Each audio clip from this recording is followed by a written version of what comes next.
Chapter 87. If Hagrid can remain as a professor, why can't I in this world?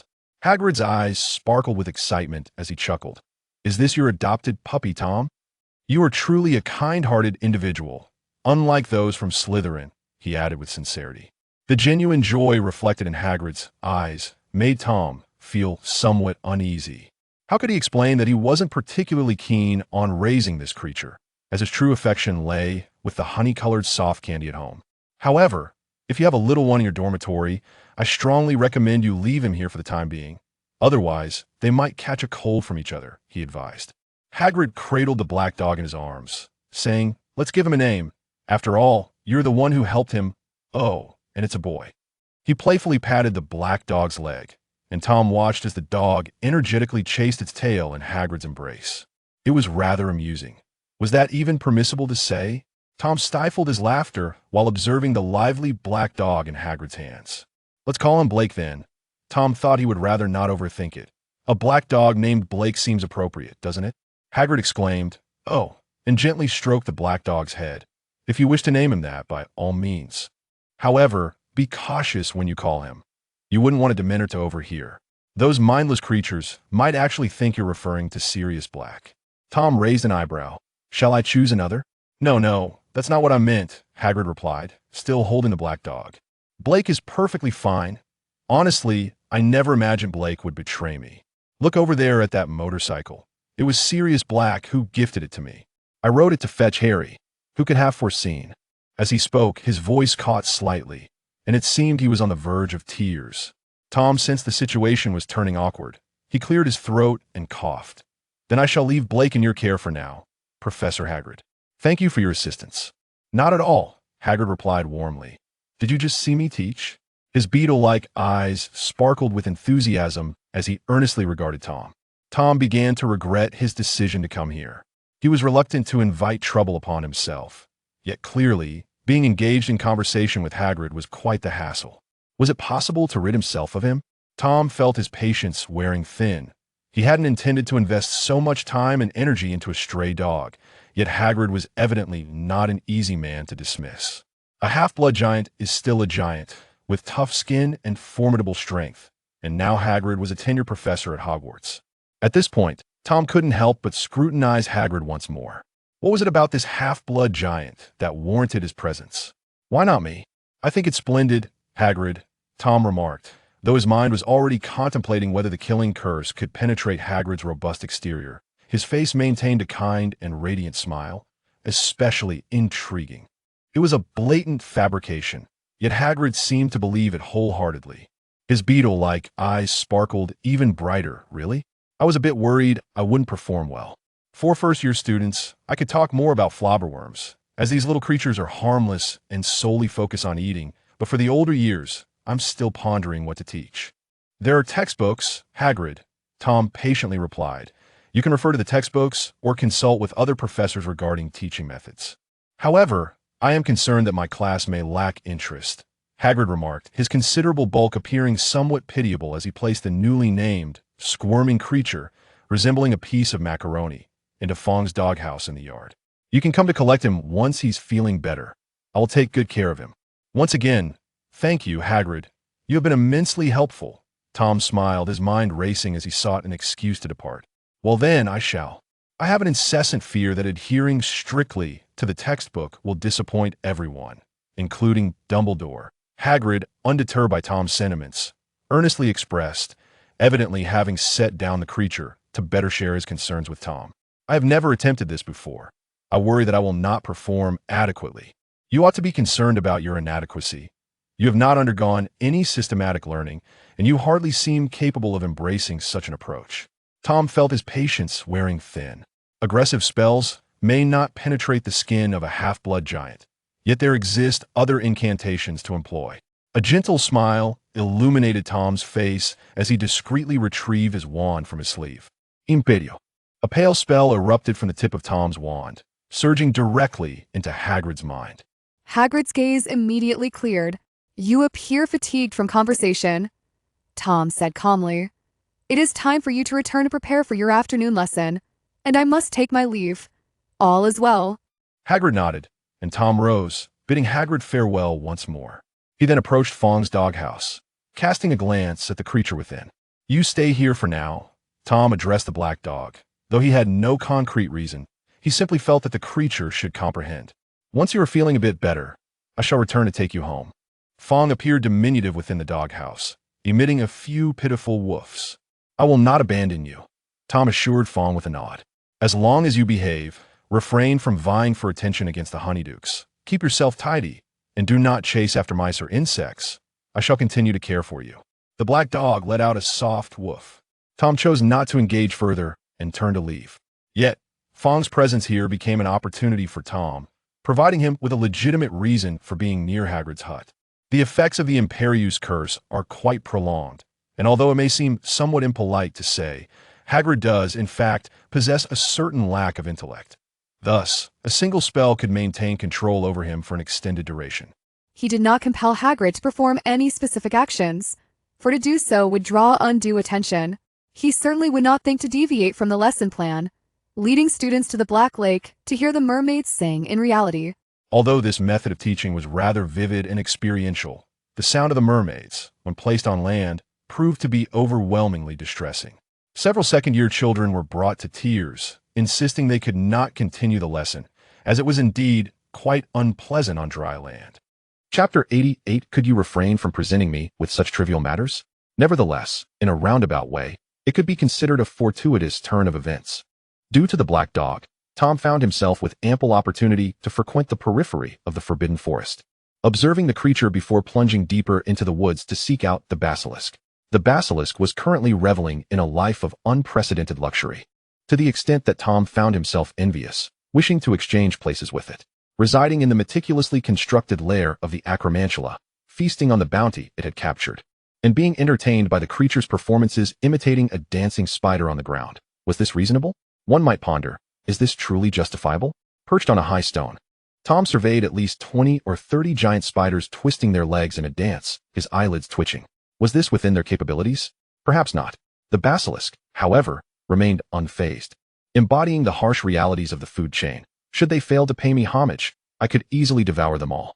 To be precise, perhaps not all, but a substantial portion would certainly suffice, forcing the remaining spiders to flee and seek new havens to propagate. Perhaps they would be better off offering their services to me. As the basilisk coiled around the stone statue crafted by the acromantula, Tom chose not to inquire about the statue's construction, opting instead for silence. Your frequent visits of late, might they not pose a risk? The basilisk, recalling Tom's situation with concern, cautioned, do not venture here too often. Those capable of being headmaster are not fools, and the headmaster, along with the castle of Hogwarts, possesses its own unique connections. Exercise caution, lest you inadvertently find yourself ensnared. You bear the weight of lives upon your shoulders. What weight of lives? I am unaware of what you speak, Tom replied, maintaining his composure. Recently, I have been assisting a professor of magical creatures, and I must say, I have never encountered such a foolish individual. Tom's tone held a hint of exasperation. I do not deny he is a good man, a soft-hearted giant, somewhat lacking in resolve, easily swayed by others, and profoundly enamored with magical creatures. However, mere affection for animals does not suffice to qualify one as a professor. Reflecting on Hagrid, Tom could not suppress a sigh as he pressed his fingers to his temple, feeling a tinge of discontent. Is it truly that bothersome? The basilisk discerned the dissatisfaction in Tom's voice, shifting slightly on its perch, producing a sound of friction.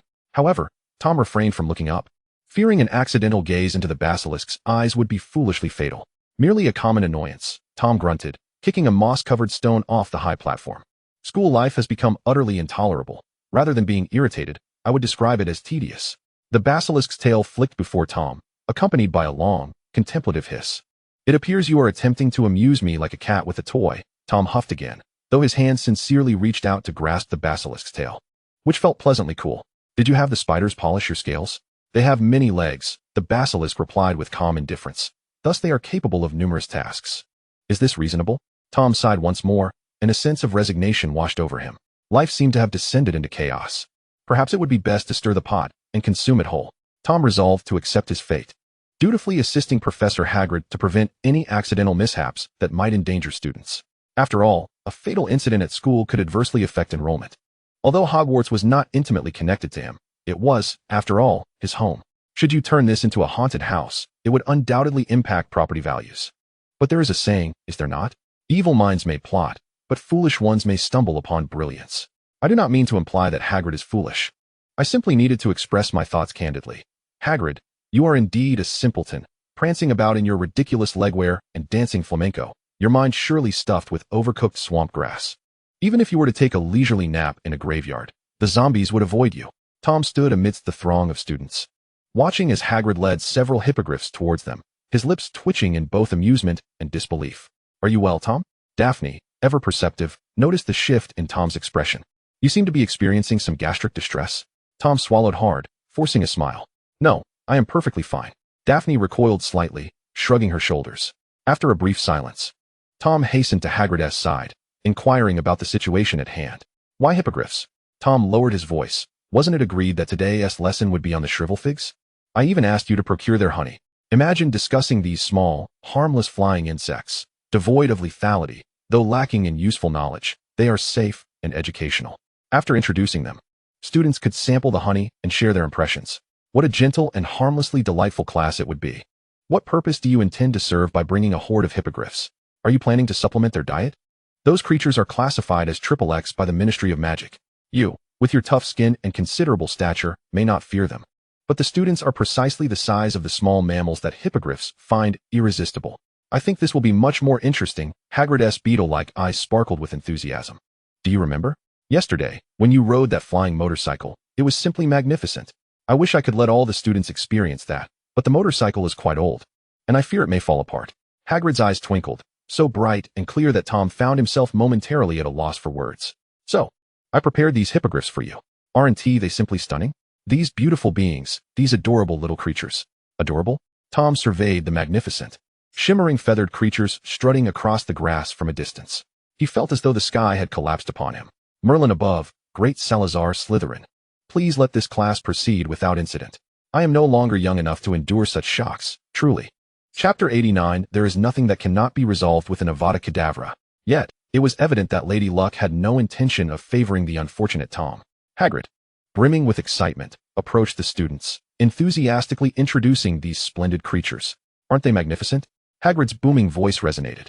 They possessed the heads and wings of an eagle, yet the bodies of horses, endowed with great strength and a proud temperament. Most of the hippogriffs were tethered to the wooden fence surrounding the courtyard, save for one particularly striking specimen, its gray plumage resembling a cloud, which Hagrid led over to the students. This is Buckbeak, our proud little prince. Come, Buckbeak. Say hello to everyone. The hippogriff named Buckbeak displayed no reaction, its front hooves scraping the ground restlessly, its golden eyes fixed upon the students with a gaze that could hardly be deemed friendly. Tom understood that he could not dissuade Hagrid. Furrowing his brows, he returned to Draco's side and glanced at Buckbeak, who towered over even Hagrid. He bit down on his back teeth and warned, if Hagrid arranges for any interactive experience, please refrain from approaching. The hippogriff possesses a considerable degree of aggression. Draco tilted his head to regard Tom. Are you concerned for me? A small question mark appeared above Tom's head. What?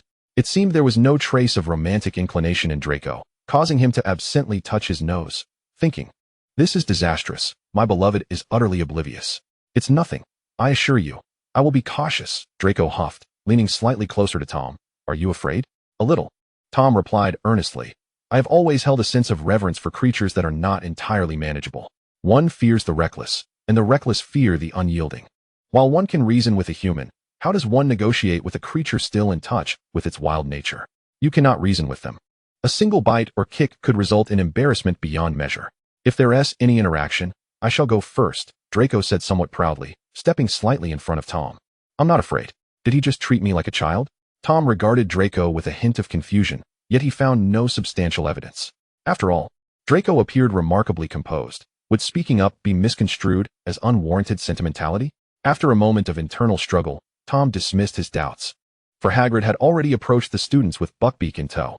Perhaps the prior classes had instilled confidence in Hagrid due to their safety and positive reception, as he boldly brought such a formidable creature near the fragile students, enthusiastically introducing it while neglecting to notice Buckbeak's increasingly impatient demeanor and its restless scraping of the ground. Step back a little, everyone, Tom observed. Noticing that Harry had also recognized the need for caution, students on both sides were carefully retreating, while only Hagrid remained oblivious to the movements around him. Draco, true to his word, positioned himself protectively in front of Tom as they retreated. Tom felt his heart race slightly faster than usual. Was this reasonable? He reached out to touch his chest, sensing that the rapid beating of his heart was quite untimely. However, in the next instant, his heart's acceleration became entirely justified. For Buckbeak had raised its hooves. Such a large hippogriff, its front hooves lifted and wings spread wide, obscuring the sky, struck Hagrid squarely in the back, causing him to lose hold of the reins, and chaos ensued.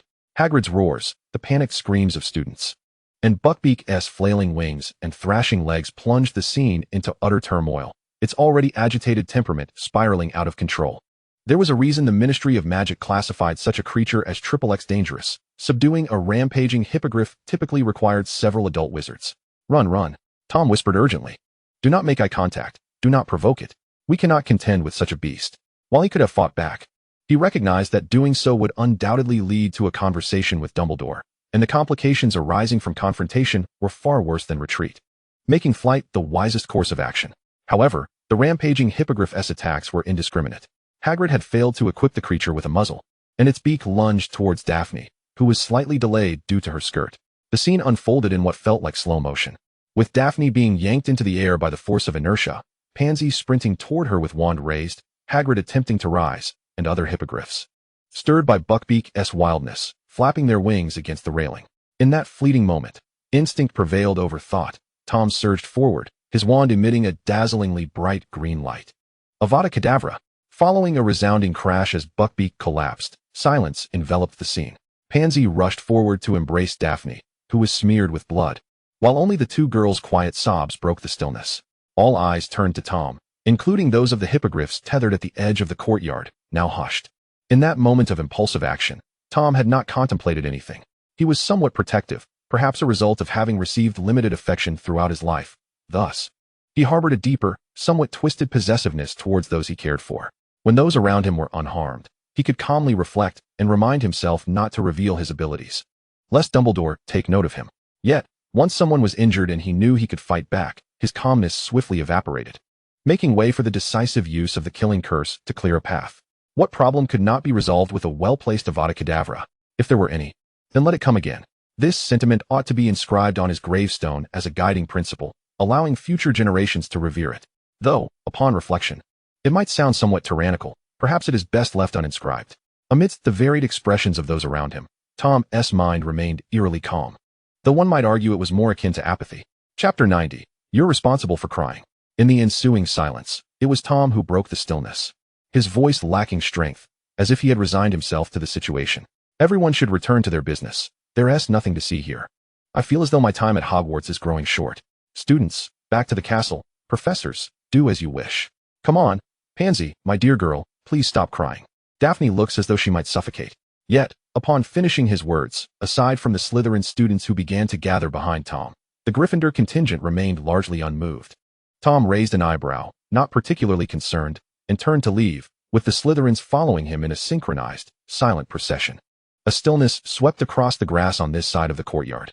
Animals are remarkably perceptive. Once Tom, the greatest perceived threat, was no longer present, they began to stir once more, with several hippogriffs straining against their chains, producing a considerable commotion. All right, Hagrid, you must get up. Hermione was the first to rush forward, shaking the still dazed Hagrid, who sat on the ground, staring at Buckbeak's lifeless body. Control those beasts, and then go find Dumbledore. What? They aren't beasts. Hagrid protested. They are. Hermione's voice rose sharply. If Tom hadn't acted, what would we have done about that raging creature? Greengrass could have died, and there could have been more injuries. Hermione's anger was palpable. She shot Hagrid a glare before turning back to the students, who were beginning to stir due to her words. Yes, a killing curse is not exactly just, and it is indeed dark magic, but it saved a classmate's life. It may have even saved yours. If you choose to stand here foolishly, that is entirely your prerogative. I am leaving now. Hermione stamped her foot and turned her head towards the direction of Hogwarts Castle. Indeed, Hermione was right. Unexpectedly, the second person to stand up for Tom was Neville. His face slightly flushed. It was undeniably dangerous, truly perilous, no pretense about it. I think I should return as well. If anyone discusses Tom's use of the killing curse, I will defend him. With that, Neville hurriedly jogged towards Hogwarts Castle, his urgency palpable. Tom, however, remained oblivious to the situation at hand and was rather unconcerned. The Slytherin group surged into Madame Pomfrey's infirmary, a chaotic throng that startled her considerably. What is the meaning of this? Madame Pomfrey frowned, though her demeanor was not hostile. After all, Tom occasionally lent her a helping hand, and they were quite familiar with one another. He was a good child who would not intentionally frighten her. Then her gaze fell upon Daphne, who was bloodied from the waist down. She emitted the loudest scream she had ever uttered during her tenure at Hogwarts. This is absurd. Utterly ridiculous. While tending to Daphne's wounds, Madame Pomfrey raged, I must inform Dumbledore. I knew it was a mistake to allow Hagrid to teach that Care of Magical Creatures class. His involvement with the Chamber of Secrets was dubious at best.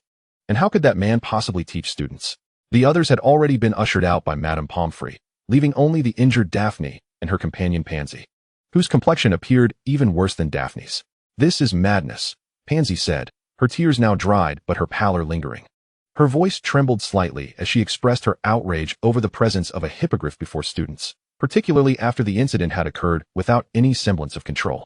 Pansy's tone was unusually sharp, a rare display of indignation for a lady of her stature. What if Tom hadn't intervened? What would have happened to Daphne? Madame Pomfrey's expression mirrored Pansy's discontent as she nodded in agreement.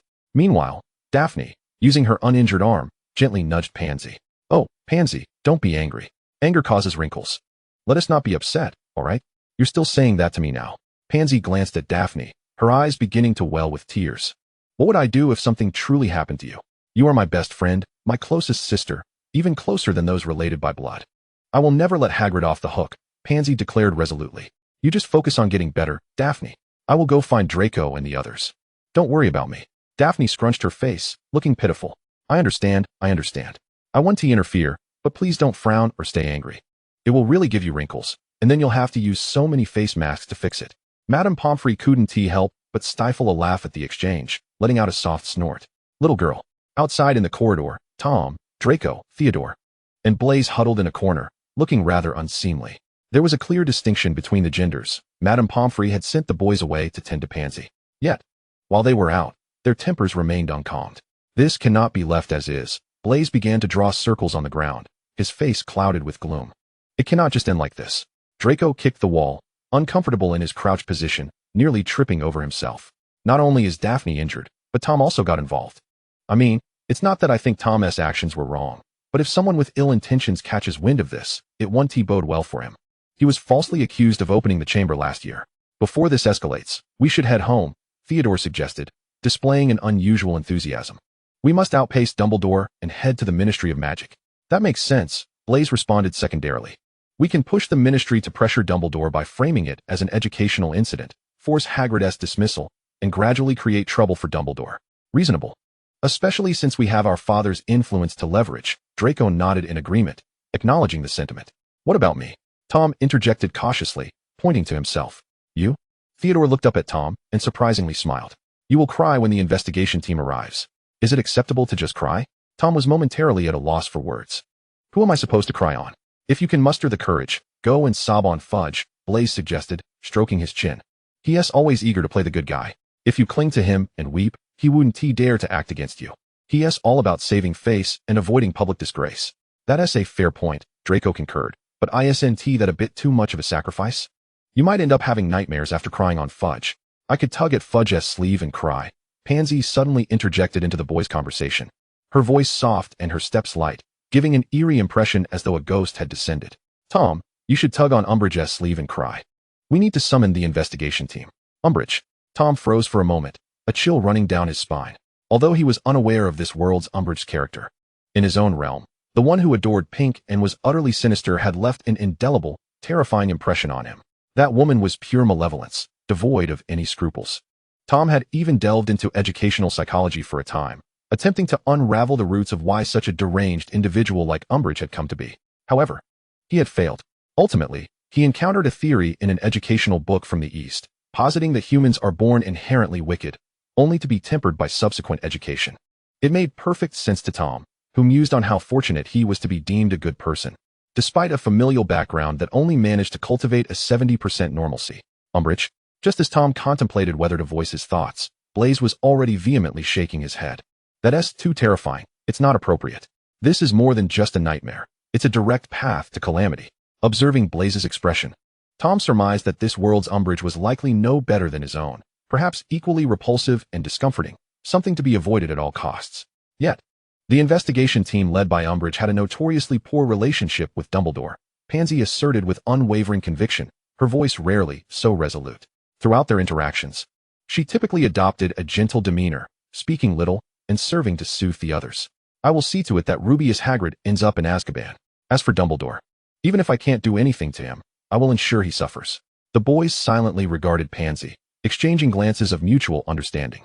I will write to my father right away, urging him to send a letter to the ministry, Draco declared. I shall shortly compose a letter to my mother, urging her to personally visit the Ministry of Magic, as she has recently set new objectives there. My prospective stepfather could also lend a hand. This is Blaise. I shall write to my father, feigning illness and claiming I am frightened. Being an only child, he will undoubtedly come rushing over. This is Theodore. Should I roll around on the grass to appear more pitiable? Then, I will prepare myself mentally to weep in Dumbledore's office, ideally. You all should bring someone along so that they can witness me, tear-streaked and despondent, in Dumbledore's office. This is Tom, striving to keep pace with everyone else. Pansy's expression finally brightened slightly. She pursed her lips, revealing the first semblance of a smile since Daphne's injury. I will contact my family and the Greengrass family, striving for the quickest possible outcome to rescue Tom from the headmaster's office. All right, the boys, having leaned against the wall for too long, stood up, their legs slightly numb. Then Theodore suddenly tugged at Tom's hand, saying, "Here, take this." What? Tom blinked in surprise, looking down at the glass vial pressed into his palm. It's a throat lozenge. Theodore explained. If you're going to seek Dumbledore out to cry, don't ruin your voice. It would be uncomfortable. Tom slowly blinked, then broke into a smile. Oh, how considerate. The group then dispersed, each attending to their respective tasks. Tom took a few deep breaths and, with resolute steps, made his way toward the headmaster's office. In truth, after taking action, Tom's mindset was somewhat explosive, embodying a sense of reckless abandon, as if he were ready to forsake everything. For a third-year student to wield the killing curse is, quite frankly, absurd. The unforgivable curses are deemed as such precisely because of their formidable power and the difficulty most individuals face in employing them. Were they as easily utilized as everyday household spells, their peril would hardly be acknowledged.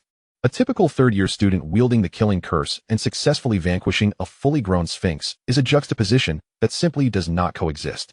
Any rational person would perceive the absurdity of this combination. Even if Draco and the others regard Tom as exceptionally talented, capable of performing the killing curse without issue, not everyone would share that sentiment. Moreover, Dumbledore, that ever-persistent old specter, would certainly not be swayed by mere words.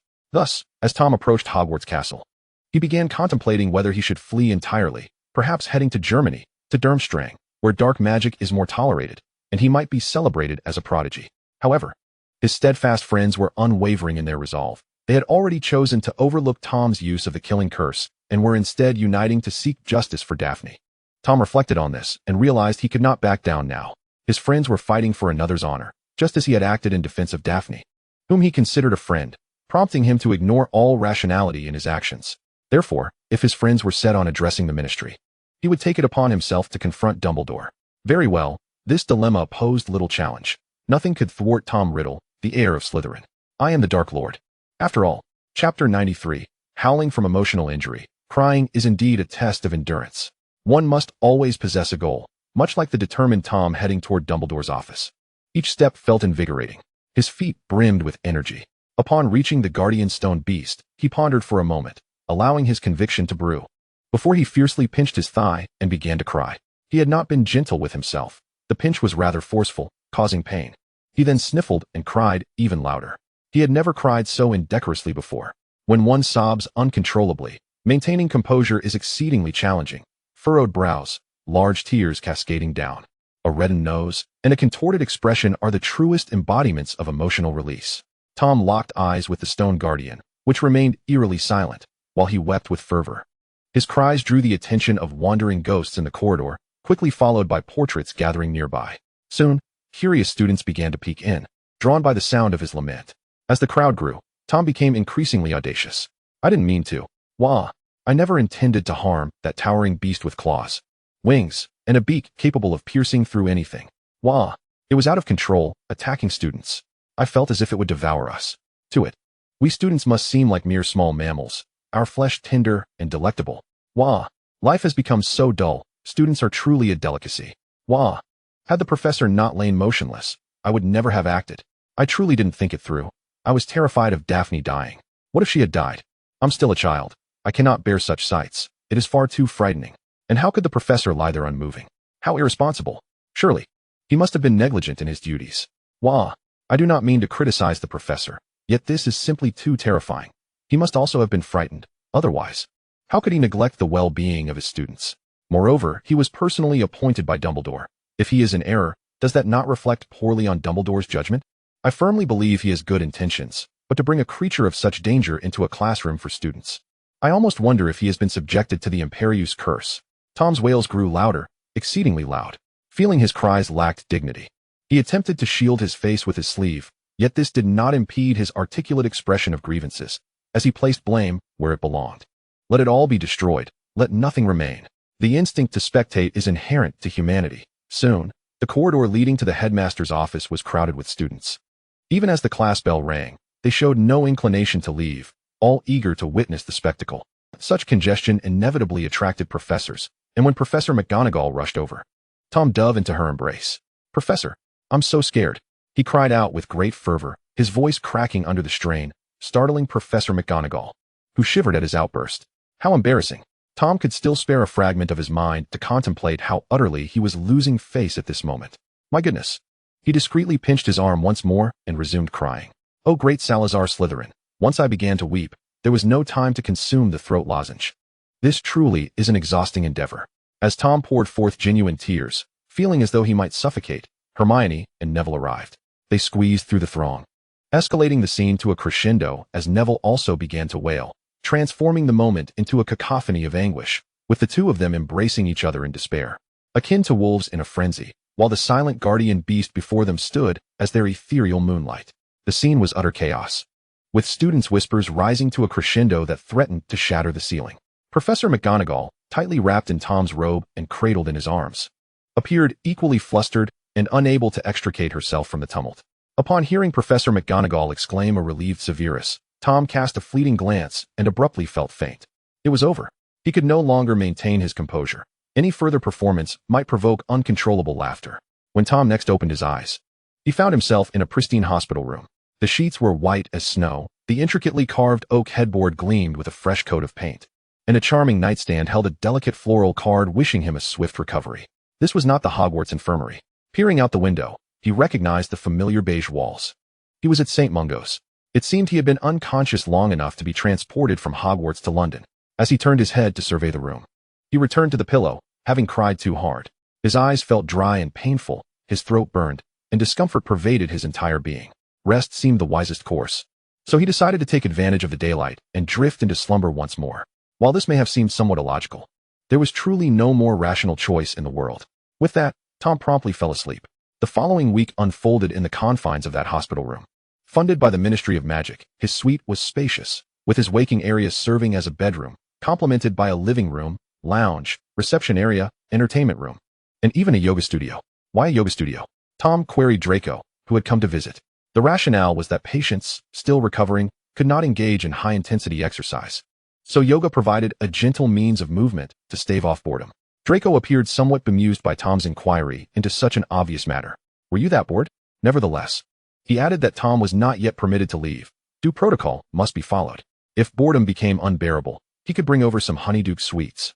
Though transporting that large thermal box was quite a challenge. Tom felt a twitch at the corner of his eye, thinking, is this what I care about? I truly wish to compete with you affluent spendthrifts. In Chapter 94, the entire scene culminated in the illustrious Master Malfoy picking up the tab. Ultimately, the honeydew sweets were not delivered, as bringing a dog to visit a patient was rather inappropriate. However, Draco assured Tom that they would take good care of Honeydukes, as well as the black dog Tom had just rescued. After all, as Honeyduke's honorary uncle, he would surely not neglect its well-being. Tom remained unfazed and inquired about matters back at school. At the mention of Hogwarts, Draco's expression turned conspiratorial. Dumbledore was in quite a predicament. The Greengrass family was determined to confront him head-on and was currently embroiled in a lawsuit. Dumbledore had to make 3 trips to Wisingamot daily, as they had implicated Hagrid, claiming he lacked teaching qualifications, and dredged up last year's Chamber of Secrets incident, suggesting a connection to Dumbledore. Lowering his voice, Draco revealed a rather mysterious tidbit. The Ministry's investigative team had indeed found traces of the Cruciatus curse on Hagrid. Now, the Greengrass family staunchly asserted that there was a conspiracy afoot, alleging that Dumbledore had incited Hagrid to harm pureblood families. Draco mused that this time, they would surely extract a significant concession from Dumbledore, while Hagrid would most certainly find himself in Azkaban. This all sounded rather appealing to Tom, and he chuckled, thinking, otherwise, I would have cried for nothing. Every word he had spoken with such clarity and sincerity had garnered attention. Surely, someone had listened. Unexpectedly, Hermione and Longbottom had rushed to testify on his behalf, Draco remarked, revealing a rather incredulous expression. During that time, they had been busy sending messages home, and their visit had indeed created quite a stir. Longbottom had been in tears. Longbottom was a good kid, Tom mused, recalling the image of the little dumpling face sobbing in his arms, unable to suppress a smile at the sight. They had all been preoccupied, while Daphne had bravely ventured to the headmaster's office, leaning on a crutch with a sling. At that moment, Tom had been unconscious, and it had devolved into a scene where Daphne clung to Longbottom in tears, while Hermione flailed about trying to comfort them amidst the chaos of adults arguing. Draco stroked his chin, finding it all quite amusing. You seem to revel in the spectacle, Tom teased, raising an eyebrow. Draco unabashedly admitted to enjoying the misfortunes of Gryffindor. Do not worry about anything else, just focus on your recovery. Fudge and the others are currently too preoccupied with Dumbledore, and your situation has been framed as an act of bravery. Daphne had even requested a pure gold medal from home, one far more valuable than the one the ministry intended to bestow upon you. I believe I could also earn an award for outstanding contribution to Hogwarts. Tom chuckled as Draco recounted the events, dispelling any lingering uncertainty he had harbored. From the moment he awakened here, he sensed there would be no grave repercussions. Dumbledore would surely present him with something personally. Draco's eyes sparkled with excitement.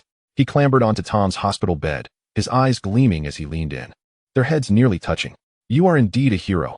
If it weren't for you, there might have been dire consequences. The ministry categorizes your actions as heroic. And how could Dumbledore, as headmaster, fail to award you? Draco's eyes shone as brightly as honeydukes, and he declared he would return to speak to his father about it at the board meeting. Good boy, Tom replied, blinking at the eager Draco, resembling a little puppy. Unable to resist, he reached out to touzle Draco's hair. In that moment, the air seemed to freeze. Draco's ears flushed crimson, his gaze darting away as he awkwardly scrambled off Tom's bed. I must be going. I'll visit you again tomorrow. Draco whirled away like a whirlwind, leaving Tom momentarily dazed, realizing that his actions mirrored those of Professor Snape. Tom himself climbed off the bed and approached the window, perhaps hoping to catch a glimpse of Draco's retreating figure. However, after a few minutes, he realized that Draco might not be taking a vehicle from St. Mungo's. He could very well have exited through the Floo network, rendering his wait futile. Why had he let himself be so foolish? With a sigh, Tom pressed his fingers to his forehead, feeling a wave of exasperation wash over him. Tom remained at St. Mungo's for another week. During that time, visitors came in waves: Fudge, Umbridge, Dumbledore, and even Daphne's father, the head of the Greengrass family. They all followed the formalities, bringing gifts and exchanging pleasantries. Though it was somewhat exhausting, the presents were valuable, and Tom appreciated them immensely. It was certainly a profitable arrangement for him. After a week, he returned to Hogwarts, while Hagrid had already been sent to Azkaban. Each semester witnesses the departure of a professor, yet this year, it is none other than the esteemed instructor of the Magical Creatures Protection course. At this juncture, Daphne has nearly completed her recuperation and, with a buoyant spirit, skips alongside Pansy to Hogsmeade Station to welcome Tom back to school. However, he does deserve it. After all, wasn't he meant to be confined many years ago? He never truly clarified the events surrounding the Chamber of Secrets, did he? Moreover, one cannot guarantee that our defense against the dark arts professor will fare any better. Blaise, in high spirits, muses that perhaps Professor Lupin might not be able to maintain his position either. Personally, I find him rather competent, Theodore calmly remarks. At least he genuinely engages in teaching. Who knows what the next instructor will be like? If we end up with someone akin to Quirrell or Lockhart, I genuinely worry about how we will manage our future OWL examinations in defense against the dark arts. Since we are here, shall we take a stroll around? Tom turns his head, glancing at the illuminated street ahead. Since we ventured out, why not skip the Great Hall dinner? Indeed, I believe Tom is right. Daphne cheerfully agrees. I, too, would prefer not to return for the meal, though it isn't unpleasant. However, it is the same fare daily.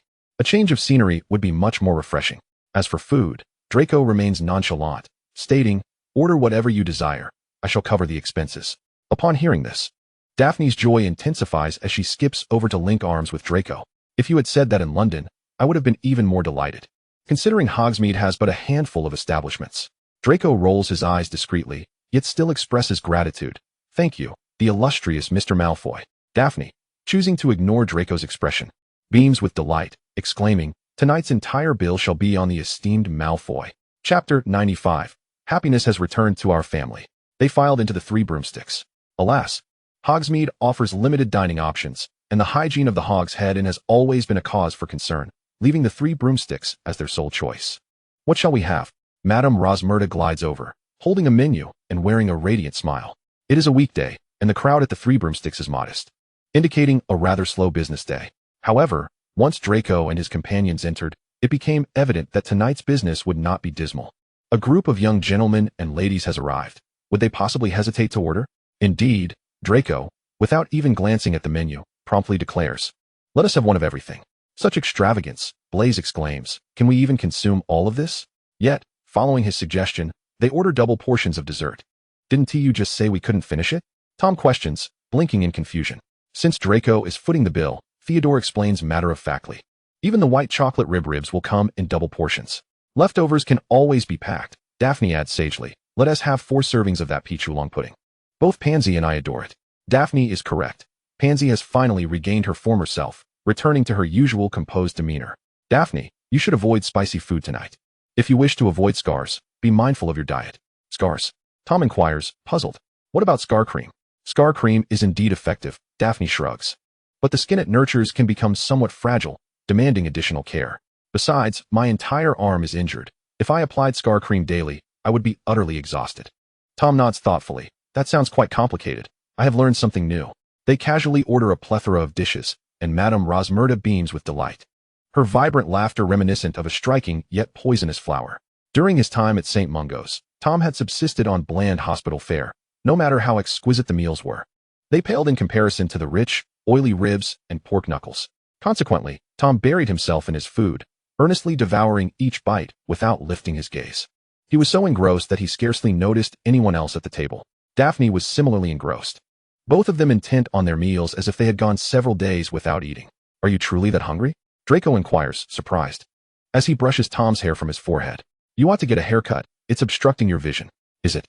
Tom raises his eyes, still holding onto the pork knuckle, and with a dazed expression reveals his earnest little fangs. "Ah, fine, I'll get it done later." Before he could finish his sentence, Theodore gently turned his chin in another direction, presenting a fragrant handkerchief to dab at Tom's mouth. "You've gotten some food on your chin," Theodore's calm voice, though quiet, successfully captured the attention of everyone at the table. "Wow," Daphne exclaims. Tom feels his ears heat up slightly. "Did I just get flirted with by someone younger than me? Is this a flirtation? Why don't you wipe my mouth, Theodore?" Blaise interjects, adopting a syrupy tone after rolling his eyes. "You're quite biased, aren't you, Theodore?" The elongated tone of his voice prompted a few at the table to shiver in response. The matter of the hippogriff became a minor anecdote, gradually forgotten after a brief discussion. After all, life goes on. Who would dwell on past events indefinitely? Especially with a fugitive from Azkaban, Sirius Black, still at large. Tom gained a bit of notoriety due to the killing curse he cast, yet it was not extensive, being a descendant of Slytherin and a member of the Gaunt family. Many considered it rather impressive for someone so young to wield such a curse. Could this be seen as a subtle shift in the perception of dark magic? As he listened to such gossip, Tom cradled a honeyed soft toy, brushing its fur, though he truly had no intention of embracing that image. How could it not count? Draco, rolling over on Tom's rug, shook a dog biscuit in front of the honeyed soft toy, enticing it away from Tom. "And let us not forget how genuinely you cried. It left everyone heartbroken. My father even remarked that you should have been an actor. It's a pity I wasn't there." With a look of mock regret from Draco, Tom huffed, raising his hand to swat the comb against Draco's face. "Had you been present, I would have undoubtedly gifted you a memory-erasing potion. That was so humiliating. I don't wish to relive it, so please refrain from bringing it up." He could sense a noticeable shift in his mindset. Watching Draco retrieve the comb from his own face and attach it to the honeyed soft toy, he suddenly felt a peculiar sense of belonging within this world. He had always felt out of place, as if he were an ancient soul in a realm where he did not belong, surrounded by friends who were merely children, leaving him somewhat adrift. Yet, he suddenly realized, he had accepted it. Why couldn't he also be a child? Since Merlin allowed him to traverse this parallel universe while sparing others, it proved he was destined to embark on this journey. Isn't that a form of fate? With this logic, Tom felt a renewed sense of joy. He has adopted a more positive mindset, which has afforded him the opportunity to take an interest in the mental states of those around him. For instance, although this year's Defense Against the Dark Arts class has returned to normalcy, the newly added divination class on the timetable is anything but. I am utterly exhausted from having to trek to the West Tower every week. Why on earth is this torturous class still a mandatory one? Daphne huffed, grasping her skirts with indignation, exclaiming, I do believe my calf muscles have grown quite robust from all this walking. While I cannot fathom why this course is compulsory. You are indeed correct, Daphne. Your calves appear impressively toned, and your kicks have become increasingly painful, truly. Blaze, holding Daphne's discarded bag after she lifted her skirt, added, so please. Spare me from your kicks. If only you could be a bit less verbose. Why would Daphne kick you? Pansy passed by, casting Blaze a chilling glance, while Theodore, emotionless, steadfastly executed his role as a bag carrier for Pansy. Chapter 96. Hogwarts? The safest place? Tom and Draco followed behind, enjoying a day off from carrying the girls' bags. And as they walked past Blaze, they raised their hands in a gesture of helplessness. Blaze pouted, wearing an expression of deep grievance, but no one paid him any mind. Perhaps this is what friendship entails. Professor Trelawney's divination classroom is perpetually stifling, inducing a state of drowsiness. Initially, Tom made an effort to listen. Having missed a considerable amount of class and wishing to maintain the facade of being a diligent student, but to no avail. It was even more soporific than Professor Bin's history of magic. Tom struggled to keep his eyelids, those two persistent entities, open, and soon succumbed to a blissful slumber. He was indeed blissful. For Professor Trelawney had not taken note of him, sparing him the embarrassment of being called upon or scrutinized over his tea leaves. Her attention was invariably directed towards Harry Potter. Perhaps this is what it means to be the golden boy. After all, gold will inevitably shine. And the scar bestowed upon Harry by Tom in this world seemed to be a veritable touch of Midas. As Tom's thoughts wandered, his gaze inadvertently fell upon Harry, whose countenance was shrouded in gloom, as if dark clouds were gathering above his head. What is happening? Tom glanced again, rubbed his eyes, and looked once more. He was not mistaken. It was indeed true. The once sunny and cheerful Harry Potter now appeared visibly despondent, exuding an aura so bleak that it could be mistaken for a Dementor lurking at the gates of Hogwarts. What could have led to this? Tom nudged Draco's arm and lowered his voice, inquiring, what has tormented our wayward savior to such an extent? Perhaps it is due to Trelawney's prophecy of impending doom? Draco cast a glance in Harry's direction but dismissed it, saying, it's nothing. I heard Flint mention that Trelawney predicts death for every new student. Yet not a single one has ever perished. It's merely Potter's cowardice. Is that so? Tom looked once more at the pallid Harry. Why do people insist that Hogwarts is the safest place in the world? Just days ago, a hippogriff had gone rogue. And now it seems the savior is on the brink of being coddled to death. At this rate, one need not confront Harry Potter. One could simply wait for Hogwarts to nurture him to demise. However, by the weekend, Tom would realize that this predicament could not be laid at Hogwarts' doorstep. Hogwarts was quite innocent in this regard.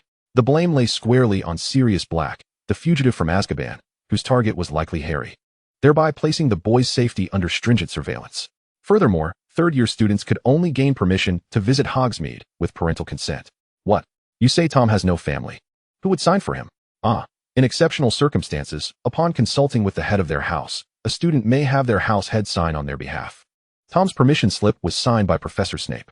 Would Professor McGonagall increase the potential risks to Harry's safety by signing off with the knowledge that Sirius, who harbored an interest in Harry's well-being, was lurking outside? Certainly not. Thus, while Harry's two closest friends, Ron and Hermione, strolled hand in hand to Hogsmeade for merriment and shopping, poor Harry was left seated at the entrance of the Great Hall, cradling his pitifully small and innocent self, eagerly awaiting the return of his dear friends. You really need not describe it in such revolting terms, Blaze, Draco remarked, rubbing his goosebumps. Your portrayal makes Potter seem like a villain. I cannot find the words. It's simply appalling. Indeed, Tom also rubbed his arms, acknowledging Blaze's newfound sharpness after their time apart. Not at all. Blaze humbly waved his hand. I merely speak the truth, with just a hint of artistic embellishment. However, I believe it may also relate to Hagrid's imprisonment in Azkaban. Daphne interjected. Harry and Hagrid shared a close bond. This must be a double blow. Along with Trelawney's ominous prophecy, Theodore commented, no wonder he appears so dejected. At that moment, Tom did not dwell on Harry's despondency. While this may come across as callous, Harry had ceased to hold significant importance for Tom. Initially, Tom had approached Harry to understand why he, in this world, had been vanquished by Harry. Now that he possessed the answers, along with his own circle of friends, he began to embrace his new life. The allure of a slightly naive little savior in Gryffindor held far less sway over him. It is best to associate with those within one's own circle. This is not to imply a disdain for social strata. Rather, it is simply more fitting to avoid forcing oneself into an incompatible group. If one believes they have successfully integrated, it is likely that the higher-ups are merely accommodating you. How many stories of effortless class crossing truly exist? Your lives, perspectives, and attitudes towards the world differ greatly, and seeking common ground can be exhausting. Yet, Hermione unexpectedly approached Tom. As he made his way back to the Slytherin common room from the library, Hermione intercepted him. The young witch also appeared somewhat haggard, her eyes shadowed, and she seemed a bit weak as she spoke. "Is there something you need, Hermione?" Tom inquired, exhibiting patience, for Hermione was a bright and principled young witch. Although her sense of justice sometimes struck Tom as blunt, he firmly believed that given enough time, she would mature into a remarkable individual. "Oh dear. I feel quite embarrassed to ask you for this," Hermione said, ruffling her already tousled hair, making it even more disheveled. "I would like to ask you to take Harry to Hogsmeade." Chapter 97. Goodness, the sky has fallen. Tom furrowed his brow. "Me? You want me to take Harry to Hogsmeade?" Tom sought clarification, as this seemed an utterly incongruous request. It would be more reasonable to have Tom take Neville to Hogsmeade. After all, during the incident with the hippogriff, Neville had cried sincerely in Tom's arms, so it seems plausible that their relationship could progress somewhat. Speaking of which, Tom reminded himself to invite Neville to Hogsmeade sometime soon, perhaps to purchase some trinkets. "Yes," Hermione appeared rather despondent. "Why is that?" Tom inquired. "Oh my God." Hermione covered her face. "I truly apologize for bringing this to you, Tom, but I am at my wit's end. It should have been me or Ron taking him."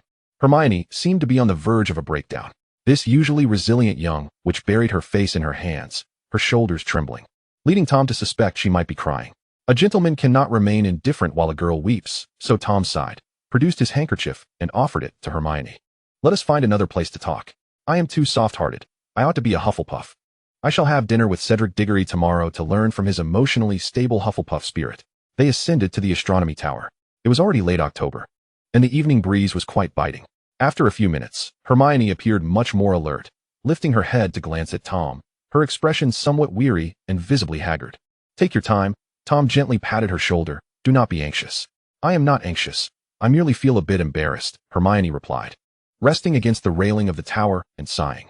"I feel awkward having to come to you for help, asking you to take Harry to Hogsmeade." Tom responded with silence. "I do not wish it to be this way. Harry has not been well lately. Hagrid's situation, serious as matters, the inability to go to Hogsmeade, all these chaotic issues piling up. And the worst part is that Ron and I had a nasty fight, which has left me unable to support Harry as I should." Hermione lamented. "My cat killed Ron's pet rat, and he hasn't spoken to me since." Tom remained silent. "It shouldn't have escalated to a fight. I could apologize. After all, Crookshanks did wrongfully kill Scabbers, but I had warned Ron repeatedly not to let Scabbers out in the common room. Crookshanks is still just a cat. Despite being clever and well-behaved, you cannot expect a cat to suppress its instincts and avoid a rat, can you?" Hermione's expression was one of fatigue as she rubbed her face vigorously, reddening her skin. "And I, too, am exhausted. I feel sorry for the injured Greengrass. But I have been researching Hagrid's appeal. After all, he is my friend. Additionally, my academic workload has been overwhelming.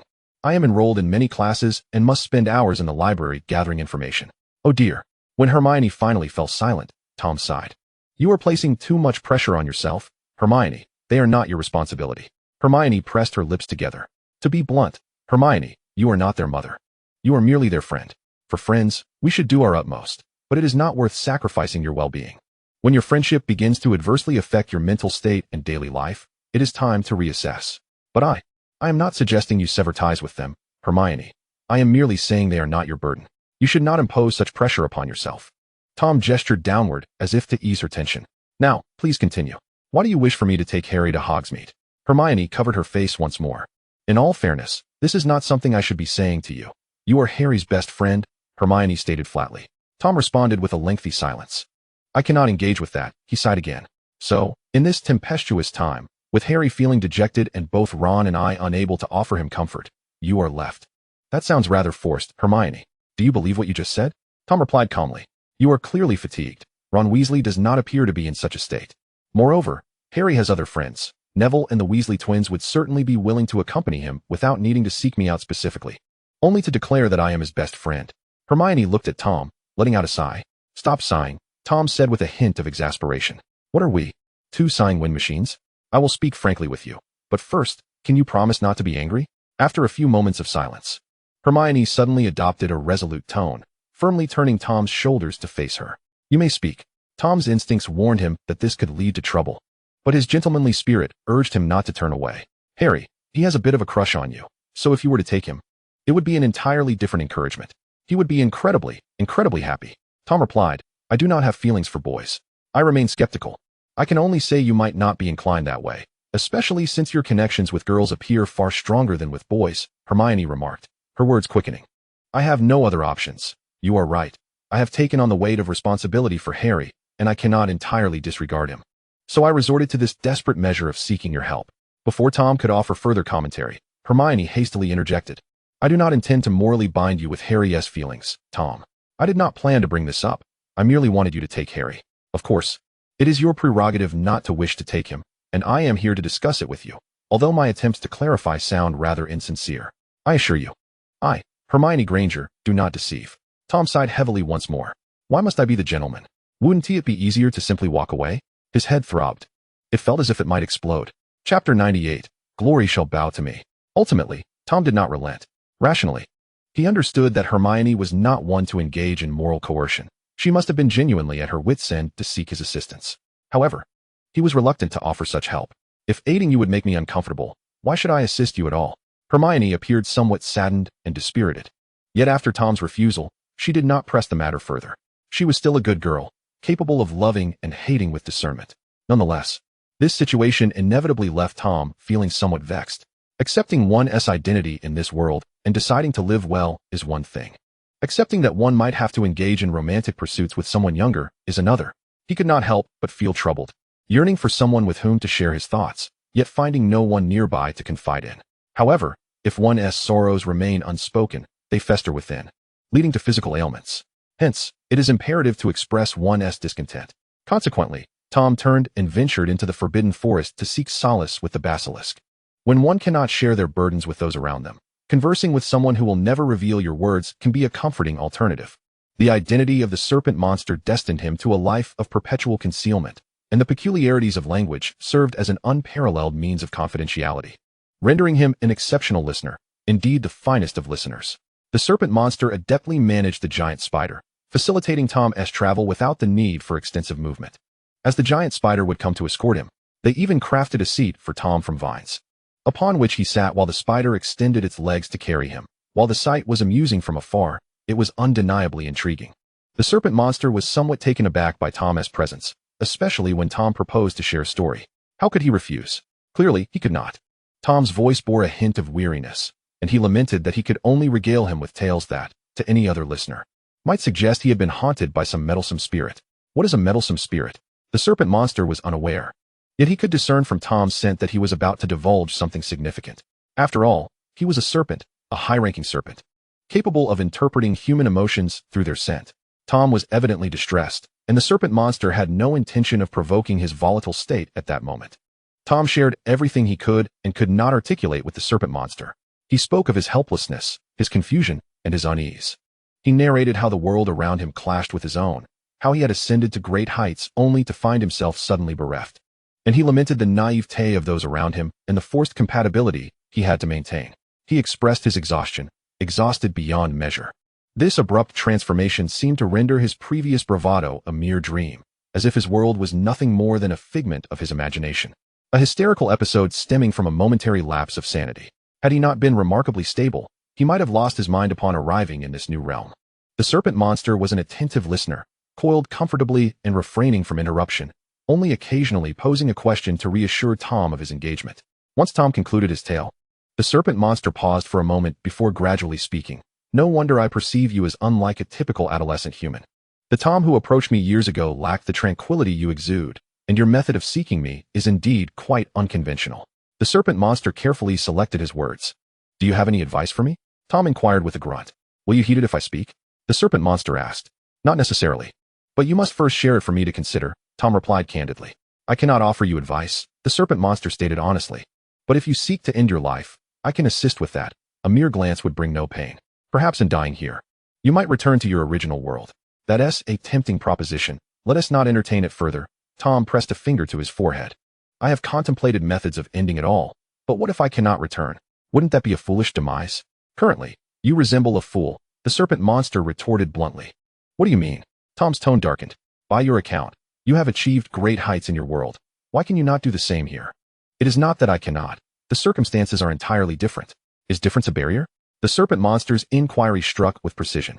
Tom fell silent, contemplating. If you have the means, seize it, transform the dissimilar into the same, and this world will also become yours, the serpent monster articulated. Lowering his gaze upon the diminutive form before him, possessing the blood of one master and the soul of another world. You are a Slytherin. The great Slytherins do not shy from challenges, only from a lack of desire to confront them. After a few moments of silence, Tom erupted into laughter. His mirth was intense, a reckless beauty defying his own lungs, echoing throughout the stone cavern like a lamenting specter. The fervor of his laughter led to a fit of coughing as he leaned against the serpent monster, gasping for breath as if he were on the verge of asphyxiation. The serpent monster did not intervene, allowing Tom to laugh himself nearly to death, even as he too began to cough. Once Tom regained his composure, the serpent monster lifted him with his tail, placing him atop his head. Have you come to an understanding? The serpent monster inquired. I have, Tom replied, his voice hoarse. Yet his tone remained buoyant, the joy in his voice unmistakable. I realize now that I had been narrow-minded. I failed to grasp such a simple truth. Does it truly matter whether I return? If I cherish the world that belongs to me, why should I not transform this world into my own? Is that not a challenge? Is it not exhilarating? I shall attain glory. Chapter 99, The Photograph. When one's mindset shifts, their spirit visibly brightens. Tom appeared rejuvenated, as if he could vanquish Dumbledore with a mere Avada Kedavra at any moment. Satisfied, he strolled away without the giant spider's assistance, meandering from the edge of the forbidden forest back to the castle. The night was perfect. He slowed his pace, finding delight in the moon above, the twinkling stars, and the gentle breeze, even the whomping willow, though perhaps it was best not to find the latter charming. What is that? Tom squinted, spotting a shadowy figure racing toward the whomping willow. The shadowy figure was not merely an adjective, but a proper noun, for it was indeed the black dog he had rescued and brought back to Hogwarts from Spinner's End. The dog was sprinting toward the tree, seemingly confident it would evade the branches that could send it flying into the sky to join the moon. Tom hesitated for only a few seconds before following. He remained cloaked in invisibility, carefully trailing behind while avoiding the tree's branches. For safety, he maintained a distance, observing as the black dog approached the whomping willow, apparently triggering some mechanism that caused the tree to still, after which the dog vanished. Seizing the opportunity while the tree was momentarily quiet, Tom rushed over to inspect the area, discovering a sizable hole at the base of the whomping willow, evidently excavated for passage. After a brief glance, Tom turned away, refraining from venturing deeper. It was not particularly safe. Overzealousness often leads to recklessness. He was not in a hurry, so why rush and unprepared?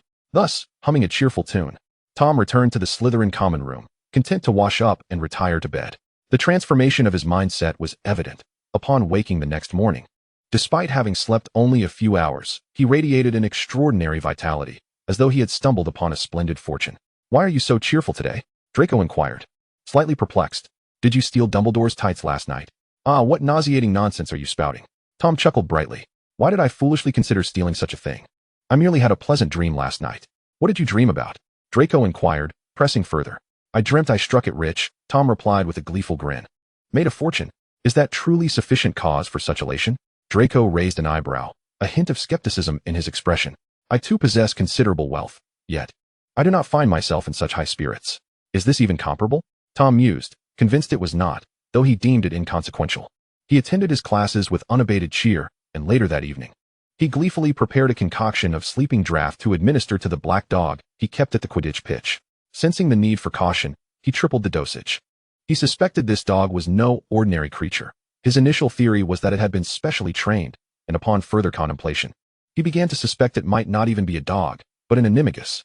Thus, he reasoned, a tripled dose of the potion, capable of incapacitating even a thestral, would surely suffice to subdue a mere dog. The purpose of the potion was to ensure that while he investigated beneath the whomping willow, he would not encounter this creature by misfortune. Once he was assured the black dog was in a deep slumber, Tom set off. Following the path he had discovered the previous day, he noticed a particularly conspicuous scar near the black hole beneath the whomping willow. It appeared to be a deliberate incision, marred and darkened with peculiar growths. Cloaked in invisibility, he approached cautiously, evading the willow's detection as he edged closer to the opening and pressed his hand against the dark scar. As anticipated, the branches of the willow quivered violently, shaking loose the birds perched upon it, yet they remained steadfast in their position, undisturbed. Tom found himself feeling a sense of trepidation emanating from the very tree. What is this? He pondered, but could not arrive at a conclusion. Once again, he mulled it over, only to find himself as perplexed as before. relinquishing the thought. He mused, why burden oneself unnecessarily? If he could not decipher it, it was likely due to a lack of knowledge. He could always visit the library the following day to peruse texts. Why subject himself to a headache over it? Allowing oneself grace is an art in itself. A positive mindset can indeed save one's life. Satisfied, Tom ventured into the hole. Descending through the tunnel, the opening widened, and the passage proved longer than he had anticipated, leading to an unknown destination. To ensure he was alone, Tom refrained from illuminating his wand, opting instead to bring forth a piece of chocolate to lead the way. The path was unobstructed, and after walking for several minutes, he noted that the tunnel's sides appeared somewhat more organized, surely the result of human craftsmanship. Eventually, he arrived at a dilapidated wooden door. Let us see what lies within, he thought, sending the chocolate ahead as a scout. Should it encounter anyone, if they were unfamiliar, he would not hesitate to eliminate them. The chocolate was harmless, but the variant Tom had modified could certainly be lethal. Minutes later, the chocolate returned, signaling that the interior had not been visited in years. Is that so? That's splendid, Tom replied, wiping the dust from the chocolate's belly. Goodness, you're quite filthy. It seems nobody has come here in quite some time. The chocolate wagged its tail, allowing Tom to clean it before curling up inside his sleeve. With a push, Tom opened the rickety door and entered. It appeared to be a basement, illuminated solely by a narrow window, allowing a meager shaft of dim light, casting everything in a gray hue, thick with dust accumulated over the years. The decor was sparse, featuring only stone walls, a rickety bed, a table against the wall, and a chair missing an armrest. These constituted the entirety of the furnishings. As Tom moved closer, he noticed deep, chiseled scratch marks on the wall, and the dust on the table bore signs of having been wiped. A picture frame lay face down on the table. After a moment's hesitation, he waved his wand and flipped the frame to inspect its contents. In the photograph, four boys embraced one another, their smiles radiant as if they had conquered the world. Chapter 100. Oh, how I wish to extort them. I am quite the unscrupulous merchant. Tom's pupils dilated suddenly, though the boys in the photograph appeared unfamiliar. Two of them caught his eye. Squinting, he recognized Remus Lupin, the newly appointed professor of defense against the dark arts at Hogwarts, who seemed to possess genuine skill. The other was Sirius Black, a name he had grown weary of seeing on wanted posters. How fascinating this has become, Tom mused, placing the frame back in its original position and surveying his surroundings. Who could have resided here? The former Lupin or the current Black? Chocolate poked its head out from Tom's sleeve and tilted its head, as if to say, humans do not pose such difficult questions to a snake. Tom chuckled. Very well. A good person ought not to trouble a serpent. I merely felt a fleeting sadness about our impending change in defense against the dark arts professor for the coming year. He shrugged. Let us see where this leads. Ascending the narrow, rickety staircase, he found himself in an even more dilapidated wooden house. The front door had been nailed shut from the outside, and the windows were similarly secured. However, one pane had shattered, allowing a glimpse of a scene that seemed eerily familiar. This is the Shrieking Shack, Tom murmured, the haunted Shrieking Shack. Haunted. Tom paused, then turned back to the cramped basement below, resolutely making his way to the dilapidated bed. As he had suspected, he discovered a pair of enchanted shackles, long since faded from their original color. A werewolf. Tom chuckled. Sometimes, the answers to certain questions are glaringly obvious. One simply needs to be attentive and imaginative to uncover the truth. This place served as a sanctuary for werewolves during the full moon. The scratch marks on the walls, the enchanted shackles by the bed, and the rumors of ghostly howls during the full moon all served as evidence. The shackles bore signs of recent use, while fresh scratch marks adorned the walls. These were all indications that someone had visited recently. Given the geographical location of the Shrieking Shack, it was evident that its use as a refuge for werewolves must have been sanctioned by someone, likely with Dumbledore's involvement. Thus, the only individual capable of reinstating the sanctuary could only be Remus Lupin, the newly appointed professor of defense against the dark arts at Hogwarts.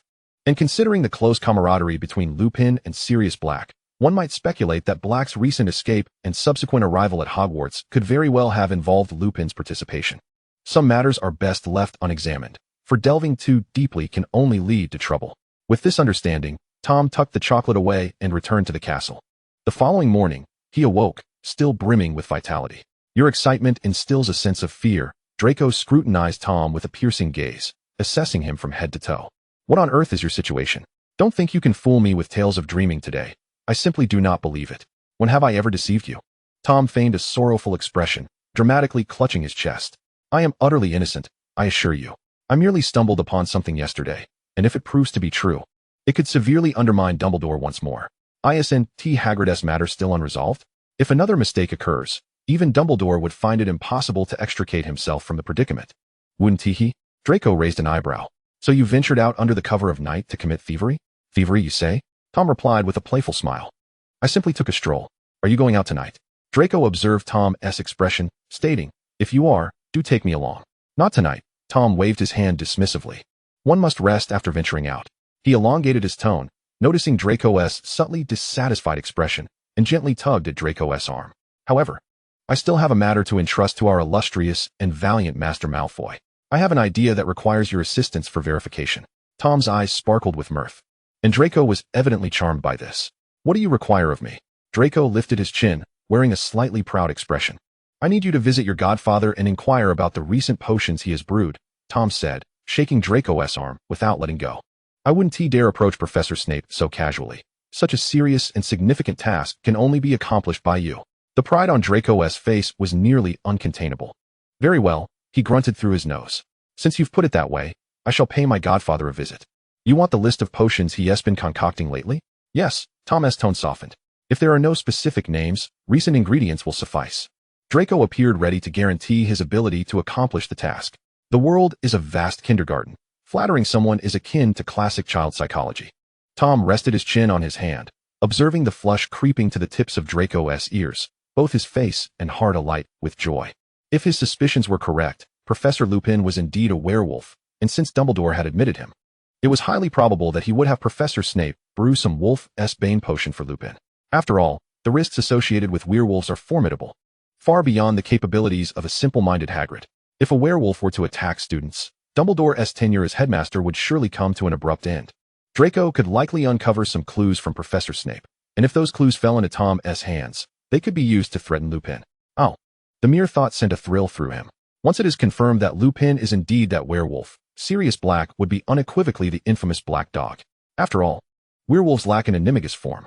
If Tom were to sell such a dangerous fugitive to the Ministry of Magic, how would Minister Fudge reward him? It truly seemed like a windfall, indeed. Perhaps he could even leverage this to extort Dumbledore for a special contribution award to Hogwarts? He certainly wouldn't want to drive Dumbledore to his demise, would he? Tom's eyes sparkled with delight as he considered this, even finding Professor Trelawney, seated in her armchair, to appear somewhat amiable. Chapter 101. The deception of innocent youths. Would I feel guilty? Not in the slightest. Draco acted swiftly. As Professor Snape's protege, he held a modicum of privilege, and wandering through Snape's potion office posed little challenge. He did not uncover any specific formulas, as Professor Snape would undoubtedly keep his affairs in order. Tom had not anticipated Draco would return with glaring evidence. Yet Draco did bring back valuable intelligence, the potion procurement list from Professor Snape. It contained a substantial order of evening primrose, a crucial ingredient for brewing Wolf's Bane potion. Is this what you wish to know? Draco, having spent time alongside Professor Snape, possessed a deeper understanding of potions than the average person. Upon reviewing the procurement list, he comprehended its significance. Evening primrose is not a common ingredient. Such a large order surely indicates preparations for purifying Wolf's Bane potion. You suspect a werewolf has infiltrated? Indeed, Tom nodded. I have formed a rough conjecture, or rather, it cannot even be termed conjecture. Your discovery of this procurement list has practically confirmed it. Tom tilted his head slightly, revealing half of his profile, a side he had meticulously perfected before the mirror, the most flattering angle of his right cheek. To orchestrate a scheme, one must adopt the most dedicated demeanor, as every aspiring mastermind should approach each step with meticulous precision. Previously, he believed that the emotions of these children might be burdensome and vexing. However, now they transformed into fortuitous allies. As he adjusted his smile in the mirror, he scrutinized every detail down to the strands of his hair, embodying professionalism. Young Draco had never encountered such an affair, leaving Tom in fits of laughter, rendering him momentarily forgetful of his inquiries. The flush on Draco's ears, now creeping down his neck, was particularly pronounced against his fair complexion. What else would you have me assist you with? Draco asked, momentarily dazed. Your assistance has already been invaluable, Draco, Tom said, looking up at him with earnest eyes. What would I do without you? Draco visibly warmed with embarrassment. Ah, right. Draco, Tom shifted the topic. How much do you know about your rather dubious uncle, Sirius Black?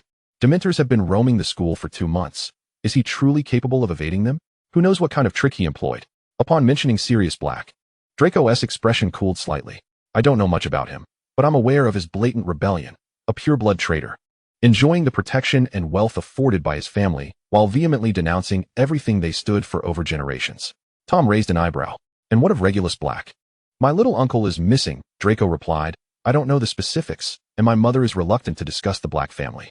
However, I believe that if my uncle were still alive, the Black family wouldn't have fallen into such disarray. Thus, his disappearance is likely a comforting euphemism. He is probably dead. This diverged from the circumstances in Tom's original world. I see, Tom said, his demeanor sobering. What a pity. Although he had received information from Draco, he still felt something was amiss. Whether for good or ill, a comprehensive chain of evidence was essential. Mere fragments and speculation would not suffice.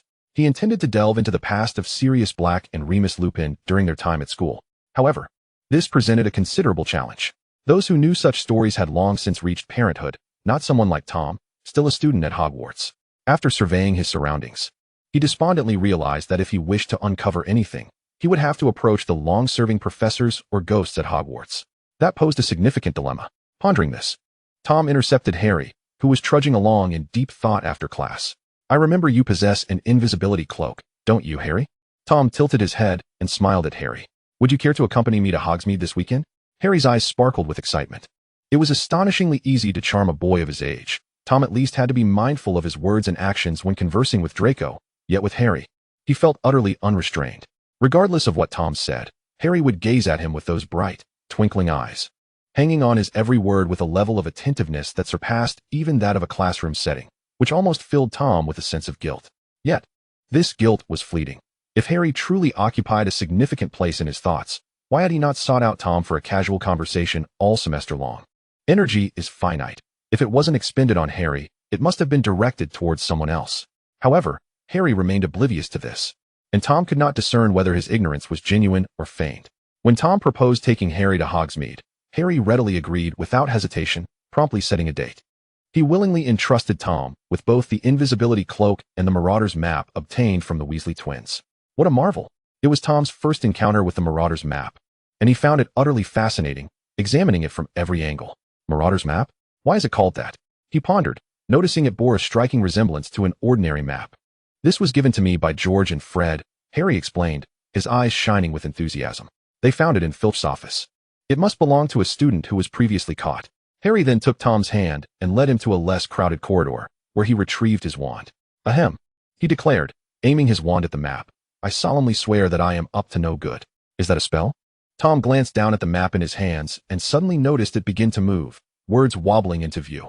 Moony, Wormtail, Padfoot, and Prongs. The words swiftly dissolved into ink, scattering across the map to form countless footprints, pathways, and names. Look, Tom, Harry pointed out the markings on the map, here. On the fourth floor corridor, these two adjacent footprints are ours, and there are names above them. Tom blinked slowly, taking in the marvel before him. What a remarkable item. Chapter 102. Harry resembled a sticky little puppy. Without a trace of hesitation, Harry shared this extraordinary map with Tom, his openness nearly igniting a flicker of guilt within Tom, though it was merely a flicker. This is truly impressive. The person who created it must be quite remarkable, Tom mused. Casting another glance at the map, his gaze landing on the grounds that once belonged to Hagrid, located just outside the Forbidden Forest. How intriguing.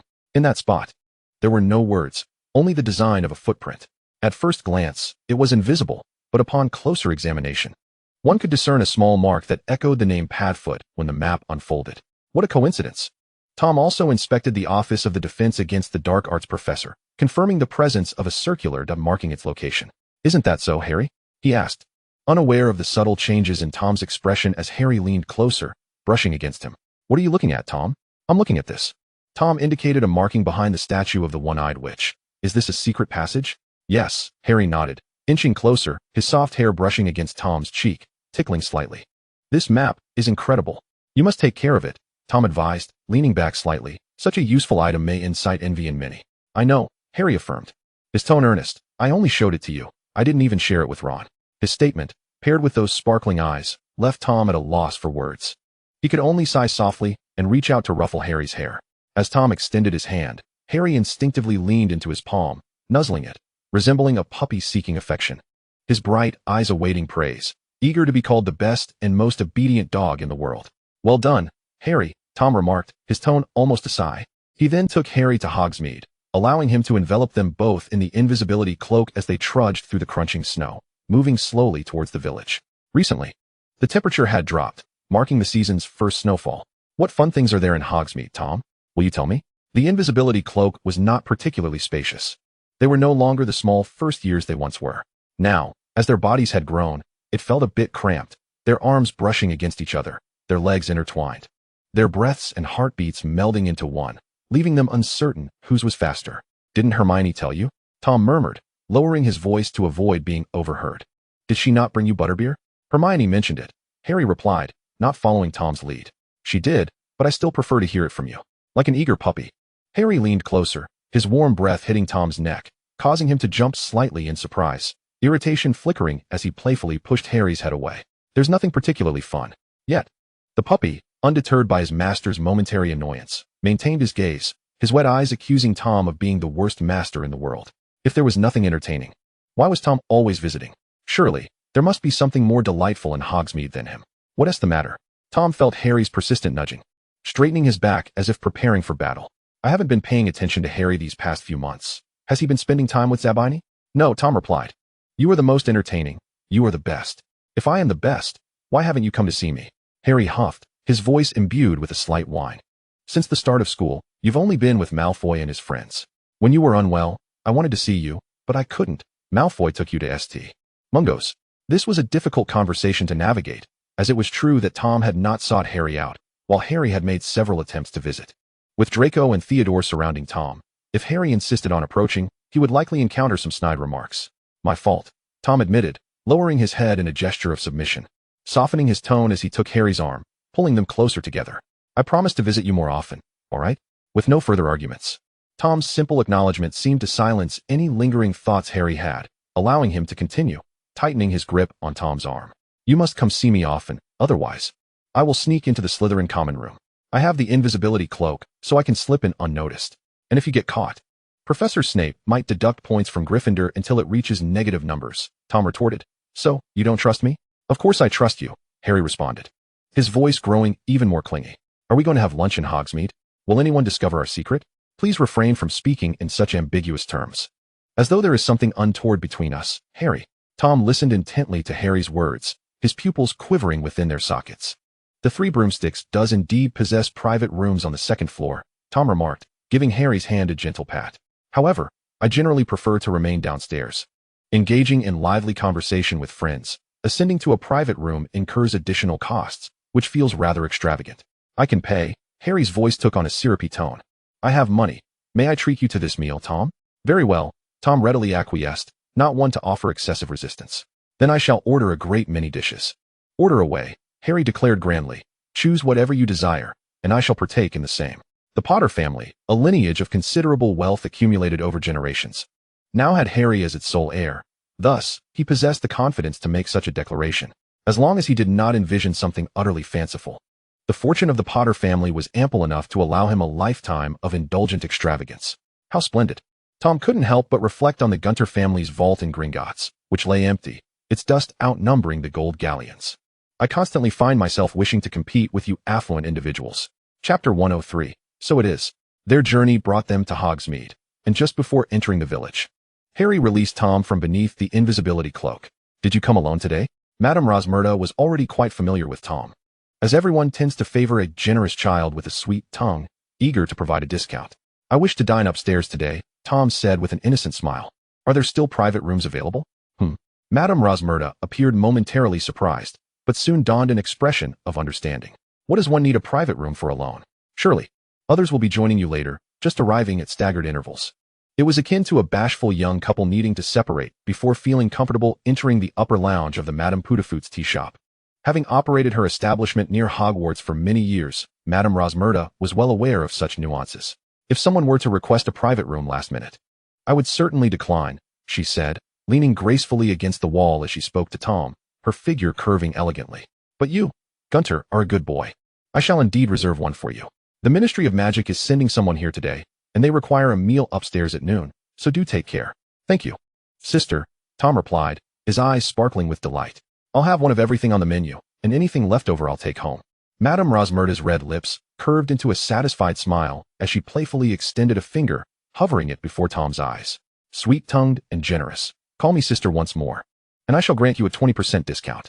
Thank you, sister, Tom responded, his obedience utterly charming. Satisfied, Madame Rosmerta retreated to the kitchen, and Tom prepared to ascend the stairs, when a sudden chill swept past him as the door to the 3 broomsticks opened. Professors McGonagall and Flitwick entered, accompanied by a man wearing a top hat, Minister Fudge.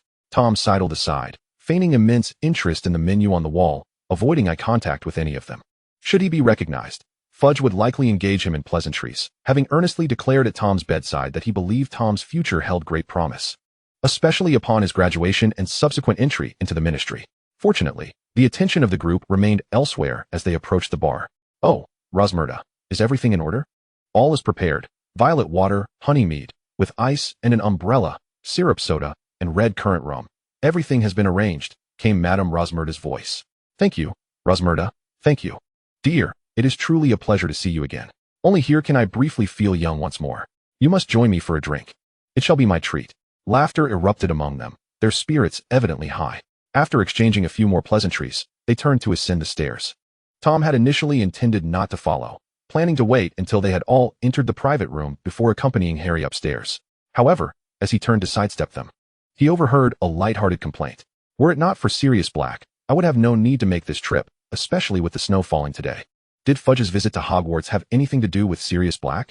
Tom furrowed his brow, tugging Harry behind a Christmas tree in the entryway for a few seconds before slipping beneath the invisibility cloak and signaling Harry to ascend the stairs with him.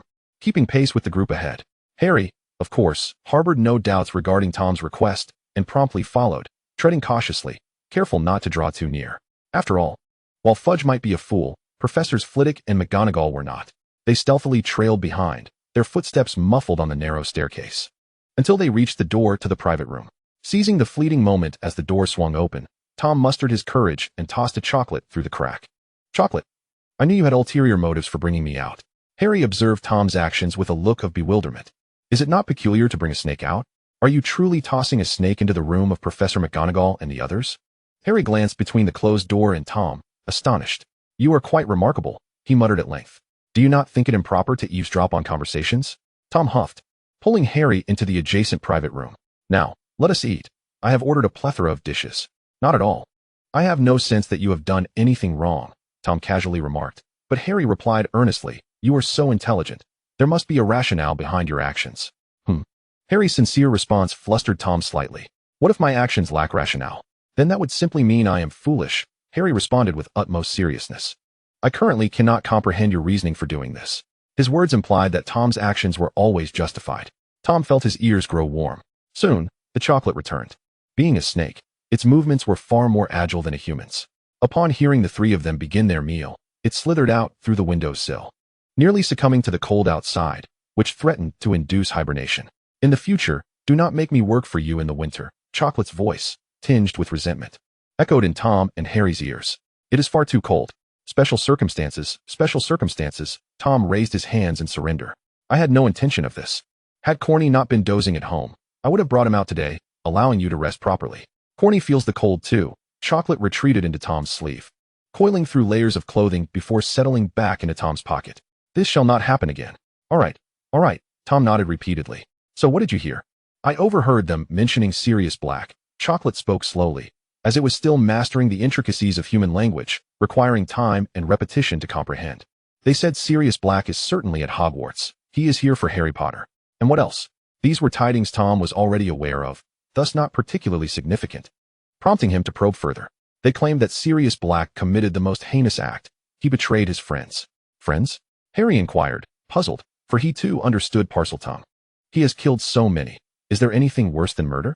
However, Tom remained silent, merely responding with a slight exclamation and tilting his head back ever so slightly, adopting a relaxed demeanor. Ah, so that is how it is. Chapter 104. It came as it would. In an instant, numerous threads intertwined. The 4 individuals, once captured in photographs with radiant smiles, now lay in various states of demise or despair, devoid of any semblance of life. Tom did not lament. He merely perceived it as perhaps a form of retribution. After all, he did not believe Draco would deceive him. Given that Sirius Black was a traitor who had forsaken his own bloodline, it was hardly surprising to Tom that he would engage in such unorthodox behavior. With matters weighing on his mind, Tom excused himself from the meal, claiming that darkness had descended, and returned to the castle early. Will you invite me again next time? Harry inquired, a tinge of reluctance in his eyes as he gazed at Tom. At the threshold of the hall, he tugged at Tom's sleeve, unwilling to let go, presenting a thoroughly pitiable sight. Of course, Tom nodded vigorously. Shall we visit Honeydukes next Friday? With Tom's assurance, Harry reluctantly took his leave, glancing back multiple times. Tom stood rooted, watching Harry retreat, even waving dutifully until Harry turned a corner and vanished from sight. At which point he lowered his hand, and the smile that had lifted his lips. He then turned and rapped upon the door of the Defense Against the Dark Arts professor's office. The door was opened by Professor Remus Lupin. As usual, he donned a somewhat worn yet tidy suit, and upon seeing Tom at the entrance, his expression flickered with surprise, quickly replaced by a warm smile, embodying the demeanor of a good teacher as he stepped aside, allowing Tom to enter his office. Is there something you wish to discuss, Gunter? Tea or coffee? He inquired gently. Both are agreeable, Tom replied with a smile, settling into the chair Lupin had vacated. However, I think it might be prudent to save our refreshments until we've spoken a bit. Remus Lupin paused, placing his teacup down as he took a seat at his desk. Very well. Can you guess what I wish to discuss with you, Professor? Tom leaned forward, resting his hands on the desk. Or perhaps the nickname Moonface might make you feel more at ease, Professor? Lupin's expression shifted. He rose, looking at Tom as if he were about to speak, but Tom was quicker. His other hand, hidden beneath the desk, had already drawn his wand, pointing it directly at Professor Lupin. Expelliarmus. Incarcerus. The two spells were cast in rapid succession, catching Lupin entirely off guard. By the time he realized Tom was taking action, he found himself bound and crashing against the bookshelf behind him, dislodging 2 volumes, while his wand lay firmly in Tom's grasp, rendering him at a distinct disadvantage. Neither spoke, and they exchanged glances for several seconds before Lupin broke into a laugh. Have you ever seen Bigfoot? How has he been? His tone remained gentle, undeterred by Tom's abrupt aggression or the revelation of his nickname. Tom could not help but admire Lupin's wit. How well could he be doing? Tom replied slowly, adopting a nonchalant, half-true demeanor. If one could still live well after all the wrongs they've committed, wouldn't that be a sign of Merlin's blindness? Tom scrutinized Lupin's face intently. Just like you, Professor, you've turned out this way, and it doesn't seem unfair, does it? This was, in essence, a provocation. Tom was uncertain of the specific events of the past, yet he felt justified in making a conjecture, particularly since Lupin was a werewolf. Lupin's precarious existence was evident to all students at Hogwarts. Coupled with his lycanthropic identity, his life must be even more arduous than others could imagine. Indeed, after Tom had uttered these words, Lupin revealed something Tom had not anticipated. Are you here for Severus? A fortunate revelation, Tom mused inwardly, yet his expression remained composed. The curve of his lips perfectly measured. What do you think? He countered, tossing the question back. For a moment, Lupin seemed momentarily at a loss, stammering slightly as he inhaled deeply.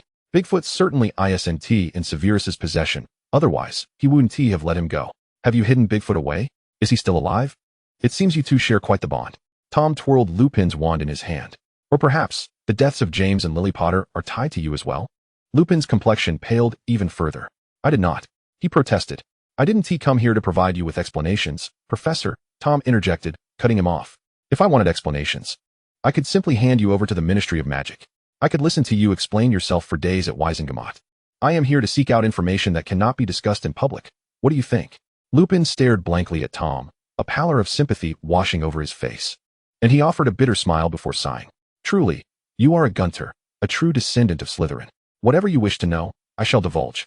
He leaned against the bookshelf, bending his legs into a slightly more comfortable position, tilting his head back to gaze at Tom, who sat elevated in his chair. That was many years ago, indeed a great many years ago, and it was the happiest time of my life.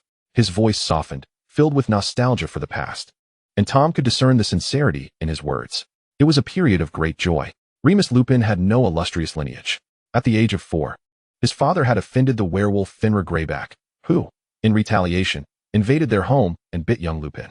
From that moment forth, he became a werewolf. And despite his parents' desperate attempts to save him, their efforts proved futile. Consequently, he was thrust into a world where he was severely discriminated against. His parents went to great lengths to help him masquerade as a normal child, perpetually relocating to obscure the fact that he transformed on the night of every full moon. This exhausting lifestyle took a toll on their health, significantly shortening their lives. Eventually, with Dumbledore's assistance and tacit approval, he arrived at Hogwarts. It was here that I met Bigfoot, Wormtail, and Padfoot, back in 1971. Chapter 105. Another profitable day. I truly should consider business. Those were the happiest days of my life. Gunter, Lupin said gently.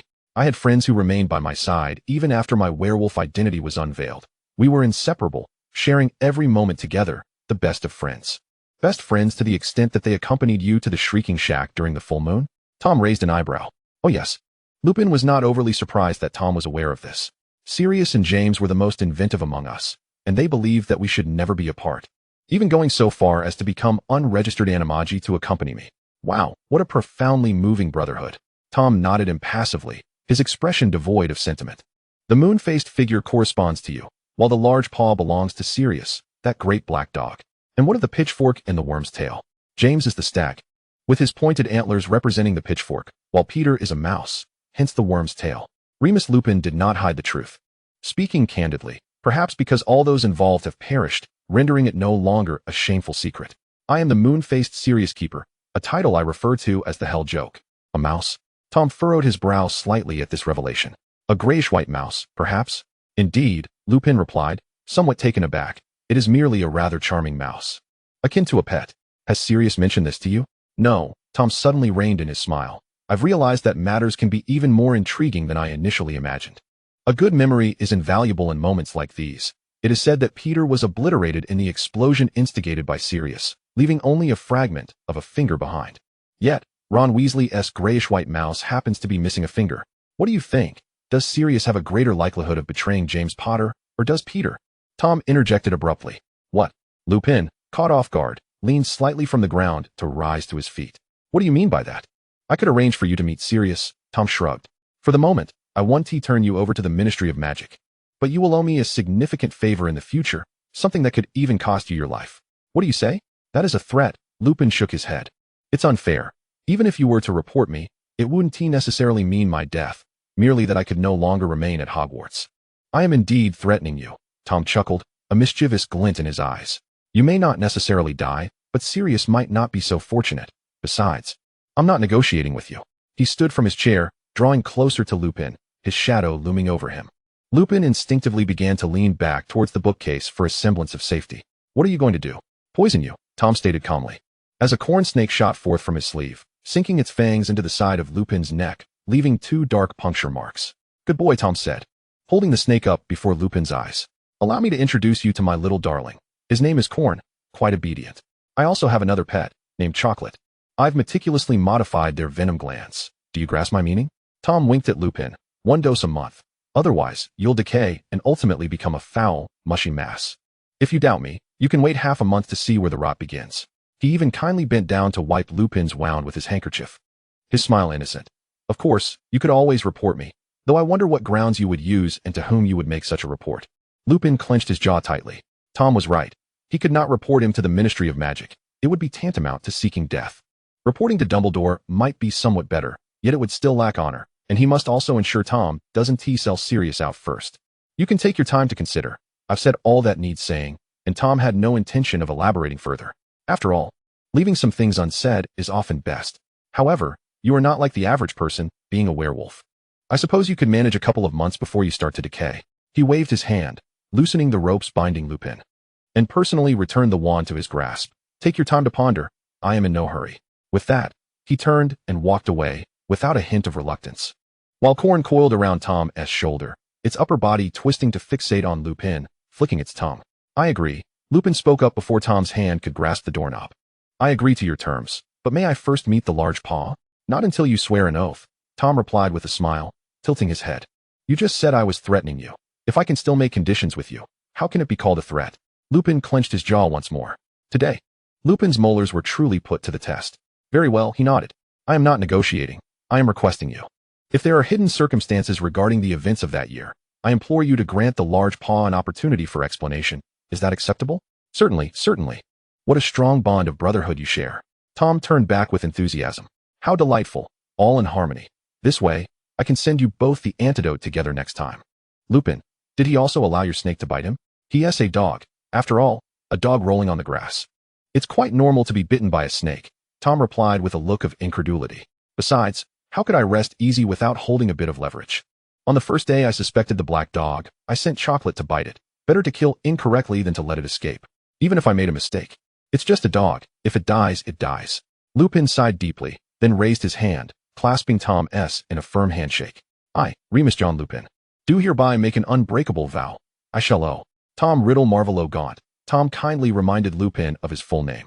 I shall owe Tom Riddle Marvolo Gaunt a promise. Lupin appeared somewhat glum, for in the future, whenever I invoke this promise, regardless of its content, I shall spare no effort to fulfill it, even at the cost of my life. A stream of white lights spiraled forth from their joined hands, swirling and dancing throughout the office before finally settling back onto their clasped hands. The oath was fulfilled. Tom nodded in satisfaction. Another profitable day indeed. Chapter 106. I wouldn't bully you, Professor. Tom set off with Lupin toward the grounds, the sky now darkened. The advantage of walking alongside a professor is that he would not be caught by Filch. After they had walked a short distance, Tom suddenly spoke. His tone languid. Aren't you curious how I know so much, Professor? He spoke slowly, his demeanor relaxed, showing no fear of provoking Lupin's ire. You have quite the temper, Professor, Tom continued, dragging out his words. I might just come to like you. Remus Lupin glanced at Tom with a somewhat complex expression. Please refrain from jesting about your professor, Gunter. Moreover, actions always leave traces, and it is quite difficult not to be discovered if one has the intent to investigate. I assent it? Yes, Tom nodded. So, the Whomping Willow was specifically planted by Dumbledore for you? Yes, Lupin replied, nodding. Through the Whomping Willow, one can reach the Shrieking Shack. You know I spent every month as transformation in the basement of the shack, don't you? I am aware, Tom hummed. That chain you used to bind yourself is quite thick. He gestured with his hands to indicate its size, then chuckled. Werewolves, oh werewolves. He was laughing, but there was no hint of mockery in his tone. It seemed he was simply genuinely amused. Lupin felt somewhat puzzled by his intentions, pursing his lips and falling silent. They continued to walk in silence, crossing the open fields, passing the Quidditch pitch, and reaching the nearly abandoned grounds at the edge of the Forbidden Forest. After Hagrid's departure, the area had become almost desolate. The new professor of care of magical creatures had no use for this space, and no new gamekeepers had moved in to tend it. Uninhabited houses quickly fell into disrepair, and the place now bore signs of desolation. Tom did not pause before the doghouse belonging to Yaya. Yet Yaya seemed to have caught a whiff of Tom's scent and emerged to nuzzle against him, eliciting a perfunctory pat on the head from Tom. He then halted in front of another, slightly smaller but still quite exquisite doghouse. Inside, a sleeping figure awaited. Tom indicated it to Lupin. I administered the medicine. You may take him home. I suspect he will awaken by tomorrow. Is there no antidote? Lupin's expression grew somewhat intricate. You are not remorseful. But you haven't inadvertently poisoned him, have you? Certainly not. I meticulously controlled the dosage, Tom replied with an air of calm. He truly was quite dog-like in the literal sense. I haven't had the chance to converse with him yet, nor do I know if he has any inkling of what is transpiring. However, being admitted to Hogwarts, receiving dog food, and having a cozy shelter rather than scavenging for mice as a stray dog, he owes me a debt of gratitude. After Lupin extricated the sprawled and slumbering Sirius from the doghouse, Tom reached out to ruffle Sirius's furry head. A debt of gratitude is one matter. Poisoning him is quite another. I fear he might awaken in a frenzy and attempt to bite me. Therefore, I shall not linger to await his awakening. Once he regains his composure, allow him to seek me out and swear an oath. Also advise him not to hastily pursue Wormtail, for the Dementors roaming Hogwarts are not inclined to reason with him. Tom gave Sirius's head another gentle rub before withdrawing his hand and nodding to Lupin, as if to signify that he had done enough. At this juncture, it was sufficient. He had secured an unbreakable vow. A second would be even better, but if not, it mattered little, for the one who would perish from the poison would not be him. Lupin grasped Tom's wrist. Stay, Mr. Gunter. Under the moonlight. Remus Lupin's weary visage inadvertently conveyed a sense of domesticity, as if he were on the verge of breaking. Huh. Tom pointed at himself, bewildered. Yes, Lupin replied, cradling Sirius in a manner akin to holding a baby. Come to my office. He inhaled deeply and continued. Sirius has a somewhat impatient temperament. I am uncertain if he can calm down enough to articulate anything to me. Clearly, you possess a wealth of knowledge, and your presence would be immensely beneficial. But what advantage would there be for me in staying? Tom raised an eyebrow. What could either you or Sirius possibly offer me? This query rendered Lupin momentarily speechless. He took a breath and exhaled heavily. Can I defer payment? Deferring payment also necessitates consideration of what you can offer me, Professor, Tom replied with a smile.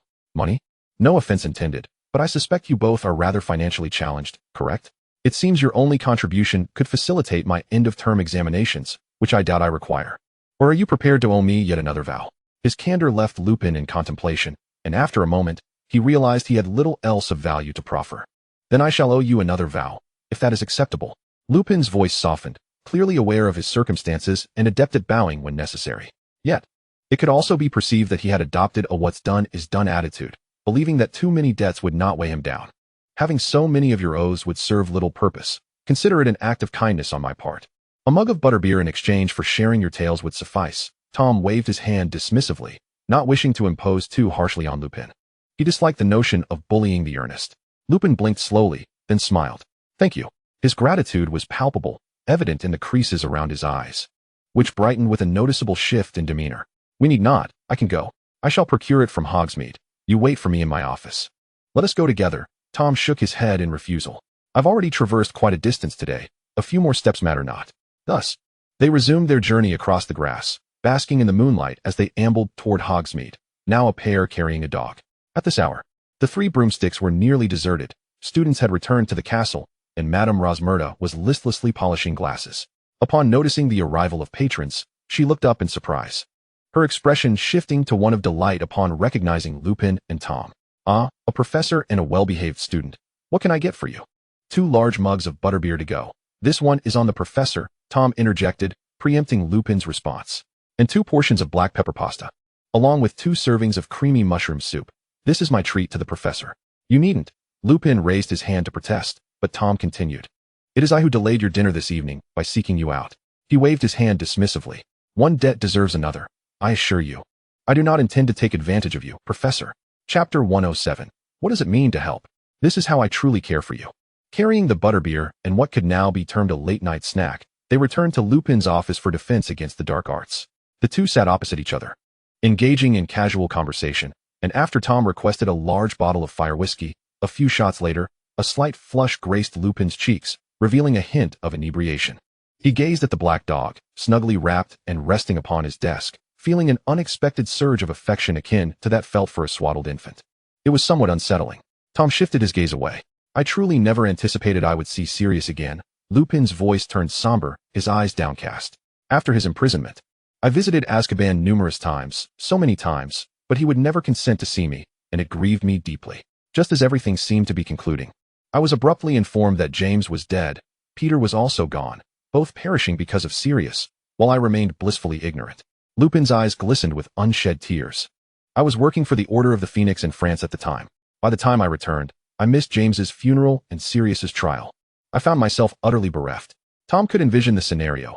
A pitiable werewolf, orphaned and scorned, befriending his closest companions at school, only to lose 2 of them in a single night, with the one imprisoned being the cause of it all. The fact that Lupin did not succumb to madness at that time spoke volumes of his mental fortitude. I truly did not wish to return. I genuinely did not want to come back. Hogwarts holds far too many memories for me. Lupin's voice lowered further, tinged with a hoarse edge that led Tom to suspect he might weep. I can recall the day James first caught the golden snitch on the Quidditch pitch.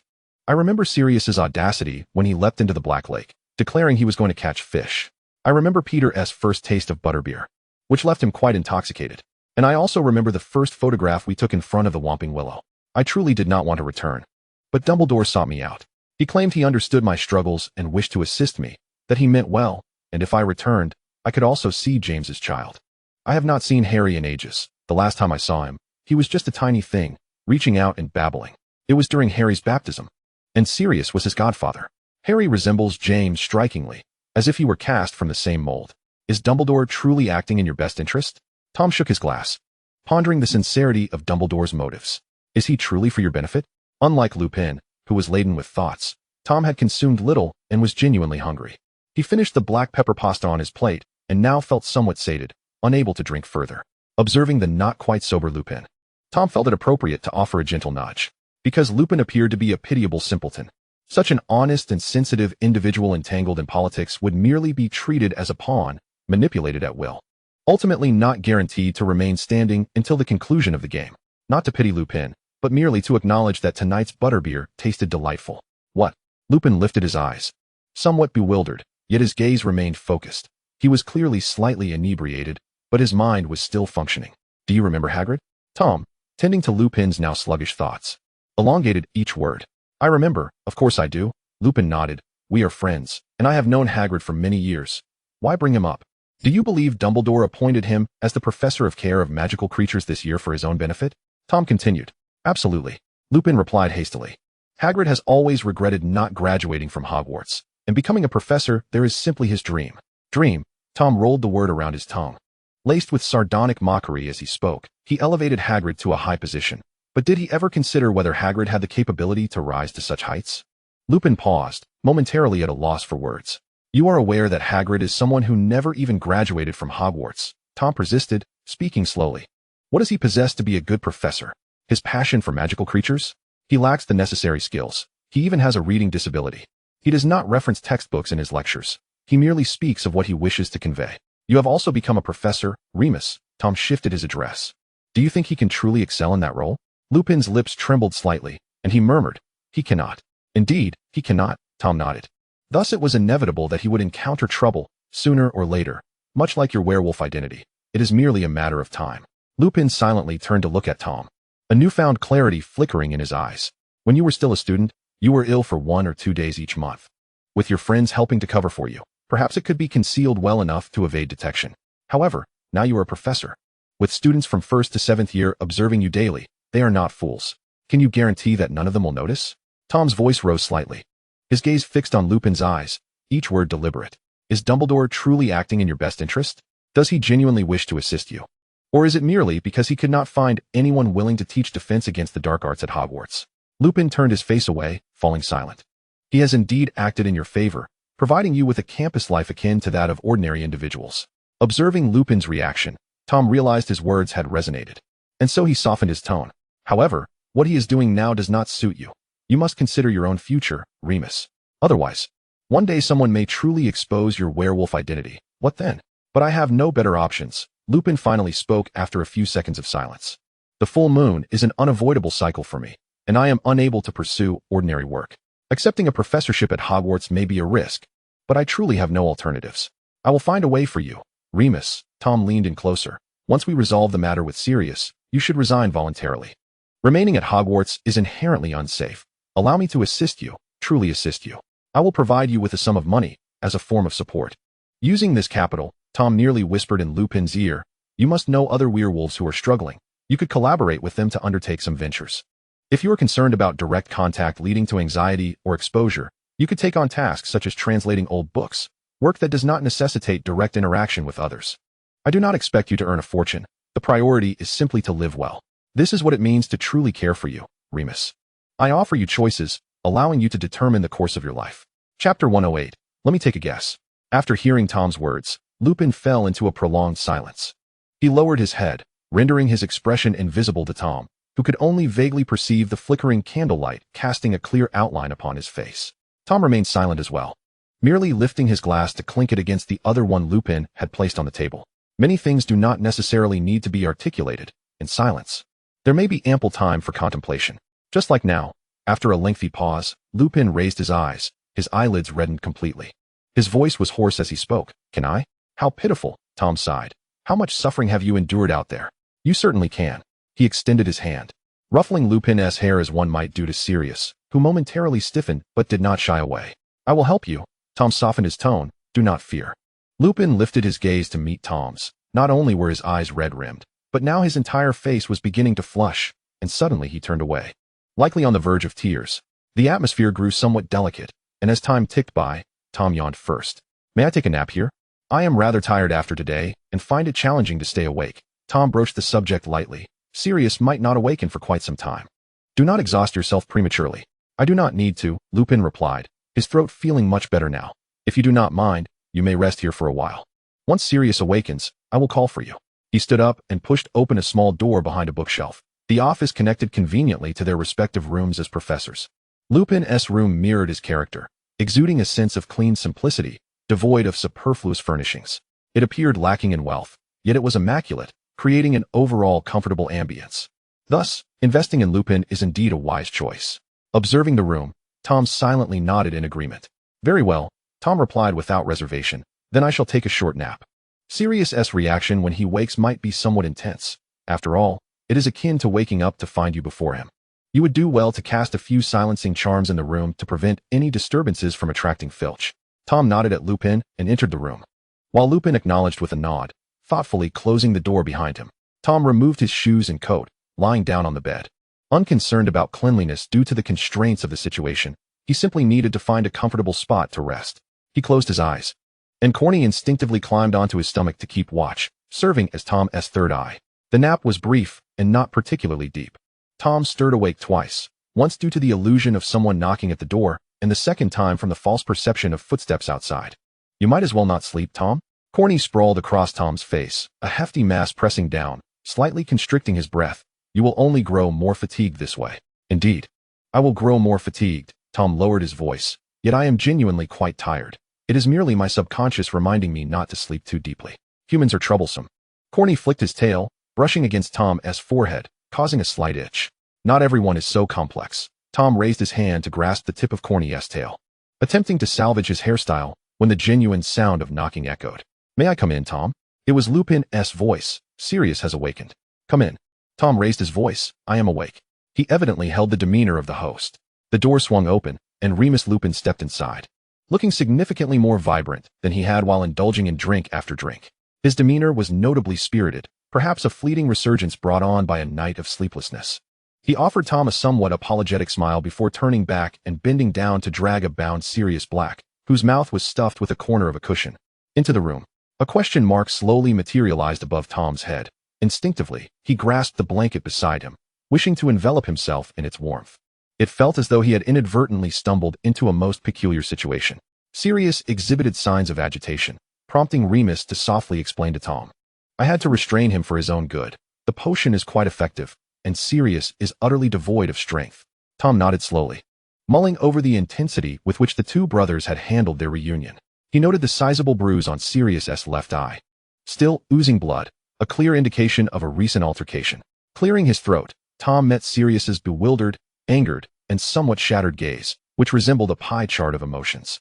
You must recognize me, Sirius. I shan't bore you with introductions, considering I've fed you numerous meals and even provided you with a makeshift doghouse and bathed you. Sirius blinked, the fury in his eyes slightly receding as he scanned between Tom and Remus, seemingly lost in thought. Are you planning to say something to him?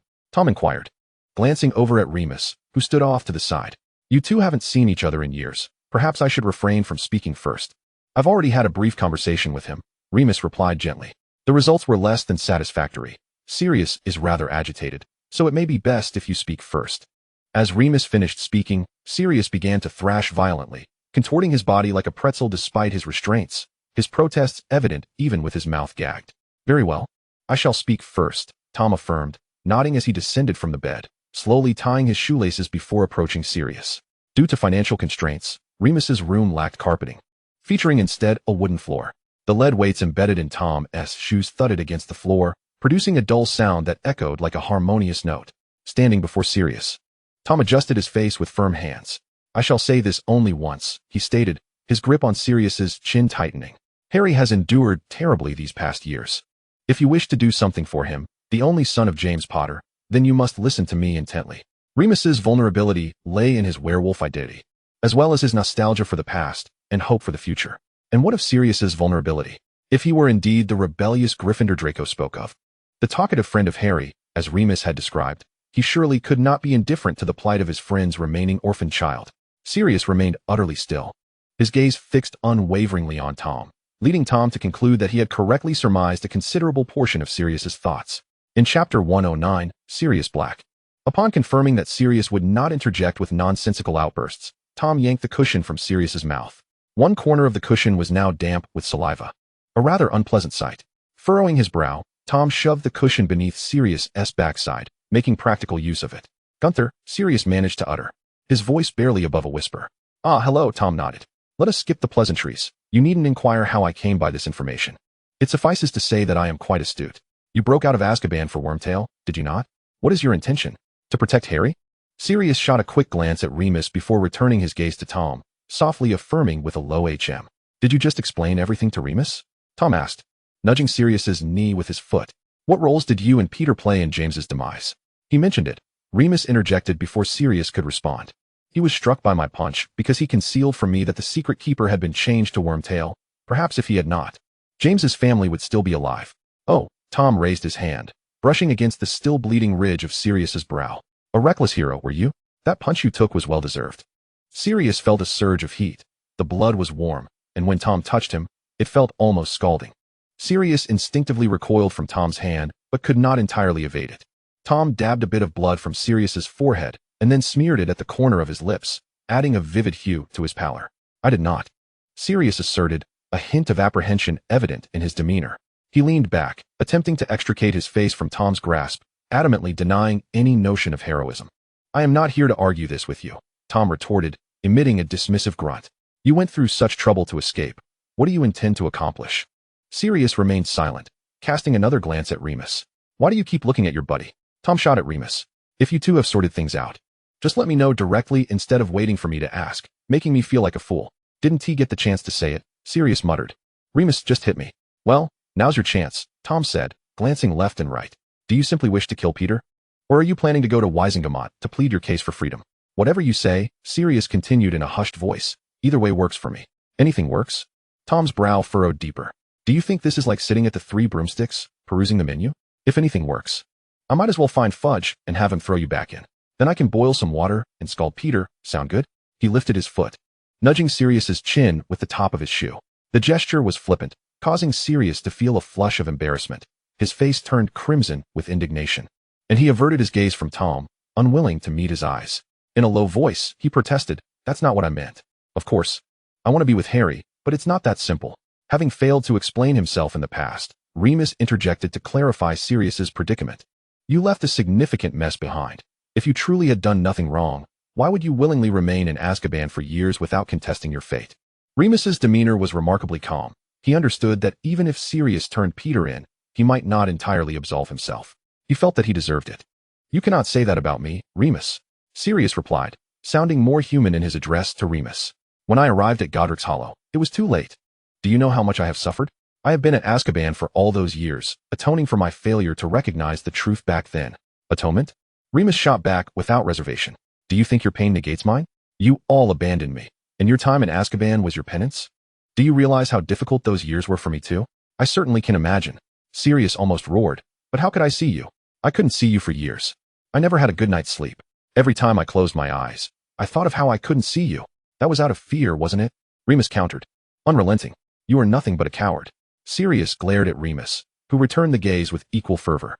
Tom glanced back and forth between them, then burst into laughter.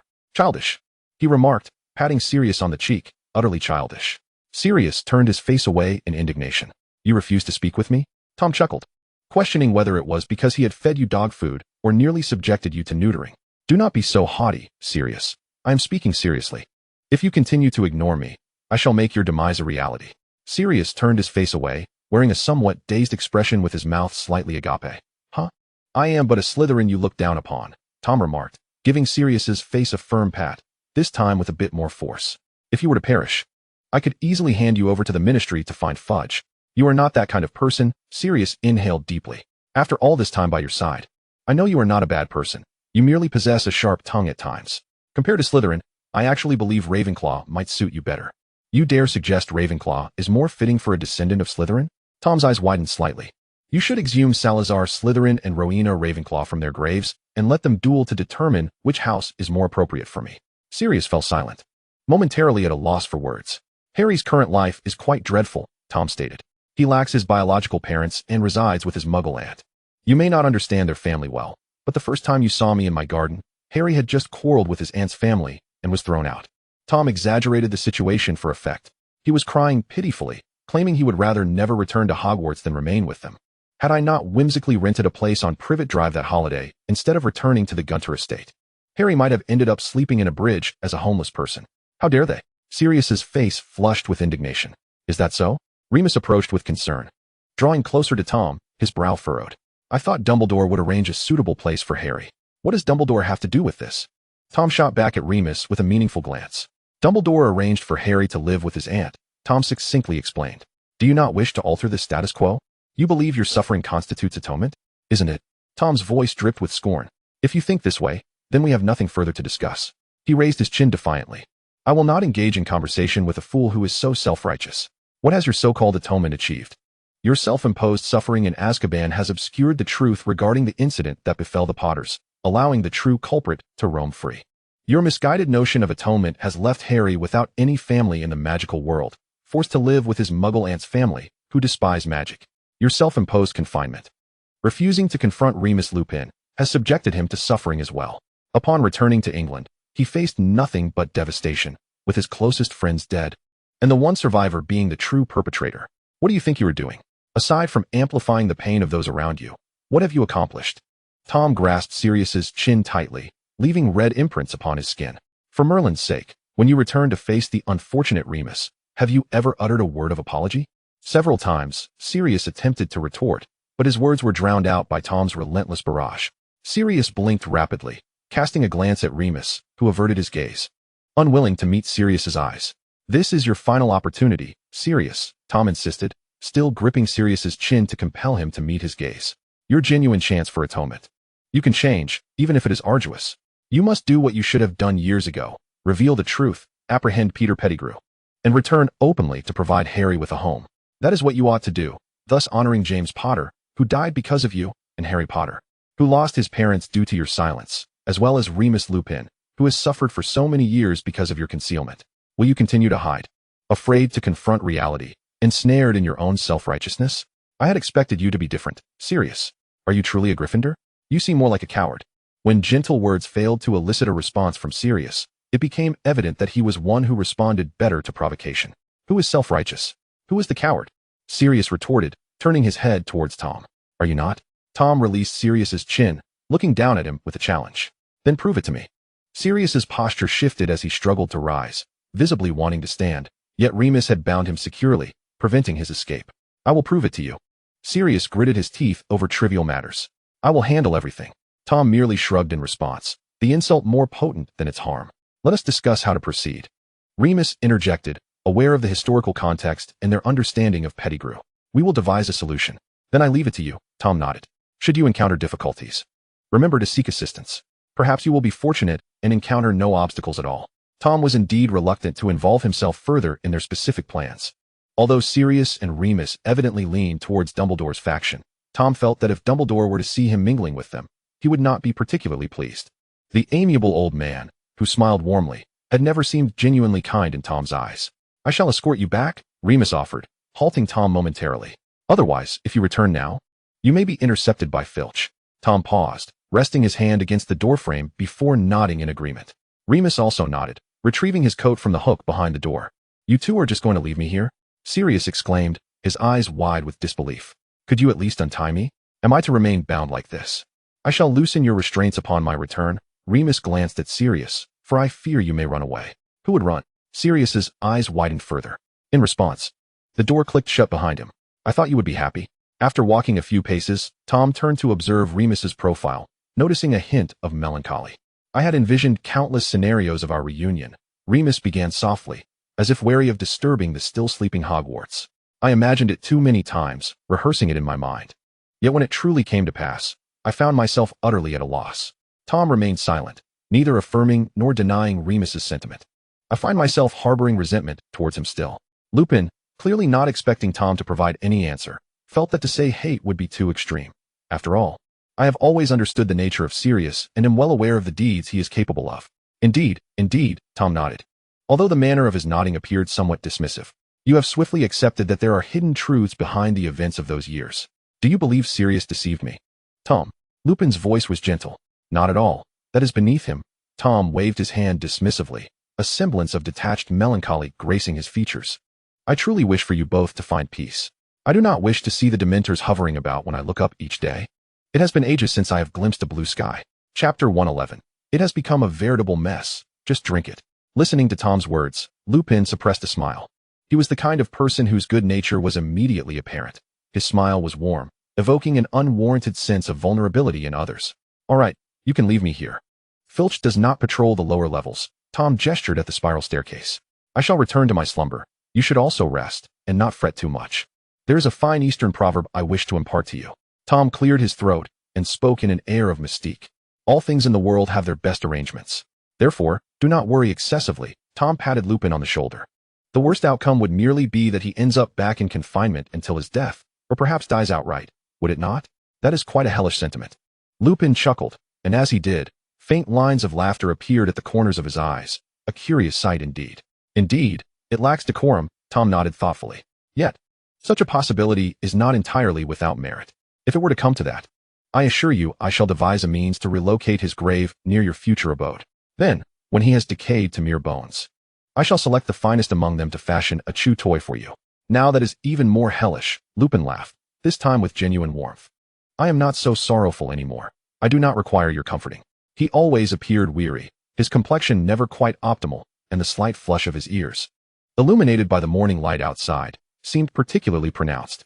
Lupin, somewhat sheepishly, rubbed his nose, saying, I feel as though you are treating me like a child, Gunter. I could easily be your father. Do not take advantage of me. I could easily say that at your age, you could be my boyfriend. What of age? You are not that old. Tom raised his hand to halt the conversation. Now go rest well, Professor. Do not arrive on Monday with dark circles under your eyes. He waved his hand and lightly ascended the staircase, turning to vanish into the entrance of the lower stairs. Lupin stood for several minutes before rubbing his face and taking a deep breath. I feel as though I have been coddled like a child. Lupin felt a mix of helplessness and an oddly peculiar sense of happiness. He had no substantial impression of Gunter. There were simply too many students at Hogwarts. And by the time they reached their 7th year, they were all absorbed in packed schedules. The only students he distinctly remembered were the best and the worst. Gunter was not among them. Yet, he did not lack any impression entirely. Lupin had seen Gunter many times in the company of young Malfoy. It was only natural for him to remember young Malfoy, given his strained relationship with the elder Malfoy during their time at school. It was only human to take note of his son. Gunter was seen in such contexts. A quiet boy, lacking presence, with a gentle smile. He appeared to possess a good temperament, making it difficult for others to remember him unless one made a conscious effort. Subsequently, he heard of Gunter's use of the killing curse to slay a hippogriff during a duel, saving a fellow classmate. Lupin was taken aback, truly startled. A third-year student, 13 years of age, capable of wielding the killing curse rather than merely conjuring a stream of green sparks from the tip of his wand, was impressive enough. Yet he had managed to kill a fully grown hippogriff. Upon returning to his office, he spent the night reviewing Gunter's assignments and routine tests, which were consistently satisfactory, always at the level of an A, with only 2 or 3 errors in the tests. Always 2 or 3 errors. Lupin flipped through the parchment once more. Indeed, it was consistently 2 or 3. Was this intentional? Had he deliberately chosen to hold back due to his heritage as a Slytherin? Lupin felt a twinge of surprise, yet he did not intend to intervene. Both emotionally and rationally, he felt it was not his place to interfere with a Slytherin student, despite his slight concern. Teenage boys, especially, ought to be in a phase of striving and excelling, should they not? Was this deliberate restraint a result of past bullying due to his lineage? Yet ultimately, Lupin did not approach Gunter. He recognized himself as a soft-hearted person. However, he did not possess the courage of Sirius or James to pull someone from the mire. He feared that should he reach out to Gunter, his own identity as a werewolf might one day be exposed, potentially worsening Gunter's situation. Thus, he remained silent until Gunter himself knocked on his office door. He then beheld a Gunter entirely different from the one he had imagined. A Gunter with a distinct edge. Skilled and poised. A few words from him could evoke a tumult of emotions within Lupin, each sentence piercing his lungs with painful precision, more painful than Snape's scornful words. Gunter painted a picture of the life he yearned for, a stable existence under his own control. To use student funds to fulfill one's dreams might seem morally questionable. Yet Lupin found himself shamefully captivated by the notion, for he yearned for such a life. After graduating from Hogwarts, he found himself utterly alone, leading a life that could only be described as wandering. His identity as a werewolf had yet to be revealed publicly. He had not made it onto the Ministry's list of werewolves, yet this also meant he was compelled to hide his true nature at every new place he arrived. Every job he undertook, he had returned to the life of his childhood, filled with evasion, unable to stay in one place for too long, and constantly racking his brain for excuses to deflect the neighbors' prying gazes, contemplating where he could move next. He was exhausted. Thus, even knowing that Dumbledore's invitation to join Hogwarts as a professor was likely not a wise decision, he still accepted. If he had truly wished to see Harry, he could have found a way long ago, though he had no access to Harry during the 11 years he spent in the Muggle world.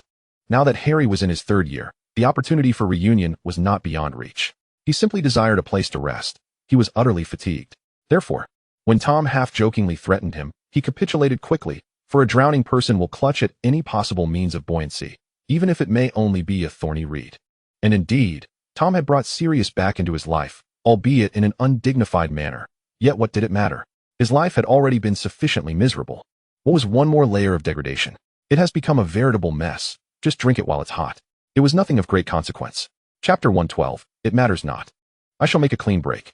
Tom returned to his room to sleep peacefully, entirely unperturbed. After all, the events that were to unfold had little significance to him. They had all agreed to sort it out among themselves. He declared his indifference, and when Monday arrived for his defense against the dark arts class, he merely exchanged nods and smiles with Professor Lupin. A casual observer would assume they were hardly acquainted. Tom was oblivious to the conversation between Lupin and Sirius. Nor did he care. If matters spiraled entirely out of control, he would simply eliminate them, a minor issue indeed. The path to success is often paved with casualties. And with time, those losses seemed trivial. In this state of carefree detachment, Christmas arrived. This year, he received an abundance of financial support. As Draco and the others still perceived Tom as someone on the brink of destitution. "Aren't you returning to Malfoy Manor this year?" Draco lamented, clutching a honey-colored soft toy. "Why the sudden decision to return to your ancestral home? What is so special about it? I mean, it's not like there's anyone there. How boring it must be to spend Christmas there." "It's not that bad. Considering the travel time, I'll only be there for 3 days. And I'll certainly return to Hogwarts before you," Tom replied, packing his belongings. "Just going back to tidy up a bit. Will you come back with me next year?" Draco inquired, watching Tom's back as he bit his lip. Although Tom usually appeared amiable and easygoing, those who knew him well understood his stubborn nature. Once he made up his mind, no one could sway him. Perhaps someone could, but that person certainly wasn't he, Draco. Nevertheless, Draco would never admit it. He would fiercely defend his unique position in Tom's heart. "We'll discuss next year when the time comes," Tom replied noncommittally. "Who knows? We might all end up celebrating Christmas at Hogwarts next year." Draco rolled his eyes and affectionately ruffled the soft toy's fur, letting out a heavy sigh.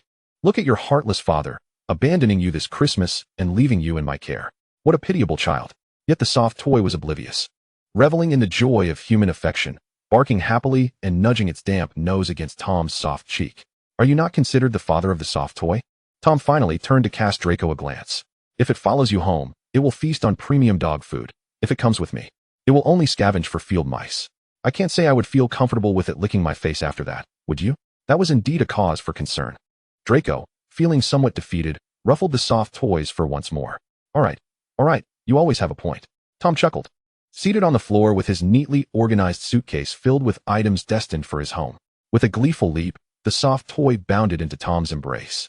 Draco furrowed his brow, suddenly realizing he felt a twinge of jealousy towards a carefree little dog. But what malice could a dog harbor? It was simply blissfully nuzzling both of its owners. Both of its masters smelled delightful, which the little creature adored. Tom entrusted the soft toy to Draco, confident that the chocolate and corn in their dormitory could fend for themselves.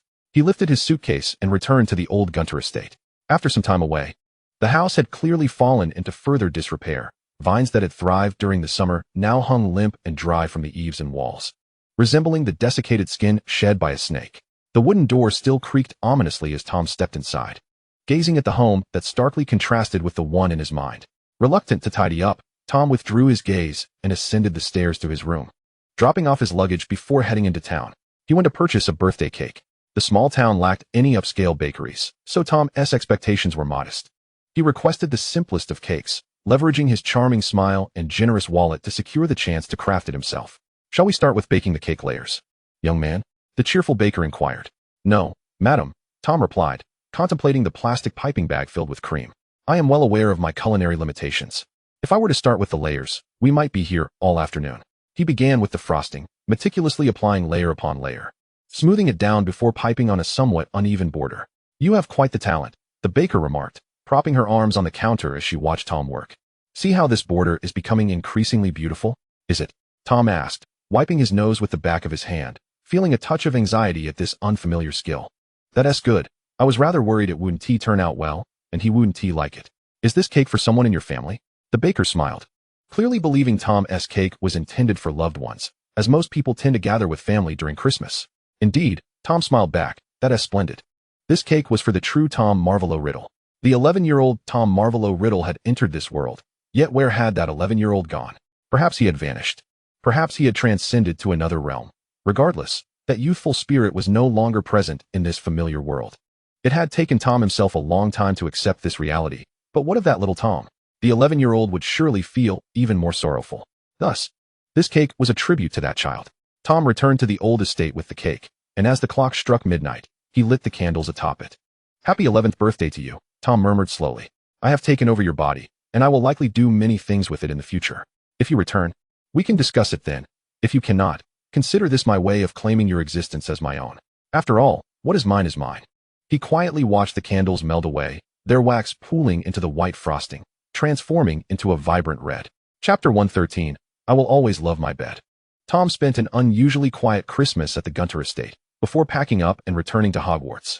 It felt as though he had merely used the old estate as a transient hotel. However, it was clear that the estate struggled to keep him in his world. The old estate still had an eccentric mother and an equally peculiar uncle, but this world's estate was devoid of anything. Before departing, his final act was to visit the family graveyard at the estate. The Mellifer Gunter of this world was not buried here, but the Mofin Gunter was. Tom carefully tended to the gravestone, opting to forego magic and instead pulling weeds by hand, wiping away the dust with a cloth. I didn't expect the last time I saw you to be in person, and now it's at your gravestone, Tom said, eyes cast downward. But that's all right. No matter where you are, I will make you proud, even though you never really had high hopes for me. Tom returned to Hogwarts. Typically, students returning home for the Christmas holidays tend to delay their return until the very last day of the break.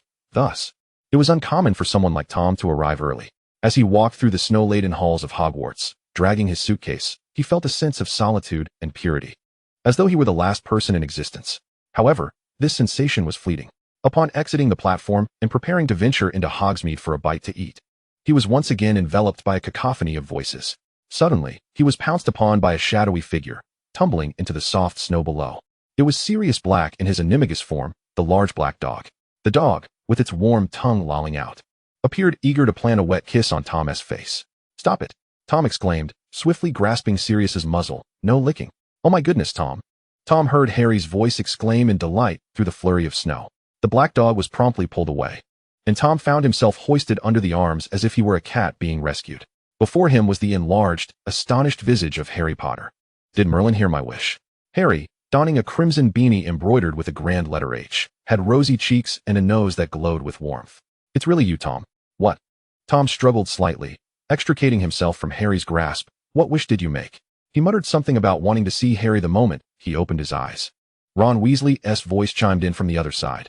"Well, it's not exactly the first thing upon waking, but it's close enough to count as a wish fulfilled." "Wow," Tom remarked, brushing the snow from his clothes. "That truly is good fortune. I just disembarked from the express." His gaze shifted to the black dog that circled Harry, perplexed. "What is the situation?" "Isn't this the dog I fed at the Quidditch pitch?" "How did it end up by your side, Harry?" "Did a Christmas miracle unite godfather and godson, leading to a happy ending already?" "That seems rather swift." "It was Professor Lupin," Harry replied, his attention unwavering from Tom's face, not sparing a glance for the wagging black dog. He feared it was too cold for the dog to stay in his kennel at the Quidditch pitch, so he brought him back to the castle. "Then we went out for a walk while Professor Lupin went to fetch dinner," Harry continued, completely disregarding Ron's chance to interject. "Have you eaten yet, Tom? Would you like me to bring you something?" Ron Weasley exhibited a hint of sympathetic exasperation. What to do when your best mate is love-struck? "All right," Tom conceded, pulling his gaze away. "I was planning to get dinner myself. Otherwise, I would have directly returned to the school." "Where did Professor Lupin go?" "I intended to order some ribs to take back from the Three Broomsticks." "Let Harry accompany you to the Three Broomsticks," Ron suggested with a hint of discomfort. "I'll go to the Hog's Head to look for Professor Lupin and walk the dog. You two go on without me. Just pretend I'm not here." He departed with the dog, not looking back. "Then you can join me," Tom replied, observing Ron's hasty retreat with a sigh. Otherwise, taking the dog to the Three Broomsticks might upset Madame Rosmerta. Harry nodded obediently. Tom slightly tilted his head to glance at Harry, bemused by the boy's sudden infatuation. "This isn't ideal. I hope he doesn't stray too far off course. Did you receive your Christmas gift?" Tom initiated the conversation. I pondered whether sending something related to Quidditch would seem unoriginal. He had sent Harry a set of Quidditch broom care accessories. To be truthful, Tom had not invested much thought into the gift. He merely flipped through a magazine, selected what he deemed suitable, and sent it off to Harry. After all, it was easy to please, and he couldn't help but feel a bit indifferent about it. "I love it," Harry exclaimed, his eyes widening and appearing particularly round. "It's incredibly useful, is it?" Tom nodded. "If Slytherin and Gryffindor don't face each other in this year's Quidditch match, I'll come to cheer for you." Harry's expression shifted slightly, revealing a hint of regret. "Then I'll have to pray would draws a good lot." Despite Harry's invitation for dinner with the group, Tom ultimately declined and returned to his room. Socializing was an exhausting endeavor, and he preferred to retreat into solitude. He had stayed up all night the previous evening and was now quite fatigued. Inside the Slytherin common room, it was eerily quiet. Tom returned to his dormitory. where his chocolate and corn snakes lay nestled in their beds, sleeping peacefully, almost as if they were dead. However, that was how snakes hibernated, completely unresponsive. Yawning, Tom hastily finished his dinner at the table, wiped his mouth, and, feeling too weary even to wash up, he turned and nestled back into his warm bed, choosing to remain there for the foreseeable future. Nothing could restore his energy quite like the comfort of his blankets. Chapter 114. If you don't speak, no one will think you're mute, said Blaze. Tom slept remarkably well, and upon waking the next afternoon, he glanced at the clock on the bedside table, astonished to find he had slept until the following day. Sleeping for such an extended period left him with a slight ache in his back. Slowly, he emerged from his cocoon of warmth, the embroidered pumpkin on his bed seemingly beckoning him to return and indulge in a little more slumber. After yawning and ruffling his tousled hair, Tom ventured into the bathroom. The cold water splashed against his face, refreshing him, and it dawned on him just how hungry he had become. Fortunately, I was well prepared, he thought, rubbing his face. I packed extra last night. Moreover, due to his fatigue, he hadn't eaten much at all. In his room, he managed to eat what could technically be classified as lunch, though it was more akin to afternoon tea, before deciding to step outside. Wrapped in his coat, he descended the stairs just in time to hear familiar voices from the common room. Christmas is becoming increasingly mundane. Draco's voice floated from the lounge, laced with dissatisfaction. One ball after another. I feel like a well-cooked bone in a pot, with a pack of dogs waiting outside to gnaw on me. What a vivid and illustrative description. Another voice chimed in. It was Blaze, his tone dripping with schadenfreude. I wouldn't encounter such predicaments. No respectable girl would consider introducing me to any of her friends. Now it's your turn to gloat, Draco retorted, his voice thick with disdain. Just wait until Mrs. Zabani remembers to set you up. Then you'll be the one behaving. As Tom rounded the corner of the staircase, he greeted the two. Back early, are we? Merry Christmas. Merry Christmas, Tom. Blaze was the first to rise, striding over to engulf Tom in a hearty embrace. I thought you hadn't returned. Tom already informed me he would return early, Draco said, furrowing his brow slightly, clearly disapproving of Blaze's enthusiastic hug. You really need to stay updated, Blaze. My fault, Blaze readily admitted. I didn't inquire ahead of time. Tom, why don't you come home with me for Christmas next year? That way, I want to be out of the loop. Draco's brow furrowed further, his gaze fixated on Tom, evidently awaiting his response. How can one possibly make judgments about next year at this moment, right? Tom, employing the same soothing words he once offered to Draco, dismissed Blaze's concerns, suggesting that they could discuss next year when it arrives. Who knows? Perhaps you all will celebrate Christmas at my home. Wouldn't that be delightful? I wasn't eavesdropping on purpose. However, I did overhear your conversation about Christmas, which doesn't seem to be the most carefree of holidays. I'm quite well, Blaze remarked, patting Tom on the shoulder and nodding towards Draco. Draco, on the other hand, is the most unfortunate.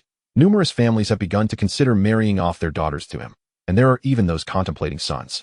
This Christmas ball must feel like a dance marathon for him. His feet are likely aching in agony. Draco succinctly expressed his agreement. So early? Tom blinked in mild surprise. I thought one would have to wait until at least 16 or 17. Children of noble lineage typically have their engagements arranged long before coming of age, allowing for direct marriage upon reaching adulthood. After that, during the prime of youth, the bride bears children, and the truly affectionate continue to thrive together while the ill-matched drift apart to pursue their individual paths.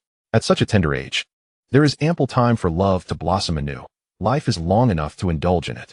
16 or 17 feels rather late. Draco let out a discontented huff through his nose. The initial phase involves careful selection, followed by engagement at 16 or 17, and then, upon graduation, a swift transition to marriage. Such urgency. Tom clicked his tongue. Great Salazar Slytherin. What was he doing at 17 or 18? Surely he was preoccupied with crafting an illustrious resume to secure a position within the Ministry of Magic? It is indeed a frightful reality, witnessing the vastly different lives people lead within the same world. However, Draco need not be in a hurry, Tom mused, diverting his gaze. The Malfoy family is flourishing, affording him the luxury of choice without haste. Indeed, upon hearing Tom's words, Draco nodded with a hint of satisfaction. If anyone should be anxious, it would be them. The Malfoys evidently do not require marital alliances to sustain their status. I can select a partner I genuinely desire for marriage. His words bore a pointed significance, his gaze lingering on Tom, the implication unmistakable, yet Tom conveniently averted his eyes, avoiding direct contact with Draco's stare. Draco licked his back teeth thoughtfully. But this summer, we are likely to spend quite a long time together. Blaze suddenly interjected, seamlessly changing the topic. I have some inside information. What do you mean? Tom responded with newfound interest. What arrangements are there for the summer? The Quidditch World Cup, Blaze said mysteriously, waving his hand. My mother's current acquaintance works in the Department of International Magical Cooperation. He made an appearance at our family gathering this Christmas, and after a few drinks, he divulged quite a bit. This year's Quidditch World Cup will likely be held in England. So close. Tom blinked, intrigued. This indeed warrants our attendance. The Quidditch World Cup is not merely a sporting event. The influx of visitors and the economic benefits are remarkably substantial. Just considering the food. At the Quidditch World Cup's camp, one can savor culinary delights from around the globe. Just for the sake of that gastronomic experience, many would willingly make the journey. Then it's settled, Draco nodded. I'll come to fetch you. This time, Draco wasted no time, initiating the conversation without delay, no hesitations whatsoever. A lesson learned through experience. Chapter 115. The youthful heart is always poetic. But you must include me, Blaze said, glancing between Draco and Tom before playfully draping his arm over Tom's shoulder. We should also bring Theodore. It would be splendid if everyone were together. Draco visibly frowned, but ultimately nodded in reluctant agreement. If we are to be united, then let us adhere to that principle, Draco stated somewhat slowly, as if hoping the deliberate pace would mask his irritation. Daphne and Pansy must come as well. Of course. That's no issue at all, Blaze replied, his smile growing brighter as he finally released Tom's shoulder and turned to link arms with Draco. Shall we invite Astoria too? Draco's expression darkened noticeably. What does Astoria have to do with this? Tom blinked, his curiosity piqued. Could the Greengrass family be planning to marry Astoria off to you? Draco rolled his eyes in affirmation of Tom's speculation. I had thought it would be Daphne. Tom exclaimed dramatically. After all, Daphne has grown up alongside you, possessing a semblance of childhood camaraderie. But with Astoria, your interactions are rather limited, are they not? The little girl is obedient. Blaze lowered his voice slightly. Daphne's fiery personality can be a tad uncontrollable. And the Greengrass family seems intent on ensuring their younger daughter is well prepared. Blaze shot Tom a peculiar glance, and he understood its meaning. You truly have it rough, Tom said, sitting beside Draco, but fear not, we shall enjoy our time without her. Draco's demeanor lightened a fraction. Fine. But you must come to the manor to accompany me first. This time, Tom did not refuse, he readily agreed. Speaking of which, isn't it nearly time for dinner? Blaze glanced at the clock hanging above the fireplace, wondering why the others had not yet returned. Can the Hogwarts Express really be delayed? It's a 1:30 train. It's nearly 4. Why are they still absent? Theodore and the others? Tom also looked up at the clock. Perhaps they are in Hogsmeade? Why don't we go over there for dinner instead? If we can avoid the Great Hall, why not? That's indeed a possibility, Blaze mused, stroking his chin. The repetitive fare in the Great Hall is rather disheartening. If we head to Hogsmeade, we might even check out Honeydook's new Christmas offerings along the way. Then let us go. Draco stood up. You should go upstairs and put on another layer, Tom. I'll just grab the Honeydook sweets from upstairs. I haven't taken them out for a walk today. It's cold outside. Make sure he wears a coat too, Tom cautioned. I bought him a jacket and had it sent to Malfoy Manor. You'll bring it back, won't you? You didn't even suggest I put on another layer. Draco raised his chin slightly, his tone laced with mild annoyance as a nasal complaint escaped him. You care more about him than you do about me, Tom. What nonsense. Tom playfully thumped Draco's back, feigning reproach. Why argue with a sweet? You should wear more too. Appear like a ball when you emerge. Let us see if Blaze finds that amusing. Me? Blaze, seated on the sofa, widened his eyes and pointed at himself. Should I laugh? Well, I'll laugh then. But what tone should I use? Should I add a high-pitched laugh? Draco promptly snatched a cushion from the sofa and hurled it at Blaze's face before dragging Tom upstairs. I told you. As they ascended the staircase, the corridor empty, Draco's voice softened yet was still distinctly audible to Tom's ears. I did argue with the sweet. What of it? Draco had grown slightly taller than Tom now. The third-year boy's height had elongated, and his features had matured. Unlike in first year when he still bore a hint of baby fat, now his eyes and brows were sharper, resembling his father, Lucius Malfoy, more closely. He certainly appeared more like an adult now. Tom, in a hushed tone, softened his voice, and the atmosphere in the quiet corridor turned palpably ambiguous. How heart-wrenching it must be for Honeydook to hear this. What does he understand? Perhaps he sensed a lack of resistance in Tom's tone, prompting Draco to inch closer. Leaning toward them, he was merely a foolish dog, while we had far more to consider. However, I harbor a distaste for those girls arranged for me to meet, just as the boys do. His words were sincere, yet he knew precisely when to temper his discourse. This haze of ambiguity, akin to gazing at a landscape through a water surface, encapsulated the exquisite romance of a secret infatuation. If confronted, it could devolve into a situation where even friendship would be at stake. Yet, for Slytherin, even if the tension were pierced, it would not lead to an irreparable rift. Such was their tacit understanding. Nonetheless, it would be better left unspoken. The musings of a young girl are often poetic. Does the same not apply to boys? Tom felt a profound softness within, responding lightly with an mm. It is exceedingly difficult to resist love when one knows there exists someone who loves them earnestly and wholeheartedly. It is only natural to be tender towards them. In a few days, will there not be a Quidditch match? I shall cheer for you. You must strive to capture the golden snitch, Tom whispered gently, encouraging our Slytherin seeker to triumph. Yet, at this moment, they lacked the privilege to openly declare their affections. They were still children, unripe and ensnared in the ambitions of their families and the ebb and flow of life, their love insufficiently defined. Love, in its essence, is never enough. Much like a moth's relentless yearning for the warmth of a candle, oblivious to the fact that such warmth demands a price of life. I understand. And Draco undoubtedly does as well. I shall strive, and I will continue to strive without cease. Unspoken is the truth that I shall always harbor affection for you. Chapter 116, Love Rival? What is happening? As they descended the stairs, Draco led Honeyduke, adorned like a Christmas tree, down with him. The once golden Honeyduke now wore a green dress embellished with lace, the entire dog radiating an exuberance that was almost comical. Oh, how delightful! Blaise cooed, lavishing affectionate praise on Honeyduke. What a charming little pup you are. Whose good dog are you? Honeyduke tilted his head, blissfully barking in response. Quite adorable indeed, Tom mused, assessing how well the outfit he had chosen suited Honeyduke. My dog looks splendid, no matter the attire. Draco raised his chin, a self-satisfied smirk adorning his face. Perhaps you should consider who made the selection. Clearly, he was quite pleased with himself. The three of them then ventured toward Hogsmeade.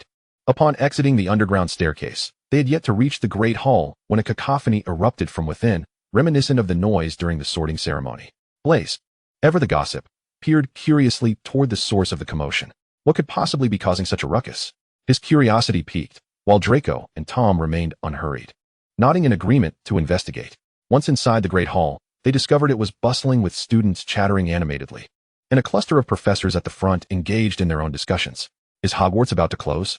A peculiar sense of anticipation flickered across Tom's face. Could it finally be over? Why such a strange thought? Draco shot Tom a glance. Do you not enjoy Hogwarts? Oh, not at all, Tom waved dismissively. But if Hogwarts were to disband, I should be able to reclaim the castle, no? After all, it was the place Slytherin contributed to in founding the school. If the school ceases to exist, surely the castle should revert to private ownership? A deep yearning and expectation illuminated Tom's expression. It would be quite valuable. What kind of life did you lead before encountering us?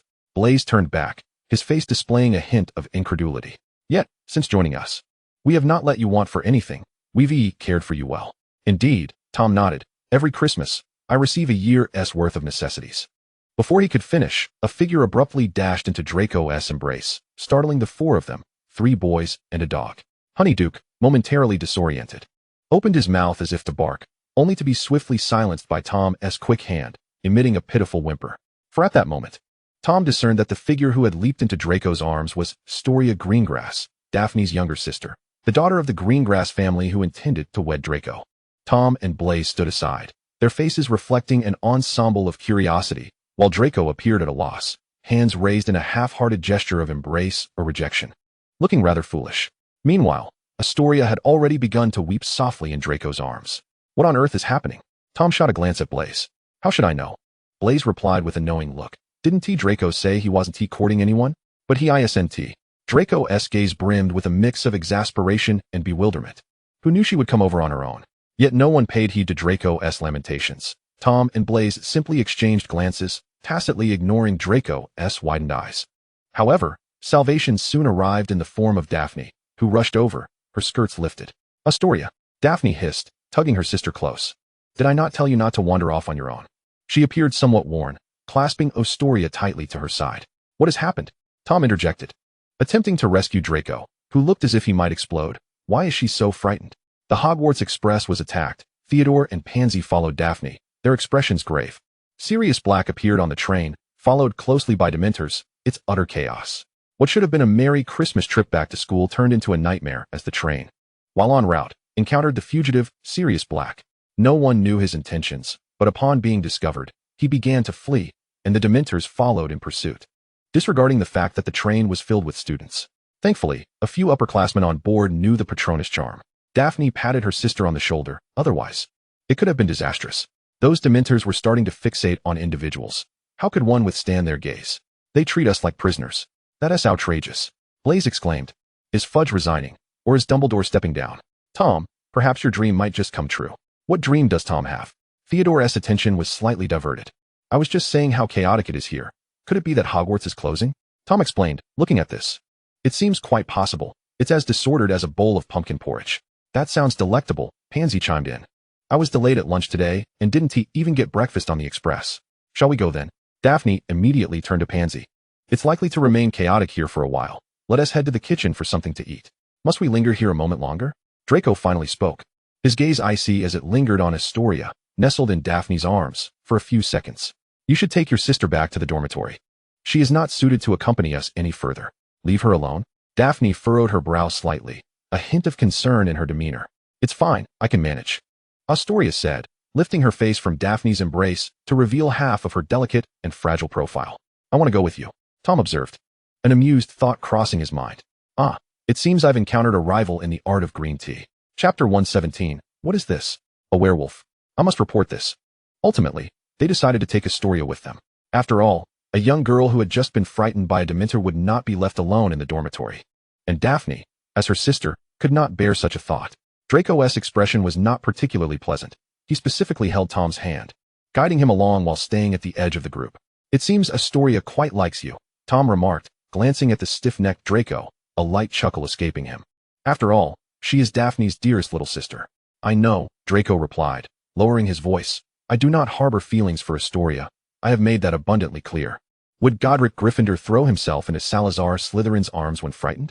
Tom smiled, his eyes glimmering with insinuation. I dare say you cannot evade this predicament. Draco's expression darkened. Why don't we bring Astoria along when we go to watch the Quidditch World Cup?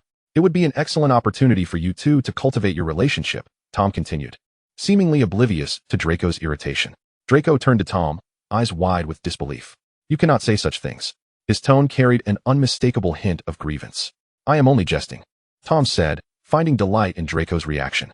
I certainly do not desire her. Draco's expression lightened somewhat. He recognized Tom's intent to tease him. You are truly a wicked creature. Tom stifled a laugh beside him. Regrettably, the meal was not particularly enjoyable. From the moment, Astoria sat down naturally and calmly beside Draco. It set the stage for an undercurrent of tension throughout the dinner. Astoria seemed to have fully embraced the role of Draco's little girlfriend. She wished to share the steak he had cut for her and wanted to offer him her favorite peach jelly, gazing at his profile with sparkling eyes, laughing softly, and listening earnestly to every word he uttered. Quite effective, indeed. If Draco's heart were not already claimed, it might have been quite effective. No one at the table said anything, for they could all discern that Astoria did not genuinely harbor feelings for Draco. True affection cannot be concealed. The joy that dances in one's eyes is a pure and natural manifestation, rather than the hollow semblance of mere smiles. Upon returning to the Slytherin common room, Daphne, taking advantage of her elder sister status, ushered Astoria upstairs for some rest.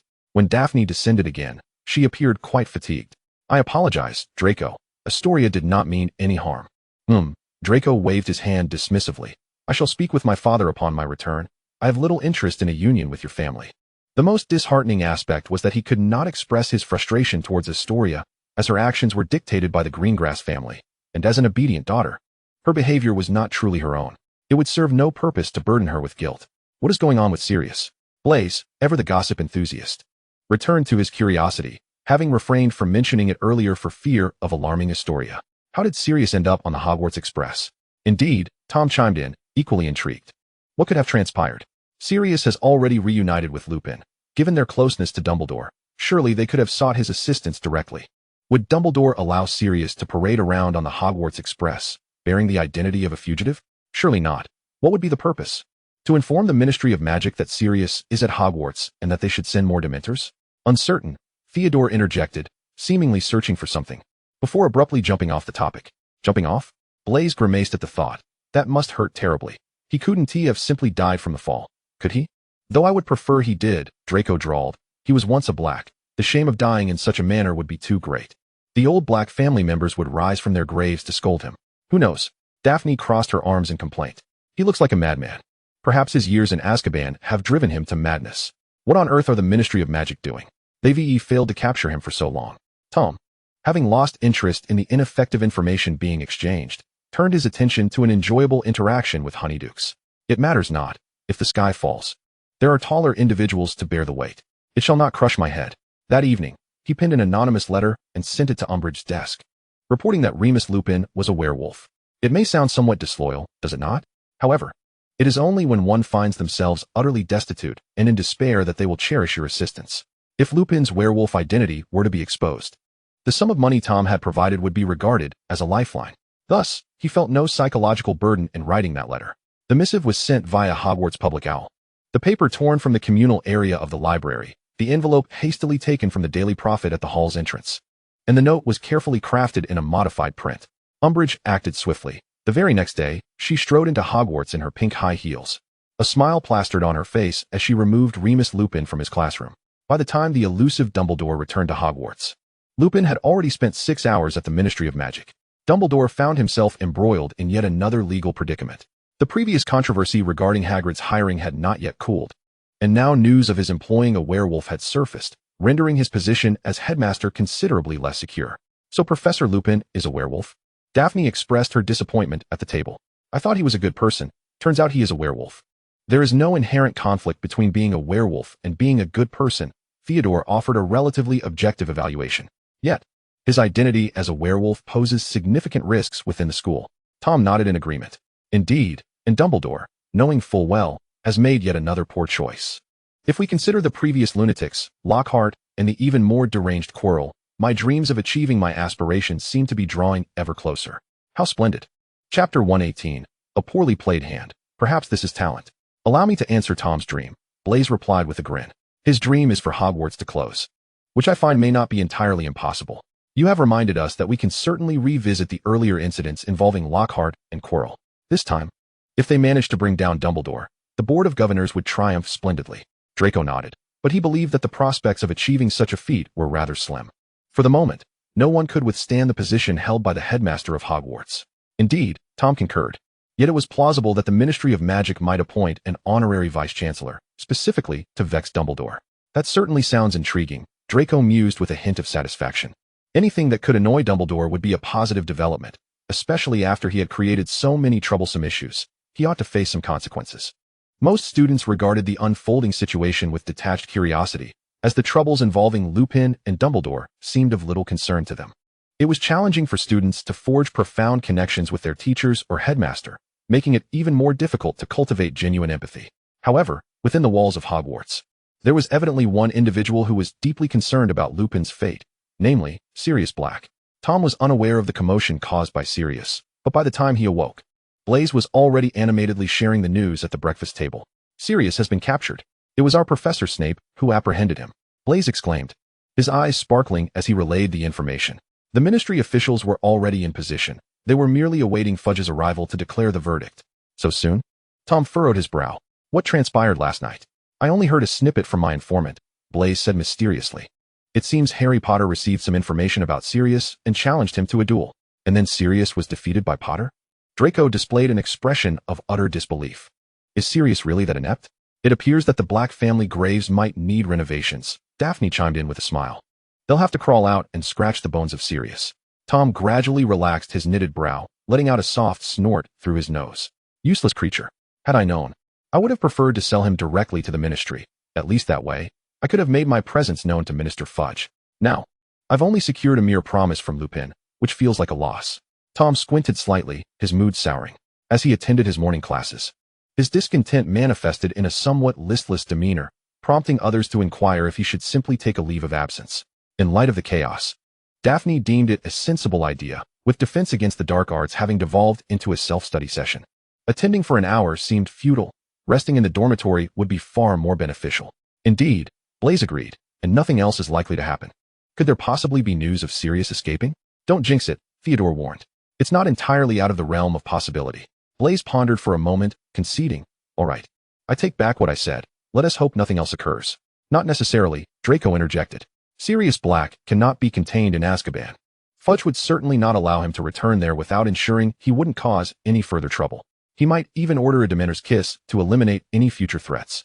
So if he wishes to survive, he must find a way to escape, Tom remarked with a cold laugh.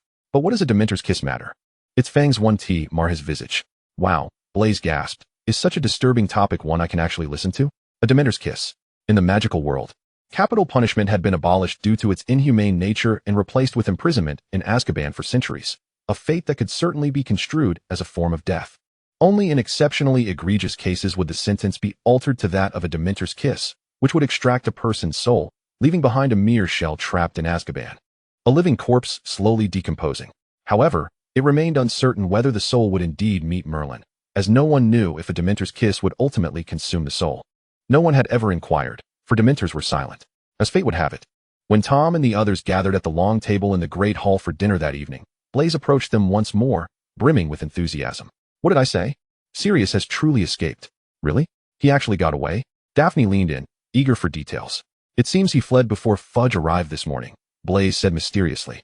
At the time, he was confined in a small chamber at the top of the tower, guarded by ministry personnel, so no one anticipated Sirius could escape. Now Fudge is in the headmaster's office, furious, demanding an explanation from Dumbledore about the presence of Sirius's accomplices at Hogwarts. Explanation? What could Dumbledore possibly explain? Draco interjected sharply. Considering all he has done this semester, any further explanation might land him in Azkaban himself. Keep an eye on the Black family estate and its belongings, Tom suddenly suggested. Sirius is now on the run, and his status as a fugitive means he cannot secure legitimate employment. He might be tempted to target the Black family estate for valuables he could sell. That makes sense, Draco nodded in agreement. I'll inform my mother to ensure he has no opportunity. The remainder of the semester seemed to accelerate, with the Quidditch matches cancelled and final examinations called off, leaving all the students to conclude the year in a peculiar state of bewilderment. Why not just shut it all down? Tom mused while seated on the Hogwarts Express, preparing to return home. At this rate, the last few weeks have been nothing but passing time at school. Who knows? Draco shrugged. We still don't know what surprises he might have in store for us next year. Don't linger at home too long, Tom. Come to Malfoy Manor and find me soon. Chapter 119. The Pitiful Lupin, A Call for Rescue. I know. Tom kicked his leg lightly against Draco's calf. You took away the Honeydukes, and didn't he mention it? Yet you've also cleared out the corn and chocolate temperature-controlled box. How could I not come looking for you sooner? Don't let my kids starve. They want to starve. Not really, Draco retorted, sitting up a bit straighter. Besides, corn and chocolate can manage on their own. I just need to feed them and change the bedding and hay, and that should suffice. You sound just like that bully who threatens his mother by holding the kid hostage, Blaise teased Draco. You really went too far. You know. What of it? Draco lifted his chin defiantly. My suitcase can hold it all anyway. Everything will be fine, Theodore remarked calmly, his gaze briefly resting on Draco's face before he spoke. Since the Quidditch World Cup is being held in England, such an opportunity is rare. My father has already agreed to let me visit Malfoy Manor after a brief rest at home. Draco turned abruptly to look at Theodore, his expression a mix of shock and skepticism. Mr. Knott is allowing you to leave so easily? After all, the Knott family had dwindled to a single heir for several generations. Mr. Knott cherished Theodore as if he were a precious gem, exercising utmost caution, especially after the incident involving the Sphinx. Following that, Mr. Knott relentlessly troubled Dumbledore at the Ministry of Magic, causing Dumbledore to near madness. What unexpected events might unfold at Malfoy Manor? Theodore calmly reflected, wishing to linger with them a while longer. Daphne and Pansy exchanged knowing glances. Hadn't they spent enough time at school? Moreover, after so many years of acquaintance, how had they never seen Theodore visit Malfoy Manor out of longing for Draco? It was rather obvious for whom he was making the trip. Draco's eyes twitched. Fine, come along, but once you're at my home, you'll be feeding the peacocks. Theodore quietly averted his gaze. I'll wait for you to finish. Then I shall head over early, Blaise chimed in, surveying the group before breaking into a grin. Just wait while I pack my bags. I'll join you as well. What are you coming over for? Draco shot Blaise a fierce glare. Why must you always be around? Blaise laughed, his eyes gleaming with mischief. I enjoy the company. Besides, I've been nothing but a nuisance to my dear mother lately. She's in the throes of romance again, and I'm just in the way. After saying this, he looked toward Tom with an air of feigned desperation. It'll be lively with more people around. Tom, you wouldn't mind my presence, would you? You're asking me? Tom, who had no interest in such matters, waved his hand dismissively, indicating he was uninvolved, asked Draco. Amidst the lively chatter, the shadows of the hastily concluded semester seemed to dissipate as everyone began to dream of the forthcoming holiday, a glimmer of hope returning to their lives. After disembarking from the Hogwarts Express, Tom returned home first. At the old Gunter estate, someone awaited him. Remus Lupin, freshly emerged from the Wisengamot.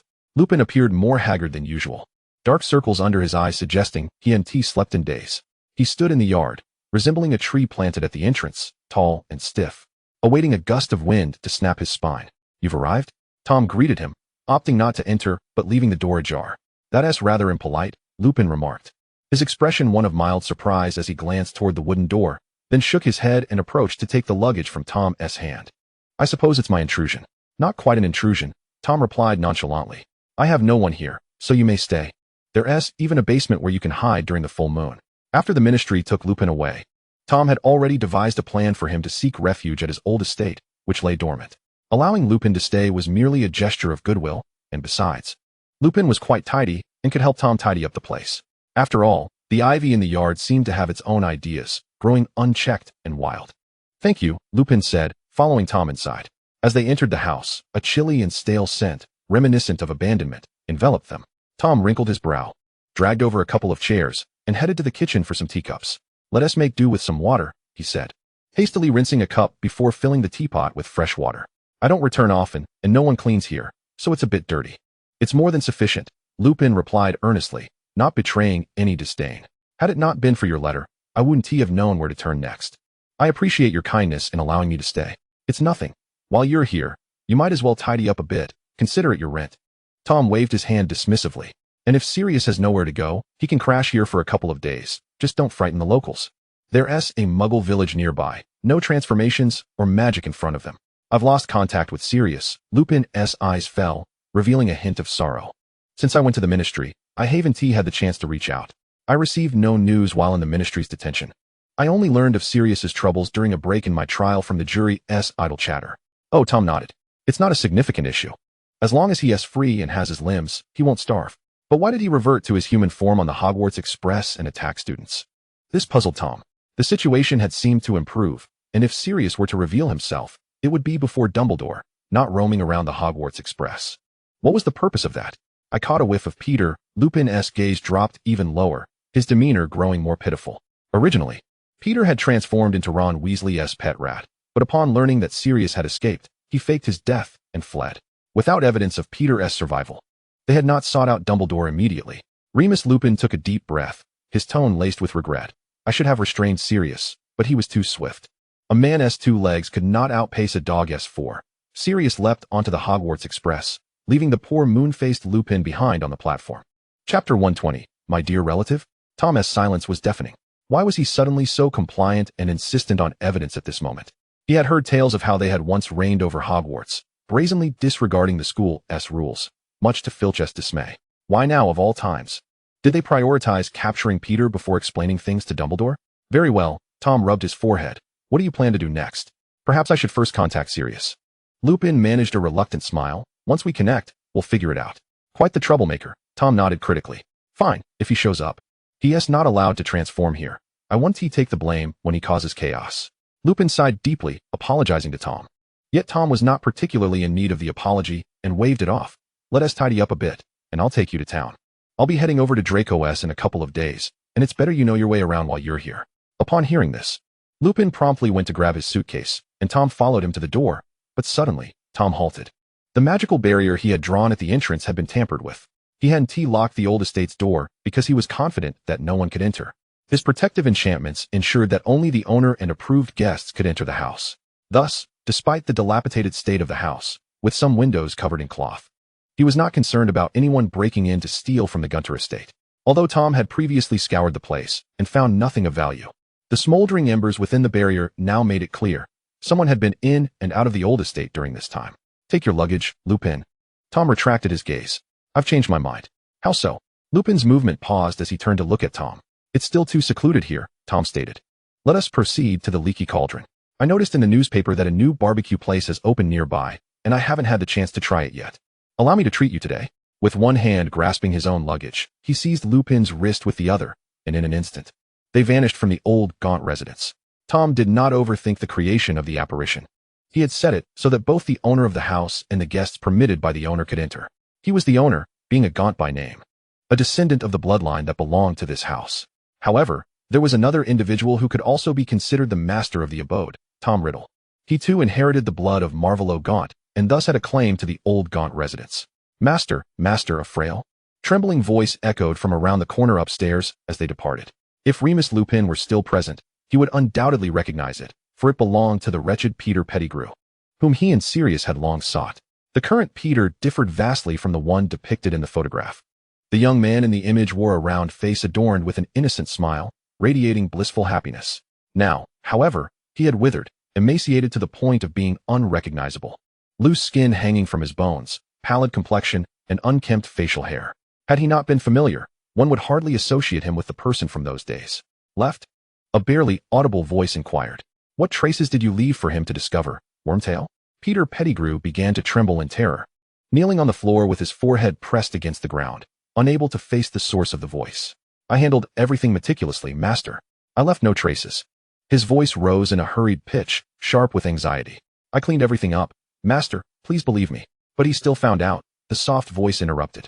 I had hoped this would be my first meeting with my dear nephew. Peter was in dire straits. It was evident he understood the predicament he was about to face, causing his trembling to intensify. Meanwhile, Lupin, dragged by Tom's hand, found himself momentarily taken aback as they arrived in the bustling Diagon alley.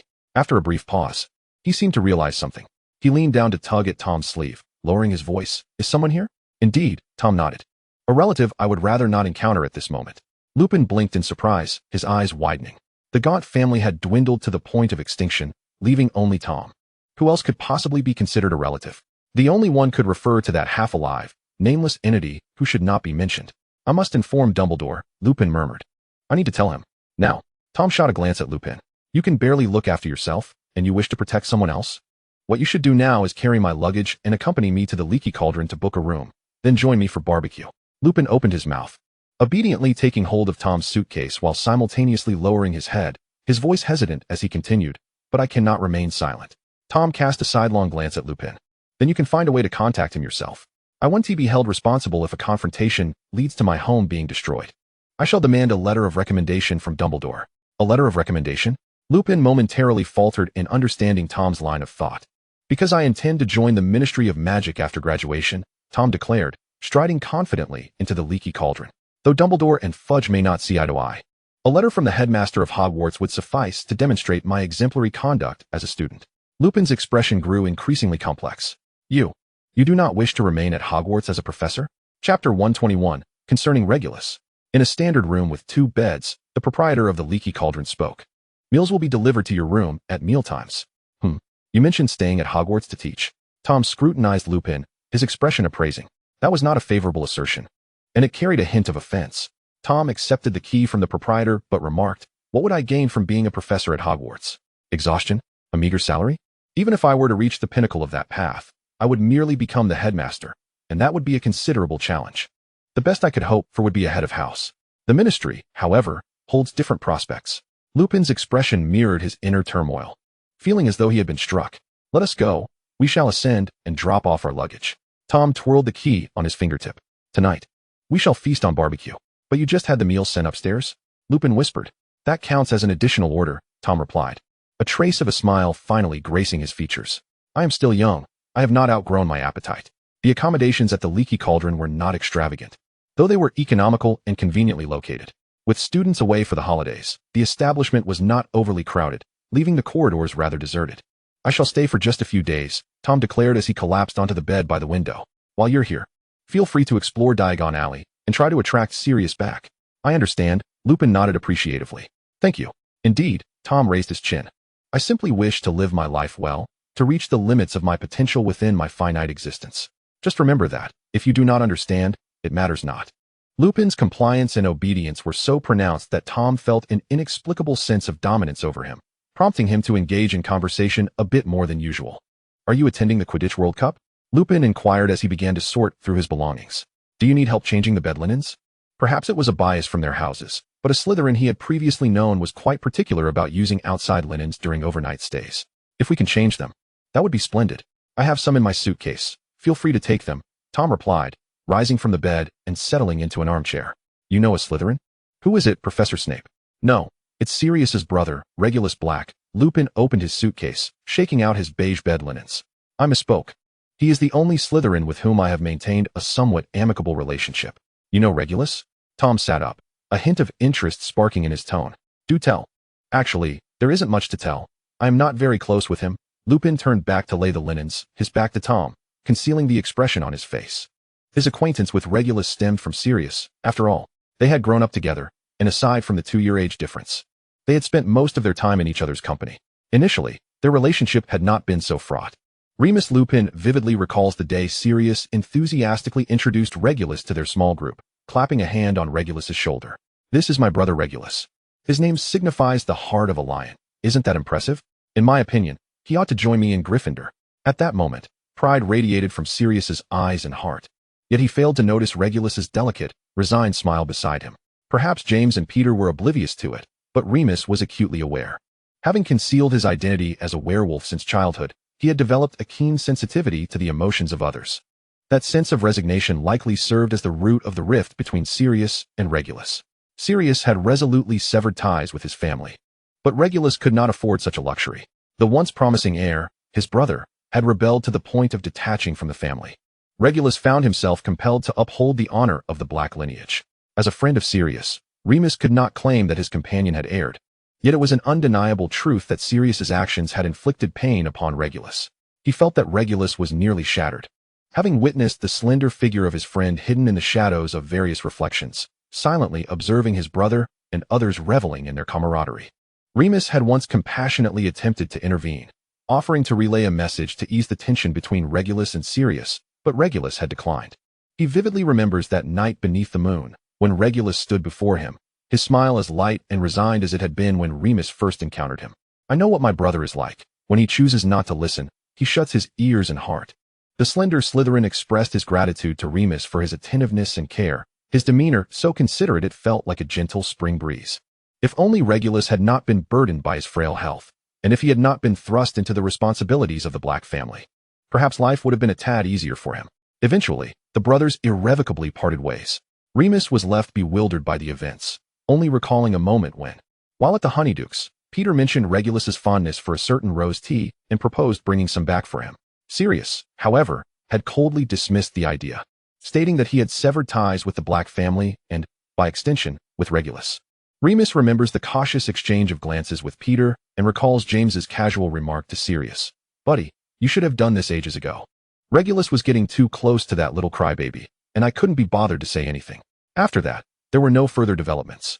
The last news Remus heard of Regulus was his disappearance, with Mrs. Walburga Black frantically searching for him. Even after her passing and Sirius's incarceration in Azkaban, no one had any updates on Regulus Black. Perhaps he had perished, Remus mused, for in those years, death came too easily, stirring not a ripple in the vast sea of existence. Chapter 122. I want to tell my father. Tom listened in silence as Remus recounted the tale, feeling a twinge of discomfort. It was undeniably tragic. Not only was it poignant for someone like Remus, who had lived through it, but even Tom, having heard mere fragments of the story, felt a sense of unease. How could Sirius have been so callous towards his dutiful and obedient brother? When next he encountered Sirius, perhaps he would deliver a well-deserved reprimand. Tom's lips twitched at the thought. It felt a bit harsh. After all, Peter still remembered Regulus's preferences, while Sirius, as an elder brother, seemed to have forgotten. Remus offered no rebuttal, which was tacit agreement. However, the weight of the conversation faded once they indulged in barbecued meats. The grand opening of the new establishment brought Tom great joy. After only 2 days at the Leaky Cauldron, he set off for Malfoy Manor. "Am I going to renew your lease?" Tom asked, towel in hand as he dried his hair. "I noticed Mr. Weasley was quite eager to invite you to his home. Does he want you and your family to attend the Quidditch World Cup?" Remus pondered whether to accept the invitation, instinctively taking the towel from Tom's hands to dry his hair himself. "However, I feel it would be inappropriate to have you continue paying for my stay at the Leaky Cauldron." "Not an issue," Tom replied, glancing at a letter on the desk. "I can give you cash directly. If you wish to visit the Weasleys, you can use that for the Quidditch World Cup. If not, feel free to rent here or find another place. I won't interfere." He tilted his head back to glance at Remus standing behind him. "Although I wouldn't say I'm wealthy. With your spending habits, I doubt I'll be financially drained." Was that a compliment? Remus chuckled softly, his demeanor genuinely kind, shaped by the trials of life. "Indeed it is," Tom affirmed. "Your frugality and practicality make you quite suitable for romance." Remus didn't quite feel that way. "I find myself rather unlikable during my school days. It was always James and Sirius who attracted the girls." "That's romance." Tom waved dismissively, clearly unconcerned. "Youngsters who haven't faced hardships tend to favor the rebellious and roguish types, believing them to be exciting. But after a few years of life's challenges, everyone learns that genuine connections aren't just about who you fancy or who fancies you, but rather about compatibility." Remus chuckled, gently ruffling Tom's hair. Why do you speak so maturely? How old are you, really? What experiences do you have? Tom shrugged lightly, offering no explanation, as he felt none was necessary. Just live your life as you wish. If you want to enjoy the Quidditch World Cup for a couple of days, go for it. I can spare the money for you to unwind. But don't put too much pressure on yourself. Sirius's issues are beyond your control. Tom believed that. Among the Gryffindor quartet, the most troubling ones were actually Sirius and James Potter. What criteria did the Sorting Hat use when placing Peter into Gryffindor? Surely he possesses some Gryffindor traits like bravery and passion. He even remembered Regulus's affinity for rose tea, wanting to bring some back for him. It seemed that both Sirius and James were quite the troublemakers, exerting pressure that could drive one to madness. After leaving Remus with some cash, Tom hurried to Malfoy Manor, where Draco began sending letters demanding his presence just 2 days later. He even threatened to harm Tom as pets if he didn't come. Why must you resort to such tactics? Tom grumbled as he once again checked into Malfoy Manor. It's only been 2 days. And does Honeydukes know about your rumors? P.S. A good dog. Good dogs don't destroy their homes. As Draco opened his eyes, he uttered a falsehood. But the presence of Blaise had become so unbearable that he wished for an escape from him, having already spent enough time at school. The Malfoy couple exhibited a remarkable tolerance and indulgence towards Draco's friends, even going so far as to schedule their mealtimes separately, fearful that prolonged interactions between the children and their parents might lead to discomfort. Theodore arrived on the 7th day of the holiday, while Pansy was a tad quicker. Arriving on the 4th day, Daphne, however, was the last to arrive, dragging her luggage to Malfoy Manor just as the Quidditch World Cup was about to commence. Why did you come so late? Blaise inquired, as Pansy had spent her days feeling rather lonely, unable to distinguish between lipstick shades or delve into fashion magazines with the group, and it was likely that she had grown thoroughly bored. Who said we couldn't tell the lipstick shades apart? Tom retorted, Theodore can certainly differentiate them. Is that even what you call distinguishing? Draco furrowed his brow in disagreement. He merely perceives the purity and brightness of colors. We should never have encouraged him to pursue painting. It has driven him to madness. I just can't recall the specific shade names. Theodore responded with a hint of exasperation. Who has gone mad? My ability to discern colors is surely far superior to yours. Draco shrugged, choosing silence. Daphne raised an eyebrow before collapsing onto the picnic blanket. I certainly wish to arrive sooner, she huffed, completely discarding her supposed ladylike demeanor. But Astoria insisted on tagging along, and my dear parents seem to find this perfectly reasonable. Goodness, how is that reasonable? Astoria has been utterly spoiled by them. So you finally managed to shake him off? Draco asked, a hint of trepidation in his voice. I did, but I'm uncertain if she'll accompany my parents to the Quidditch World Cup. Daphne turned over, peering at Draco with her upper eyelid. It's not Astoria's fault. My father is far too eager to forge some connection with your family. The Greengrass household has evidently not been faring well in recent years.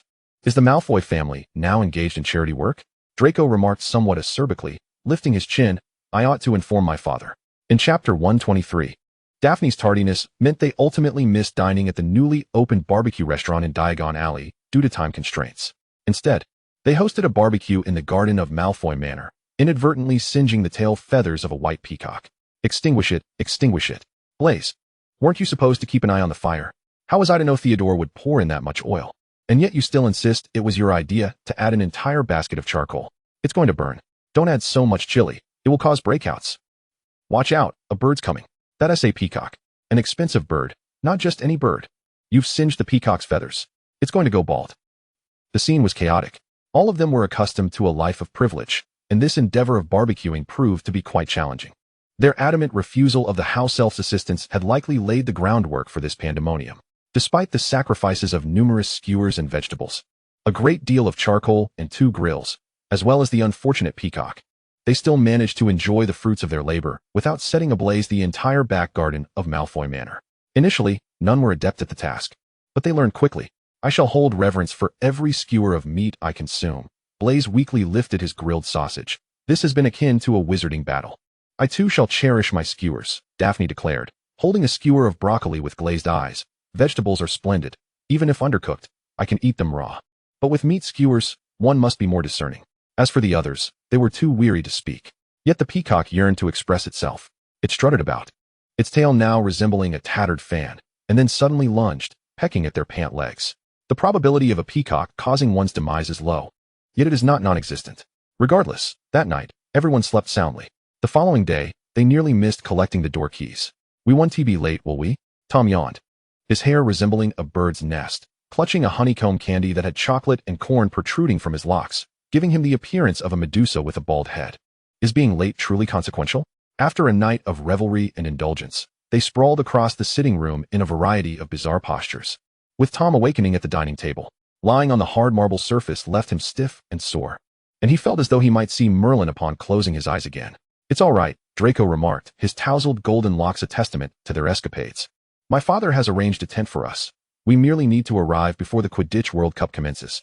"Really?" Blaise sat up rigidly, processing Draco's words before collapsing back down with a muffled thud against the floor. "Then I shall sleep a bit longer." A voice emerged from beneath the sofa, likely Daphne's. "Add one more," another voice chimed in, presumably Pansy's. Tom rubbed his eyes and glanced around, attempting to locate Theodore, but after a few turns, he discovered Theodore appeared to be sleeping soundly, albeit with a peacock serving as his pillow. Tom hesitated to ponder whether the peacock was still alive or if it was the same one they had singed the tail feathers of the previous day. Content that everyone was present, Tom nodded with satisfaction, then patted the heads of Honeycomb and Chocolate, ensuring they were also accounted for before closing his eyes again. Plopping back down onto the dining table, the chaos of the previous night persisted until dusk, when the group finally began to awaken. "I look so swollen," Daphne mumbled, pulling her hood over her head, unwilling to reveal her face. "How did I become so puffy?" "Because you drank too much." Pansy remained surprisingly composed, though her hood was pulled tightly. "I have a terrible headache now." Theodore remained silent, his eyes open yet appearing neither fully awake nor entirely asleep, his hair obscuring his gaze. Draco leaned against the sofa, still suffering from a headache, while Tom lay on the floor, using Honeycomb as a pillow. The only one who seemed to have nearly recovered was Blaise, who had always been somewhat resilient due to Mrs. Zabini's influence, and was now awake after a good night's sleep, having just fetched sandwiches and borscht from the house elf. "Eat something and drink something." Blaise set the food on the table where Tom had previously rested, "or else you'll have a stomach ache, and we truly must set off soon. It will be dark before long." "I'll go wash my face." Daphne stood up, linking arms with Pansy. "Had I known last night would be like this, I would have drunk less. It's all Theodore's fault for making the meat so delectable. Had you charred the first batch like you did last time, I wouldn't have touched it." Upon being called by name, Theodore finally exhibited a flicker of response. He turned to glance at Daphne, remarking, "The seasoning was your doing. I am merely responsible for roasting it to perfection." "Ah, indeed," Daphne recalled, "that is my fault. I am quite the seasoning aficionado. I shall take charge of the marinades for the next barbecue." With that, she swayed unsteadily as she ascended the stairs, draping herself over Pansy. Tom watched, chuckling to himself. As he sat there, lost in amusement, he suddenly felt a weight at his ankle, warm hands clasped around it. Tom, caught off guard, looked down slowly to find it was Theodore, who appeared still somewhat dazed. His hair fell softly, exuding a texture so inviting it resembled the fluff of honeycomb candy. He gazed up at Tom with slightly lifted eyes. "What are you laughing at?" His voice seemed to have been softened by the effects of alcohol, causing Tom to feel a momentary dizziness. "I'm not laughing." Tom hastily waved his hand. "I'm not laughing at all." Theodore blinked, as if the present moment posed a perplexing challenge for him, leading him to mutter a quiet, "Oh, if you say you're not, then so be it." Theodore rubbed his foot against the carpet, leaning closer to Tom. He released Tom's ankle, instead resting his head upon Tom's knee. "You have the final say." Chapter 124. The mysterious man. Tom sensed something was amiss, yet he could not articulate what precisely was wrong. Thus, he lifted his hand, and, much like stroking honeycomb candy, ran his fingers through Theodore's hair. It was indeed as soft as he had imagined. Content. Tom closed his eyes. Perhaps 10 minutes passed. With his eyes shut, Tom's grasp of time became tenuous. When he finally opened his eyes, he was met with Draco standing before him, resembling a ghostly figure. "Huh." Tom blinked slowly. "What is it?" "It's time to set off," Draco said, studying Tom. "Are you still feeling unwell?" "No, much better," Tom replied, turning his head. "What about them?" "I had the house elf escort them ahead," Draco explained. "In my home, I still call the shots." Tom responded, "Oh, someone seems displeased." "You let Theodore rest his head on your knee?" Draco huffed, neither denying nor confirming it. "Yet, you were willing to invite Lupin to your home, but not me?" "I didn't let him stay." Tom tilted his head, still smiling. "That would imply he has had it too rough. You're only permitted to assist me, not others. Besides, Lupin is quite easy to accommodate. The little money he takes from me is far less than the cost of a single garment you bought for me." Draco appeared satisfied, lifting his chin. "Very well. The young master is easily appeased. As long as you comfort him, he will be fine." However, the premise of this theory hinged on the fact that both the person providing comfort and the one who had upset him must be Tom. "Are we still going over tonight?" Tom stood up, glancing out the window. It was already dark. "Tomorrow would work as well," Draco replied, also looking outside. "But if I send you back to sleep now, will you be able to?" "Indeed," It seems that sleeping too long has muddled my mind, Tom nodded. Then we should go. I recall there being stalls over there at night, right? Yes, Draco nodded. We can explore a bit more. I suspect that is your true intention. Tom chuckled, playfully punching Draco's shoulder. You want to stroll with me alone? Is that not allowed? Draco raised his chin. I'll pay for you. That sounds splendid. Tom nodded with satisfaction. I shall undoubtedly indulge in a shopping spree. The two acquired a third door key. Fortunate that the Malfoy family had ample resources to provide multiple keys, thus granting Draco the opportunity to prepare for a time discrepancy. This key was housed in a dilapidated toothbrush holder, grimy and nestled within a small velvet box.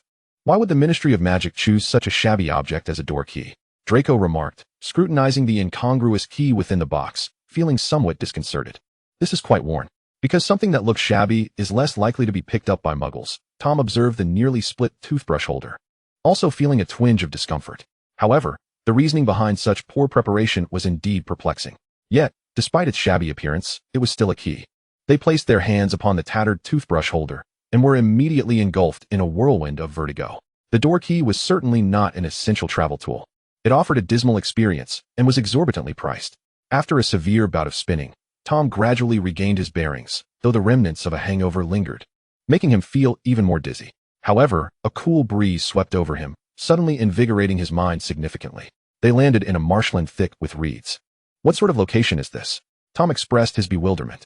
Is our British Empire truly so impoverished that the competition is held in a reed field? The manual states this is for concealment. Draco surveyed the surroundings, his expression mirroring Tom's incredulity. But this is simply too remote, I assent it. Do we have a map? Which way do we go?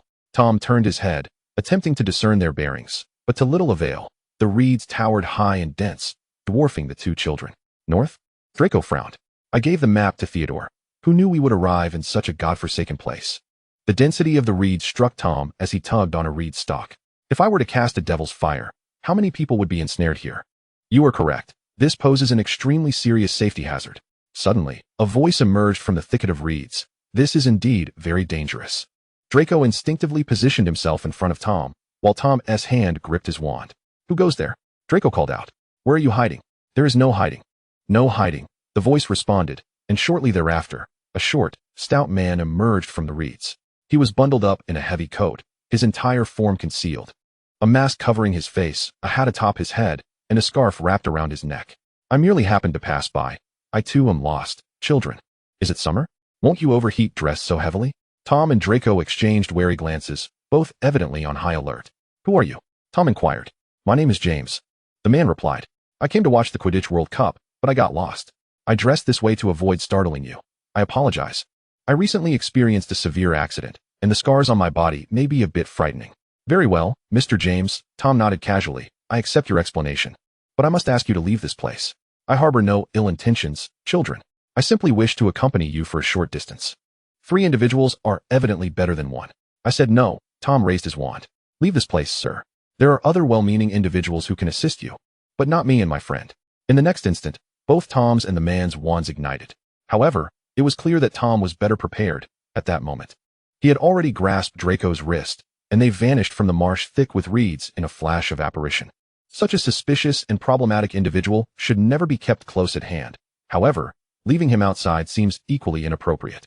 The optimal course of action would indeed be to err on the side of caution, opting for the possibility of a wrongful execution rather than letting a threat slip away.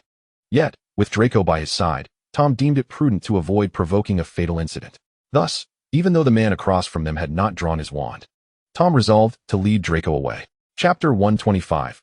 A heartfelt discussion. The reeds fell silent, with only the stout figure of the man standing vacantly in place.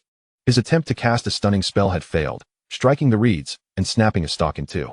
They've left, master, another voice quivered hesitantly from somewhere, tinged with timidity.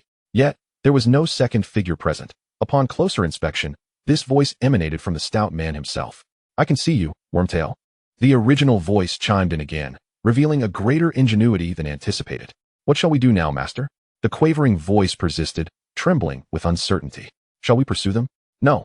Wormtail, set this place ablaze, the man pronounced coldly, turning to vanish into the reeds. In an instant, flames erupted, consuming everything in their path. Meanwhile, Tom had returned to Diagon Alley with Draco via apparition. What just happened? Draco exclaimed, visibly shaken, his eyes wide with astonishment as he scanned his surroundings. What is our situation? However, this state of alarm lasted only a few fleeting moments before he composed himself, taking a deep breath. Should I seek out my father or yours? Draco inquired. As the sole heir of the Malfoy lineage, Draco was no stranger to sinister threats and kidnapping attempts. Yet, under the iron hand of Lucius Malfoy, and as Draco matured, such threats had become rare. After all, money is only valuable if one has the life to earn and spend it. Unfortunately, it seems they may be after me, Tom shrugged, harboring some suspicions about this sudden aggressor. I believe it would be prudent to consult Dumbledore at this juncture. Consult Dumbledore? Draco's brow furrowed with concern. I only know he resides in Godric's Hollow, but I'm unsure of the exact location. Perhaps we should head to the Ministry of Magic. I could reach out to my father there. This was the typical reasoning of a child when faced with problems. One should seek the authorities, especially when one has connections to a powerful family. No, that can wait, Tom interjected, halting Draco. It would be inappropriate to escalate matters at the Ministry at this time. A visit to Dumbledore is more suitable. Tom was acutely aware of the current Minister of Magic, Cornelius Fudge, and what kind of man he was. Lacking courage yet overflowing with cowardice, if Tom were to approach him with tales of the return of the Dark Lord, he would likely dismiss him as delusional in an effort to conceal the truth. Furthermore, Lucius Malfoy had a murky history with the Dark Lord. Bringing this matter to his attention would yield little benefit. The only individual likely to confront the Dark Lord with determination would be Dumbledore, who was currently overwhelmed with troubles. Go to Mr. Malfoy and inform him that someone attacked you at the apparition point, Tom instructed, gripping Draco's hand. We should separate for now. You know who that man is. Draco tightened his grip on Tom's wrist. He was no fool. Tom's words revealed much, and he could easily piece together the situation. I'm fine, Tom replied lightly, shrugging. I have a formidable memory, after all. I know the killing curse. I can apparate. I can protect myself. Oh, you're hurting me. Draco pressed his lips together, slightly relaxing his grip. I understand, but you must be cautious, Draco said, looking at Tom with concern. Do not get hurt. Do not get into trouble. I know, Tom replied with a cheerful smile, his eyes twinkling. I'm quite capable. Draco refrained from voicing any further objections. It might seem somewhat inhumane that he didn't express more concern or attempt to dissuade Tom, knowing full well the danger he faced. Yet, this was the tacit understanding between individuals such as them. Tom had his own plans and what he believed to be the best solution, and Draco, who only grasped part of the situation, should not presume to interfere. Take me near the Ministry of Magic, Draco insisted, pressing his lips together. I'll contact my father immediately. At least some action might serve as a deterrent. Whatever you intend to do, it will be safer. Tom had no reason to refuse. They proceeded to the Ministry of Magic, and Tom watched as Draco entered the red telephone booth before he turned and departed. He then apparat to Hogsmeade. His goal clear. There must be someone who could reach Dumbledore. Surely Dumbledore wouldn't vanish into thin air merely because school was out for the holidays. Who could contact him? The heads of the four houses should surely know, but Tom didn't wish to involve anyone but Severus Snape, whose address he knew. Thus, he headed to Hogsmeade, seeking Madame Rosmerta. Madame Rosmerta was taken aback by Tom's unexpected appearance. Isn't at vacation time? What brings you here? Aren't you at the Quidditch World Cup? A small issue has arisen, Tom smiled. I need to contact Mr. Dumbledore. Could you assist me? Madame Rosmerta paused, regarding Tom with a scrutinizing gaze. You wish to contact Mr. Dumbledore? It's a special circumstance, madam, Tom sweet-talked, leaning on the bar. I have important business. Please help me, and Mr. Dumbledore will not hold you accountable. After a few moments of silence, she smiled and pointed a delicate finger in Tom's direction. You're a clever boy. I doubt you'd come here without reason. This time, I'll help you, but you must come by for a meal more often. I will contact him. Please wait here for a moment. I want to wait here, madam, Tom replied, still smiling. Tell Dumbledore I'm at Lupin's secret base waiting for him. You're quite mysterious, Madame Rosmerta blinked. I will deliver the message. She turned and ascended the stairs gracefully while Tom exited, heading straight for the Shrieking Shack. As the crowd grew larger, the unfolding drama became increasingly captivating. Chapter 126. Deliberation. Tom settled into the narrow basement of the Shrieking Shack. After a while, no one arrived, and the place appeared even more dilapidated. He cast a cleaning charm on the tattered mattress before sitting upon it. The confined space provided a sense of safety for some, and it did for Tom as well.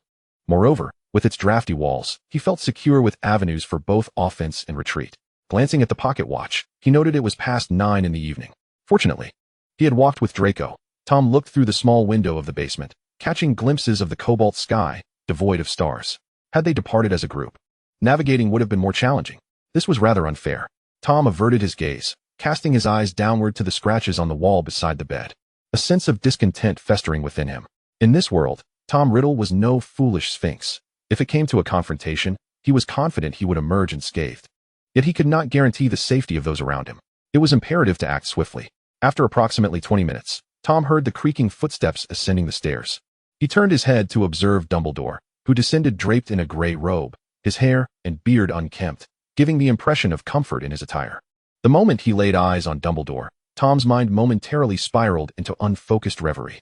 Good evening, he mused, but that fleeting distraction vanished as he quickly donned a light-hearted smile.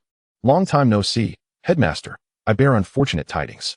Dumbledore mirrored Tom's demeanor, waving his hand and pulling out a dilapidated chair from the rickety desk to sit. Good evening, Mr. Gaunt. To receive bad news on our first meeting in so long is quite the surprise. Indeed, if it were within my power, I would rather not be the bearer of such news, but alas, it is rather unfortunate. Had it not been for my bothersome relative's unsolicited intrusion, I would not have dared to disturb your holiday. Tom displayed a somewhat sardonic smile. He watched as Dumbledore's eyes, concealed behind his spectacles, sharpened with interest. It appears I was not clear enough. My apologies, Tom began, sensing Dumbledore's curiosity piqued, which eased his urgency. He spoke slowly, diverting the conversation.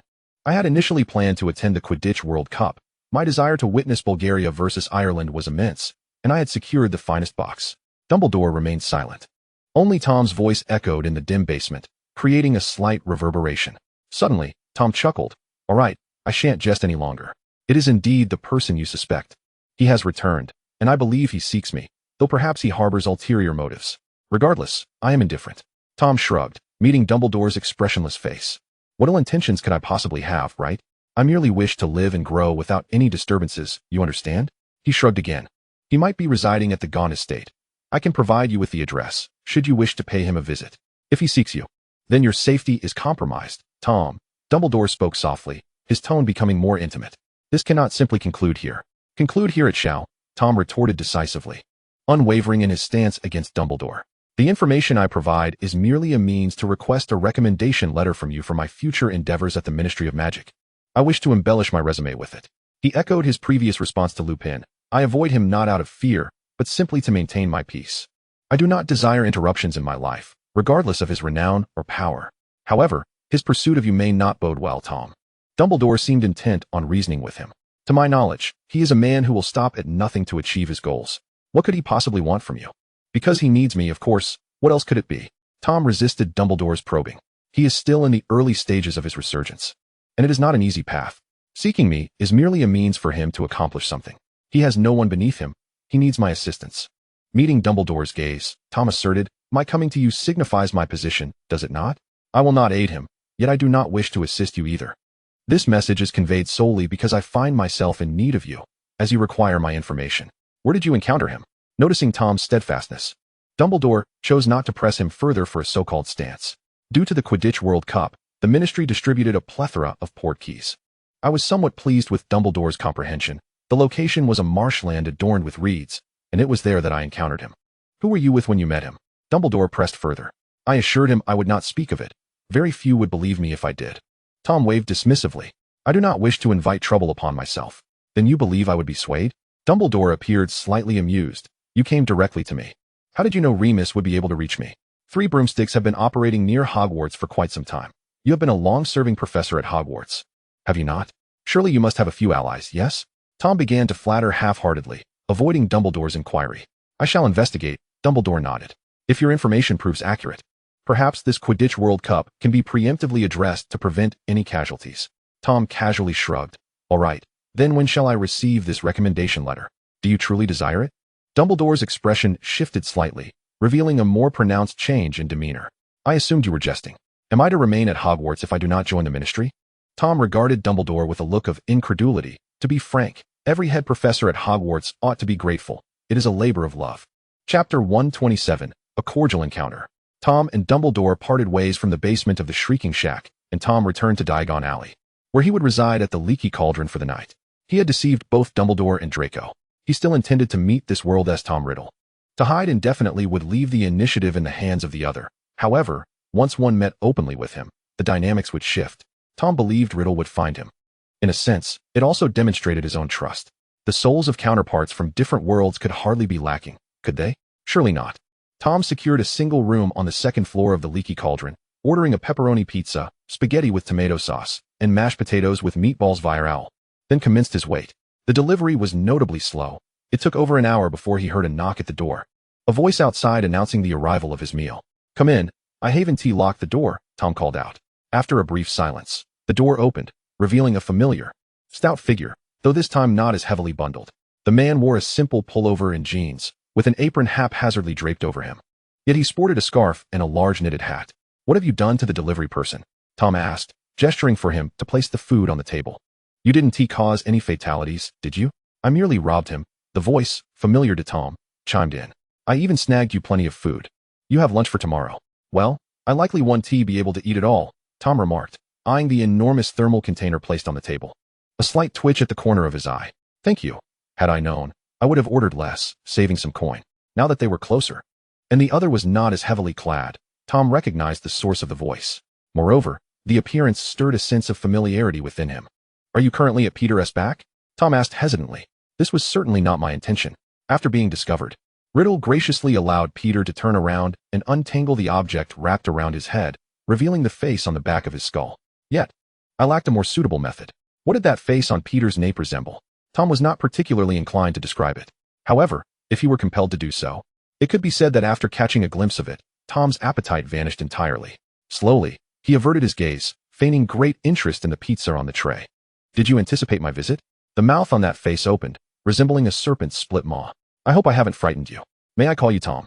After all, we are the last remnants of family in this world, and I wish to avoid any awkwardness between us." "Of course, but what shall I call you?" Tom nodded. His brow arched, refusing to shift his gaze forward. Instead, he redirected his focus to the meatballs on his plate, thinking it inappropriate to call him Tom. "You may refer to me as Riddle. Such distinction will prevent any confusion." Riddle's voice was soft, and Tom truly wished to refrain from questioning how that face could produce sound. "It is truly delightful to see you," Riddle continued. Tom remained silent, engrossed in his tomato spaghetti. "I wish to be revived, Tom," Riddle stated, his sincerity surpassing that of Dumbledore's. "I require your assistance." His words were unequivocal and devoid of ambiguity. "But what can I do?" Tom replied, still not lifting his head. "You have seen the Gunther family's old estate, and are aware that we possess nothing now. I am merely a student at Hogwarts. What could I possibly do for you?" Riddle laughed, the face on the back of his head grinning, a smile that would surely haunt one's nightmares. "You have broached the subject of we. That is commendable." Riddle's voice took on a sharper tone. "Of course, we cannot accomplish anything, but there will be others to assist us." Finally, Tom diverted a fraction of his gaze to regard the face on the back of his skull. "What? Do you still have some diehard followers?" Tom inquired. "My history books suggest that when a wall falls, everyone turns against it." Tom's tone was not particularly polite, for he understood that Riddle would not harm him. Given that Riddle had no one of use left, had he possessed anyone capable, he would not have sought out a pitiful Hogwarts student like Tom for assistance. "Indeed, I am the wall that has fallen," Riddle replied, his tone laced with mockery. "I never anticipated my downfall to this extent. After my demise, my Death Eaters scattered like leaves in the wind. Those who were loyal to me are either dead or incarcerated in Azkaban, while those opportunistic turncoats appear to be thriving. No one remembers me anymore. Indeed, who would remember you? A tyrant such as yourself? Perhaps everyone is eager for your downfall," Tom retorted, withdrawing his gaze, unwilling to linger on the subject. "What a pity," Tom said flatly, devoid of any semblance of regret. "Truly a pity," Riddle reiterated, yet he added, "There are still some who remember me. They reside in Azkaban. Doesn't Peter remember you?" Tom raised an eyebrow, taking a bite of the cantaloupe from the fruit platter Riddle had brought him. "Isn't he assisting you?" "Him?" Riddle's tone rose, his sarcasm and disdain evident. "If he were not at his wit's end, would he seek me out? After all these years, over a decade, if he truly wished to find me, he had ample time." No, master, it is not as such." The face belonging to Wormtail Peter trembled as it began to speak. "I have always wanted to find you. I simply lack the opportunity or standing. Thus, I remained by Harry Potter's side, watching over him for you." "Silence, Wormtail." Riddle's voice was frigid. "We have discussed this matter ad nauseum. Do not compel me to strike you during such a joyous moment." Chapter 128. You understand me. Wormtail obediently fell silent. In truth, Tom was somewhat curious as to what would transpire if Riddle truly commanded Peter to slap him.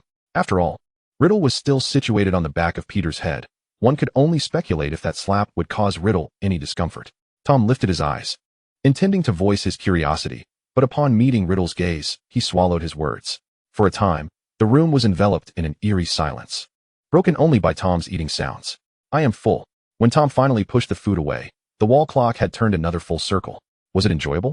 Riddle's voice was gentle. You seem to have relished it. Slytherin above, I have not savored food in ages. Riddle continued, and Tom listened, silent, until Riddle spoke again. As you can see, I have been dead for quite some time. Tom, Riddle's tone softened, becoming almost pitiful. I have been dead long enough to forget the taste of food, the warmth of sunlight, and the feeling of an embrace. Now, I am but a wandering soul, sustaining my existence in this twisted manner. I do not wish to die. I simply do not wish to die, Tom. Riddle stood before Tom. His form could not allow him to sit at a chair since he resided on Peter's nape. If Peter were to sit, he would be face to face with the chair's back. I believe you can understand me, Tom. If there is anyone in this world who can comprehend my thoughts, it must be you. We are bound by blood. We are each other's only anchor in this world. Tom thought to himself, you are speaking nonsense. Relying on another as your anchor is undoubtedly the root of tragedy. For no one can be trusted in this world. Just as in romantic relationships, one may proclaim eternal love. They might indeed believe it when uttering those words, genuinely wishing to spend their lives together. Yet, will they truly love you forever? Time, money, circumstances, and new individuals can all sway their vows. Vows hold significance only at specific moments, unless one wields a wand to enforce an unbreakable oath. Otherwise, all vows are but echoes, akin to stones cast into a lake, merely producing a sound. This suffices to demonstrate that in this world, relying on oneself is the most dependable course. Nevertheless, Tom did not lift his head. He simply sat quietly, listening to Riddle's ramblings. We are alike, Tom, Riddle continued. We are both exceptionally gifted, possessing immense talent, yet lacking an environment that fosters our growth. We merely desire to ascend to greater heights through our own abilities, do we not? Initially, I only wished to remain at Hogwarts as a professor, just a defense against the dark arts instructor. Is that too much to ask? Yet Dumbledore disagreed. From the moment he first laid eyes on me, he deemed me a bad child. Riddle's voice was gentle, but Tom could detect the underlying hatred woven into his words. We are quite alike, Tom, Riddle whispered softly. Both of us have been orphans since childhood. I was raised in an orphanage, and I know you were too. However, you were somewhat more fortunate, as yours was a charitable institution beneath a church, affording you a slightly better existence. Do you know what my life was like? Every day I had to sell goods, be it biscuits or newspapers in the streets. If I failed to sell enough, I would go hungry that night. If my words or actions displeased the old matron, I was met with her scorn and frequent beatings. Yet, these were merely trivial hardships, a mere pang of hunger. They were inconsequential. What truly mattered was that they deemed me a monster. But I merely possessed a talent for magic. My emotions would cause disturbances around me, and I could understand the language of snakes. These were not intentional disruptions, yet they became the basis for their condemnation of me.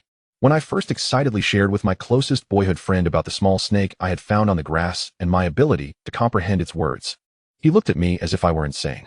And when he realized I was not jesting, he forcefully pushed me away, furiously branding me a demon, a freak, and cruelly stepped on the little serpent I had inadvertently dropped. That small, cool creature, which had been coiled in my hand, speaking to me of its disorientation, was cruelly reduced to a lifeless mass. Tom quickly raised his gaze, observing Riddle's face before him. This was rather cruel. It was no wonder that Riddle, nurtured under such conditions, would spiral into madness. You sought revenge, didn't you? Tom sighed. What did you do? I hanged his pet rabbit. Riddle's voice rose slightly, becoming a touch lighter. I hung it at the threshold of his room. The moment he stepped outside, he saw it. I had originally intended to hang his best friend, but it proved too difficult to take the life of a child my own age, so I resorted to the rabbit instead. But what had the rabbit done wrong? Tom raised an eyebrow. You should have hanged him. Riddle clearly did not anticipate such an appraisal from Tom, and he appeared momentarily taken aback. He stared intently at Tom with his elongated, crimson-hued eyes. Is this truly how you perceive it? Riddle inquired softly. Indeed, Tom nodded. The initial fault was not yours. You did not instigate the conflict. You merely retaliated. While most would deem such methods rather extreme, Tom found them quite fitting. Riddle then broke into laughter. A sharp sound akin to a wailing specter emerging from the depths of hell, sending chills down one's spine, and the boy named Peter, possessed by him, began to tremble uncontrollably. Tom then witnessed Riddle's essence detach from Peter's nape, a bizarre sight, as a visible soul slowly ascended, a phenomenon entirely foreign to Tom. However, Riddle's ethereal form was not frightening. It bore the visage of youth, with striking features and a noble profile, possessing eyes that seemed to harbor profound affection for all. Suspended in midair, Riddle extended his hand, gently touching Tom's cheek. His touch was frigid, as though a hand that had lain in a frostbitten crypt for a century had brushed against Tom's skin. You understand me. Chapter 129, Thoughts. Tom and Riddle locked eyes. In stark contrast to the somewhat unnatural excitement on Riddle's face, Tom's expression was devoid of emotion, glaringly evident. Is that so? Tom spoke, his tone utterly indifferent, devoid of any pretense. Yet, lost in his own elation, Riddle failed to perceive the insincerity. His icy hand remained cradling Tom's cheek, as if he were cherishing an extraordinary treasure. Yes, yes, Riddle's voice grew softer, nearly a whisper. Almost inaudible if one did not listen closely. I hanged his pet rabbit, and afterward, those children completely ignored me. The matron at the orphanage abandoned me too. They grew increasingly brazen in withholding my belongings and withholding food from me. Yet by that time, I had no need for their provisions, Riddle smiled. I began to control my magic. I did not yet realize it was magic. I believed it was a unique ability. I started to sustain myself, albeit not in lavish comfort, but I could manage to fill my belly. At that time, my greatest aspiration was to endure until I reached adulthood in the orphanage, and then pursue an education. As a minor, I could not leave the orphanage, and I longed for a better life. Thus, I needed an education. To be honest, my utmost dream back then was to become a dentist, for dentists earn a substantial income. Riddle's expression turned nostalgic. Many memories from those years have faded. Yet I still recall the Hadley family at the street corner. Both parents were dentists with their own practice, thriving in business. Their children had the finest of everything, leading a particularly happy life. Being a dentist was my singular ambition at that time. Truly, I believe that is not too much to ask, is it, Tom? He spoke with such sincerity, as if the former Riddle sought validation for his past aspirations. Tom nodded gently, though Riddle's hand remained on his face, and he felt his cheek growing numb from the cold. Yet later, Dumbledore arrived. As he recalled this, the smile on Riddle's face vanished.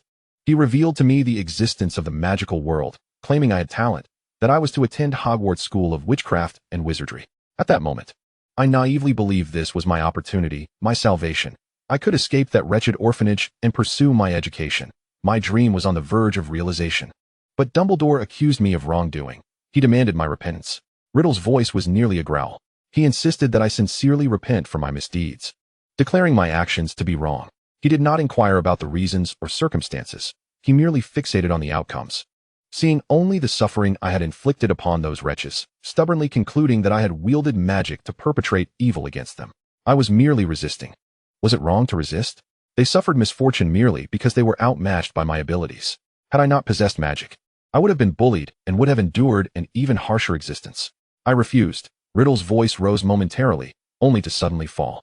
He spoke softly, yet with a hint of humor. Of course, I refused. Then he threatened me, stating that if I did not repent, he would not take me to Hogwarts. I found myself with no options, Tom. Do you understand? I was left with no alternatives. Riddle gently touched Tom's cheek again, his emotions inscrutable to Tom. I was only 11 at the time. It was my sole chance to escape the orphanage swiftly. Thus, I acquiesced. And it was my first act of betrayal against my own conscience, as I stood in my room at the orphanage, forced by him to repent before those who had tormented and abused me. Tom sighed deeply. From the day Dumbledore took me, he never regarded me as a good child. Never once. He was always wary of me. Riddle's emotions suddenly stabilized, and he began to recount calmly. He scrutinized me, seemingly convinced I would commit some transgression. Although I did indeed cause some disturbances in between, you know, the Chamber of Secrets incident. The incident was quite remarkable. Tom spoke up to soothe Riddle, whose emotions were fluctuating dramatically before him. After all, at that moment, you had no information, no legacy to guide you. Yet you managed to discover the Chamber of Secrets through sheer determination. Truly an impressive feat. This elicited another smile from Riddle. His face was undeniably handsome. A charming smile always pleases the eye. Tom observed him and pulled his hand away from his own cheek, which felt painfully cold. He delicately cradled that hand in his palm. Riddle was merely a soul, unreachable by Tom, even if he could touch him. It would only be to pass through Riddle's essence, accompanied by a shiver from the cold. Indeed, how remarkable I am, Riddle said with a hint of pride. I have perused countless books, gathered extensive materials, and conducted numerous experiments at Hogwarts. In the end, I succeeded, albeit with a minor mishap. But was it my intention to cause harm? Certainly not, Tom assessed silently. Due to this loss of life, I must close the chamber, or else Hogwarts faces the risk of closure, forcing me back to the orphanage. The chamber surely holds many secrets beyond the basilisk. Yet I no longer have the time to explore. Later, I graduated, and my aspiration was to remain at Hogwarts as a professor. The social status of a professor is quite elevated. I could potentially nurture numerous exceptional students, which is far superior to venturing into the magical world with nothing to my name. However, Dumbledore, yet again, denied my request, stating that my heart was not in it, that I was unfit to be a professor. Riddle chuckled, a sinister laugh. My heart is not here. Where can it be? I must seek where my heart truly lies. Eventually, I found it. My heart now belongs to the entire magical realm. I intend to thrive, to prosper, and to elevate my existence. No one shall cast blame upon me again. Chapter 130. The Temptation from Riddle. Tom absorbed a portion of Riddle's heartfelt confession, but only a fragment. He understood the pain and past that lingered in Riddle's words, the resentment towards the world, and the profound hatred for Dumbledore. Yet, he could not fully comprehend. After all, he was not Riddle. He had not endured those torments, and any claims of shared understanding would be disingenuous. Nevertheless, he did not believe Riddle had erred. If someone has wronged you, it is only natural to seek revenge. If the means are somewhat extreme, then a mere apology suffices. This philosophy embodies a life stance of preferring to bear the world's disdain rather than allowing the world to scorn me. Although they inhabit different worlds, the similarities in their attitudes are striking. So, you seek my assistance for something? Tom redirected the conversation back to its original course, gazing at Riddle's visage. In this ethereal state, Riddle appeared quite captivating, worthy of prolonged observation. Indeed, I require your aid, Riddle composed himself, his expression softening as he delicately encircled Tom's hand with his own. There are many things I cannot accomplish alone. Tom scrutinized him in silence. Such a beautiful face. So reminiscent of his own. Perhaps it would be better if it were less appealing, for then he could part with this self without regret. Such instability, such danger, such similarity. It would be far safer to simply perish. Much like Dumbledore, that benevolent old man, who had never truly entrusted him. Perhaps it would be better to embrace death together. I need you to connect with someone. Barty Crouch. Riddle's voice was gentle. The head of the Department of International Magical Cooperation at the Ministry of Magic. What do you intend to do? Tom inquired pensively. The Triwizard Tournament. Are you familiar with it? This ancient event was abandoned due to high participant mortality rates. Riddle conversed amiably with Tom. I may need to return to Peter's body, as I am still too weak. Tom. Of course, do as you wish, Tom generously replied, diverting his gaze. After all, he had just finished his meal. Lingering on that face at the back of Peter's head might provoke his nausea. Riddle perceived Tom's aversion and sighed as he returned to Peter's form. Am I not rather repulsive like this, Tom? He began, not waiting for a response, continuing, if not for my preparations back then, I would have perished long ago. For years, I have existed in a liminal state, neither living nor dead, but never truly alive. The visage on the back of Peter's head twisted into a more grotesque expression, and Tom cast a glance, ultimately refraining from feigning that it was not unsettling. After all, Riddle had likely gazed into mirrors himself. To claim it was not repulsive would be disingenuous. Thus, I must survive, Tom. I must return to life, Riddle insisted. His elongated eyes fixated on Tom. I require the Triwizard Tournament to be held at Hogwarts, and Barty Crouch, the head of the Department of International Magical Cooperation, is a crucial element of my plan. As you mentioned, he is indeed the head of the department. Tom raised an eyebrow, tossing the question back. Once again, I am merely a student, an unremarkable one at that. What can I possibly do? Barty Crouch will attend the Quidditch World Cup's opening ceremony, Riddle explained. You will encounter him in the uppermost box. Seize the opportunity to meet him and cast the Imperius curse upon him. Me? Tom chuckled. Once again, I am just a student. You want me to cast the Imperius curse on a department head? I have heard of your capabilities from Peter. Since you excel at the killing curse, the Imperius curse should pose no significant challenge for you, Riddle countered, dismissing Tom's objections. Barty Crouch is in a weakened state. You merely need to inform him to be at 109 Silver Birch Street at noon on August 21st. And after that, I need not concern myself? Tom inquired, raising an eyebrow. Correct. The subsequent events will be perilous. I would not involve you, Tom. Riddle donned a facade of gentleness once more, oblivious to how incongruent it appeared on his current visage. Simply relay this message for me.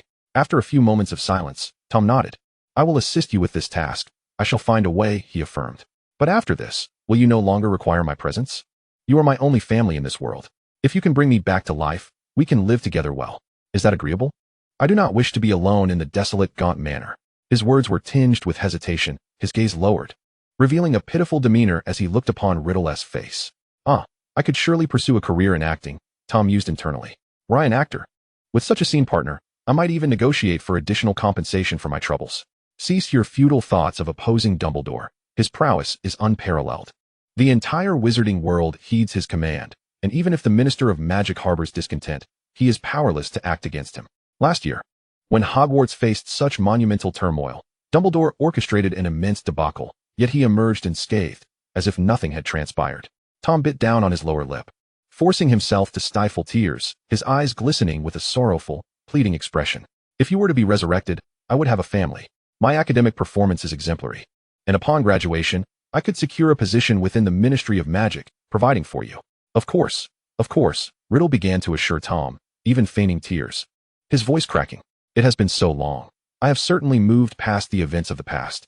My sole desire is to live harmoniously with you. Otherwise, I would not have rushed to find you.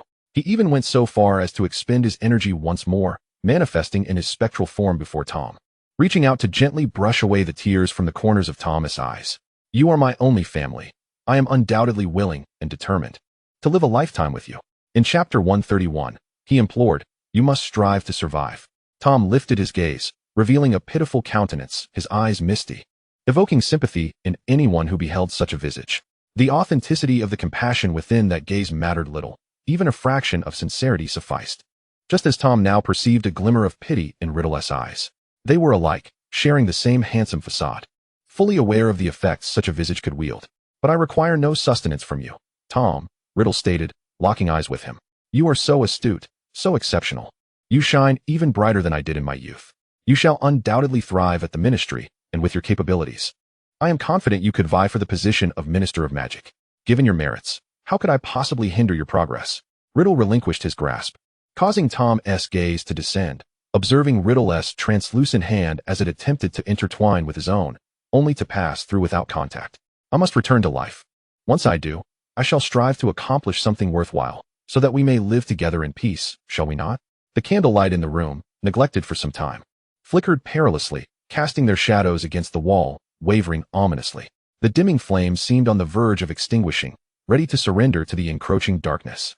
I must survive, Tom. I absolutely must come back. You must assist me in my revival. Riddle continued, his tone soft and low, his melodious voice deliberately softened to convey affection, evoking a deep sense of longing that made one feel as if they were the most cherished object of his heart. Yet, if one were to remain calm, they would discern that his heart was filled with many such affections. He could bestow such ardor upon anyone, his heart resembling a durian, rich with complexity. Why does Tom possess such clarity? Because both he and Riddle are fundamentally the same. It is often your adversary who understands you best, a reflection of your own lack of self-awareness. Your inherent flaws, your shadowy aspects, your most unsightly thoughts. These are the truths that you must comprehend. Thus, Tom was able to listen with unwavering composure, knowing that should the need arise in the future, he could utter such words to Draco, to Harry, or to anyone else, whenever he deemed it necessary. Very well, I shall assist you. I will ensure your survival, Tom whispered gently, his eyes cast down, his lashes trembling. I will undoubtedly bring you back to life. At that moment, the flickering candlelight finally trembled and extinguished, plunging the room into total darkness. Only by returning to life can one truly enact vengeance, for in Riddle's current state, neither alive nor dead, killing would require considerable effort. As darkness enveloped them, each harbored their own thoughts, convinced of their individual objectives being fulfilled. The following morning, Tom ventured alone to the Quidditch World Cup campsite. The location, disclosed by the Ministry of Magic, necessitated the use of a portkey for entry, primarily due to the anticipated large gatherings of families. The demands of apparition were deemed too cumbersome. Tom arrived directly at the designated park, where the throngs of people bustled outside. A middle-aged man clad in plaid shorts was busily selling tickets, arguing with the crowd. No, not that. I need £3, not the gold in your hands. I do not accept gold here. You must exchange it at the bank. The man exclaimed, his voice rising in pitch, perspiration adorning his brow. Why must I keep encountering individuals insisting on offering me gold? Tom observed from a distance, and amidst the commotion of the men before him, he suddenly recognized a familiar face, Remus Lupin. Upon closer inspection, he realized that this group was the Weasley family, who were accompanied by a dog. Oh, this must be the one Sirius had retrieved. Tom stealthily maneuvered himself into the queue, wishing to remain unrecognized, for any interaction could prove perilous. After the exhausting charade with Riddle the previous night, he merely wished to be an expressionless observer, a cold machine of indifference. As he slowly stood in line, by the time it was his turn to purchase a ticket, the Weasleys had vanished from sight. Right, £3.15. Do you have change? Wonderful. Would you like to buy a map? For £3.20, I can offer you a discount on a map if you give me that coin. The ticket vendor wiped the sweat from his brow, rummaging through his bag for a map. Recently, I cannot fathom what is happening. The influx of visitors has been overwhelming, and the bizarrely dressed individuals, both men and women, are truly maddening. Perhaps they are drag queens, Tom calmly replied to the vendor's complaint. They are certainly capable of stirring up chaos. I beg to differ. A typical drag queen merely exaggerates their attire. Unlike the peculiarities here, the vendor whispered, leaning closer to Tom. I suspect something may transpire nearby. That marshy area over there was ablaze last night, and despite the fire brigade's efforts, they could not contain the flames, which raged throughout the night. The vendor gestured toward the east, then patted Tom on the shoulder. You, a young lad without family in tow, likely aren't here for camping. You should take a stroll, admire the flowers and the lake, and then depart swiftly. It's perilous. What if someone ignites the park again? The British Ministry of Magic chose this location for the Quidditch World Cup, utilizing spatial magic to conceal the scene. Muggles would perceive it merely as an obscure park, and should any accidentally wander in, Ministry employees would promptly escort them away. I can leave. What about you? Tom replied, glancing at the vendor's hand still resting on his shoulder. Aren't you here selling tickets? Isn't it safe for you? During the holiday, there's an increase in overtime pay. The uncle smiled cheerfully, remarking that in 3 months, it would be the 3rd anniversary of his marriage with his beloved wife. He wished to purchase that red dress she has always adored. Chapter 132. Let us go out for a delightful meal. The uncle beamed with joy, prompting Tom to steal a couple more glances at him. Such a healthy and affectionate relationship between a husband and wife is indeed a rarity. Tom took the opportunity to savor the sight a bit longer. Thank you for the reminder, Uncle, Tom grinned. I'll just take a quick look around and then leave. Please take care of yourself as well. This remark, though well-intentioned, felt somewhat ominous, so Tom cast another glance at the uncle as he departed. He sincerely hoped that his words would not prove prophetic, for the uncle appeared to be quite a decent fellow. However, as the crowd was considerable, after walking a short distance, Tom lost sight of the uncle. He entered the park with a map in hand. After taking several steps into the park, he noticed an increasing number of people, who were evidently wizards hailing from various corners of the world. The area of spatial folding was vast. It seemed that the number of individuals required to maintain the magic might reach into the hundreds. As Tom had walked quite a distance without discovering the starting point of the spatial fold, in his heart, Tom nodded in satisfaction. It appeared that although the British Ministry of Magic seemed somewhat dilapidated, the International Magical Cooperation Department felt rather promising. Don't miss out. Come see the lively model. The popular Victor Crumb. Purchase one to perch on your shoulder and capture everyone's attention. Behold this 4-leaf clover hat, blessed by the mysterious magic of Ireland, promising a year of good fortune. German sauerkraut and bratwurst, Hungarian meatballs, Japanese cherry blossom jelly, Chinese char siu buns. The two main teams were also selling their merchandise, while vendors from other nations offered a delightful array of products, food, clothing, and trinkets, leaving Tom in a daze. Silently, he retrieved his wallet and began purchasing various items, juggling bags while searching for the Malfoy family's tent. Venturing further into the encampment, Tom noticed that the small vendors dwindled, replaced by rows of tents, each demarcated into its own campsite. Some tents were adorned with numerous 4-leaf clover balloons, others bore intricate designs, while some had wells at their entrances, and a few even housed peacocks. Peacocks? Tom halted his steps, peering closely. He let out a soft "oh" as his gaze settled on the Malfoy family crest glimmering subtly in the sunlight. Truly, the Malfoys had a flair for the extravagant, bringing peacocks along for a day out.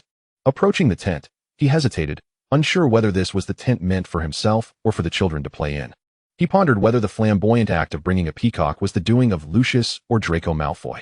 Based on his understanding of both, Tom suspected that either could very well have orchestrated such a spectacle. As Tom stood outside the wooden fence, it was the peacock that recognized him first, fanning its tail and spinning in circles, drawing gasps from onlookers and prompting Theodore to lift the tent flap and emerge. Tom. Theodore appeared momentarily taken aback before a look of delight spread across his face. Aren't you supposed to be with Draco?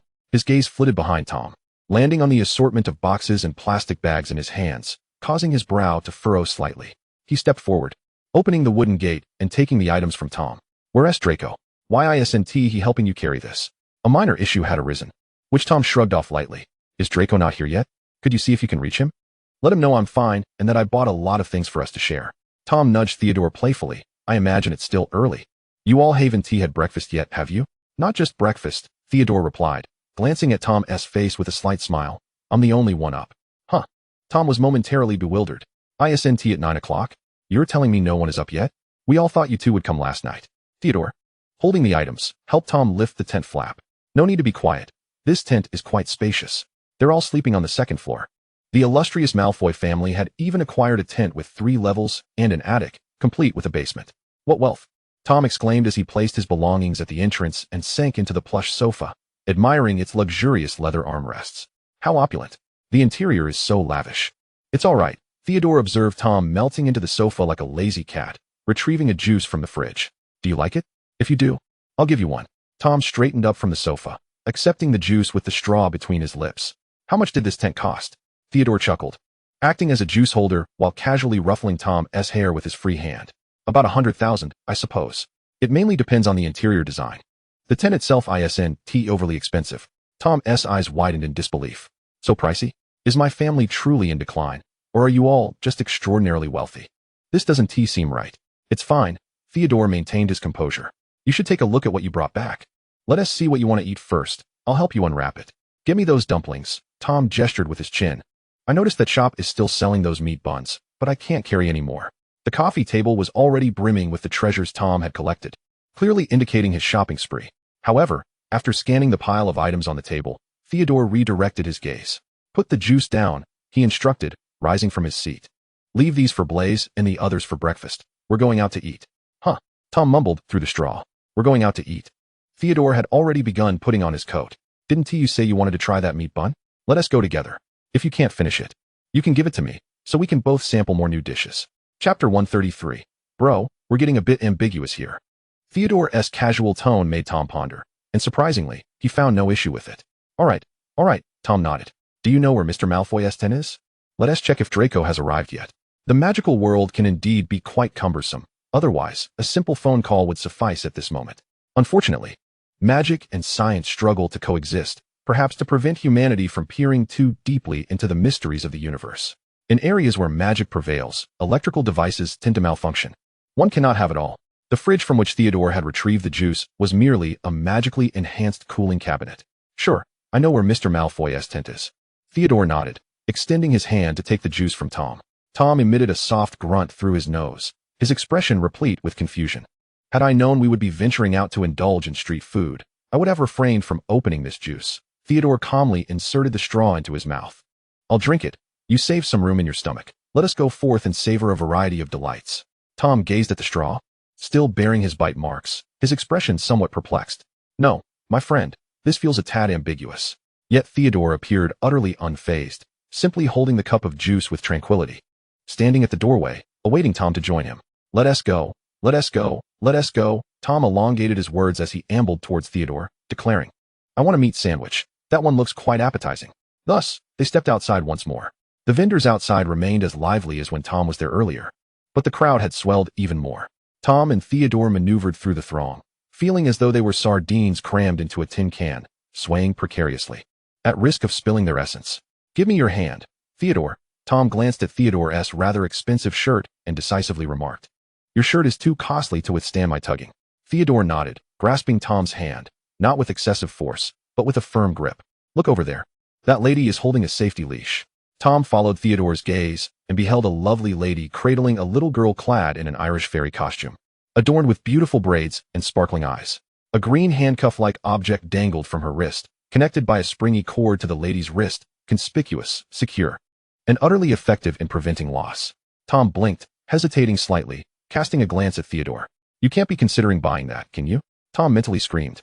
I find it quite appealing, Theodore continued in his composed tone. This way, one would not get lost.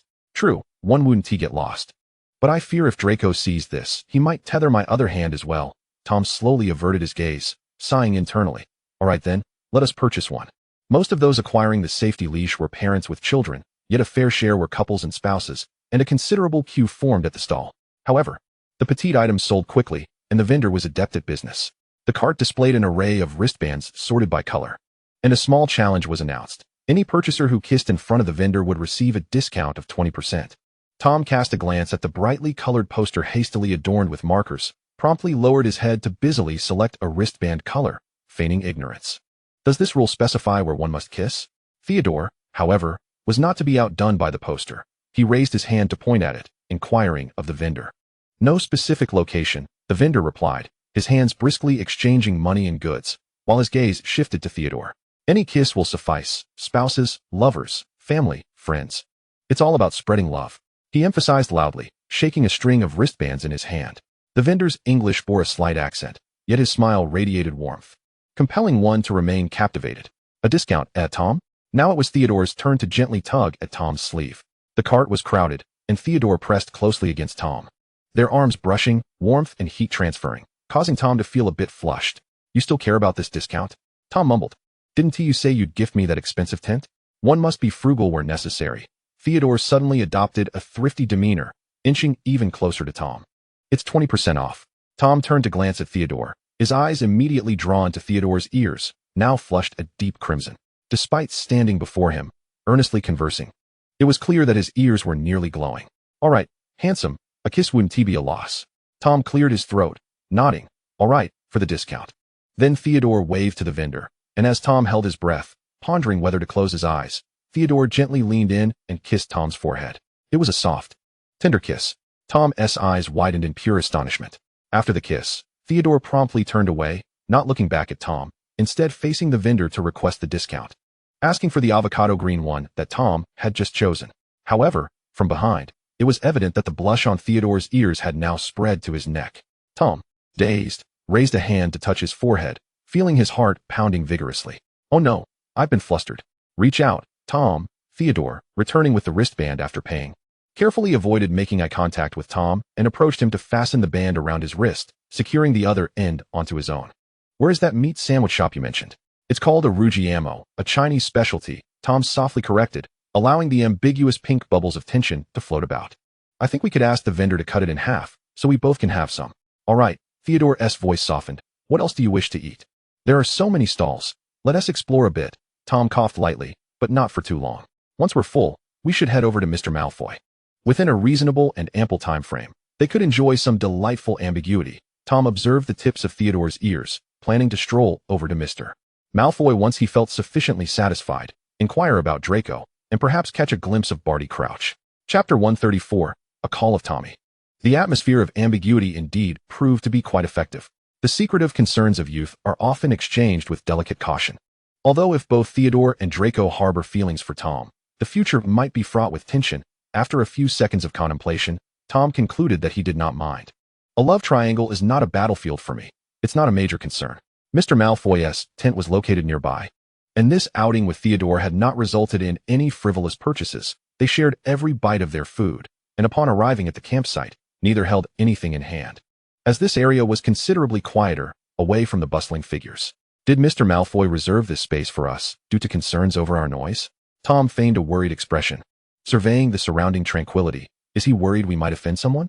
It's not impossible, Theodore replied, slightly arching his brow, effortlessly guiding Tom through the neatly arranged pathways. Oh, I see it. Tom raised his hand to shield his eyes, spotting the gleaming Malfoy family crest atop Mr. Malfoy's tent, which was indeed hard to miss. And whose tent is that beside it? That belongs to my father. Theodore followed Tom's gaze. The one on the left is my father's tent, and the one on the right is the Crouch family's. Tom paused, pondering how effortlessly this had unfolded. Whose family is it? Mr. Crouch, the director of the Department of International Magical Cooperation, Theodore introduced, a rather stern gentleman, not known for his temper, perhaps due to the loss of both his son and wife in earlier years. If we encounter him later at the stands, I'll point him out, but do keep your distance to avoid incurring his ire. Loss of both a son and a wife. Tom's gaze returned to the dark-hued tent. So, little Barty Crouch from this world has perished? What a pity. That brilliant boy, whose intelligence shone like a beacon, was so exceptional that Tom had once contemplated whether to bring him into his life as a son. He diverted his attention, following Theodore towards the Malfoy family's tent. Theodore rang the doorbell, and at the very moment the chime echoed, Tom heard a faint whisper. Tommy. Tom whipped around, but found himself alone, greeted only by the desolate silence of the street and the flag fluttering in the wind atop the tent. What's the matter, Tom? Theodore, noticing Tom's sudden movement, asked. Should we wait here for a bit since it seems no one is home? Tom's brow furrowed and then relaxed. No, if there's no one inside. We might as well head back. There's no urgency. Theodore had no objections, walking alongside Tom as they retraced their steps. Yet, Tom's heart raced uncontrollably. The fleeting moments of whimsical thoughts and budding affection had been doused with cold water. Most people referred to Tom as Mr. Riddle, a few familiar ones called him Tom. And occasionally, his mother would intentionally address him as Riddle, though his uncle never did, always opting for Tom. The sole person who ever called him Tommy was little Barty Crouch, the boy who had dared to challenge his limits and tolerances, relying on the bond of affection they shared. But that boy, who would call him Tommy, ought not to be here. Tom glanced back, trying to peer through the dim fabric of the tent, as if he could discern the answers he sought from within. He pressed his fingers to his forehead, attempting to quell his agitation. Theodore, assuming Tom's frown stemmed from Draco's whereabouts, offered several reassurances along the way, even purchasing small items to cheer him up. Draco will be fine. Mr. Malfoy wouldn't let anything happen to him. I know, Tom replied, suppressing his unease. He shrugged at Theodore, smiling, but we had agreed to be all together, and now we've lost one. How am I supposed to explain this to Blaise when he wakes up? Don't explain if you can't, Theodore responded with a hint of authority. And who knows? We might find Draco on our way back. Could that be possible? Tom pondered, feeling a flicker of hope. Indeed, upon their return, they found Draco already in their yard. Engaging in lively conversation with Blaise and the others inside the peacock tent, their voices loud enough for Tom and Theodore to hear even from the entrance. Is this tent not soundproof? Tom queried, perplexed, as he stood at the door. How can it not be soundproof with so many things in here? It is soundproof. Theodore pointed to a part of the side that had been lifted. They opened a window. Oh. Tom's gaze shifted back, blinking in surprise. Truly, such luxurious items come equipped with windows. Suddenly, the tent flap was thrown open, revealing Blaise, whose booming voice startled the peacock in the yard, sending it darting from the front to the back. Hey, you two are back. Let us go inside, Theodore urged, giving Blaise a gentle nudge on the shoulder. You've walked enough for one day. Blaise moved aside to make room for them. Hey Tom, did you come over this morning? I saw quite a bit of food on the table. I doubt Draco brought that. He is not that kind-hearted. That was me, Tom nodded. I arrived around 9. And you all were still asleep. Only Theodore was awake, so I decided to accompany him for a stroll. Oh, we were up late playing Wizard-esque chess last night. I found a beautiful jade set at a flea market and dragged Theodore into a game until 3, Blaise recounted. But why did you wake up so early, Theodore? Aren't you tired? Theodore shrugged, attempting to uphold his dignity, then shot a confused look at Blaise. Biological clock. Theodore's smile faded as he settled into a nearby bean bag, pulling Tom to join him. Their anti-lost wristbands still adorned their arms. The bean bag was snug. One person fit perfectly, but two had to squeeze together, shoulder to shoulder. At that moment, Tom heard Draco emit a loud, disdainful snort. Are you children? That you need to wear such foolish things? Chapter 135. The lives of the affluent are excessive. Oh dear, he's angry. Tom blinked. This was troublesome. With so many people around, Theodore glanced at Draco. Even if Tom and I were holding hands, we nearly got separated in the crowd. Theodore's words seemed to clarify. But in truth, they stoked the fire. Tom sighed inwardly. We can buy a few more later, he thought, forcing a smile, and tie us all together, neat and tidy. Draco raised his chin, but remained silent, clearly upset. Tom observed Draco's expression, sighing heavily within. Why must you torment me, a mere child? Perhaps you should spare me from this battlefield? Just let me be. Draco, when did you arrive? Tom cleared his throat, shifting the topic.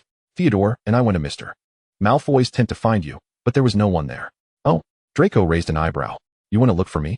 Of course, Tom sighed, smiling reassuringly. I was worried about you. Draco appraised Tom, finally letting out a condescending huff, which implied that he was no longer angry. So, have you and Dumbledore sorted things out? Draco's gaze flicked to Theodore, a hint of provocation in his expression. It's dangerous for you to be wandering around outside without a protector. What happened? Blaise entered, claiming a cushion. Is that the creep you mentioned who follows Tom, Draco? What creep? Daphne leaned in, curious. I just heard a bit. Tom has a follower now? This sounded rather alarming, and Pansy frowned. Where did they follow you? To Malfoy Manor? No. Tom hesitated but continued in line with Draco's words. There were people blocking the swamp outside the camp.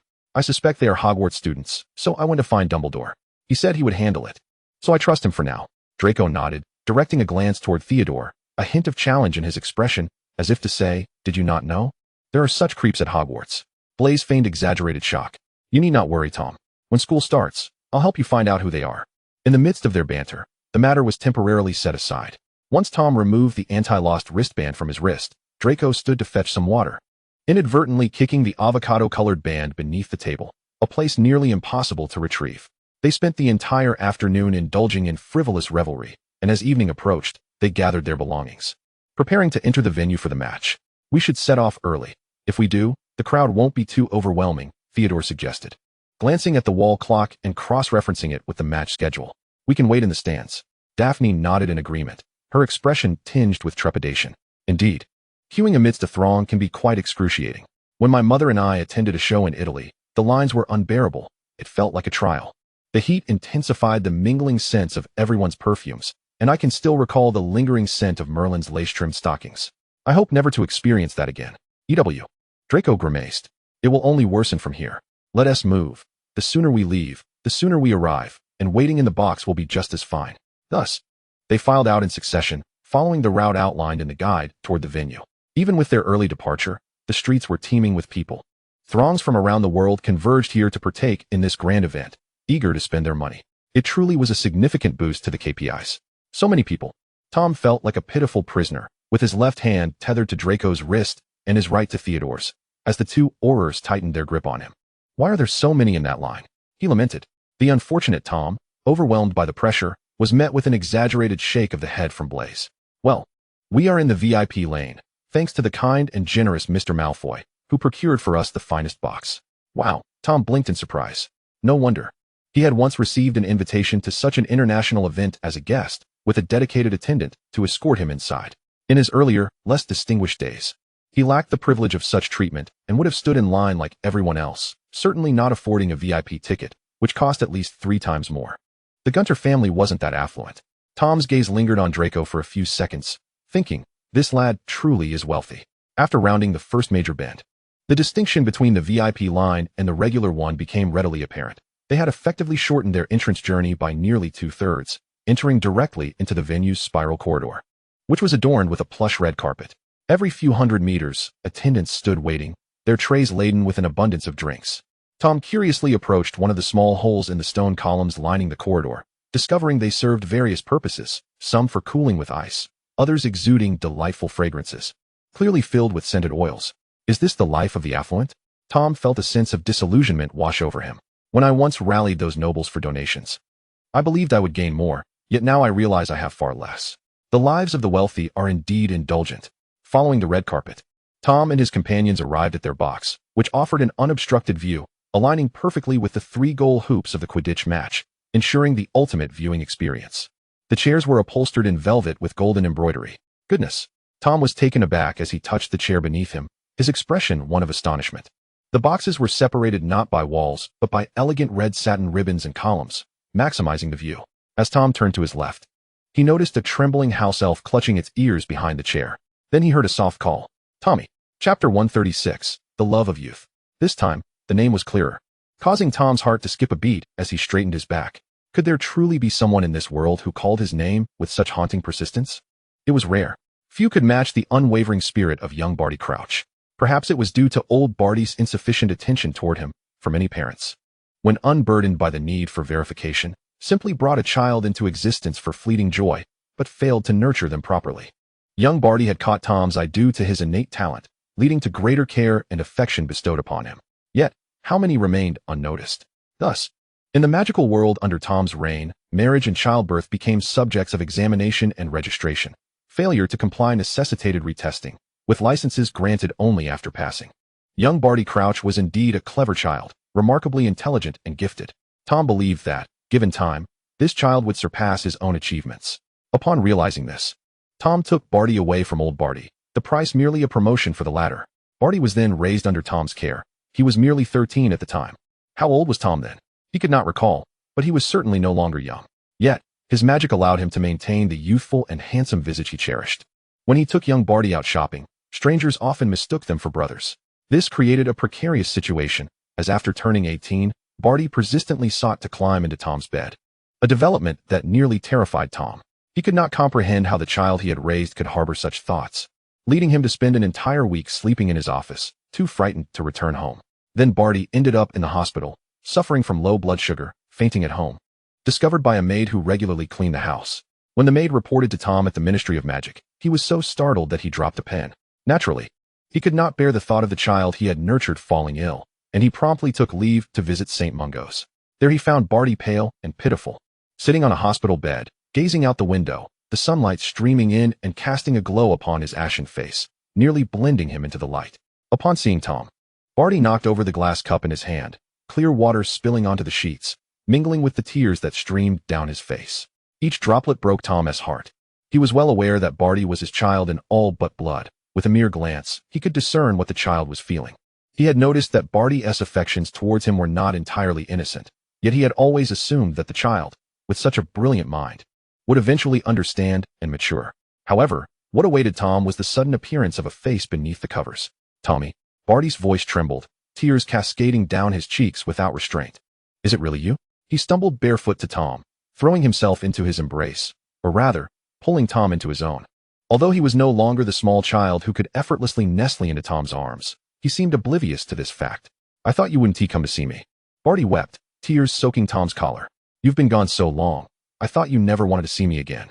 I thought you were going to send me back to my father. Little Barty wept with a heart-wrenching sorrow, clinging to Tommy. If you send me back, I might as well die. I cannot endure a life without you, Tommy. Tommy, grappling with a whirlwind of emotions, raised his hand to gently pat Barty's back, stroking his hair a couple of times. No, I don't want you to go, but Barty, you must put on your socks first. The floor is cold. Only then did Barty reluctantly release his embrace, his gaze unwaveringly fixed on Tommy, tugging at Tommy's sleeve to guide him to sit on the bed. I won't run away, Tommy observed as Barty's eyes remained glued to him, even as he struggled to put on his socks awkwardly. He raised his hand to assist in straightening them. Barty was too distracted.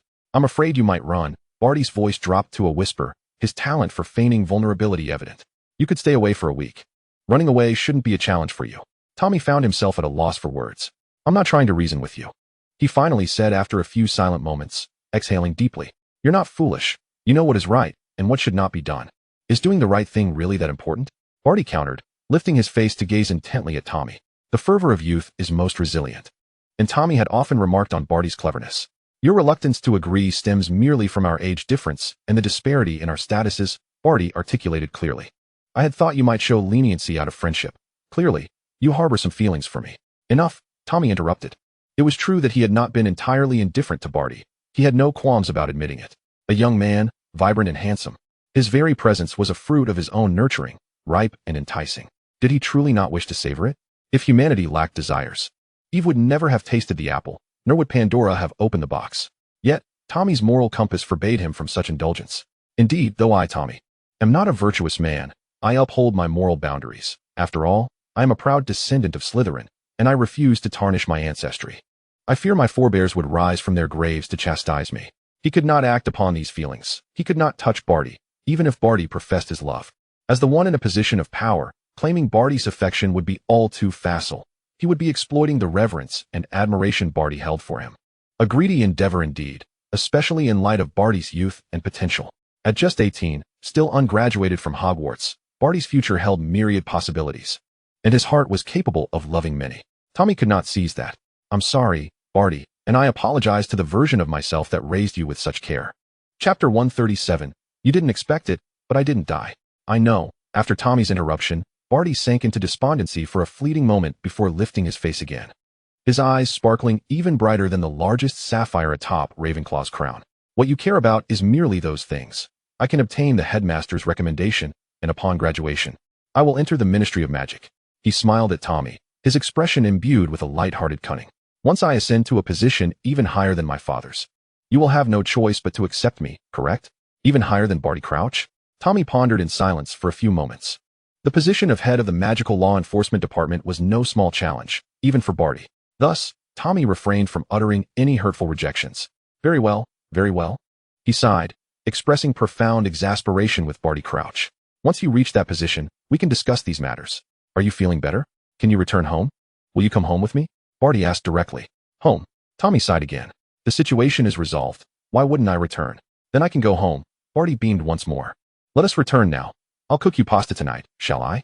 We can stop by the supermarket on the way to pick up 2 tomatoes and some fresh beef. Though they had hired a maid to cook and clean at home, Barty insisted on taking charge during his breaks, claiming it was part of what made a house a home. Why haven't you eaten these past couple of days? Tommy frowned, questioning him. Maria said you fainted at home due to low blood sugar. You weren't here, Barty replied bluntly. I didn't want to prepare anything. Once again, Tommy sighed deeply, feeling utterly helpless. This was the first time Barty Crouch had openly expressed his feelings, leading to a slight dispute, yet it ultimately passed without any significant fallout. In the years that followed, Barty never broached the subject with Tommy again. Tommy maintained his solitary existence, while Barty never pursued romance or expressed interest in anyone. Just when Tommy thought life would continue in this manner, he found himself unexpectedly transported, leaving behind not only his magical world, but also the child he had nurtured. Tommy seldom thought of him, for he knew that even in his absence, Barty would fare well, perhaps with a hint of sorrow, but after so many years, that sorrow likely faded. Barty would thrive. He was a clever boy, aware of how to navigate life best. Until one day, Tommy heard a gentle call of Tommy. It felt as if forgotten memories surged back, like a drowning soul being pulled from the depths of a lake. Such profound connections within the soul are never truly lost. Tommy turned abruptly, glancing at the adjacent box, where only a house elf lingered. Whose box is that? Tommy tugged at Draco's sleeve. The Crouch family S. Draco squinted, recognizing it. That must be their house elf, Winky. She helps Mr. Crouch deliver things. I've seen her. The Crouch family? But Mr. Crouch is not here, Tommy remarked, casting another glance at the trembling house elf before averting his gaze. Doesn't anyone accompany him? His family cannot accompany him, Draco commented, seemingly indifferent to the situation. It's quite a pity. Indeed, rather unfortunate, Tommy nodded, his gaze drifting to the floating advertisements. The best and finest latex. If you find it unsatisfactory, you might consider the infant products from the Dursleys. What a savvy businessman, Tommy raised an eyebrow. You need not rely on his brand. You may very well need his baby formula in the future. Ultimately, all his products were profiting, so he remained unconcerned about whether you used a specific item. The echo of Tommy lingered in Tommy's mind, refusing to dissipate, even as the competition was about to commence, and everyone around him was energized by the atmosphere. Yet, Tommy remained unmoved. Tommy, I ranked first in the year. Tommy, I think I'm not suited for Quidditch. Tommy, am I taller than you now? Tommy, I miss you. A chill enveloped his wrist. The commentator within the venue was fervently rallying the crowd, while the mascot of the Irish team, a charming little leprechaun, tossed imaginary riches into the air, acutely aware of the warm breath brushing against his ear. I found you, Tommy. This time, it was not a figment of his imagination. This was a distinctly real voice. The voice of little Barty Crouch, a sound unmistakable to Tom, and he felt the grip tightening around his wrist. Tom immediately straightened up. Fortunately, amidst the cacophony of the crowd, his subtle movement went unnoticed, blending seamlessly into the surrounding commotion. You can't speak, so allow me, little Barty Crouch whispered gently. I knew it was you, Tommy. Even when I called for you from the tent, I recognized your presence. I don't know how I ended up here. I opened my eyes to find myself imprisoned by my father in a world completely alien to mine. Taking a deep breath, he continued, It has been a challenging time, but I've endured, fearful that my demise would cause you sorrow. Yet, surrounded by so many people now, do you truly believe they care about me? What nonsense. Tom couldn't help but retort. I will find a way to reach you again. How can I do that? Little Barty Crouch's grip on Tom's wrist tightened considerably. I am but a ghost now. Although my father has me under control, my mobility is severely restricted. Once the term begins, I will reserve a private room at the Three Broomsticks in Hogsmeade. Tom swallowed hard, feeling a profound sadness for his current lack of personal possessions. Be cautious in your endeavors. This world's Voldemort has a message for old Barty. He should visit 109 Silver Street at noon on August 21st. He cast a careful glance at Draco, who was engrossed in conversation with Blaise, oblivious to Tom's predicament. Above all, prioritize your safety. Tom's tone became more severe. Safety is paramount, understand? You always worry. Little Barty Crouch's voice brightened, as if he chuckled. It's delightful to know you care. Then, the weight on Tom's wrist vanished. Moments later, he turned his face to see old Barty sitting upright in the adjacent box, accompanied by a trembling little leprechaun. Chapter 138. Where shall we go next? Tom withdrew his gaze, his heart pounding. Wasn't this world's little Barty Crouch supposed to be dead? Could it be that he was never truly gone? Merely under old Barty's control, and now my little Barty had crossed over? And had been under control for an extended period? If so, that old Barty was truly malevolent. Suddenly, the Bulgarian team's mascot was making its entrance. Blaise stood abruptly, exclaiming, Oh look, a Vila. Vila, enchanting magical creatures, were often mistaken by muggles as woodland fairies. Renowned for their breathtaking beauty, captivating both men and women alike. However, should one provoke their ire, their mouths would transform into sharp beaks akin to that of an owl, ready to peck at one's head. Goodness, so many Vila. Daphne gasped, leaning over the railing. So many beautiful ladies. Be careful you don't fall, Pansy admonished, grasping Daphne's wrist. Yet, the sheer number was indeed astonishing. Impressive, Theodore offered succinctly. Humph, Draco dismissed it with a cursory glance. The allure of the Vila could enchant anyone who beheld them. Yet only those with steadfast hearts could resist their charm.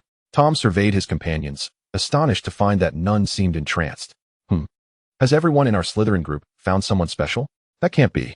It appeared their resolve was indeed unyielding. This isn't good, Draco remarked, observing Tom's restless head movements. Just watch the match. Are the Vila not beautiful? Tom raised an eyebrow. If you think the Vila are unattractive, then there's nothing beautiful in this world. What? Draco queried. You are quite handsome yourself, Tom smiled, his eyes twinkling. You look in the mirror every morning. No wonder you find them lacking. Tom's light-hearted comment effectively flushed Draco's ears with color. Humph. Draco quickly turned away. With Draco's attention successfully diverted, Tom inhaled deeply, leaning back in his chair. Little Barty Crouch's unexpected appearance had taken him completely by surprise. He had genuinely thought that voice calling for Tommy was merely a figment of his imagination. He never anticipated it to be real. Why had little Barty Crouch come to this world? Why did the universally acknowledged deceased Barty Crouch still exist? These questions remained unresolved. Moreover, Riddle had charged Tom with delivering a message to old Barty, likely not heralding good tidings. The former Tom had been indifferent to such matters. But the current Tom couldn't help but feel a growing anxiety. Whether old Barty was alive or dead was inconsequential. What truly mattered was little Barty's welfare. This realization brought on an unavoidable headache, as if the late nights of the past few days had chosen this moment to take their toll. The surrounding noise grew increasingly deafening, and his head throbbed more insistently. Thus, he chose to close his eyes, leaning further back into his chair, surrendering to slumber. It was a rather wasteful use of a ticket, but since he hadn't purchased it himself, the concern was minimal. He remained asleep until the match concluded. It was Draco who shook him awake, calling him out of his reverie. Tom blinked in confusion, yawning. What has happened? The match is over, Blaze chimed in, amused. You missed everything. I ate a lot, Theodore added calmly. We wandered around the stalls for quite a while. Draco cast a sidelong glance at Theodore, his expression clearly stating that silence would be preferable to being treated like a mute. Oh dear, Tom said sheepishly, running a hand through his hair as he rose from his seat, stretching his numb limbs. I just wanted to close my eyes for a moment. Who won? Ireland won. Blaze exclaimed, leaning back in his chair, brimming with excitement. It was thrilling. Who would have thought Bulgaria would catch the golden snitch and still lose the match? So dramatic? Tom tilted his head, adjusting his crooked collar as he stood. I'll have to buy a recording crystal to watch the replay later. No need to buy one specifically. Blaze waved a device resembling a telescope. I foresightly purchased a holographic projector, and I recorded it. I'll make you a copy to watch when we return. I boldly speculate you intend to sell the footage to others? Daphne quipped, casting a glance their way. I recall you spent quite a bit on that projector. One must give to receive, Blaze countered, shaking his head. Surely many students were unable to attend in person. I'll sell them the recording stone. There will definitely be an audience. The budding entrepreneur clearly had been nurtured from a young age, as Daphne exaggeratedly gasped. You are quite the scoundrel. I took that as a compliment, Blaze replied smoothly, casting Daphne a flirtatious wink, to which she reacted with a mock gag. As they engaged in conversation, they gradually vacated the private box, each departing one after another. Tom turned back for a final glance at the Crouch family's box, now devoid of any presence. The crowd moved sluggishly, reluctant to leave this lively venue, with many gathering in boisterous clusters. Undoubtedly, the vendor selling beer was enjoying the most prosperous night of business. Shall we retire early tonight? Blaze pondered aloud, stroking his chin. I have a feeling the festivities outside will be quite raucous. It might even be overly so, Pansy remarked as she donned the hood of her cloak, expressing her skepticism about the potential chaos that could ensue with such a multitude of inebriated revelers. I concur. Theodore nodded, clearly perturbed by the surrounding clamor. Then let us return early to rest, Tom suggested, glancing at his watch. If we retire early tonight, we can rise at dawn and seize the earliest set of keys to leave. Will we still have time to enjoy ourselves then? Daphne inquired, turning her head with a hint of reluctance. It feels too brief. How about we head to Diagon Alley for a while? I personally have no desire to return home. I'm agreeable, Draco replied with a slight lift of his chin. What about you, Tom? Me? Tom gestured to himself, wearing a contemplative expression. I'm fine with anything. As there's nothing pressing at home. You promised me that you would visit the Knot residence last Christmas. Theodore's voice suddenly emerged, reminiscent of a ghostly whisper. You didn't go, Tom. Is that so? Tom blinked, his mind racing as he recalled the promise. Observing Theodore's current expression, he felt a sense of discomfort. It was indeed possible that he had made such a commitment amid the light-hearted banter with his companions, perhaps agreeing to anything in the moment. His decision to return to the Gunther estate last Christmas was spurred by the revelation from the basilisk, prompting him to revisit the old manor. Ah ha ha. Tom awkwardly touched the tip of his nose. Well, I can't just admit I forgot. That would be exceedingly embarrassing. Come back with me to the Knot estate, Tom. Theodore continued, evidently not inclined to let the matter drop. After all, I was busy during Christmas and didn't get a chance to visit. It's not too late now, and you could also pay a visit to my family's rose garden. That certainly sounds worthwhile, Blaze remarked, momentarily pausing to observe Draco, whose expression had soured, before placing a hand on Tom's shoulder. The rose garden at the Knot estate is simply breathtaking, a veritable sea of red. You'll understand once you see it. Absolutely worth the visit. Why don't we all go for a look? Draco interjected, his tone suggesting a hint of resentment. We'll go together, Daphne and Pansy exchanged glances, wisely opting to remain silent. Who would want to engage in such a tense situation? They were not like Blaze, who thrived on the drama. All right. Theodore nodded, not expressing any refusal. There's room to stay. Draco clenched his jaw. Huh. It's not that impressive, is it? What do you think, Tom? Theodore, disregarding Draco's comment, turned to Tom, who appeared overwhelmed. Would you prefer to see the Knot Estate or spend time in Diagon Alley? Which would you choose? I was mistaken, Tom thought, his gaze momentarily vacant. I shouldn't have underestimated this predicament. It's a significant miscalculation in my life decisions. Tom fell into a heavy contemplation, weighing his options. If he suggested the Knot Estate, Draco would undoubtedly be displeased. If he opted for Diagon Alley, Theodore might not be overly thrilled either. I was mistaken, Tom lamented internally. I truly erred. However, going to Diagon Alley might not be such a bad idea. Sensing Tom's dilemma, Theodore thoughtfully interjected, Didn't you mention that a barbecue place opened in Diagon Alley? We could give it a try. This presented Tom with a significant opportunity, akin to a monumental staircase leading to his escape. Oh, right, Tom remarked, looking at Theodore's gently smiling profile.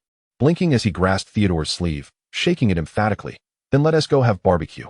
I swear I'll visit your house this Christmas, Theodore. All right, it's a promise. Theodore replied with a beaming smile. We'll spend this Christmas together. He shook his sleeve, deftly enveloping Tom's hand that clutched his garment within his own. The motion was fluid and swift, leaving Tom no time to withdraw his hand. Daphne and Pansy exchanged another glance. Draco had lost. Thus, Draco began to grind his teeth, emitting a distinctly audible snort from his nose. Nevertheless, this determined their next course of action, to swiftly return home for rest, and at dawn, venture to Diagon Alley. Theodore maintained his grip on Tom's hand, even gradually entwining his fingers more firmly within Tom's. Tom was unlikely to pull away. He felt a sense of indebtedness to Theodore. Theodore was acutely aware of this. He understood Draco's intentions and his own desires. He knew precisely what he wanted and was fully cognizant of his shortcomings. He lacked enthusiasm, was insufficiently spirited, and his temperament bordered on dullness compared to the intimacy that Draco had already established with Tom. Tom already had a dog and 2 snakes. Theodore felt he could offer no further gifts lest he become a burden to Tom. Thus, he could only adopt a submissive stance and seize the moment. Seizing the moment required timing. With Draco absent, and considering Draco's clinginess to Tom, such opportunities were rare. Yet if he could find one, he would mobilize all his social skills and efforts to remain close to Tom. As for the notion of submission, would Draco ever concede? Clearly not, so Theodore could. When he took a step back, Tom, who was always considerate of others' feelings and wished for harmony among them, would undoubtedly feel a pang of guilt. This would allow Theodore to encroach further, just as he was doing now. Tom had indeed agreed to return to the Knot Estate this Christmas, and he had not mentioned that after enjoying Diagon Alley, he would not take Tom back to the manor. After all, the roses in the garden would be in full bloom. Would Tom truly not wish to see them? Tom cautiously glanced at Draco and then at Theodore, internally screaming, and resolved to return home and immediately feign sleep. Awake, he would have to confront the awkwardness. Asleep, he would be free from such concerns. Consequently, upon returning, Tom collapsed into bed, wishing he could simply faint away. Initially, he did not fall asleep immediately. After a few minutes, he sensed someone pressing against him from both sides, yet he feigned deep slumber, refusing to open his eyes, slipping into a state akin to unconsciousness. His vigilant pretense ultimately led him to genuine sleep, and Tom marveled at how carefree youth was, allowing him to drift off effortlessly. However, his respite was short-lived. Tom was awakened by a piercing scream. Tom's bewildered eyes fluttered open, revealing a face to his left, Theodore, serene in slumber, his features exquisitely handsome. He paused momentarily before turning to the right, where another striking visage awaited him. Draco. Tom pivoted his gaze toward the tent's ceiling. Had I been ensnared in a nightmare? He squeezed his eyes shut once more, yet a piercing scream from outside the tent shattered the silence. Chapter 140. Where to go? You ask where to go. This time, Tom abruptly opened his eyes. He cautiously rose, wriggling between Draco and Theodore, casting one last glance at the trio huddled together and then at Blaze, who was peacefully clutching a blanket in slumber. What a fine fellow. Tom, barefoot, tiptoed to the tent's base, lifting a corner of the flap to peer outside. Flames soared skyward, a colossal green skull in the heavens spewing forth a serpent's head, venomous and blinding. As he lifted the flap, the previously soundproof environment crumbled, allowing the cacophony of chaos and shrieks to flood Tom's ears. Great Salazar Slytherin, Tom stood aghast, tracing a cross upon his chest. Who has gone mad? He lingered at the entrance for but a moment before whirling around, returning to rouse the others. Get up, something has happened. Tom yanked the blankets off several boys and proceeded to knock on the girls' tent next door, urging them to don their outer garments and gather their wands before emerging. Tom's tone rarely bore such gravity, compelling the others to hastily prepare themselves and venture forth to ascertain the situation. Outside, calamity reigned. With succinct clarity, Tom lifted the tent flap for all to witness. We currently lack the key to the exit, and I cannot transport everyone at once. We must first vacate the campsite and retreat to the outer woods. Tom spoke with calm authority, denying anyone the chance to interrupt. Does anyone have any objections? The group exchanged glances. Blaze scrutinized the scene outside before gazing up at the ominous dark mark above. No objections. Leaving is prudent. Blaze inhaled deeply, reverting his gaze. The dark mark takes precedence. Let us go, Draco nodded, pivoting to rummage through a box beneath his bed, extracting something to hand to the others. I stashed some invisibility potions in my trunk, just in case.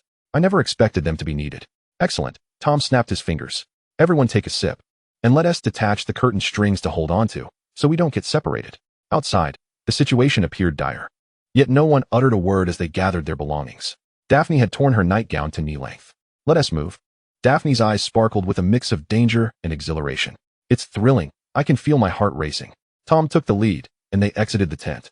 Light was no concern, as the conflagration painted the sky crimson, the canopy resembling a sun attempting to draw all eyes. Yet, few dared to gaze directly at the sun, for it stung the eyes, just as the burning sky was avoided. The inferno was suffocating, and the dark mark above was even more disquieting. Many others shared their sentiments. Having abandoned their tents, their destination also the distant woods. Along the way, they encountered the Weasley family, but having already consumed their invisibility potions, none felt inclined to greet them. Numerous tents had ignited, flames spreading with no discernible origin. Amidst the chaos, many laughed loudly, carelessly brandishing their wands. Tom cast another glance at the dark mark overhead. Were these individuals Death Eaters? Likely not, if Riddle still commanded such a following. He wouldn't be in this current predicament, desperately seeking Peter's assistance with honeyed words. It was more probable that someone had initiated the chaos by conjuring the dark mark, triggering a chain reaction akin to the breaking of glass, prompting passers-by to hurl stones. Pansy was right. Many, once intoxicated, ceased to act human. They wore masks in the flames and ruins, yet in truth, they had cast aside their facades. They were spiraling into madness, while others began to evacuate. Another group, presumably Aurors from the Ministry, attempting to regain control. Yet, this did not deter Tom and his companions from their course toward the woods, until Tom beheld the figure suspended upside down from a tree. The jovial man who had sold him a ticket, offering a map at a bargain, who had been eager to buy a new dress for his wife to celebrate their anniversary. Now, this man dangled from the tree, head downward, his fate uncertain. Tom halted. What's wrong? Draco sensed Tom's pause, stopping as well, placing a hand on Tom's back. What do you see? Nothing. Tom forced himself to avert his gaze, suppressing any worthless pity. Let us move. If he were alone, he would have saved him, but clearly, the priorities of those behind him took precedence. He led Draco and the others straight into the woods. This doesn't seem particularly safe. Pansy wrapped her robe tighter, her lovely brows knitting together. Shouldn't we move further away? Being entirely detached from the crowd may not guarantee safety. Tom sighed, pressing his fingers against his temples. I'll take you out in groups. I can only transport 2 at a time. I'll take you and Daphne first, or does anyone wish to go ahead?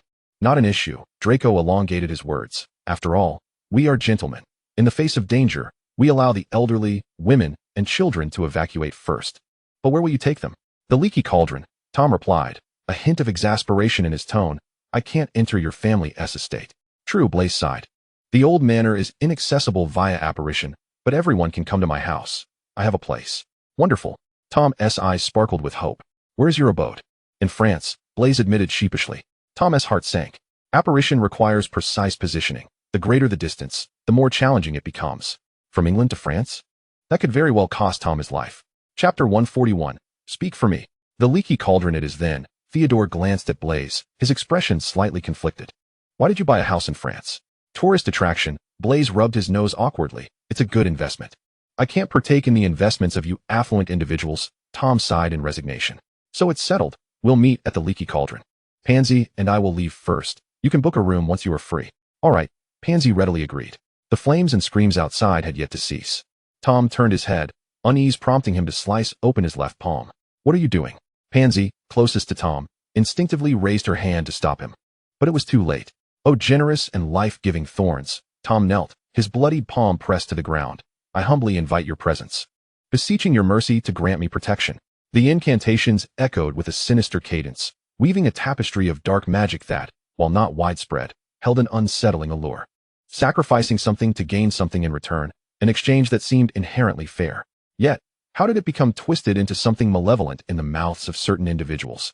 Thorns erupted rapidly from the earth, their sharp, spiked branches growing in a bewildering array of thickness and length, entwined and contorted, pointing skyward to form a circle large enough to ensconce several individuals within its grasp. At the moment the thorns broke through the soil, Theodore sprang forward, dropping to one knee, producing a handkerchief from his chest. As Tom raised his hand, Theodore immediately began to brush away the dirt from Tom's palm, applying a makeshift bandage. Does it hurt? Theodore inquired, his long lashes nearly brushing against Tom's face. No, not at all, Tom replied, taken aback by Theodore's swift reaction, hesitating momentarily before instinctively recoiling. You all stay within this bloodthorn net. It's safe, extremely safe. This is a high-level spell, even if they bombard us with the killing curse outside. It should hold for at least 3 minutes. Yet, Theodore remained with his gaze lowered, cradling Tom's hand that bore the handkerchief, his expression a blend of sorrow and indignation, leading Tom to suspect that Theodore might shed tears. You mustn't cry, my dear ancestor, Tom internally screamed in terror. You cannot employ such a handsome ploy on me. That is far beyond the acceptable limit. It was Draco who finally broke the tension with a clear, disdainful snort. Enough. Stop staring like that. Can your gaze staunch the bleeding? Pansy, once you secure the room, fetch some essence of murtlap. Right? Pansy nodded, and Tom grasped her wrist, pulling her into a disapparition as he silently berated his own fragile state. He glanced at the handkerchief stained crimson on his left hand, mentally apologizing to his teenage body. I'm sorry for being so delicate. Once school resumes, I shall engage in rigorous exercise to strengthen my physique, endeavoring to become a magnificent eagle, not a mere serpent like some. Would you like some water? Pansy asked as she returned from the bar, holding a tray with a glass of water and a small sandwich. Take a moment to rest. Her gaze lingered on Tom's hand, filled with concern. Perhaps the situation over there can still be managed. You need not rush back and forth. Disapparition required one to be of age to take the exam. And though Pansy was unaware of the details, she knew it would not be easy. It's not a problem. Tom waved his hand dismissively. I want tea drink. I fear I might vomit if I do. Please go get some essence of murtlap. I believe I may need it to staunch the bleeding when I return to Daphne. All right, Pansy agreed, swiftly downing the glass of water and wrapping the sandwich in oil paper. I'll head out now. Wait for you in room 709. Thus, Tom found himself making 5 more trips back and forth. Even oxen plowing the fields would not be subjected to such treatment. By the time he returned with Blaze, Tom genuinely felt as though stars were dancing before his eyes, even experiencing a narrow, blood-seeping wound along his back due to the instability of his magic. Merlin's bandages. As soon as they landed, Blaze deftly caught Tom, who was about to collapse. Quickly, we need to stop the bleeding. I'm not dead yet. Blaze, keep your voice down. Tom protested. My ears are going deaf. Just wait. My mother will be here shortly, Draco interjected, pushing Blaze aside to help Tom lie down on the bed. I've already paid the landlord to send a letter back. I can't reach my father, Theodore frowned, although he didn't squeeze in by the bed. News had spread through the camp. Many wizards without families had already fled back. Is that so? Tom lifted his heavy eyelids, hoping there were no casualties. You all owe me a meal, remember that. Of course, Daphne said, her eyes glistening with tears as she regarded Tom's bloodied back. I'll treat you as many times as you wish. Make it fancy, Tom gasped, shivering slightly. Draco, you don't pour potions directly onto wounds. Are you trying to kill me? I've never done this before. Draco appeared flustered, beads of sweat forming on his brow. Just let me apply a layer first. You look like you're about to bleed out. I've contacted Street Mungo S. Blaze rushed back in, urgency radiating from him. Let professionals handle this. Tom lay on the bed, giving Blaze a thumbs up. But honestly, I'm not that badly injured. I think I might just be a bit anemic, he protested weakly, his pallor betraying him. Then chaos ensued. They transported Tom to St. Mungo's, dealing with room reservations, medications, and doctors. Tom stubbornly kept his eyes open until Narcissa Malfoy arrived, at which point he decisively closed his eyes and succumbed to unconsciousness. Thank Merlin, he finally had a reliable adult to rely on. Had he waited any longer, he might have been driven to madness by his well-meaning friends. Though the doctor mentioned an old Chinese proverb about replenishing form with form, that was no justification for dashing off to a vampire restaurant to procure 3 large jars of synthesized blood. Were they attempting to drink him to death? Speak up for me. Speak up for me. I truly intend to report you all to the Ministry of Magic. Tom blissfully fainted, oblivious to the ensuing chaos in the ward, including Daphne tremblingly grasping the doctor's collar, questioning whether Tom had been treated to death. It nearly turned into a medical scandal. The doctors at St. Mungo's were equally eager for someone to speak on their behalf. Chapter 142. In dreams, unaware of being a guest, Tom drifted into a profound slumber. Once his eyes shut, the burdens of thought evaporated. When one is utterly exhausted, sinking into dreams feels like being weighed down, rendering the eyes impossible to open. Was he dreaming? Perhaps. He envisioned young Barty Crouch. He dreamt of his original home, the Gunter Manor, which was now overrun with wild grass, where the 11-year-old Barty swayed on a swing. Tommy. Upon seeing Tom return, the little one immediately leaped from the swing, tripping over his little shoes on the muddy ground, tumbling into Tom's embrace. You're back. Yes, I'm back, Tom replied, ruffling young Barty's hair. The sun has set. Why aren't you wearing a coat outside? I don't want to. Barty looked up at Tom, his eyes sparkling. It's not that cold. Is that so? Tom took Barty's hand to feel it. Indeed. It didn't seem too cold, but why was he on the swing at this hour? Wait until you get home, Barty giggled, obedient as ever. You said we could have pizza tonight. Old Barty's parenting could be summarized as merely ensuring his son was alive, since a house elf was available to cook. Why would they need to eat outside? Even if the house elf could make pizza, it was unhealthy and had no place on the Crouch family dining table. Let us eat, Tom urged, ruffling Barty's hair once more. Let us go inside and put on a thicker coat. At that moment, little Barty had just come close to Tom. Tom was kind to him, and little Batty seemed to shower all the affection he had never expressed before on Tom, speaking to him with an endearing earnestness. However, Tom paid little heed to it. At that moment, Tom's mother and uncle had become two valuable gravestones in the garden of the Gunther estate, and living alone indeed lacked a certain vibrancy. He was not particularly inclined to seek companionship merely to enliven his life. Currently, having a clever and understanding child like Batty was a delightful boon. Reading? Tom's gaze fell upon something on the swing. The sunlight outside was too dazzling, and it was best not to look outside in the future. All right, I understand, little Batty said, holding Tom's hand. I always listen to Tommy. Such a spoiled little darling. Tom teased, poking Batty's forehead. What are you looking at? Pablo Neruda's poetry, Batty replied. Well, his poetry isn't that great. I'll get you another book another day. After pondering slowly, Tom dug through a pile of Ministry of Magic documents and unearthed the name Neruda. Perhaps Balzac could be a better choice, another esteemed author from the Muggle world. Neruda's poems often depicted love, which seemed a tad premature for little Batty at this stage. Batty tilted his head, gazing at Tom's face, and obediently replied, If Tommy says it's not good, then I want to read it. Hand in hand, they walked into the old estate. In the living room sat 16-year-old Batty, who had grown tall and his features had matured considerably. He was no longer the little boy who would cling to Tom and indulge in childish whims, although he still found time for such affection. Tommy. 16-year-old Batty set aside his book and rushed over to envelop Tom, who had just returned from the Ministry of Magic, in a huge hug. How was your day? I'm perfectly well, Tom said, patting Batty's back, gesturing for him to release him a bit to remove his coat. But you? Why aren't you out enjoying your holiday? What is the point of staying cooped up in the estate all the time? And what is the point of you going to work every day? Batty retorted rather bluntly. I don't want to play with them, I want to play with Tommy. But I've already used my vacation days this year. Dear, Tom replied, somewhat exasperated as he observed Batty, who was holding his coat and tilting his head. I just took you to Wilson's dragon breeding farm and let you experience being a dragon tamer. Not enough, Batty raised his chin defiantly. You're the one who grants everyone time off. How come you don't have any vacation? You must be exhausted. Being $1 million worker has its responsibilities, Tom replied, noticing the frown on Batty's face. As a leader, I cannot simply abandon my duties. However, Batty turned his back, refusing to show Tom his face, clearly sulking. All right, I concede. It's my fault, Tom said, raising his hand in surrender after a few moments of silent confrontation. But this summer truly isn't feasible. Let us make a pact. If you achieve the top rank in your class next term, I will take you to Iceland to see the Northern Lights. How does that sound? Batty finally turned back, though his face remained scrunched up like a little pancake. How about the top 3? The top 3 would pose no challenge for you. Tom waved a finger playfully. So, no, it must be first place. You're putting me in a difficult position. Batty pouted but couldn't suppress a smile. Just wait, Tommy. You absolutely must take me to see the Northern Lights. Don't make grand promises, Tom admonished him. You haven't even taken your final exams yet. However, Batty clearly felt undeterred. Draping Tom's coat over the coat rack by the entrance and skipping merrily towards the kitchen. I believe in myself. You should believe in me too, Tommy. Go change. We're having tomato beef stew for dinner tonight.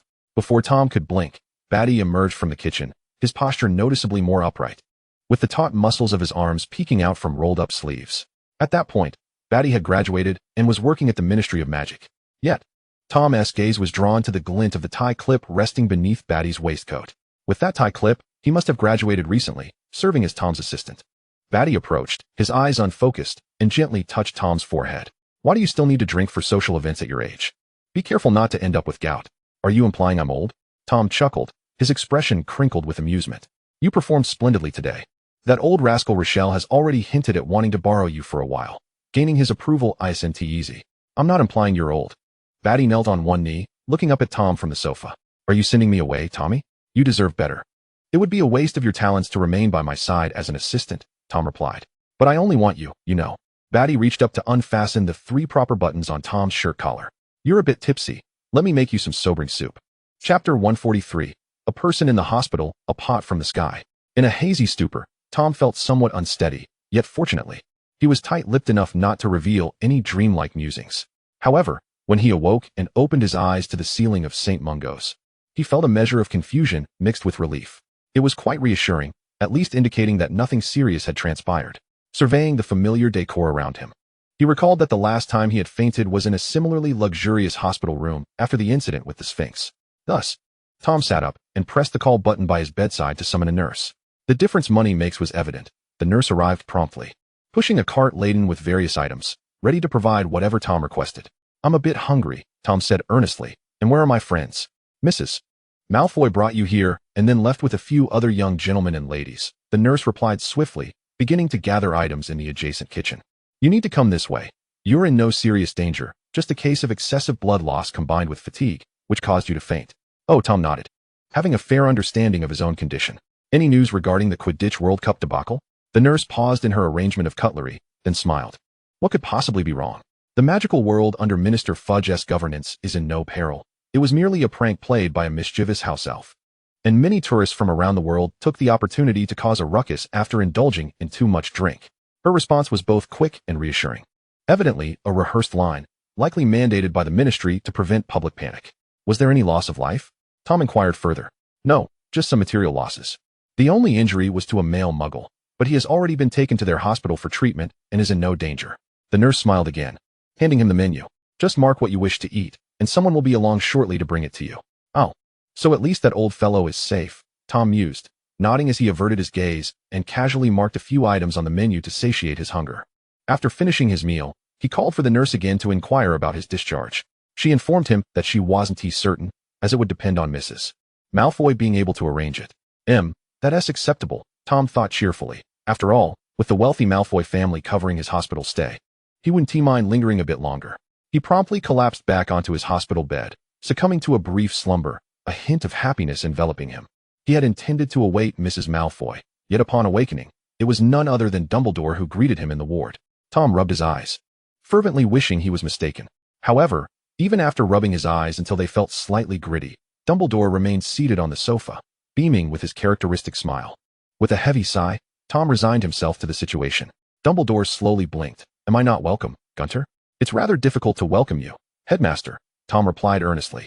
Seeing you means I'm in trouble again. I have brought you a newspaper. Why don't you take a look? Dumbledore waved his wand, and a copy of the Daily Prophet floated gracefully onto Tom's lap. As he unfolded the paper, the headline dominating the front page detailed the attack on the Quidditch World Cup campsite. Tom skimmed through it rapidly. The Ministry of Magic's official statement declared that the so-called attack at the Quidditch World Cup campsite was merely an unfortunate accident, instigated by an overzealous house elf belonging to the Crouch family. The other implicated parties had already been apprehended by the ministry's orders and would face months of detention in Azkaban. Tom gazed at the accompanying image of the trembling house elf, clinging to its ears and weeping, and bit his lip in silence. Was this not an egregious fabrication? Could a house elf conjure the dark mark? Such a report was an affront to reason. The ministry was utterly ridiculous. Do you believe it? Dumbledore inquired gently. Do you genuinely think it was the work of a house elf? Am I a fool?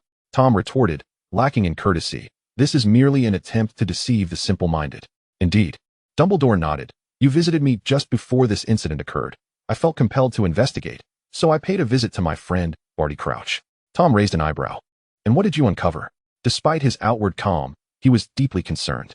The fingers beneath the newspaper twisted in anxiety.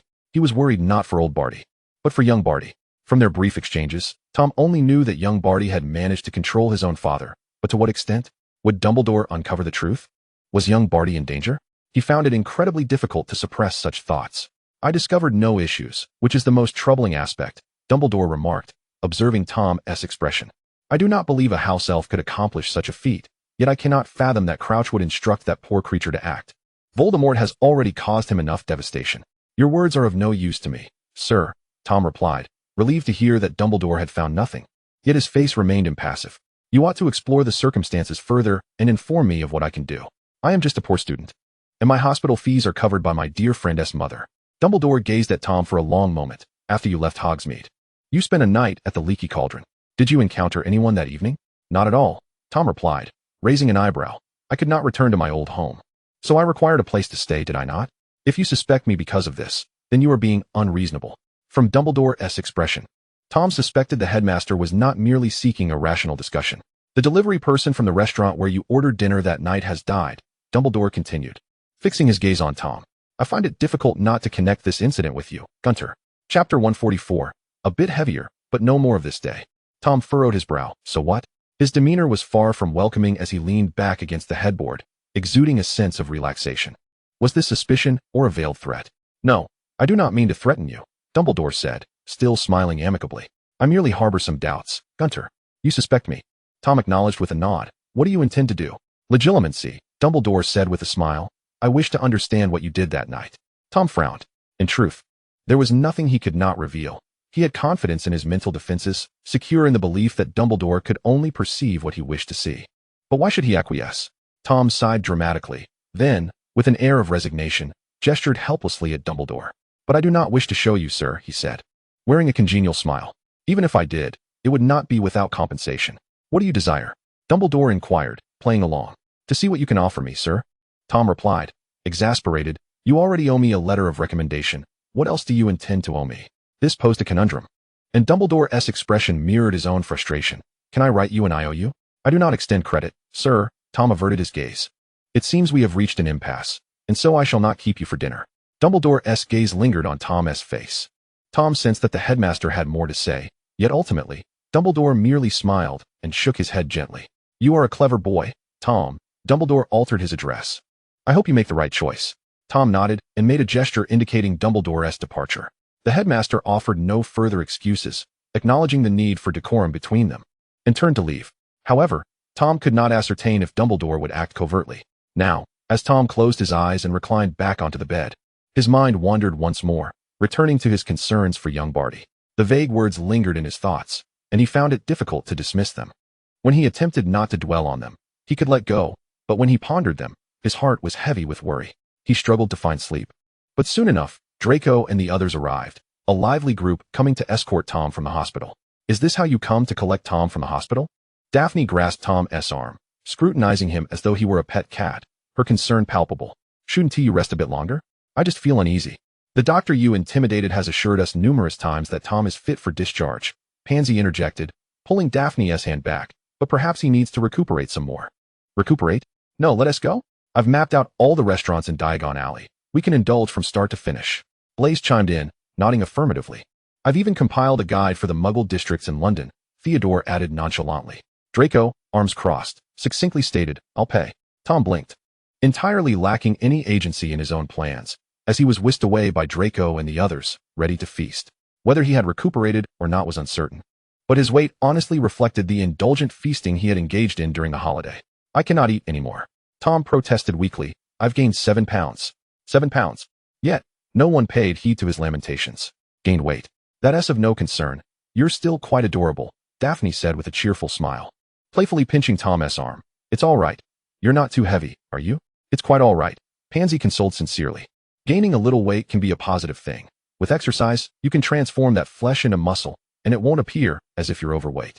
Indeed, it's rather endearing. Blaise nodded in agreement, reaching out to pinch Tom's chubby cheeks, much cuter now.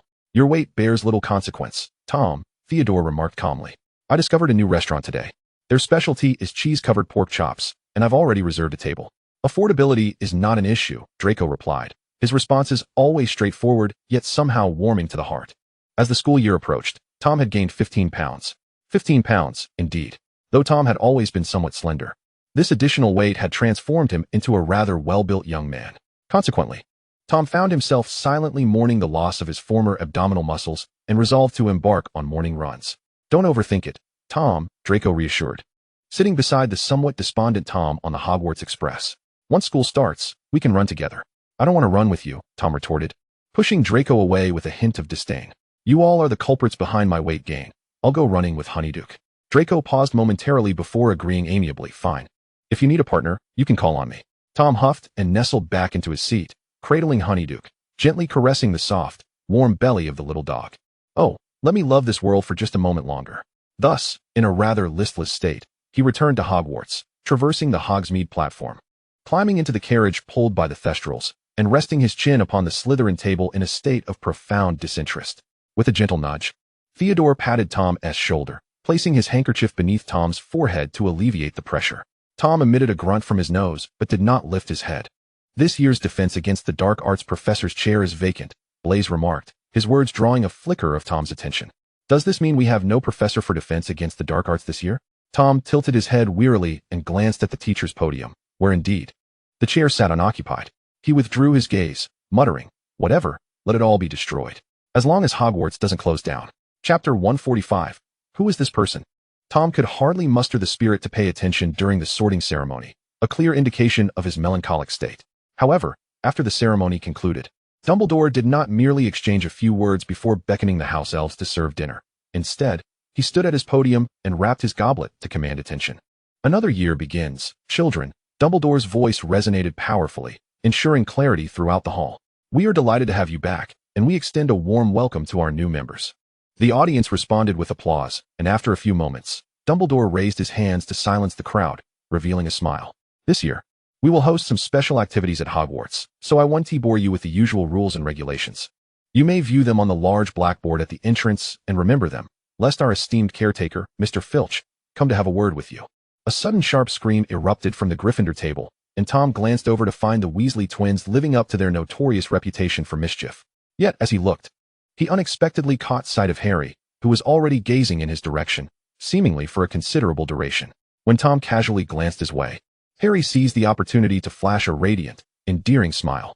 Upon seeing that brilliant smile, Tom felt a chill creep down his spine. He returned Harry's smile, but quickly diverted his gaze. Focusing back on Dumbledore, he listened as the headmaster continued. First, I must announce a rather disappointing piece of news. This year, our Quidditch matches will be cancelled. After a brief pause, Dumbledore allowed the students' various reactions to fill the air. What do you mean, the Quidditch matches are cancelled? Draco's confusion was palpable, evident by the visible question marks floating above his head. I just had my broom serviced before term started, and now you tell us there will be no matches? Draco clearly struggled to accept this news. His brow furrowed in frustration, almost as if he were instructing Honeydukes to take a bite out of Dumbledore. Tom cautiously pulled Honeydukes closer, frowning as he bent down to whisper in the dog's ear, "We mustn't bite anything dirty." Although Honeydukes did not seem to comprehend, he responded with a joyful bark. I have a hunch, Blaise offered, his expression suggesting he was piecing things together. Teasing at this moment could lead to trouble, Daphne interjected, giving Blaise a gentle kick under the table. What is going on? A project that has claimed many lives and has been suspended for years, Blaise lamented, retracting his leg with a look of indignation. Though I can't say more without revealing too much. Tom let out an "oh," his mind racing with understanding. Riddle had already approached him once, with clear intentions. It seemed this year at Hogwarts would once again be chaotic. Who claimed Hogwarts was the safest place in the wizarding world? Could he accuse anyone of slander? Would Hogwarts truly close down? Could he reclaim ownership of the castle? I know many of you will be displeased. Dumbledore raised his voice, attempting to calm the restless students. Though we have lost our Quidditch matches this year, we shall host a united competition, a grand, ancient event. The students fell silent for a moment, but soon, excitement brewed, whispers escalating into a cacophony as Dumbledore patiently waited, then clapped his hands to regain control. I believe you have already surmised. The Triwizard Tournament, a venerable and sacred event that has faced numerous challenges and was once on the brink of cancellation, has been revived, and Hogwarts will serve as its host. The whispers grew louder. This year at Hogwarts will be lively indeed, Blaise mused, stroking his chin, anticipating the entertainment ahead. Let us not get ahead of ourselves, Pansy interjected, her expression tinged with concern. Is there truly no defense against the dark arts professor this year? Does this imply the cancellation of the course for the upcoming OWLs? I haven't heard such news. Daphne shook her head. I doubt Dumbledore would be so reckless. Surely, he can find someone, even if they are rather unqualified. In the worst-case scenario, self-study would suffice, Draco remarked with a calm gesture. After all, we have Tom. Am I some sort of walking textbook? Tom protested. Your words are rather peculiar. You excel in your studies, don't you, Tom? Draco replied with a cheerful smile, inching closer to Tom. How about we collaborate a bit? Tom pushed his face away slightly, but ultimately acquiesced to Draco's request. Fine. At that moment, a thunderous noise erupted from the grand hall's entrance, followed by the sight of the heavy oak doors violently trembling. With another resounding crash, the left door, clearly unable to bear the strain, slammed to the floor, sending dust swirling into the air. The door. Tom gasped in a hushed tone. My door. To him, Hogwarts was a personal domain, and the fallen door was a source of genuine distress. However, the attention of others was evidently not on the pitiful door, but rather on the cloaked, shadowy figure that emerged from behind it. The identity of the person was shrouded in mystery. Only the robust silhouette of a man could be discerned, entirely enveloped in his cloak. As this man stepped into the hall, the atmosphere changed dramatically. The ceiling was suddenly beset by fierce winds, and thunder and lightning crackled, causing the eternal candles suspended from above to tremble at an alarming rate, as if the very structure of the hall were on the verge of collapse. Who is this? A demolition expert?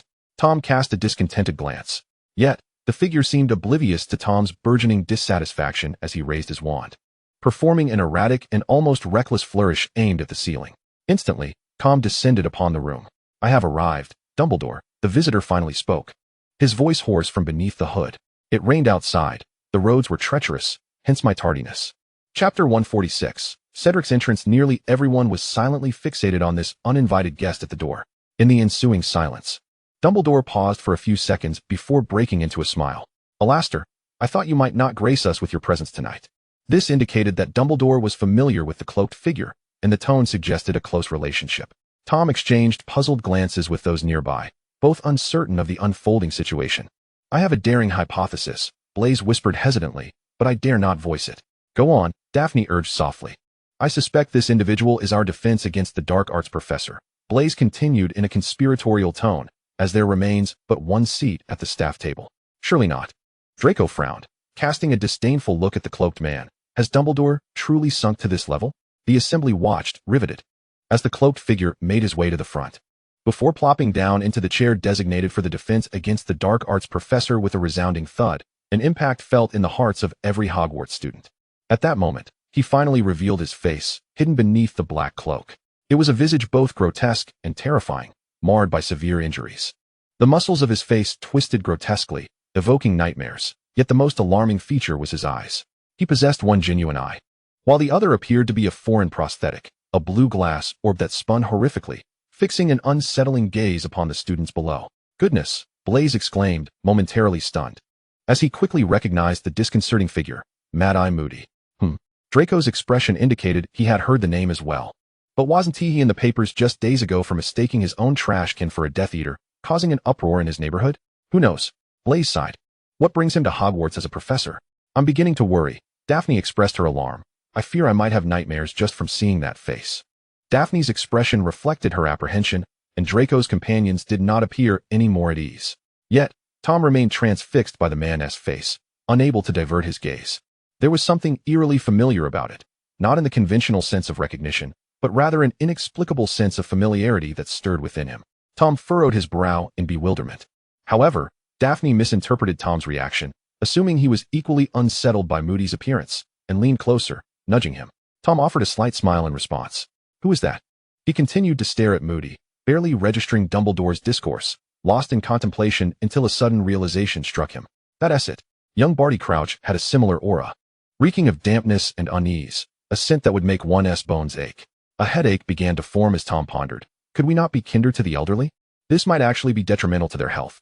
Thus, he retired to bed, burdened with countless grievances, only to be awakened the next morning by an alarm. Rising with even greater discontent to take Honeydukes for a morning run. Life had already seemed devoid of hope, and now he was informed that the world had become even more bleak. Tom fell silent, lamenting, ultimately deciding not to treat Honeydukes to any sausages that day. Honeydukes whimpered. Woof. He led the dog outside, sprinting from the hall towards the Quidditch pitch, planning to circle it twice before returning. On the way, he encountered a familiar face. To say familiar would be an exaggeration. Tom had limited interactions with him. Their acquaintance was notably brief upon Tom's arrival in this body. with their relationship relegated to exchanging gifts every Christmas. Cedric Diggory, the pride of Hufflepuff, the golden boy of Hufflepuff. Tom. Cedric was the first to greet him. Dressed in athletic attire, a headband adorning his brow as he jogged over with an expression of delight. "Oh, hi, Ced."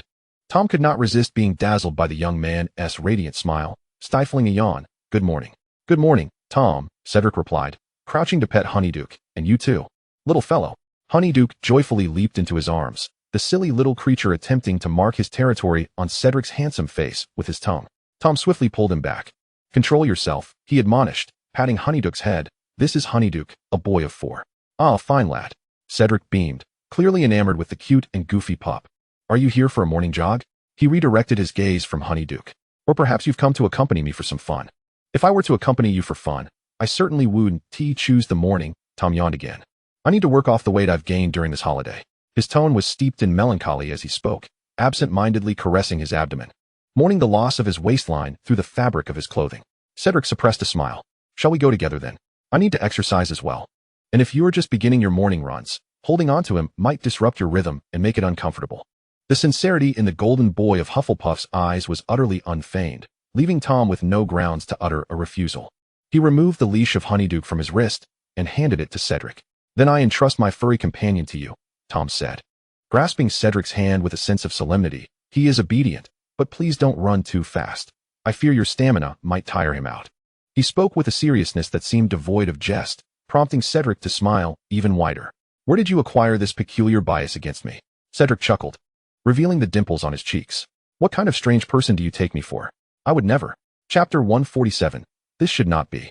Cedric, leading Honeyduke, dashed ahead. Tom watched the duo retreat, reluctantly conceding that Cedric's advice was sound. With Honeyduke's 4 paws unleashed, who could discern whether it was man walking the dog or the dog walking the man? As Tom observed them fade into the distance, he resigned himself with a deep breath and began to move his feet, inhaling and exhaling rhythmically, 2 breaths out for every 1 in, trying to prevent his lungs from surrendering in protest. How unfortunate. Tom's mind dulled as he pondered the reason for his indulgent eating during the holiday. Yet, no one could answer him, for those who could were incorrigible, even attempting to make Tom more rotund. Ultimately, Tom failed to achieve his aspirations by the time he arrived at the Quidditch pitch. His legs felt as if they were laden with lead. He sensed that returning from the Quidditch pitch would be the limit of his exertion for the day. It was possible that this morning run might leave him drowsy in class on the first day of term. Leaning against the wall, he supported himself on his knees, lamenting, when a familiar bark drew near, and suddenly he was knocked to the ground, his head meeting the earth with an intimate thud. Thankfully, the ground was covered in soft grass. Otherwise, Tom thought this fall would excuse him from attending class altogether, allowing him a brief encounter with Merlin in the infirmary. "Oh, Merlin," Cedric's voice approached rapidly. When Tom pushed Honeyduke's little face away, he saw another face enter his line of sight, a handsome one. "Are you all right, Tom?" Honeyduke seemed excited to see you. I couldn't hold him back. "Did you withstand that perspective of death from below?" Tom gazed at Cedric's face, his mind still blank and unwilling to contemplate. He found him remarkably handsome. No wonder the school had even printed his cards privately. Cedric helped Tom to his feet, allowing the still dazed Tom to lean against him, then raised his hand to wave in front of Tom's face, his expression shifting to one of deep concern. "Are you all right, Tom? Did you hit your head?" Tom, with his reluctant mind, struggled to think for a few seconds, then turned his face and nestled it against Cedric's firm chest. "Ah, great Salazar Slytherin, so soft." "Tom," Cedric stammered. "Are you okay?" "A bit dizzy," Tom murmured. "Thanks to my dear silly dog, I almost met Merlin." "That one happened, I assure you," Cedric comforted, patting Tom's back. "Can you still walk? Do you want me to carry you back?" Tom briefly detached his face from Cedric's chest and cast a sidelong glance at him. Cedric's face flushed instantly. "I didn't mean it like that. I meant, I need one hand free to hold Honeyduke's leash. If I carried you, my hands would be restrained behind me. Which isn't very convenient." Tom burst into laughter. "It's not that serious. I can walk on my own." Cedric's expression transformed to one of relief, visibly easing. That's great. Tom glanced at Cedric again, finding him quite amusing. Generally, someone like Cedric, a figure of renown, would also be a notorious flirt. Honestly, Tom believed the odds of men being untrustworthy were significantly higher than those of women. Especially for men endowed with talent and good looks, such individuals had an even greater propensity for mischief. Even if one wished to remain virtuous, there would always be someone to aid in their downfall. Just like the other Tom from a different world, as he ascended to power, men and women alike continually appeared in his life, each with a clear agenda, seeking elevation in status or exchanging their youth and flesh for his provision of rank or wealth. Tom found this rather troublesome. Genuine affection was a rarity, and without it, relationships seemed unnecessary. The constant calculations were tiresome, so it was better to simply abstain. After acquiring a little baddie crouch later on, he had even less inclination to contemplate such matters. Before he had amassed considerable power, colleagues would often speculate about whether he was emotionally detached or inept. Why else would he never have a partner by his side? Tom could still somewhat attribute it to a state of mind, but Cedric Diggory, at his age, filled with youthful vigor, had surely experienced a few romantic escapades. Hadn't he? Tom was skeptical, but observing Cedric's ears nearly bleeding crimson, the blush extending down his neck, and even to his back, Tom began to believe that this lad might genuinely be inexperienced or completely devoid of flirtation. Otherwise, with such a hue, a mere affectionate encounter would surely frighten a partner into sending him to the infirmary. After a few more glances, Tom withdrew his gaze, deciding to show mercy and change the subject to rescue Cedric, who had been inadvertently pulled into his antics. I heard that the Triwizard Tournament will select a champion from our Hogwarts as well. Tom softened his tone, his voice gentle. I wonder which house will produce the champion.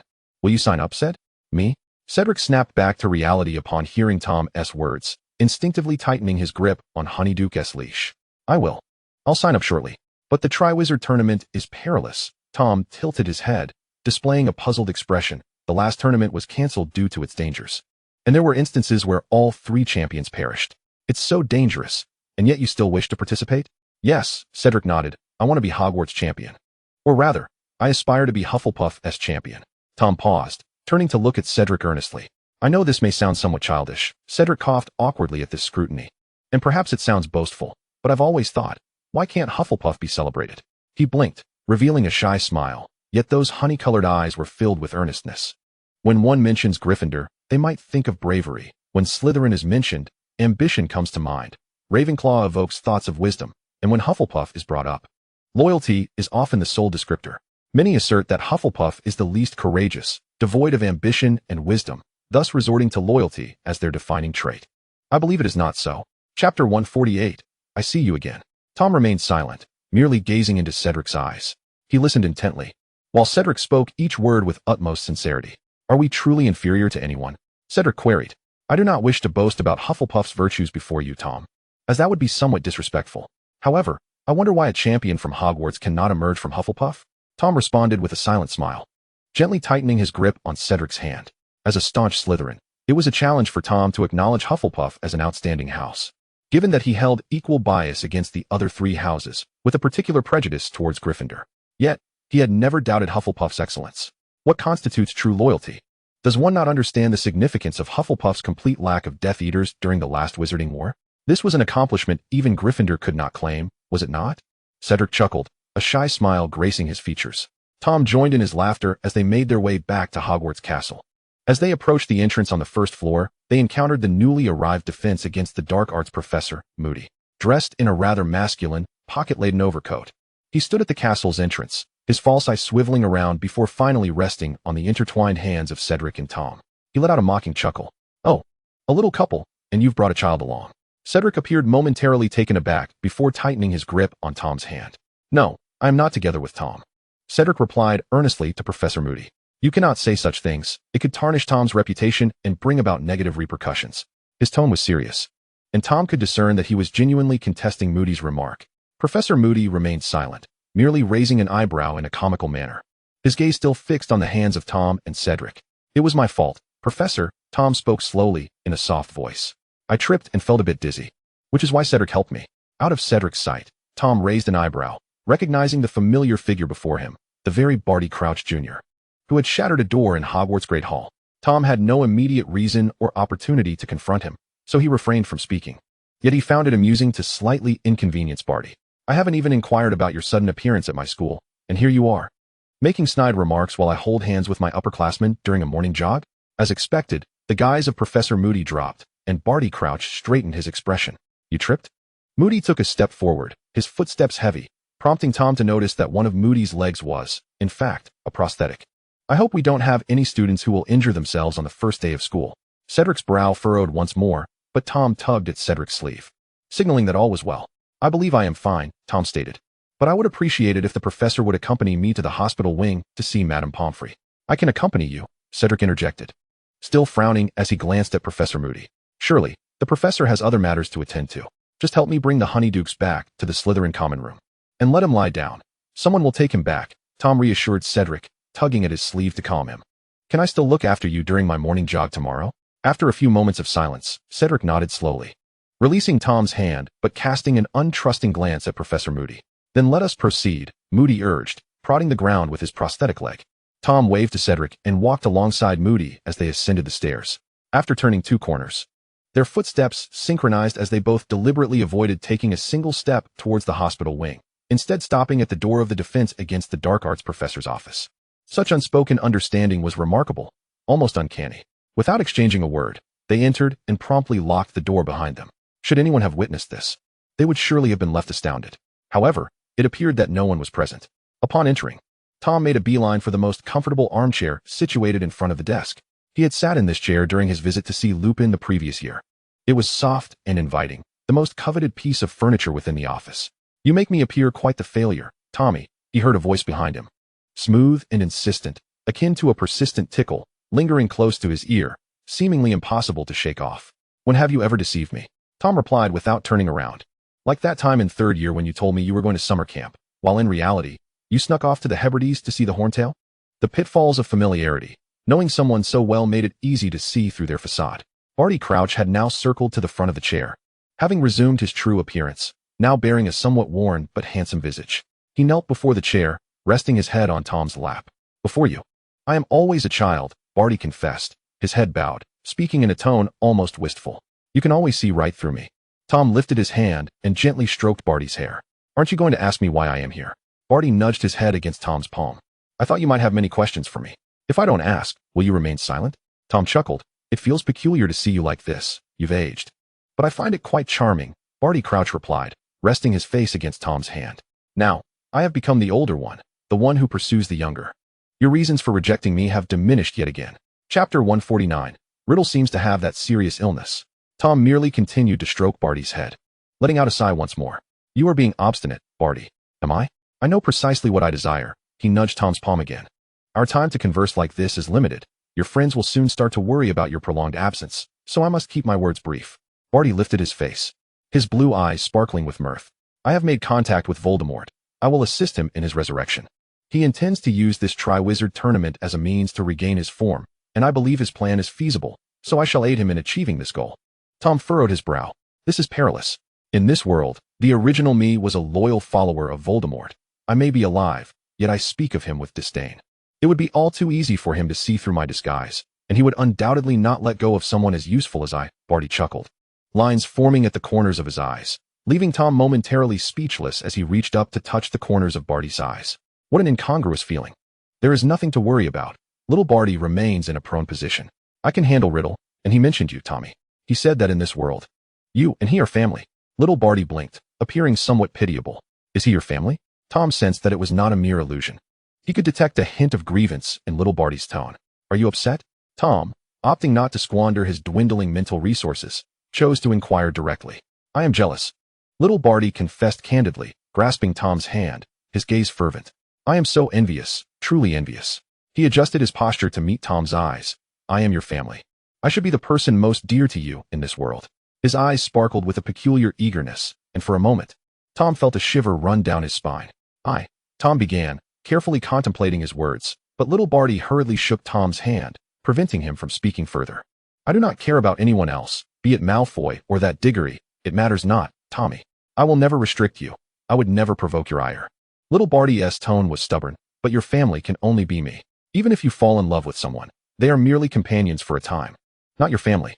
He was insistent, to the point that after several seconds of Tom's hesitation, he chose not to attempt any correction. Thus, Tom sighed and gently stroked Little Barty's hair. Do not overthink. Just focus on living well, Barty. Tom sighed deeply. What did Riddle ask of you? What does he want you to do? Also, sit down and speak. Isn't it uncomfortable curled up like that? The Triwizard Tournament will only have 3 contestants. Little Barty obediently stood up, waved his wand, and dragged a chair over. I want to include Harry Potter as well. What is the ultimate goal? Tom lowered his gaze. To deliver Harry Potter to Riddle, using the blood Harry is forced to sacrifice to resurrect Riddle. Little Barty quickly aligned his thoughts with Tom's.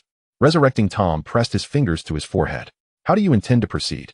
I have prepared several plans, little Barty replied, his tone calm, as if he had returned to the time when he served as Tom's assistant, reporting back to him in the office. The most feasible version is for me to approach Potter and assist him in being the first to touch the Triwizard Cup in the final, using the cup as a key to transport him. The risk is not negligible, and the uncontrollability is too great, Tom sharply critiqued. It is not a sound plan. Little Barty sighed as well. I know, but Riddle seems somewhat lacking in intellect. If the objective is resurrection, it suffices to find a way to bind Potter and draw his blood. That is easily accomplished. We could simply capture him during the summer break. Although he is at the Weasley's house, that family is not particularly difficult to eliminate. He spoke with an unsettling calmness. However, Riddle does not allow it. He insists that he and Harry Potter should not meet so easily. He speaks in riddles, as if he were unwell, and insists on abducting him within the school. Right under Dumbledore's nose, Tom fell into a deeper silence. Am I truly an avatar of such an unclear-minded being? But he is insistent, and I cannot refute him. For in this world, I am his fervent follower. Little Barty felt somewhat helpless, having to plan for now and adjust as necessary during execution. Tom felt a sharper pain in his head and glanced at his watch, realizing it was time for breakfast, and shortly thereafter, he had a full day of classes ahead. Great Salazar Slytherin, could you not just obliterate the world? Let us conclude our conversation here. Great Salazar Slytherin above, do as you wish. Tom stood up. I shall assist you. Little Barty blinked. I fear you might wear yourself down. That Dumbledore is a most bothersome old fellow. Tom sighed once more. Even my sighs are becoming tiresome. Now I must attend class. You should also tidy yourself up. Do not allow anyone to catch you in a compromising position. And refrain from carelessly assuming your own face. The office is quite secure. Tommy, little Barty suddenly beamed with joy. The real Moody is securely confined. And there is ample quantity of polyjuice potion. You need not worry. Tom stood at the door, watching him until he consumed the potion and transformed back into the crumpled Moody, before finally pushing the door open and departing the Defense Against the Dark Arts classroom, turning back towards the Slytherin common room. Fortunately, he had risen early.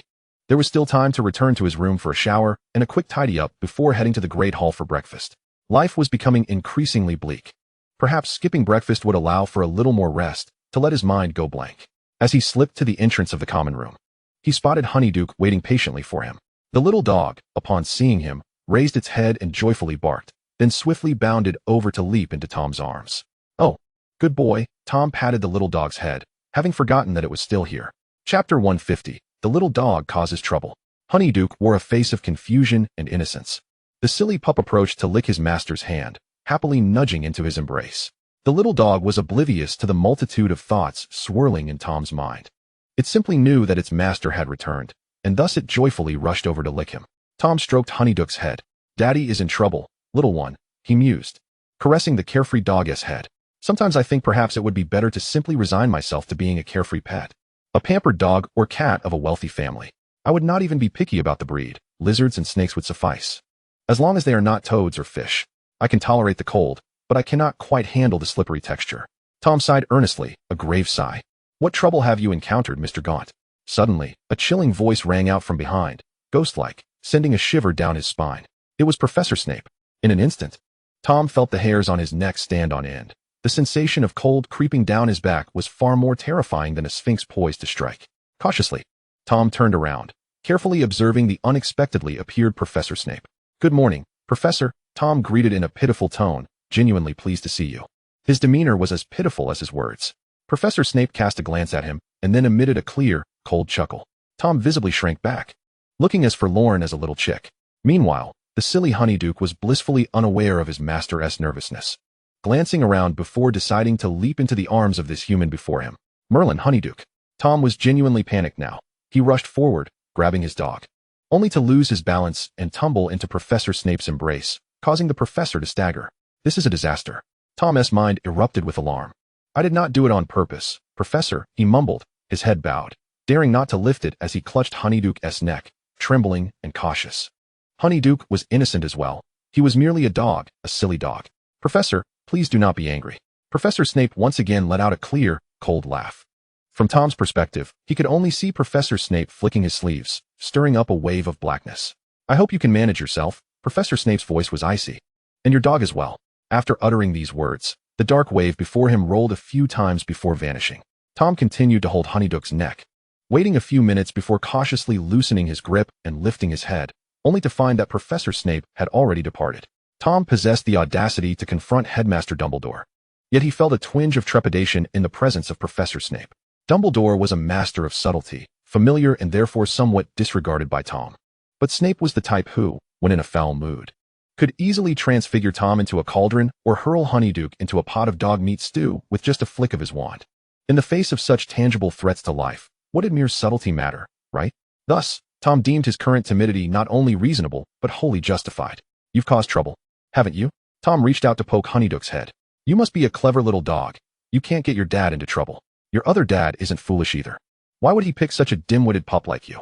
Honeyduke remained oblivious, unaware that he had narrowly escaped being boiled in a cauldron. He leaned in to lick Tom's palm and barked softly.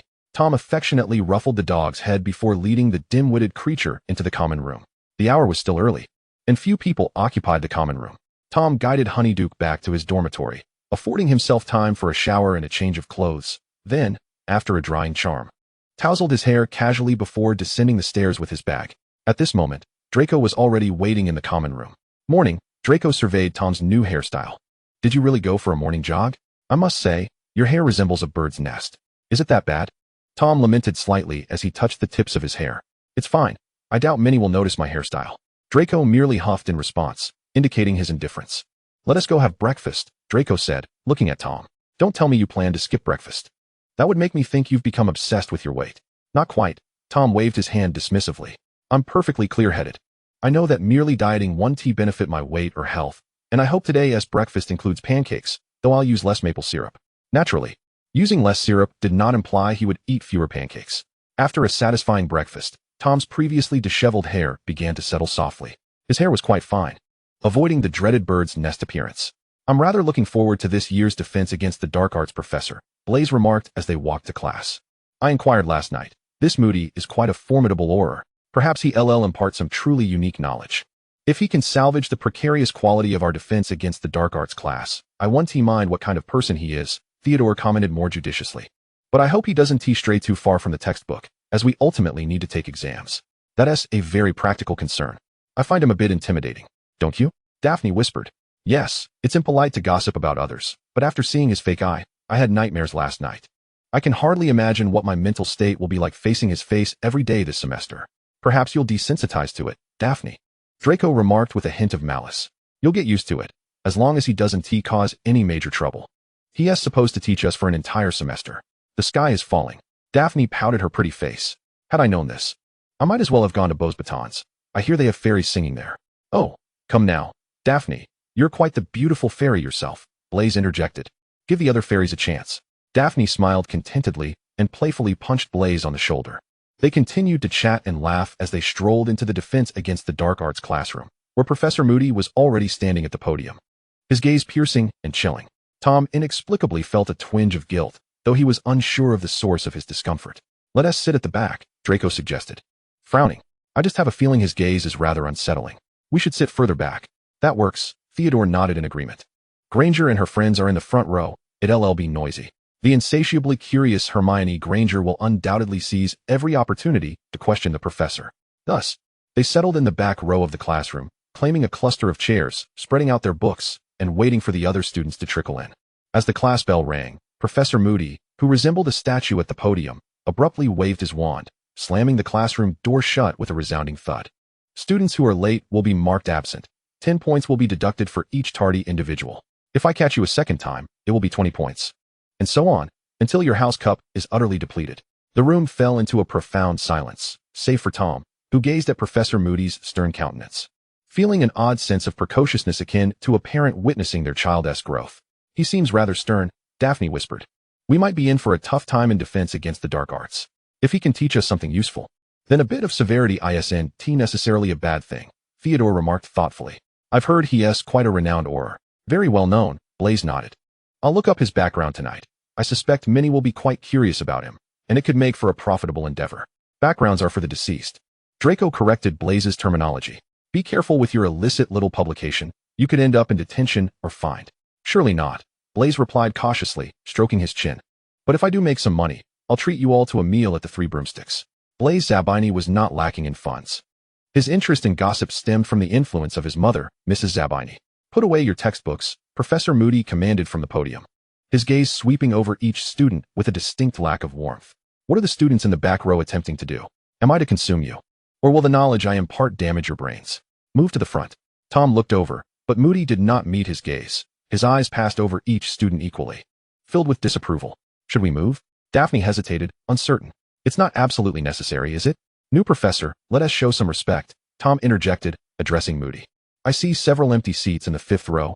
Let us occupy those before they're taken. With Tom's suggestion, the others evidently had no objections, and thus they shifted from their recently warmed seats to occupy a position further forward. Here, they indeed perceived the blackboard with greater clarity, and likewise, Moody's rugged visage appeared more distinct. I have heard of your previous deficiencies in the defense against the dark arts lessons, Professor Moody remarked, leaning heavily on his prosthetic leg, the shift in his center of gravity rendering him rather peculiar in appearance, which regrettably made you seem quite inept in the realm of dark magic. His tone was anything but courteous. Tom blinked, observing the imposing and fierce Moody at the front, a subtle feeling lingering in the air. Put down your textbooks. They are nothing more than worthless scraps of paper. Moody's tone dripped with disdain as he swept aside the classroom curtains, allowing a blinding light to flood in, illuminating every shadow. Who can tell me what the 3 unforgivable curses are? One by one, he pivoted on his wooden leg, the heavy thud echoing through the oppressive atmosphere. Who will be the first? His eyes darted about with a disconcerting intensity. Mr. Longbottom, do you know? Neville Longbottom, the round-faced Gryffindor, now appeared taller and leaner, notably more handsome than Tom's previous recollections of him. He stood, casting a quick glance at Professor Moody, then lowered his head, staring at the desk before him. His voice barely above a whisper, yet laden with hesitation. Don't be nervous, Professor Moody reassured patiently, stepping down from the podium to stand before Longbottom, thoughtfully considering his words. We have ample time. Neville raised his gaze to Moody once more, still seemingly reluctant to speak. Isn't this a bit cruel? Blaise remarked, glancing at the silent Longbottom, his brow furrowing slightly. Why not let him speak? Tom was puzzled by Blaise's expression, yet he sensed there was a shared understanding among them, an awareness of something common knowledge that he was oblivious to. Why put Longbottom in such a predicament? Daphne added, her face reflecting disapproval. Surely he must realize this is unfair. Theodore perceptibly noted the unmasked hesitation in Tom's eyes, leaning closer to whisper in his ear, his warm breath nearly brushing against Tom's earlobe. The Longbottoms were driven to madness, and they are currently at St. Mungo's, perhaps never to recover. Chapter 152, The Unforgivable Curses. Is that truly the case? Tom mused, his brow furrowing momentarily before relaxing. The Tom Riddle of this world was evidently far more sinister than he had previously understood. His tyrannical reign had indeed inflicted real torment. That's rather excessive. I know one, Neville said from his seat, frowning, his gaze drifting yet fixating on the quill tip on his desk, a palpable sense of anguish in his expression. His voice, though soft, resonated in the hushed classroom. Oh, quite right. Well said, Moody acknowledged, nodding approvingly. He rummaged through the pockets of his thick, sturdy military coat, dark in color and laden with compartments. After a prolonged search, he produced a small glass jar, raising it high for all to see, revealing a diminutive spider within. Well, perhaps not so small, at least the size of a fist. Yet in Hogwarts, such a spider cannot be deemed particularly large, he continued. I suspect your understanding of the unforgivable curses is somewhat limited, gleaned through textbooks and others' accounts. It lacks authenticity, Moody stated, his mad eye revolving wildly. While first-hand experience would certainly enhance your understanding, I must confess that should I enact such a demonstration, I would find myself enjoying a long retirement in Azkaban. He chuckled, seemingly amused. Thus, I shall enlist the assistance of this little aid to provide you with a demonstration, he declared, opening the jar and releasing the unfortunate spider, which hesitated on the desk, bewildered in the unfamiliar surroundings. Moody raised his wand, uttering, Cruciatus. A piercing scream engulfed the ears of all present. Could a spider truly emit such a sound? The wretched creature quivered and writhed on the desk, its long legs thrashing in a frenzy, contorting amidst its anguished cries. Had it been a human, one might have presumed it was beating its head against the ground. Neville stood frozen in his seat, eyes fixed on the spider, not daring to blink. Stop! In the midst of the several seconds filled with the spider's agonized screams, it was Daphne Greengrass who leapt from her seat, glaring fiercely at Professor Moody at the front. Are you intent on driving another Longbottom mad? Daphne's boldness took Tom completely by surprise, yet she stood resolutely, her expression one of unwavering certainty. Oh, I seem to have overlooked that. Moody's gaze lingered on Daphne's face for a few moments before breaking into a rather intimidating smile. He waved his wand, dispelling the curse, allowing the spider to lay lifeless on the desk. My apologies, he said, though the absence of genuine remorse was unmistakable in his tone. Sit down, Longbottom, he gestured dismissively. Now, you, Miss Greengrass. Daphne, her expression stern, replied, Yes, Professor. Miss Greengrass, Moody acknowledged with a nod. Can you tell us about the other unforgivable curses? Not the most dangerous one. Daphne's tone was still tinged with indignation as she replied directly, the Imperius Curse. Indeed, the Imperius Curse, Moody affirmed, nodding. It is a most useful spell when one seeks to control another or wishes to fabricate an alibi to absolve oneself from guilt. His voice extended, trailing off with an unsettling resonance. During Voldemort's initial rise, many wizards claimed to have been under the Imperius Curse, using it as a means of evading punishment, a rather practical spell. The classroom fell silent once more, the faces of the homegrown magical students reflecting unease. May I have the honor of inviting you to assist in demonstrating the Imperius Curse? The unfortunate Spider Aide appeared overwhelmed, and Moody seemed quite pleased with the student's stunned silence. Miss Greengrass, this is not a desirable task, she began, yet her defiance suggested she might indeed draw the sword of Gryffindor. She opened her mouth, clearly preparing to acquiesce. Suddenly, Tom stood up with considerable noise, interrupting Daphne before she could finish her thought. May I have the honor, Professor? He asked, smiling brightly. I would like to give it a try. Moody's false eye whirled with excitement, and he regarded Tom with evident satisfaction, nodding. Very well, then you? Gunter, Tom replied. Tom displayed a radiant artificial smile. Mr. Gunter, Professor Moody's reaction suggested that it was as if he were encountering Tom for the very first time. What are you doing here, Tom? Daphne whispered, intercepting him just before he could rise. That was clearly directed at me. Just embody the spirit of a gentleman, Tom replied, patting Daphne's hand reassuringly. It's nothing. He wouldn't dare do anything to me. If he were to strike me, you could report him to the Ministry of Magic. He then descended the steps and ascended to the podium. I'm here, Professor, Tom announced. Facing the students, Mr. Gunter, Professor Moody, proclaimed. Yet he positioned himself in a blind spot from the student's perspective. We shall prepare to commence. His words were delivered with utmost seriousness. Yet the expression directed at Tom revealed a glimmer of that familiar little Barty demeanor. As he mouthed silently to Tom with an air of feigned innocence, I won't do anything to her. Tom chose to ignore him. Relax, do not resist my control, or you may experience headaches and nausea, Professor Moody instructed, raising his wand towards Tom. Soul extraction. This was quite a remarkable sensation for Tom. A novel experience since he had always been cautious to avoid anyone successfully casting the soul extraction curse upon him. He felt a lightness enveloping him, as if he were no longer himself, transformed instead into a cloud, floating atop a bed of cotton. Behold, this is the effect of the soul extraction curse, Moody approached, grasping one of Tom's hands while the other rested on Tom's waist, an official yet intrusive gesture. Mr. Gunter had already lost control over his own body. What an audacious scoundrel. Chapter 153, Cedric is quite difficult. Tom observed himself, now under the control of Moody, little Barty, like a finely crafted marionette, dancing gracefully at the behest of its puppeteer.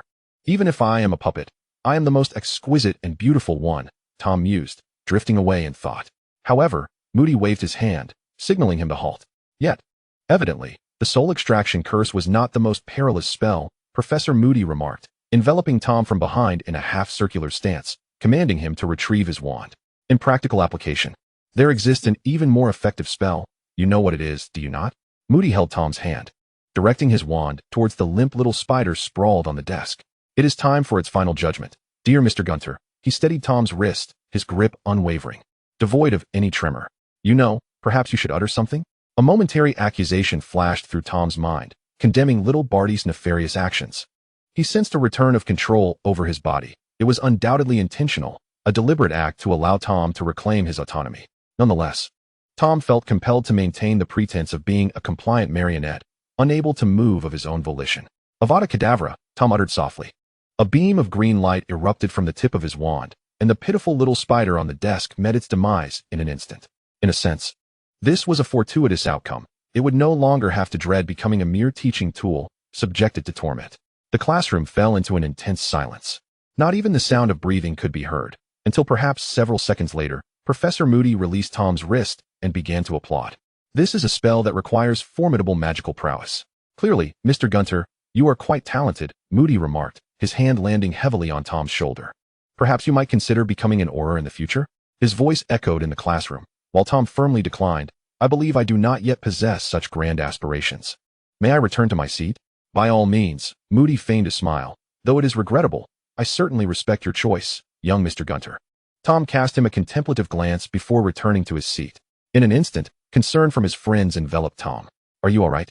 Daphne hurriedly approached, gripping Tom's arm with a nervous examination, as if he were her pet cat to be scrutinized. He didn't do anything to you, did he? He clearly could not. After all, he is a professor at Hogwarts. What could he possibly do in front of so many witnesses? Daphne, I have ticklish spots. Please do not poke my sides. Listen to him. Dear girl, spare him his little ticklish spots, Draco interjected with a faux smile. Otherwise, if he cannot find solace in that peculiar fellow, he might find it in your hands. Are you seriously equating me with Moody? Really, Draco? Daphne was not inclined to entertain Draco's jealousy at the moment. I am injured. Truly. Let us focus on the lesson, shall we? Blaise suggested after a moment of contemplation. That Professor Moody is looking this way. Pay attention, everyone. His words momentarily redirected the group's focus before they endeavored to concentrate on the PowerPoint presentation at the podium. By Merlin S. Legware. The second professor at Hogwarts to employ a PowerPoint presentation had appeared. The first was Professor Snape. The commonality between these two professors lay in their fierce demeanor, capable of intimidating anyone. Indeed, they were not what one might call soft-hearted sweethearts, nor were they akin to red velvet. No, we shall not be constrained by color. To do so is a perilous endeavor, particularly in light of the representative colors of Hogwarts' four houses. Despite their fierce appearances, both professors delivered their lessons exceptionally well. Even if many were reluctant to admit it, one could not deny the wealth of knowledge possessed by these two educators. The manner in which they disseminated that knowledge could indeed be somewhat intimidating. Nevertheless, Tom's morning jogging routine had been preserved intact. Honeyduke's treacle tart was evidently more spirited than Tom himself. It was the first to recognize that when the shortest stick in the circular clock on the wall reached a certain point, its little master would emerge from his nest, yawning and tousling his hair, ready for play. The little dog was unaware of the concept of morning exercise, but it relished the prospect of outdoor adventures. Especially when outside on the grass was a human who resembled him in both color and scent. The little dog adored that human. This was his third favorite human. The first, of course, was his master, who was gentle and kind, providing delicious food, companionship, and affectionate cuddles, even kissing his nose. The second was the person who rescued him from the kennel, lacking any appealing colors and not particularly inclined to play, yet when the master was around, this lightly colored individual would embrace him and offer him delightful treats. The third was the human who resembled him closely, one who would run alongside him. The little dog loved to run, and though his master sometimes could not run fast enough, this person could. This person could run with him. This person even had a large tree branch that could lift him into the air. Though this person was impressive, the little dog still believed his master to be the best. If only his master could fly too. I think you're about to steal my dog, Tom gasped, resting his hands on his knees as he looked up at Cedric, who held Honeyduke's collar and smiled at him. He rushes to you with more enthusiasm than he does for me. He merely enjoys playing, Cedric smiled, assuring, I promise, he still adores you the most. He better. Tom grumbled, feeling a twinge of melancholy over his morning's vigorous workout.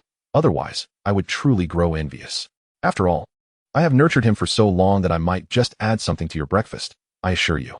You wouldn't dare, Cedric replied, his honey-colored eyes gleaming with delightful mirth. You're merely posturing, I know that. Oh, you know everything, Tom muttered, waving his hand to summon Honeyduke's back into his embrace. How can you be so sure? I truly might add something. Many girls have slipped me notes, begging me to drop a love potion into your breakfast or sports drink. Given that my morning jog is with you, and breakfast is shared with you, I will venture to presume that even if you were to assist them with their potions, I would only fall madly in love with you. Cedric continued to chuckle, but I know you wouldn't. You are a good lad, Tom, I am aware of that. Tom's gaze wandered, ruffling the Honeyduke's fur. He found it challenging to deal with this Cedric, who assumed an older role, claiming to look after him. Chapter 154, Saying Thank You. The leash of Honeydukes remained in Cedric's grasp as Tom stretched languidly and resolved to let Cedric care for Honeydukes for the morning. He knows the way home, Tom asserted with conviction. He can return by himself. At this rate, Honeydukes will truly prefer my company, Cedric sighed, kneeling to wrap his arms around Honeyduke's neck. You need to have a sense of urgency, Tom. All my urgency was expended during today's flying lesson, Tom huffed, plopping down on the grass. If you ask me, such non-essential skills shouldn't be forced upon every student. Tom's eyes scrutinized Cedric, his expression crinkling. How can you fly so well? It's unfair. In Cedric's presence, Tom would exhibit a peculiar childlike demeanor, which was quite unusual. However, to be honest, even his Uncle Muffin had never treated him with such gentleness and patience as Cedric did. Whenever Tom complained about the difficulty of riding a broomstick, Cedric would take the time to help him practice, while when Tom lamented to his dear Uncle Muffin, He would merely ponder for a moment and then suggest that Tom should burn the broomstick. If something doesn't fit, don't force it. A broomstick can be replaced with a flying car, or with a portkey or apparition. Just burn that foolish twig of a broomstick, Tom. It's utterly unnecessary. Dear Uncle Muffin would simply leave Tom to resolve his own issues. Pouting at him was akin to trying to charm a stone figure on Easter Island. It was futile. My bad, Tom muttered as he began to hum. Cedric immediately raised his hand in surrender. If you wish, we could take a flight this evening. My new broom hasn't arrived yet. Tom declined the suggestion. I don't want to use the old clean sweep series from the practice room. It's quite uncomfortable. Then we shall wait for your new broom to arrive before we fly a few laps, Cedric readily agreed. But you still must ride the clean sweep series in class later. Tom's expression fell once more, his hands unconsciously tugging at the grass beneath him, seemingly intent on uprooting the entire lawn. I could lend you my broom, Cedric proposed. I have no flying lessons or Quidditch practice today. Tom's face brightened, and he scrutinized Cedric, smiling before declining. I don't want it, Tom replied, his expression lightening a bit. I've decided to visit Madame Pomfrey to get a note saying I sprained my ankle. Cedric's expression instantly shifted to one of concern, mirroring Honeyduke's anxious furrowed brow. You sprained your ankle? He exclaimed, reaching to inspect Tom's ankle. Tom hesitated but did not shy away, allowing Cedric to roll up his pant leg, worry etched on his face. No, I made that up. The Weasley twins played a lot of pranks with sweets. And I only had a piece, Tom remarked, observing Cedric kneeling beside him, sunlight filtering through his hair like golden rays, a small, dazzling glimmer rescuing his poor backside. Cedric chuckled silently and then grasped Tom's ankle. I really am being serious, Tom. You rascal. His touch was affectionate, warm hands encircling Tom's ankle, causing him to involuntarily shiver. Cedric was as disarming as Honeyduke's, gazing at him with those sparkling eyes, offering sunlit embraces, and resting his chin atop Tom's head in an endearing nuzzle. Such a little pup. Yet, this pup could speak. He would show disapproval when Tom grimaced at the vegetables on his plate, then help him squeeze a bit more zero-calorie dressing onto it. To save time, they shared breakfast after their morning jog, led by Cedric to the Hogwarts kitchen, allowing them to resolve their meals before returning to their dormitory to prepare for classes, effectively saving quite a bit of time. It also permitted Tom to linger under the covers a little longer. However, the price was that Cedric would monitor Tom's diet to ensure that his morning exercise yielded some results. I don't want to eat artichokes this morning, Tom complained. Slightly dejected. I want meat. I recommend saving the meat for lunch. Cedric gently poured Tom a glass of water. I've peeled this egg for you. You should eat it. Tom blinked and nodded silently. Egg whites are rather unpalatable. I've heard Professor Moody is quite interested in you, Cedric noted, noticing Tom's despondency. Changing the subject. I hear he wants you to be his teaching assistant? You heard correctly. Tom lazily lifted his eyelids, glancing at Cedric. He believes I possess talent. How should I put it? He wishes to cultivate me, hoping I might become an Auror in the future. That sounds rather appealing, but what do you think? Are you keen on becoming an Auror? Cedric inquired gently. Me? Tom shook his head vigorously. The work of an Auror is not suited for me, you see. I can barely manage our morning jogs with you. I wouldn't handle the chaotic field work of an Auror at all. I would be far better suited for an office position. Tom's eyes darted around. What about you, Cedric? Are you interested in becoming an Auror? Perhaps I could mention it to Professor Moody and suggest he invest his time and energy in you. You're deflecting the attention, Cedric laughed. But if this could help you, I would be more than willing. Tom looked at Cedric, redirecting his gaze back to the egg whites in his bowl. Forget it. I wouldn't want to burden Cedric. He.s. a good lad. If he were to be introduced to Professor Moody, it would only lead him to trouble at the hands of young Barty, who is quite the jealous type. Yet, the once young Barty could only be considered Tom's ward, lacking the prowess to contend with those who sought favor around Tom. Now, the current Barty was a professor at Hogwarts, and he had already subjected Tom's acquaintances to an unbearable torrent of assignments, homework, detentions, and after-class tutoring. Why hadn't he noticed this before? The little wolf cub truly knew how to play his cards.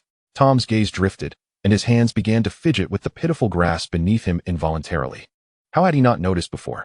With little Barty's fervor, if he hadn't been treated like a mere bone to gnaw on, should he perhaps express his gratitude? Chapter 155. You are finished. You have fallen in love. Reluctantly, Tom knew he had to consume the protein on his plate, lest Cedric's beseeching dog-like eyes render him utterly mortified. All right, I'm off to class, Tom declared, gulping down a generous mouthful of pumpkin juice, hastily swallowing the last piece of protein. I'll head upstairs to get a note from Madame Pomfrey. One was headed upstairs, while the other returned to the adjacent common room, clearly not on the same path. However, Cedric hesitated for a few seconds, his gaze awkwardly fixated on his fork. I'll accompany you. I can vouch for you in front of Madame Pomfrey, so you won't have to endure one of George and Fred's latest inventions. I've always found their contraptions rather alarming. It was a subtle concern that Tom understood.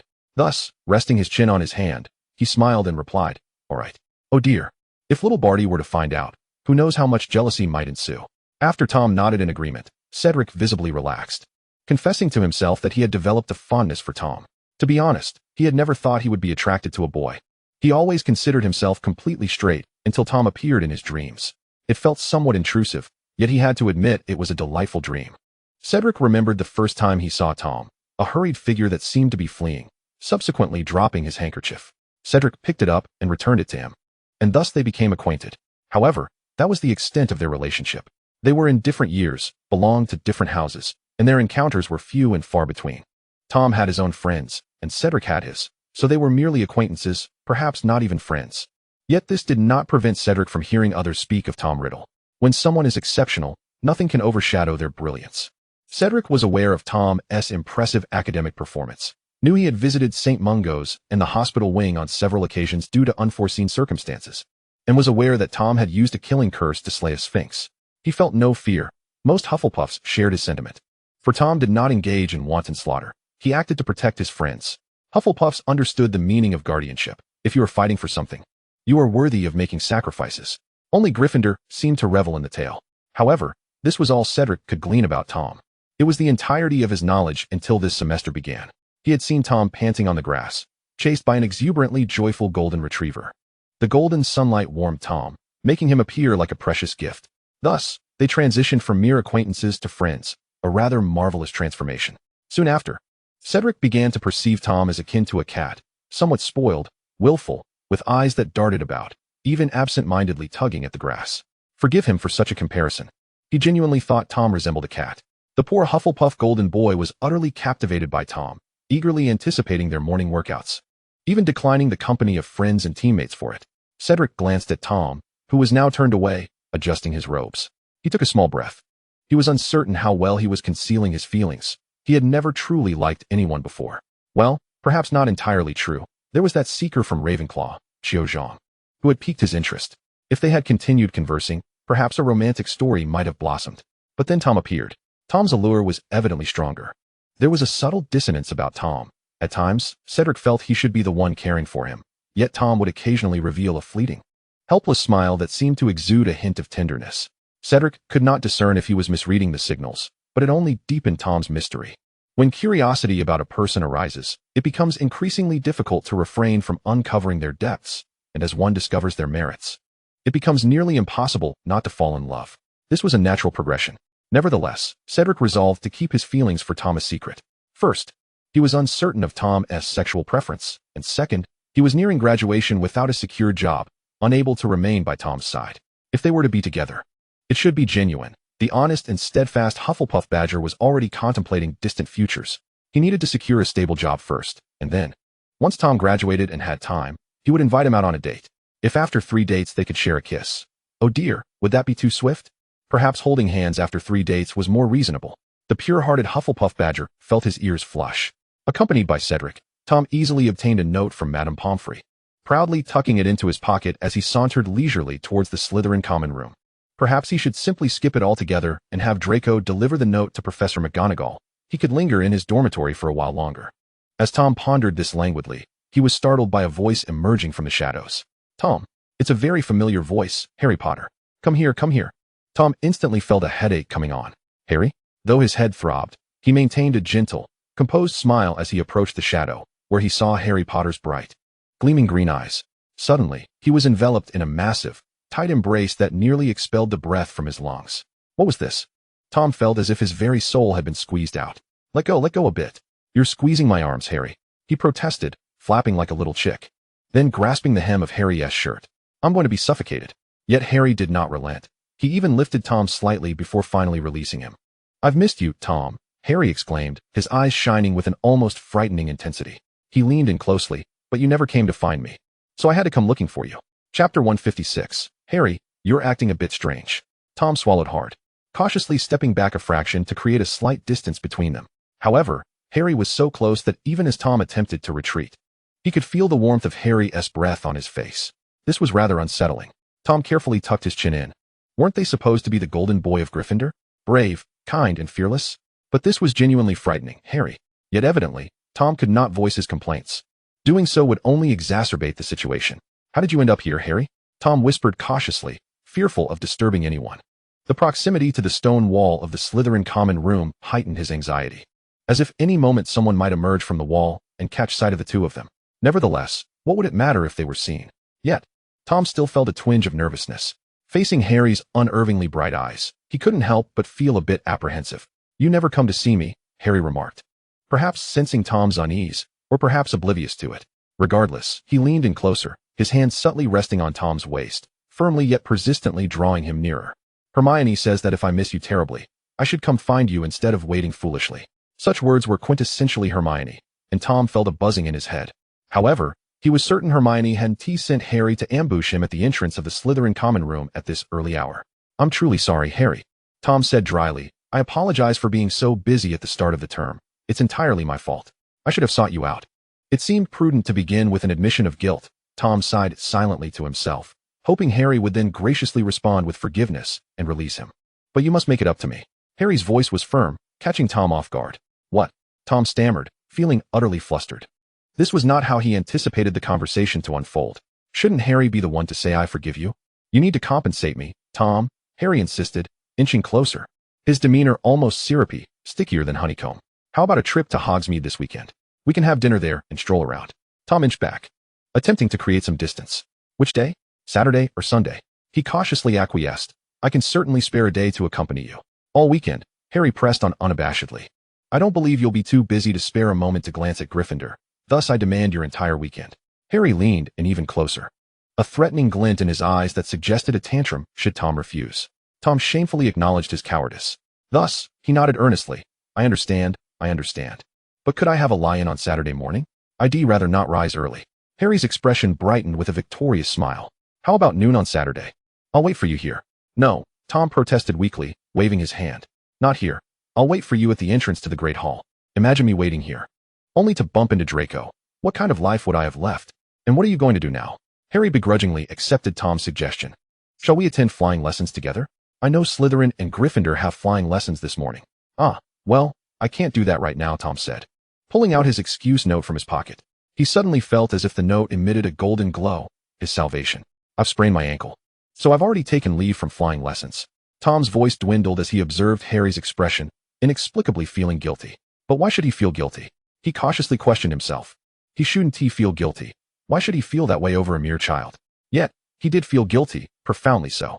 Then give me the note, Harry said, pursing his lips, suddenly determined. I'll deliver it to Madam Hooch for you. Tom's expression faltered again. Harry Potter, are you deliberately tormenting me? His eyes bore into Harry's. You are doing this on purpose, aren't you? Yet Harry remained steadfastly oblivious, simply extending his hands, palms up, directly asking Tom for the note. All right, here you go. Tom relented, feeling a headache creeping back.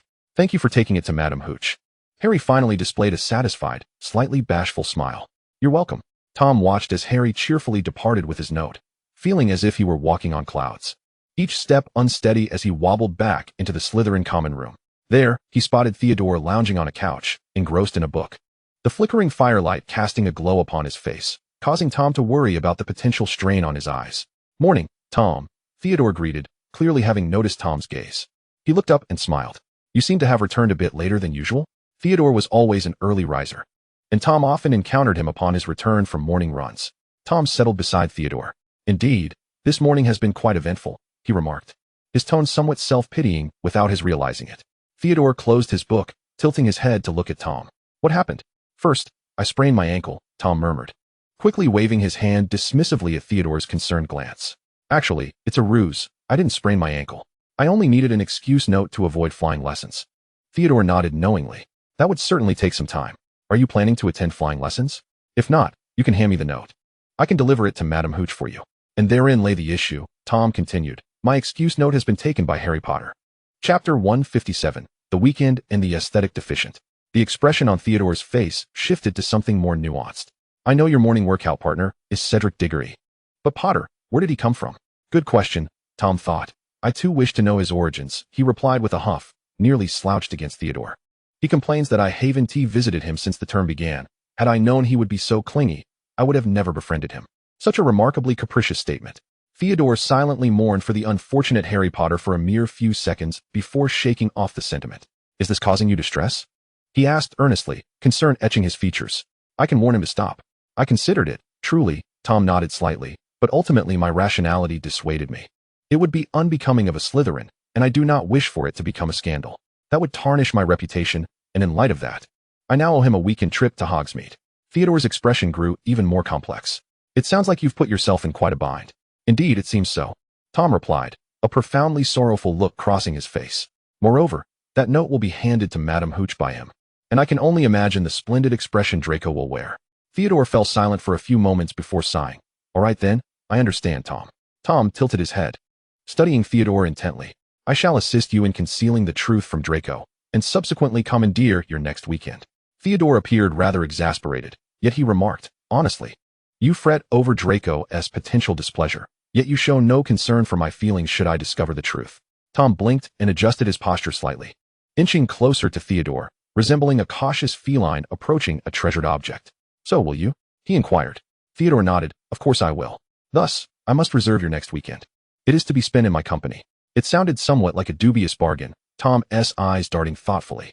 However, trading one weekend to escape Draco's complaints seemed a fair exchange in his mind. Very well, Tom acquiesced. I shall accompany you next weekend. But I intend to indulge in a lie-in on Saturday morning, so do not arrive at my door too early. Theodore graciously replied that this posed no issue. A lie-in is permissible, but if we have agreed to dedicate the entire weekend to each other, I believe we ought not to squander even a single morning, lest I find myself at a disadvantage. Tom raised an eyebrow at him. On Friday evening, I shall move my pillow and pajamas into your room, Theodore stated calmly. In that case, you are profiting from this arrangement. Tom chuckled slyly. I never mentioned that Friday evening was included. Then I shall take my leave early on Sunday evening. Theodore readily proposed a new solution. I do not wish to take advantage, but you cannot leave me at a loss, Tom. I am concealing this from Draco for your sake. Are you truly not taking advantage? Tom mused internally, though he did not mind this, so he shrugged in agreement. All right, let it be so. I shall retreat to my room for some rest now.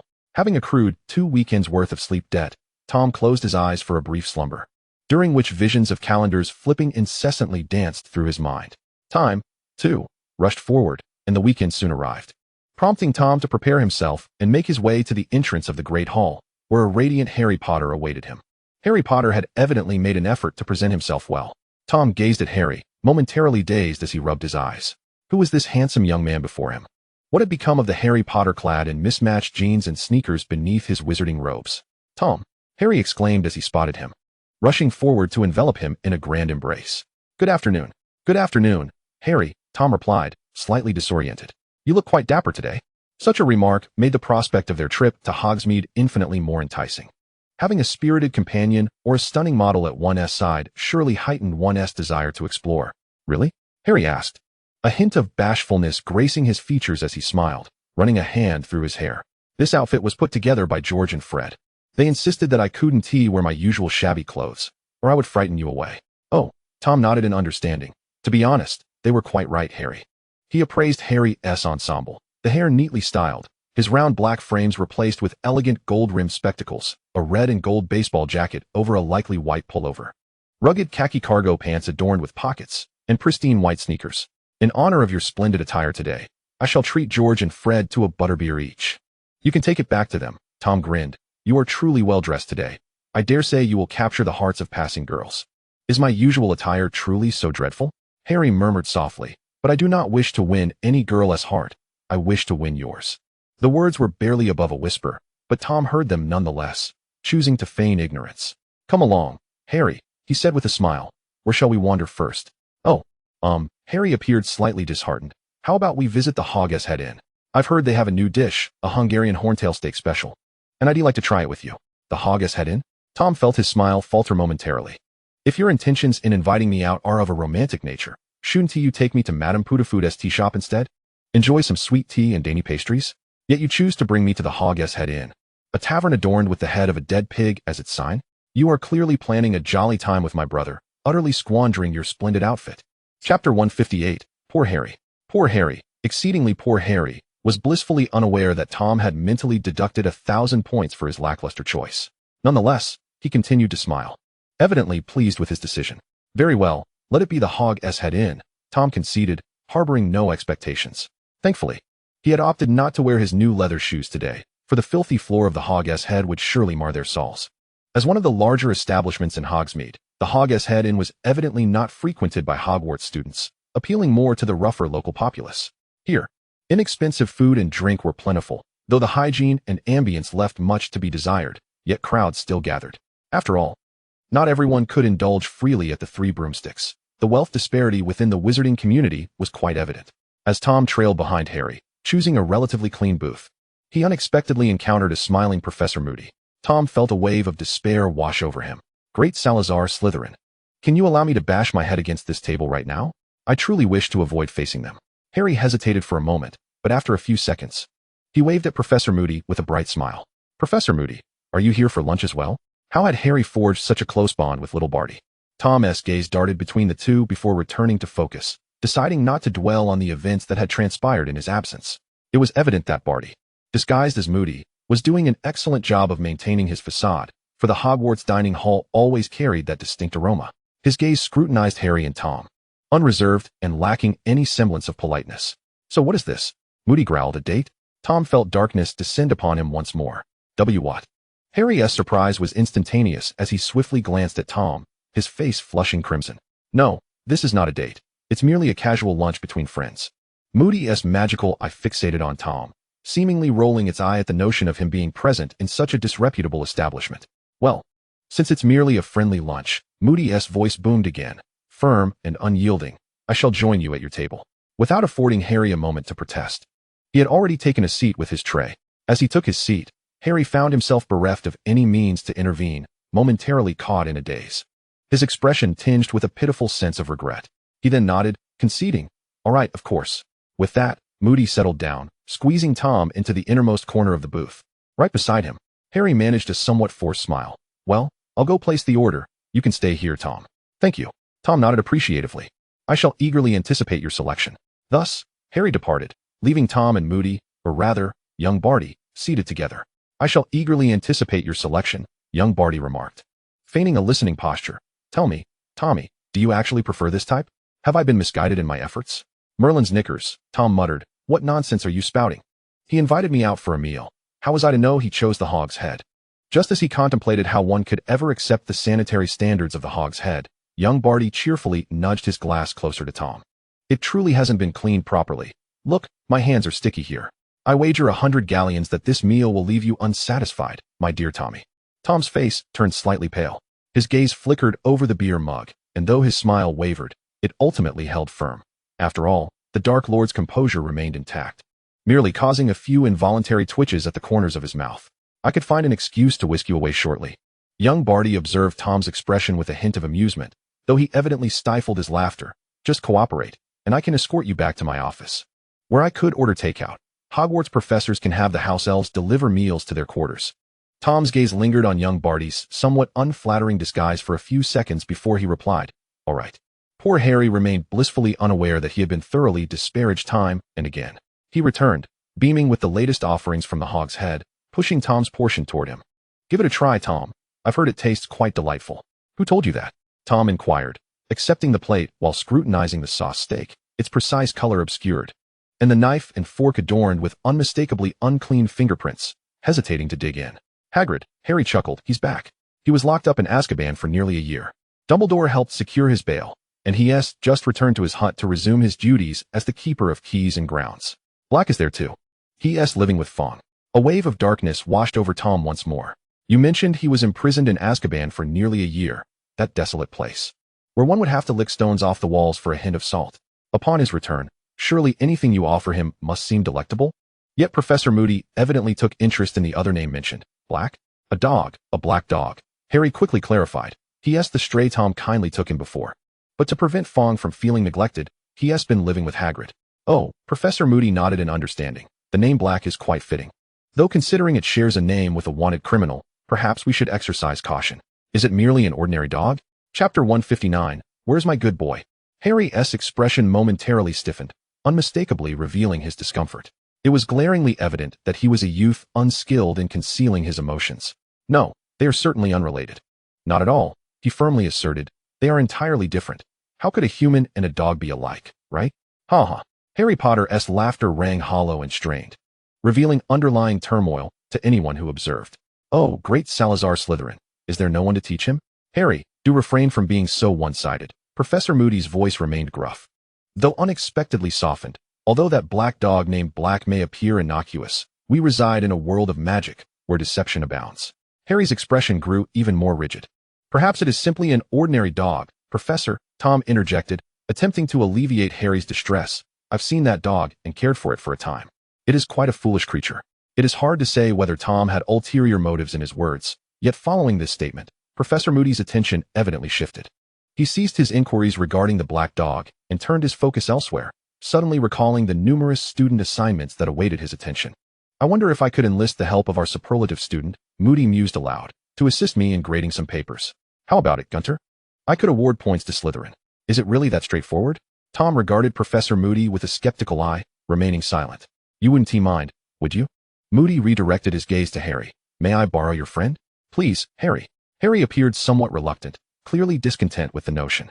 After all, it was no small feat to have coaxed Tom out for this outing. He cherished every moment spent in Tom's company. Yet, Professor Moody had implored him. In truth, Harry held a deep admiration for Professor Moody, despite the widespread belief that he was a rather eccentric individual, a gruff and intimidating figure, lacking respect for textbooks or students alike. Yet Harry found him impressive. He wielded an impressive array of spells, having traversed countless experiences, and his life was nothing short of extraordinary. Moreover, he had provided Harry with a goal, a vision for the future, telling him he could become an Auror, a guardian of safety within the magical realm.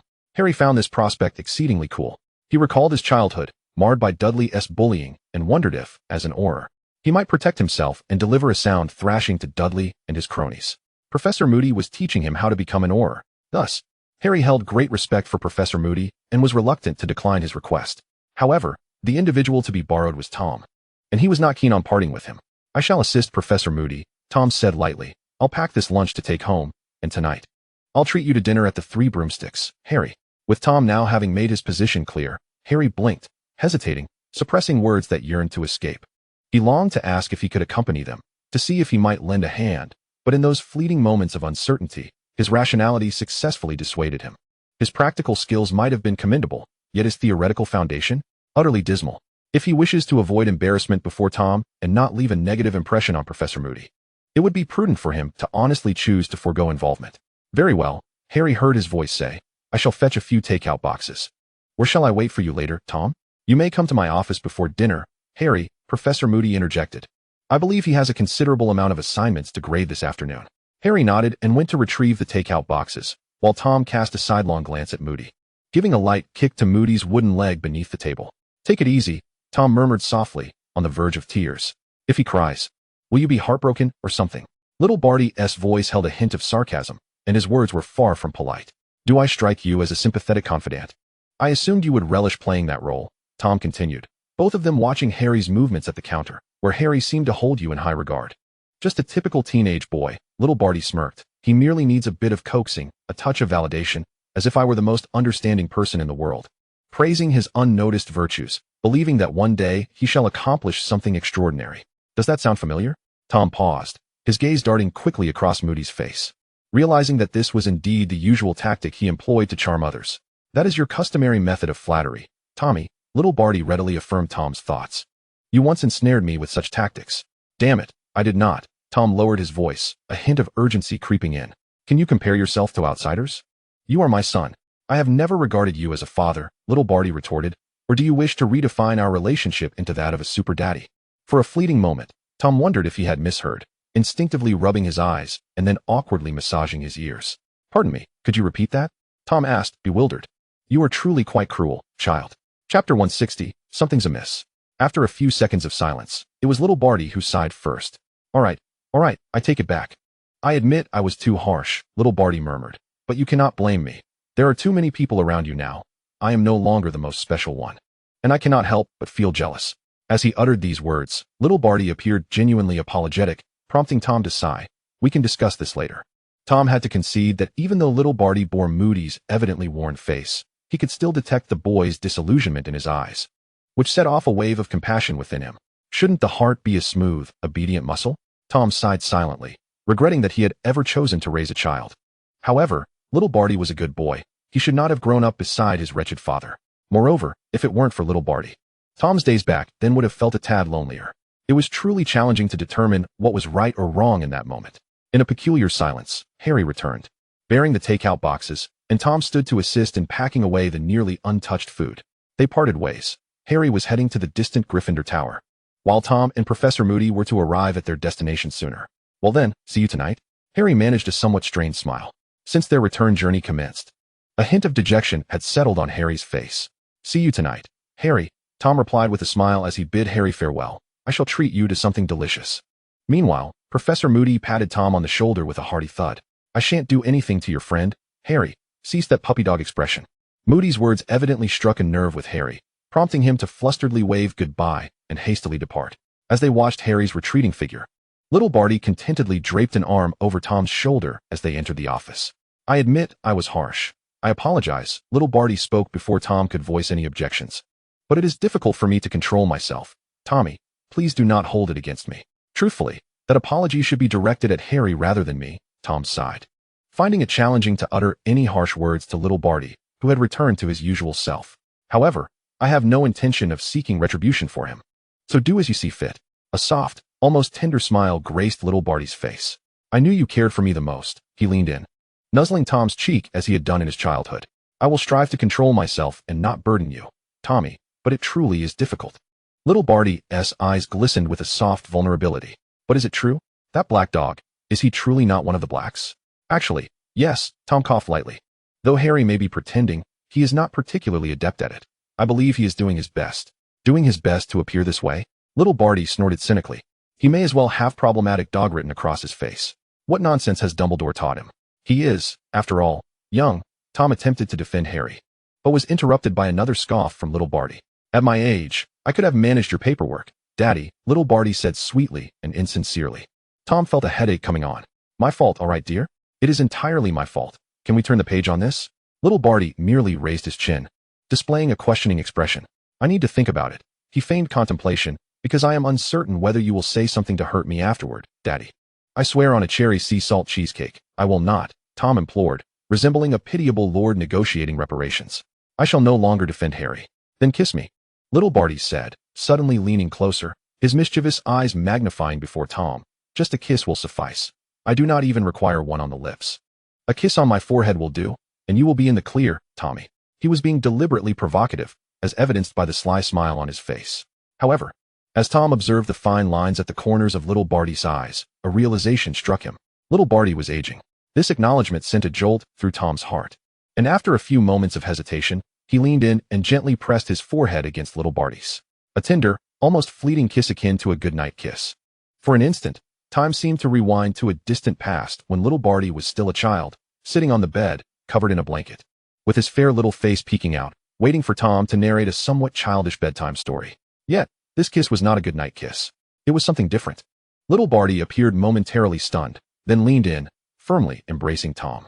Another prolonged silence ensued, and Tom patted little Barty's back. Stop being so clingy. Only then did little Barty slowly, albeit reluctantly, release Tom. I merely desired a hug. Tom looked at him with a mix of exasperation and affection. Did you summon me here just for this? Tom sighed. If you keep this up, I might just walk away. Leaving is not an option, little Barty huffed, the tone emanating from his nose resembling a playful pout. I need your assistance, Tommy. Potter possesses something extraordinary. What is it? Tom inquired, sensing the gravity of the matter. A map that reveals names. Little Barty gestured with his hands, forming a square. Porter once showed it to me. We've become rather chummy lately. I managed to extract some memories of the Potters from Moody's mind, and on that day, when Porter was eagerly seeking the Weasley boy, I happened upon him. Oh, the Marauder's map, Tom realized. The magical map that labels every individual within Hogwarts. This could potentially expose little Barty. Wait, Tom suddenly furrowed his brow.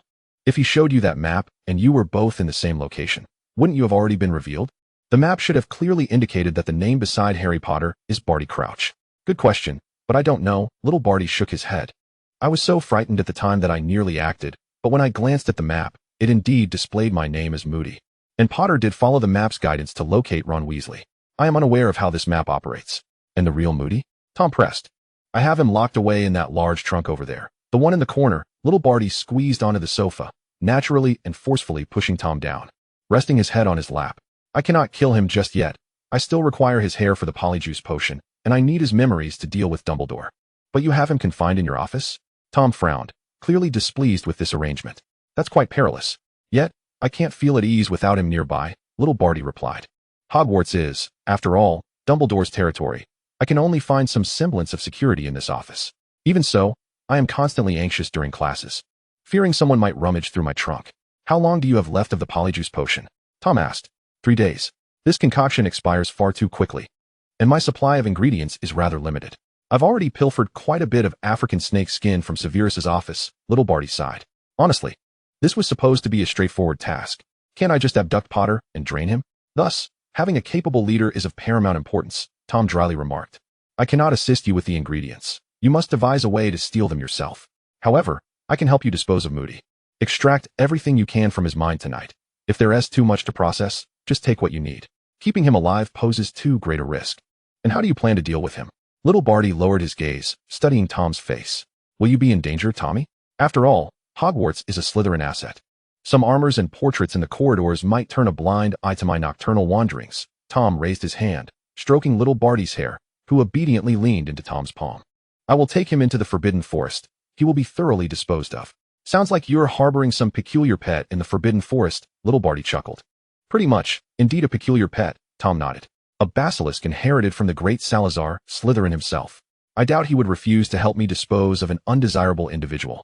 After all, even the smallest morsel is still meat, and even if he is unwilling to partake, his minions, the spiders, are likely not too discerning.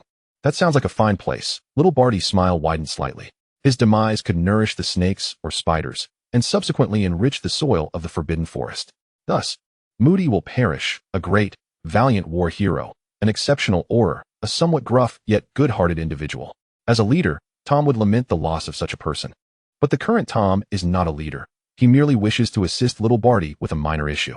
Throughout the afternoon, Tom genuinely aided little Barty in grading student assignments. Truth be told, this is rather amusing. You would never know how creative students can be unless you see it for yourself. The nonsense they can conjure in their essays for defense against the dark arts is astounding. Even more ludicrous than what was said in divination class. Don't laugh too openly. Tom was grading assignments while little Barty sat opposite him, propping his chin on his hand, gazing intently at Tom. I genuinely believe you're better suited for grading assignments, and I cannot let this go. Let us leave it at that, Tom replied, suppressing a smile while reviewing the work. I think it's refreshing to occasionally look at such things, but if I were to see these all the time, I believe it would be detrimental to my health. I taught diligently, and this is the result? My students are making me lose face in academia, little Barty huffed. It's not your fault, Tom offered a gentle consolation. Clearly, this is their issue. They claim both wolves and dogs belong to the canine family, so besides werewolves, there should be dogmen. But since dogs are more gentle and manageable, dogmen remain hidden and undiscovered. What nonsense is this? With such storytelling prowess, he should apply to a newspaper as a writer. After teaching for so long, you can see everything. Little Barty adjusted his posture. Speaking of which, I am still quite uneasy about that map. The unknown always instills fear. I will handle it. Do not worry, Tom waved his hand. You just need to focus on how to get Potter in front of Riddle. Tackle any issues that arise. If you cannot resolve them, I will assist you. Little Barty rested his chin on his hand, chuckling softly. Honestly, Tommy, you look incredibly dashing like this, standing before me, ready to resolve everything. It makes my heart flutter. Tom briefly diverted his gaze from the parchment, his eyes scanning little Barty's face. Flutter? Oh, Merlin's knickers. I am not. Little Barty's face flushed with a hint of embarrassment. I am not that eager. And how can you? Are you teasing me? All right. Tom twirled the quill between his fingers. My fault. Little Barty frowned. You owe me for my emotional distress. Why is everyone suddenly trying to extort me? Tom sighed, the quill slipping from his fingers, leaving an ink blot on the parchment before him. What further extortion are you planning? I haven't figured it out yet, little Barty boldly stated. When I do, I will let you know. For now, you're in debt. Still a bit childish, Tom observed little Barty's animated expressions, his own smile softening further. It was not until Harry arrived promptly to knock on the door of the Defense Against the Dark Arts office that Tom's smile faded. I want to appease my own child. Truly, Tom looked up at the ceiling, feeling a sense of disillusionment, and I do not wish to soothe a straight man. In the evening, Harry still appeared meticulously groomed, exuding warmth akin to a lively and exuberant puppy. As he rounded the corner from the office, he spoke up when they reached the playground. I must first apologize, Tom. It seems I made a mess of things this morning. His demeanor was earnest. his eyes sparkling yet pitiful. Why do you need to apologize to me? Tom replied gently. You haven't done anything wrong. There's no need for an apology. No. Don't absolve me, Tom. Hermione has already reprimanded me. Harry coughed lightly, pushing up his glasses in a nervous gesture. She said I chose the worst possible date location. Taking you to the Hog's Head for lunch is hardly better than dining in the Great Hall at Hogwarts. Suddenly, Harry froze, his gaze darting quickly between Tom's face and the ground, then back to Tom, his cheeks flushing crimson. Oh my God, have I ruined everything? I let the cat out of the bag about the date. His expression was a blend of vulnerability and panic, as if he were a puppy that had just been unceremoniously kicked. However, Tom, being a dog owner himself, would never resort to such cruelty. Tom found himself at a loss for words, yet he couldn't simply allow Harry to languish in his embarrassment, appearing as though he wished to burrow into the grass and never emerge. Help me. I truly do not want to coddle a boy in the throes of adolescence. Tom thought, his mind buzzing as if his life weren't chaotic enough already. Oh, Tom heard himself say, regarding the date, I must concede. You did choose a rather unfortunate venue, Harry. It's rather dry and lacking in substance. He sighed, turning his head to ensure no one else was nearby before he looked back at Harry. Do you like me? Having a crush is a delightful thing, truly. For both the admirer and the admired. The stories that remain concealed from the light of day are often the most cherished, allowing the unspoken feelings to thrive. Yet when such sentiments are exposed to the harsh glare of sunlight, it is akin to a vampire foolishly seeking a sunbath, an act of self-destruction. Harry's complexion was a vivid tapestry of emotions, both flushed and pale, while Tom patiently awaited his response. They stood there, somewhat awkwardly, until Harry finally nodded, looking as though he were facing a formidable opponent. Wow, Tom continued dryly. Thank you for liking me. I genuinely appreciate it. It reassures me of my worth as a person, a significant affirmation of my charm and charisma. But why? A proper crush ought to remain in the shadows, hidden away, causing no disturbances. After all, the object of your affection may not necessarily harbor similar feelings, and revealing such emotions can only lead to discomfort. So, am I being rejected? Harry's face paled even further, and Tom sensed that Harry might cry. Merlin's beard. What if Dumbledore finds out and blames me for disrupting his golden boy's heart? Tom thought this should be considered a temporary rejection, and he spoke to reassure Harry. I truly have no romantic inclinations at the moment. It's not that you're unappealing. I simply don't have that mindset right now. I believe I should wait until after graduation, or at least until I have a stable job, before considering romance. The Gaunt family name rests solely on my shoulders. I cannot afford to bring shame upon it. Harry's face regained a hint of color, though it remained quite pale. What do you wish to do in the future, then, Tom? Perhaps I will work at the Ministry of Magic, Tom replied with a smile, striving to lift Harry's spirits. I envision a position in an office, something not too taxing. A stable job, though it may be a bit dull, seems quite acceptable. With a gentle smile on his face, Tom shifted the conversation back to Harry. What about you? What do you aspire to do, Harry? Oh, Harry cleared his throat, clearly a beat behind in following Tom's line of conversation. I think I would also like to work at the Ministry of Magic. However, I envision something other than an office job. I'd like to be an Auror. I think that's really cool and impressive. That sounds splendid. Being an Auror is a prestigious career. Tom nodded in approval. Perhaps we will cross paths at the Ministry in the future. Which department does the Auror division fall under? I haven't delved into that matter thoroughly. Though the awkwardness lingered, at least the conversation continued, and Harry no longer bore that particularly despondent expression. He appeared somewhat pitiable yet obedient, engaging in whatever topic Tom introduced. They stumbled into the Three Broomsticks, where Harry sought out a table while Tom approached the bar to place their order. Truth be told, the tables at the Three Broomsticks were at least clean and not sticky, and the utensils were devoid of visible grime or fingerprints from previous patrons. In a world of magic, is it truly so challenging to have pristine diningware? Moreover, there are even more effective household spells than simple cleaning charms. What manner of person is the proprietor of the Hog's Head? I ordered the house special, Tom said as he returned from the bar, taking a seat across from Harry. I've always enjoyed their roasted ribs. I find them superior to those at restaurants. Hermione enjoys this place too, Harry replied with a smile. I prefer the corn in the house special, while Ron is fond of the chicken legs. So, when the three of us come, we order the largest feast, ensuring that everyone has their favorites without any waste. But they both consume meat, and you eat corn? Tom propped his chin on his hand, smiling. That seems a tad unfair. Oh, not at all. Harry ruffled his hair, laughing. Thank goodness he finally offered a genuine smile. Hermione doesn't have such a hearty appetite. She can only manage 3 ribs out of 5, so the remaining 2 ribs and the corn are all mine. However, Ron can genuinely devour 5 chicken legs. Although he claims it can be a bit overwhelming, he always manages to finish. Wow, Tom blinked in astonishment. That is quite the appetite. But just as Tom thought matters were resolved, and Harry's little crush was no longer a troubling issue, Harry spoke up again. Merlin's beard. Why does Harry always say things that make one want to die? What do you wish to ask? Tom sighed internally, maintaining a smile that was somewhat strained yet not entirely forced. Do you have even the slightest bit of affection for me? In the dim lighting of the 3 broomsticks, Harry said earnestly, his lovely emerald green eyes locked onto Tom's without wavering. The sincerity of youthful emotions is moving, and most individuals feel touched when receiving such earnest sentiments. Yet, Tom did not belong to that majority. He was an established figure, a seasoned authority. This kind of genuine youthful passion had been his before, with many individuals vying for his affection, willing to brave perilous challenges for his favor. Tom may have felt touched once, perhaps by one of those individuals. But with so many stories and so much time passed, when it came to Harry, he could not muster even a fragment of softness due to sentiment. It is with great difficulty that I express myself, Harry. Tom gazed into those earnest eyes, realizing that mere words would not suffice to dismiss the gravity of the moment. With a casual wave of his hand, he enveloped their small booth in a shroud of silence. It is indeed challenging to articulate. You are one of the most genuinely passionate individuals I have encountered, courageous, unwavering, and infused with an optimistic spirit towards life. Despite the shadows of a troubled childhood, you choose to embrace kindness towards both life and those around you, constantly surrounded by lurking dangers. You possess the remarkable ability to resolve issues and safeguard those in your vicinity. Your aspirations are clear, and once you discern your thoughts, you speak them without hesitation. This is commendable. I must concede, your brilliance has undeniably captured my attention. Tom's eyes sparkled as he regarded Harry, seamlessly transitioning his discourse. However, you are not the sole possessor of such virtues. I am surrounded by numerous remarkable individuals, friends, to be precise. Hermione is both valiant and astute. Cedric embodies virtue itself. Draco, though proud, possesses an undeniable charm. Theodore is perfectly considerate. Blaise, at times rather eccentric, is genuinely entertaining.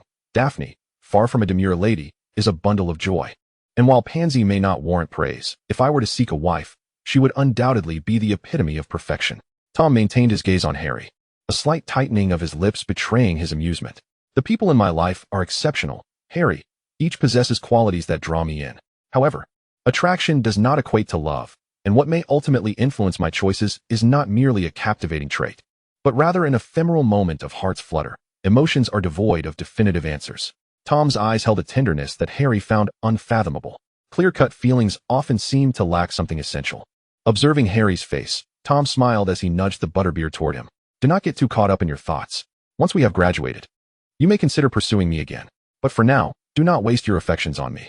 Harry stared, momentarily stunned, before nodding vacantly and then shaking his head with fervor. I do not comprehend your words, Tom. All I understand is that you have rejected me while promising a distant possibility for the future, urging me not to harbor feelings for you at present. Harry cradled the butterbeer mug, gazing down at it with a fragile demeanor. I wish to believe in that distant possibility, he said softly, his tone earnest. But I cannot simply cease to like you.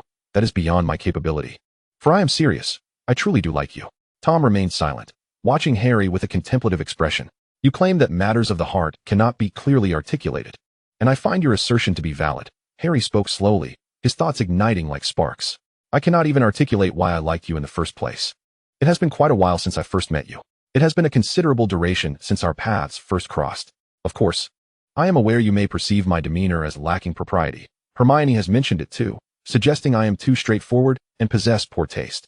The baseball jersey I wore today was altered in color by George, while Fred magically cleaned my shoes. Internally, Tom's mind erupted with sharp thoughts. This is not merely a crush on a friend. This is an outright declaration. It seems the entire Gryffindor house is aware of your affections for me. Clearly, Harry's cognitive faculties were fraying, as his words grew increasingly disjointed. That summer when you lived in my neighborhood, I was genuinely elated. I feared I was doomed, that I would be expelled from Hogwarts with nowhere to go. I spoke from the heart. What did you say back then? Tom's mind was still reeling from the previous shock, recalling how Harry had knocked on his door in the dead of night, nearly scaring him to death. I truly wanted to accompany you.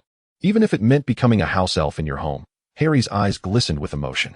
I would be more loyal than any house elf could ever be. Tom felt as though he had been struck by a bolt of realization. For once, he contemplated abandoning his dignity, wanting to shake Harry Potter by the collar, as if to rattle some sense into him. Do you have any inkling of what you were saying?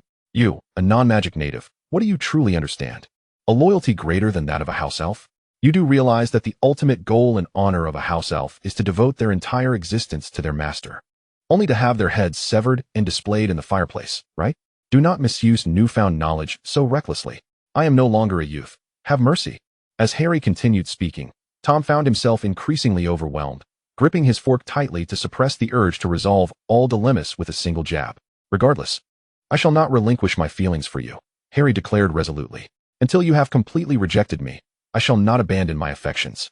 He spoke with such conviction that Tom felt a throbbing headache begin to form. What a calamity. Chapter 164. I will flip through. By Merlin's Lace Undergarments. Tom found this meal to be an excruciating ordeal. Harry's unwavering determination struck him like a hammer. Although Tom considered himself not a good person, he had no intention of crushing Harry's spirit entirely. A first love met with harsh rebuke could very well complicate Harry's romantic endeavors in the future. Have you finished? Tom asked, slightly detached, as he watched Harry set down his fork. Shall we go? I will escort you back to Gryffindor Tower. Harry displayed a look of mild surprise. There is no need for such trouble. I can manage on my own. As a matter of courtesy, Tom inclined his chin slightly. And I shall take this opportunity to check on the fat lady. I have heard she can indeed shatter cups with her voice now. She truly can, Harry nodded. After delivering a passionate speech, he seemed somewhat deflated, perhaps feeling foolish for what he had said, avoiding Tom's gaze. She has practiced for quite some time. Allow me to take you to witness it. In truth, this was a fabrication. Tom had no genuine interest in the fat lady's high notes. His sole desire was to stand here, smiling, as he prepared to watch Harry traverse the narrow passageway leading into Gryffindor Tower. Listening as Harry uttered the password to the portrait, tequila. Of course, Tom knew that if he were to inquire, Harry would readily share it. But such a question could lead to complications should Harry's dormitory be ransacked and the Marauder's map go missing. It was preferable to hear the password casually. As he did now, although not entirely secure, at least Harry Potter would not immediately suspect Tom when doubt crept in. With a smile, Harry entered the passageway. And until the fat lady closed the entrance, fully obscuring him from view, the smile on his face did not wane, and he continued to wave goodbye to Tom. Tom stood outside, locking eyes with the fat lady. Ah, the Slytherin boy, Gaunt, she smiled at Tom. It seems you have not visited Gryffindor Tower in quite some time. Indeed, madam, Tom inclined slightly, exhibiting a gentlemanly demeanor. It is truly an honor that you remember me. You are a descendant of Slytherin, my dear child. The fat lady leans against her frame, gazing intently at Tom. We all rather like you. After all, most things here once belonged to Slytherin. That sounds like I ought to strive for the position of headmaster of Hogwarts, Tom mused, tilting his head. Wouldn't that be, in some sense, a restoration of rightful ownership? Quite so, the fat lady replied, nodding with a hint of approval. But it is a formidable task. You must exert yourself diligently. She resembled the amiable neighborly aunt who, due to her acquaintance with your family, harbors great expectations for you. No wonder she stands guard at Gryffindor's entrance, with her enthusiastic disposition. She can only engage in lively chatter at the Gryffindor door. Perhaps she might also find companionship at Hufflepuff's entrance, as their members would likely be inclined to indulge her. It is akin to Cedric, who would undoubtedly struggle to engage in a patient conversation with the fat lady, gazing at her with his warm, honey-colored eyes, causing her to yearn for a midnight snack of honey from the kitchen. Why was Cedric suddenly on Tom's mind? He pressed his forehead, silently sighing to himself. He first approached Madame Pomfrey for a false note. The Weasley twins' fever sweets were remarkably effective to persuade Madame Pomfrey to issue a false note. They concocted candies that could easily deceive her, allowing Tom to procure a vial of pale blue fever-reducing potion. It works splendidly, my dear. Drink this, and your fever shall subside, Madame Pomfrey said, her expression gentle. You haven't visited me much this past term. I thought you had finally begun to strengthen your constitution, Mr. Gaunt. I didn't expect you back so soon this term. My apologies, madam, Tom replied with a pitiful air, but I truly have been exercising. Then you had best demonstrate some results, Madame Pomfrey said with a hint of exasperation. Do not repeat last time's folly of injuring yourself while running. Go home. Drink your potion and rest. The side effects may induce drowsiness. At your command, madam, Tom acquiesced readily, though in truth, the beautiful and effective blue potion would meet the same fate as that dubious lunch he endured earlier, ending up in his trash bin. He merely required a ruse. He had lingered outdoors too long and caught a chill. Nevertheless, he gallantly escorted Harry back to Gryffindor Tower before seeking Madame Pomfrey for cold medicine. And then he dutifully returned to his own common room to rest. Thus, on this night, no matter the commotion in the Gryffindor common room, it bore no significance to him. Tom rummaged through Harry Potter's dormitory. While in the common room, he did not even use the password. Under the influence of an invisibility potion, he slipped in behind a younger Gryffindor. Within the common room, he encountered several familiar faces. Harry, Ron, and others were present, conveniently remaining in the common area rather than retreating to their rooms. Consequently, Tom did not linger in the common room but swiftly ascended the stairs, with a clear objective of locating Harry's dormitory. He was uncertain of the dormitory number, yet he knew that Harry shared a room with Neville Longbottom. After the first defense against the dark arts class, Tom had comforted the unfortunate Neville, who had been poked in his scar, and even gifted him chocolate. Inadvertently learning about Neville's living arrangements and the dormitory number. The world is composed of little details, is it not? The dormitory was empty, save for a dog. That infernal Sirius Black. The moment Tom spotted the large dog lounging on an unknown bed, he swiftly turned and locked the door before casting a stunning spell.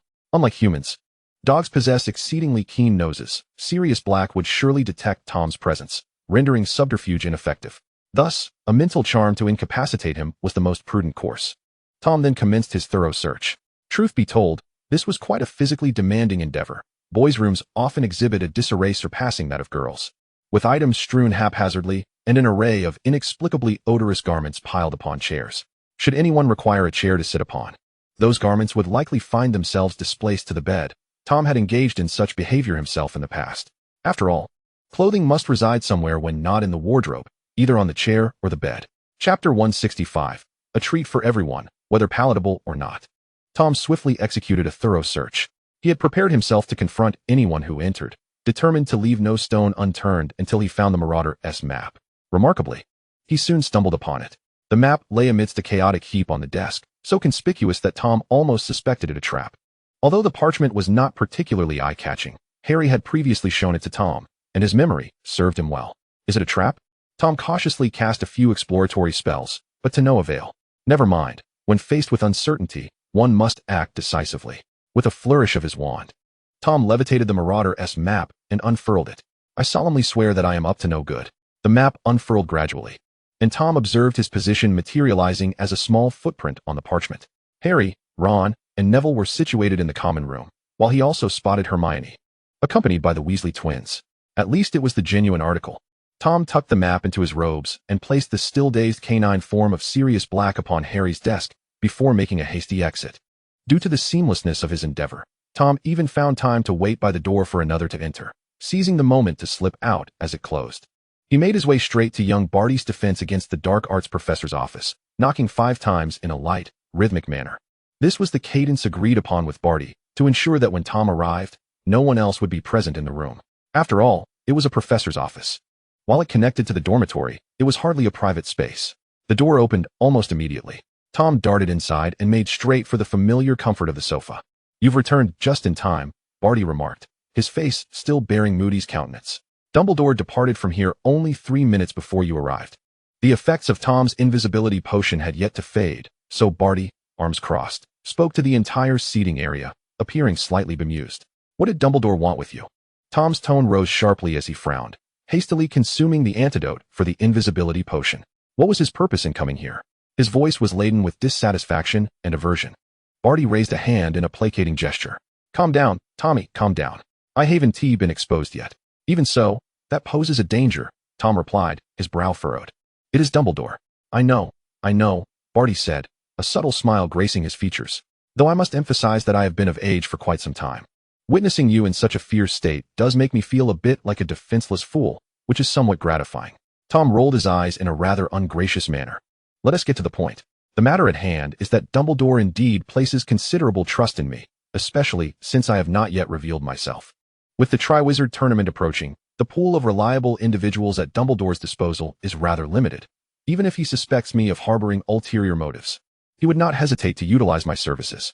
Little Barty currently refrains from approaching Tom, fully aware that he bears Moody's countenance, which is not particularly flattering. Tom, being one who values appearances, certainly judges based on looks. Little Barty feels a twinge of bitterness, reflecting on how, in comparison to these youthful students, he is no longer young himself. Once, his youth was a disadvantage. Now, having aged slightly, he finds himself at a disadvantage still. One must not be complacent. Tom raised his gaze, inquiring if Moody's matters had been resolved. I have nearly reviewed all his memories, Little Barty replied. And I have also preserved a significant amount of his hair. It would be prudent to store some with you as well. Very well, Tom nodded. I have secured the Marauder's map, and I shall incinerate both the map and Moody in one go. Little Barty displayed a hint of concern. Are you certain about incinerating him directly? Would that not be somewhat inappropriate? Tom chuckled. What are you worried about? Are you concerned he might scream? I will ensure to cast an Avada Kedavra on him before the incineration. That aligns with humanitarian principles. No. I worry that it may not burn cleanly. Little Barty said innocently. To fully incinerate, it would require an extremely high temperature, would it not? Might it not burn you as well? Tom slowly blinked, then could not suppress a laugh. Although it sounded a tad wicked, he found it rather amusing. So, how exactly does that Marauder's map function? Little Barty inquired, curiosity piqued. I have yet to see it. Good question. I am uncertain. Tom shook his head. But it is probably of little consequence as long as it poses no threat to you. Little Barty pondered this and concluded that Tom was indeed correct. Sometimes, a little less curiosity leads to much greater happiness. Today, Tom found himself working exceptionally hard. He had spent the morning comforting Harry, then in the afternoon, he consoled Barty. Only to return to Harry in the evening, followed by a late-night session poring over the Marauder's map, and then further late-night work addressing matters concerning Moody and the map. It was a day filled with busyness and fulfillment. Tom, feeling somewhat fatigued, levitated Moody, who had consumed the invisibility potion, towards the forbidden forest. You appear far better than before, remarked the basilisk as Tom allocated Moody to the spiders. Is this what you meant by finding the meaning of life? I believe so. Tom replied, unable to glance back at the basilisk's face, yet undeterred in their conversation. I have discovered new purpose. My current endeavor is to resurrect the version of myself in this world, and then subsequently eradicate him. That sounds rather unhinged, the basilisk mused, choosing to overlook its own thoughts. But it matters not. As long as you are content, that is sufficient. At times, I find myself inexplicably worried that you might overexert yourself. What brings about such concern? Tom tilted his head and laughed. I take good care of myself. And I am also managing a whole household, a dog, and 2 snakes quite well. Is that so? The basilisk contemplated. Well, I still worry about your demise. You are a reliable descendant of Slytherin, and I prefer you over the other arrogant and haughty heir. What an honor. Tom sat on the stone steps for a moment, observing as the spiders thoroughly dismembered Moody's body, while the Marauder's map was likely swallowed by one of the spiders. I will visit you often, though I cannot guarantee the frequency. I have a feeling this semester will keep me exceedingly busy. Chapter 166. I, Tom, am merely an innocent Tom. The following morning, Tom naturally indulged in a lie-in, sleeping until noon. He had already informed Harry over the weekend that he intended to sleep in. After a night of little rest, Tom appeared somewhat haggard, yet this weariness only reinforced the notion that he was slightly under the weather. Thus, he nonchalantly presented himself to Harry, his eyes tinged with red. Harry squatted near the entrance of the great hall, and to Tom's surprise, he was not alone. Hermione and Ron were also present, the 3 of them resembling a trio of large radishes. Good afternoon, Tom said hesitantly. I wasn't aware we were all heading to Hogsmeade together today. Oh, Tom. Hermione was the first to rise from her spot on the ground, stepping forward to give him a firm embrace. It's been such a long time. I hope you're doing well. The young witch appeared somewhat weary, her smile slightly forced. I'm well. Tom patted Hermione's back. How about you? You don't seem quite well. It's as if you've been struck by a troll. You 3 seem to share this sentiment. Let us discuss this elsewhere. Hermione released Tom and adjusted her hair, linking her arm with his. You can't hold on to him, Hermione, Harry murmured. Let go. In response, Hermione promptly delivered a light smack to Harry's head, producing a muffled thud, clearly revealing that Harry had a notably sturdy head. At times like this, let us not be overly pedantic, Harry, Hermione huffed. I know you're preoccupied with Tom, but it wouldn't hurt to think of something else. Afterward, she turned to Tom and nodded. Don't take it too personally, Tom. Harry has made quite a mess of things. Yes, he has shared everything with us. But don't let it weigh too heavily on you, for I genuinely believe you are right. Tom cleared his throat and offered a smile, choosing to remain silent. Perhaps he was at a loss for words.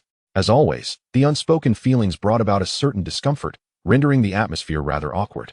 Tom continued alongside the trio until they reached the castle courtyard. It was lunchtime, and thus, the area was relatively deserted, offering a tranquil ambience. So, what brings you all here? Tom leaned against a pillar, crossing his arms. What matter requires all 3 of you to seek me out? It's likely related to last night. Hermione appeared somewhat troubled. If Sirius wasn't he too inebriated to remember, Harry's dormitory was breached last night, and someone stole the Marauder's map. Tom blinked slowly. Someone stole the Marauder's map? No, wait, someone invaded your dormitory? A look of profound confusion crossed Tom's face. I apologize, I understand the Marauder's map is quite valuable, but why would anyone target it in particular? His expression of bewilderment was perfectly timed. If someone had successfully infiltrated Harry's dormitory, was the sole purpose merely the Marauder's map? Was there something more at play? And what did Sirius have to do with this? Tom turned his head in confusion, looking around, before raising a hand to support his forehead. Are you feeling unwell, Tom? Harry inched closer to him. Just a slight cold. Tom appreciated Harry's perceptiveness. It seems I caught a chill from the wind yesterday. But I have spoken with Madame Pomfrey and taken some medicine.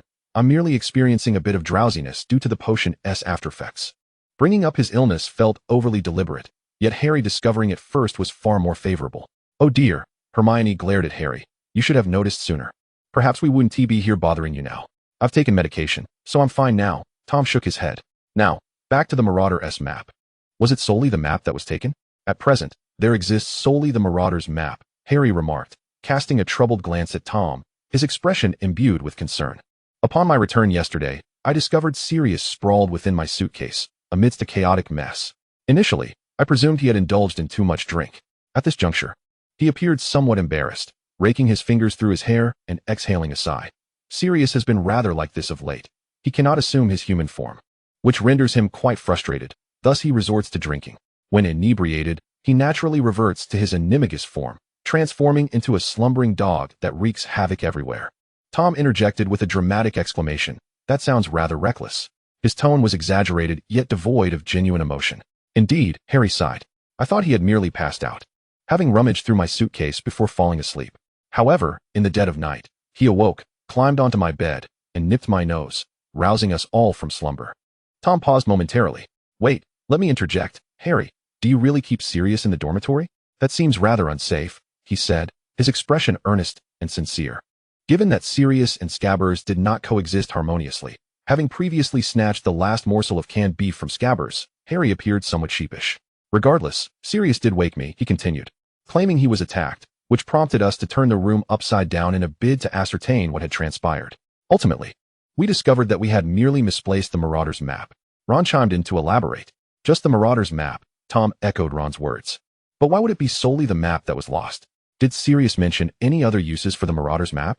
I fail to comprehend why anyone would specifically steal a map.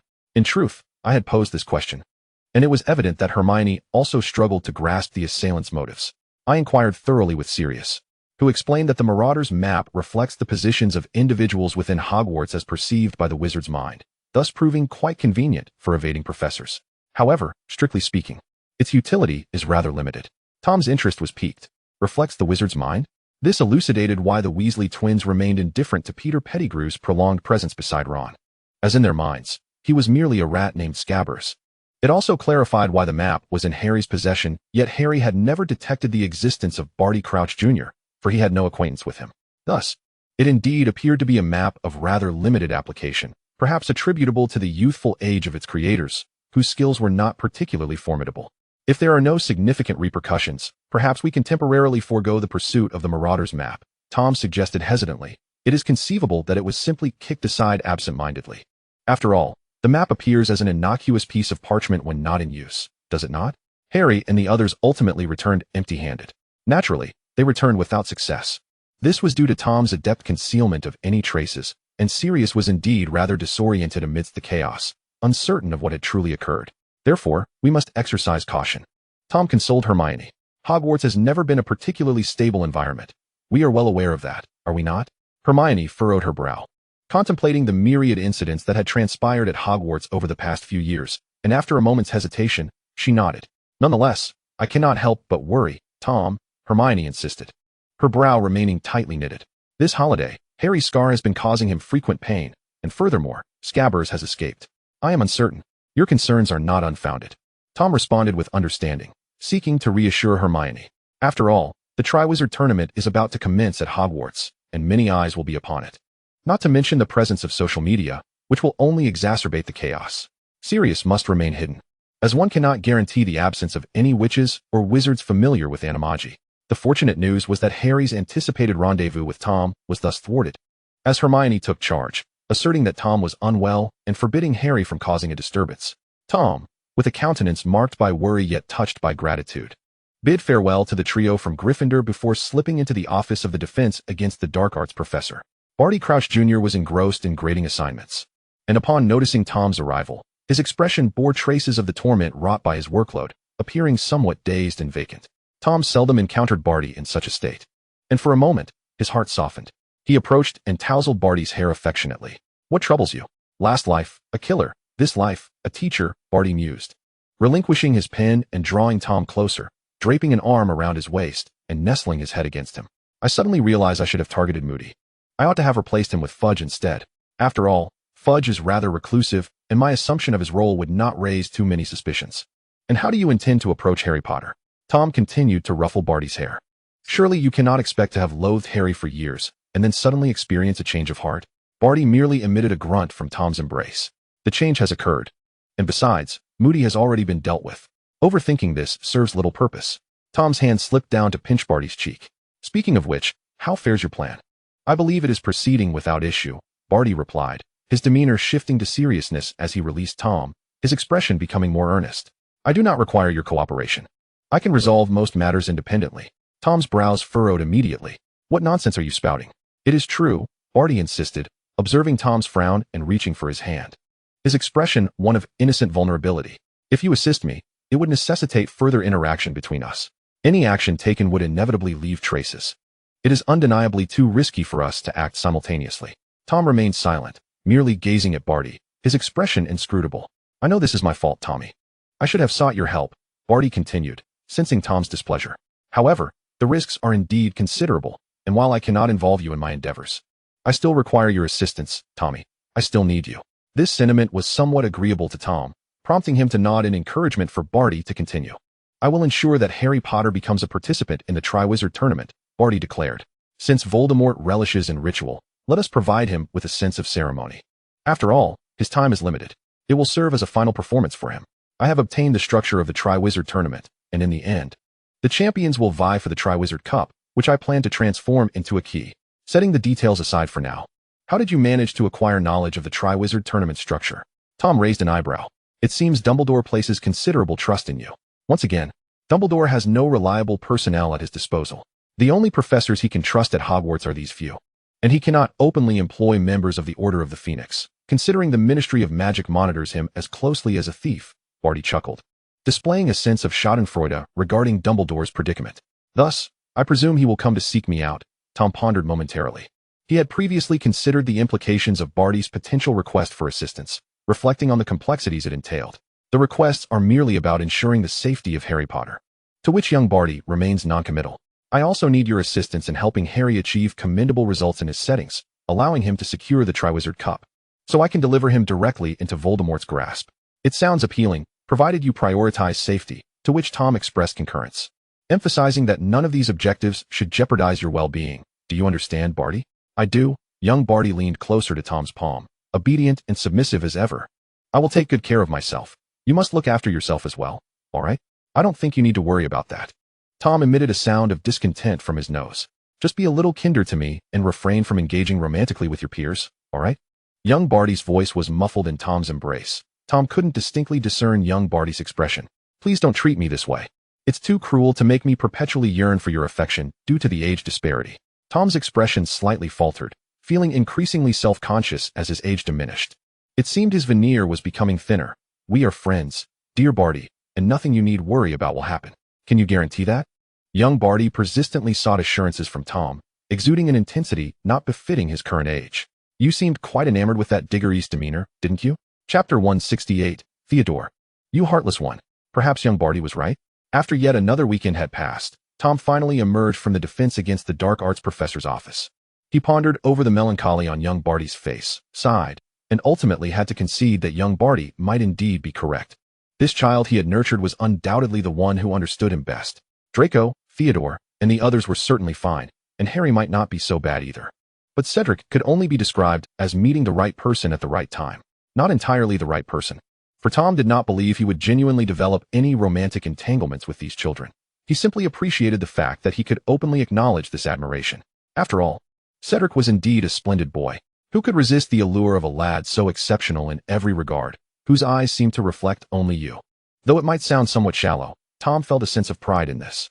If the Triwizard Tournament were to commence, and Cedric, unfortunately, became the chosen champion for Hogwarts, Tom believed he would devise a means to ensure Cedric's survival. The fates of others were of little concern, but Cedric ought not to perish. It would be a shame for such a boy to lose his life due to this foolish contest. Time continued to slip away slowly. Class periods evidently grew increasingly tedious. For Tom, these progressively challenging lessons were far more comfortable than the childish magic and spells from the first year, which left him feeling rather uncomfortable.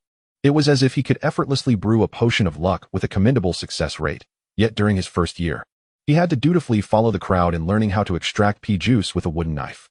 This weekend, we could refrain from visiting Hogsmeade. After the final history of magic class on Friday, as they headed back to the dormitory, Theodore moved alongside Tom. I presented Professor Snape with a leave request. We have a weekend to freely explore outside Hogwarts. Tom paused, slightly taken aback. You never mentioned this opportunity for an outing? Tom lowered his voice and, alongside Theodore, slowed his pace to walk a little behind the group. I thought our plan for this weekend was for you to spend a night at my place, and then we would venture to Hogsmeade for some amusement. Tom looked at Theodore, his gaze perhaps tinged with a hint of anticipation, but undoubtedly laced with reproach as well. Yes, that was the original plan, Theodore responded calmly, meeting Tom's gaze. However, Harry Potter is taking you to Hogsmeade, and I do not wish to be compared to him. I want to offer you a different experience. Tom stared at Theodore. I haven't lost my mind, Tom, Theodore remarked, noticing Tom's seemingly crumbling expression. A subtle smile gracing his lips. I am aware of what I am doing, and I believe you can grasp my intentions as well. Tom wished to assert that he did not understand. What is this?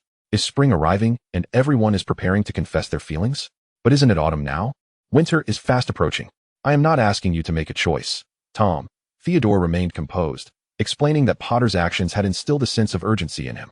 I know you do not want to be entangled in matters of the heart right now, so it suffices for you to be aware of it. Tom was momentarily speechless. What? Is this child speaking English? Why do I find his words utterly incomprehensible? Am I the one who is not human?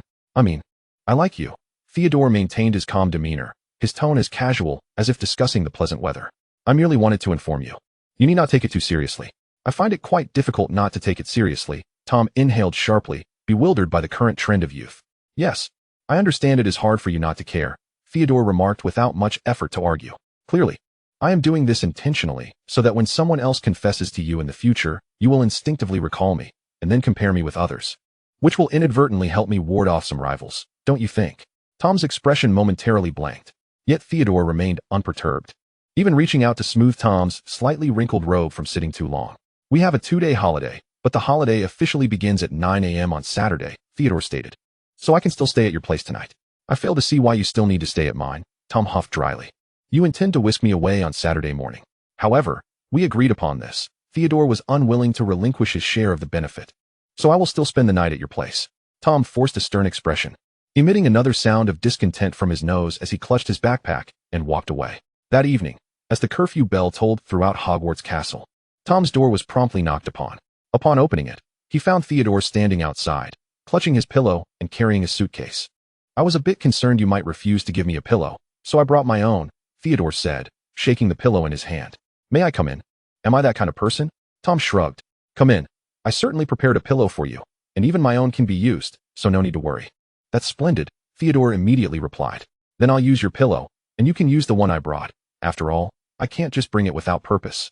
And you can't prepare without reason either. Tom abruptly turned to look at Theodore's seemingly innocent face. Theodore was being intentional. Absolutely intentional. Do you realize you're coming off a bit like a stalker? Tom asked with a glare. Is that so? Theodore smiled innocently. I was unaware. Thus, Tom fell silent, withdrawing his gaze and irritably kicking Theodore's calf. Keep pretending to be clueless. Chapter 169, Theodore's Plan. Theodore ultimately felt a profound sense of satisfaction upon acquiring Tom's pillow. Perhaps it was due to the fact that Tom was a fellow who preferred gentleness over firmness. Oh, hey, good boy, Honeycomb, Tom exclaimed as he embraced the eager Honeycomb, who was attempting to leap onto the bed. Tonight, you must not sleep on the bed. You need to go to your mat. All right, darling? Tom coaxed Honeycomb, even going so far as to open 2 more cans to achieve his aim.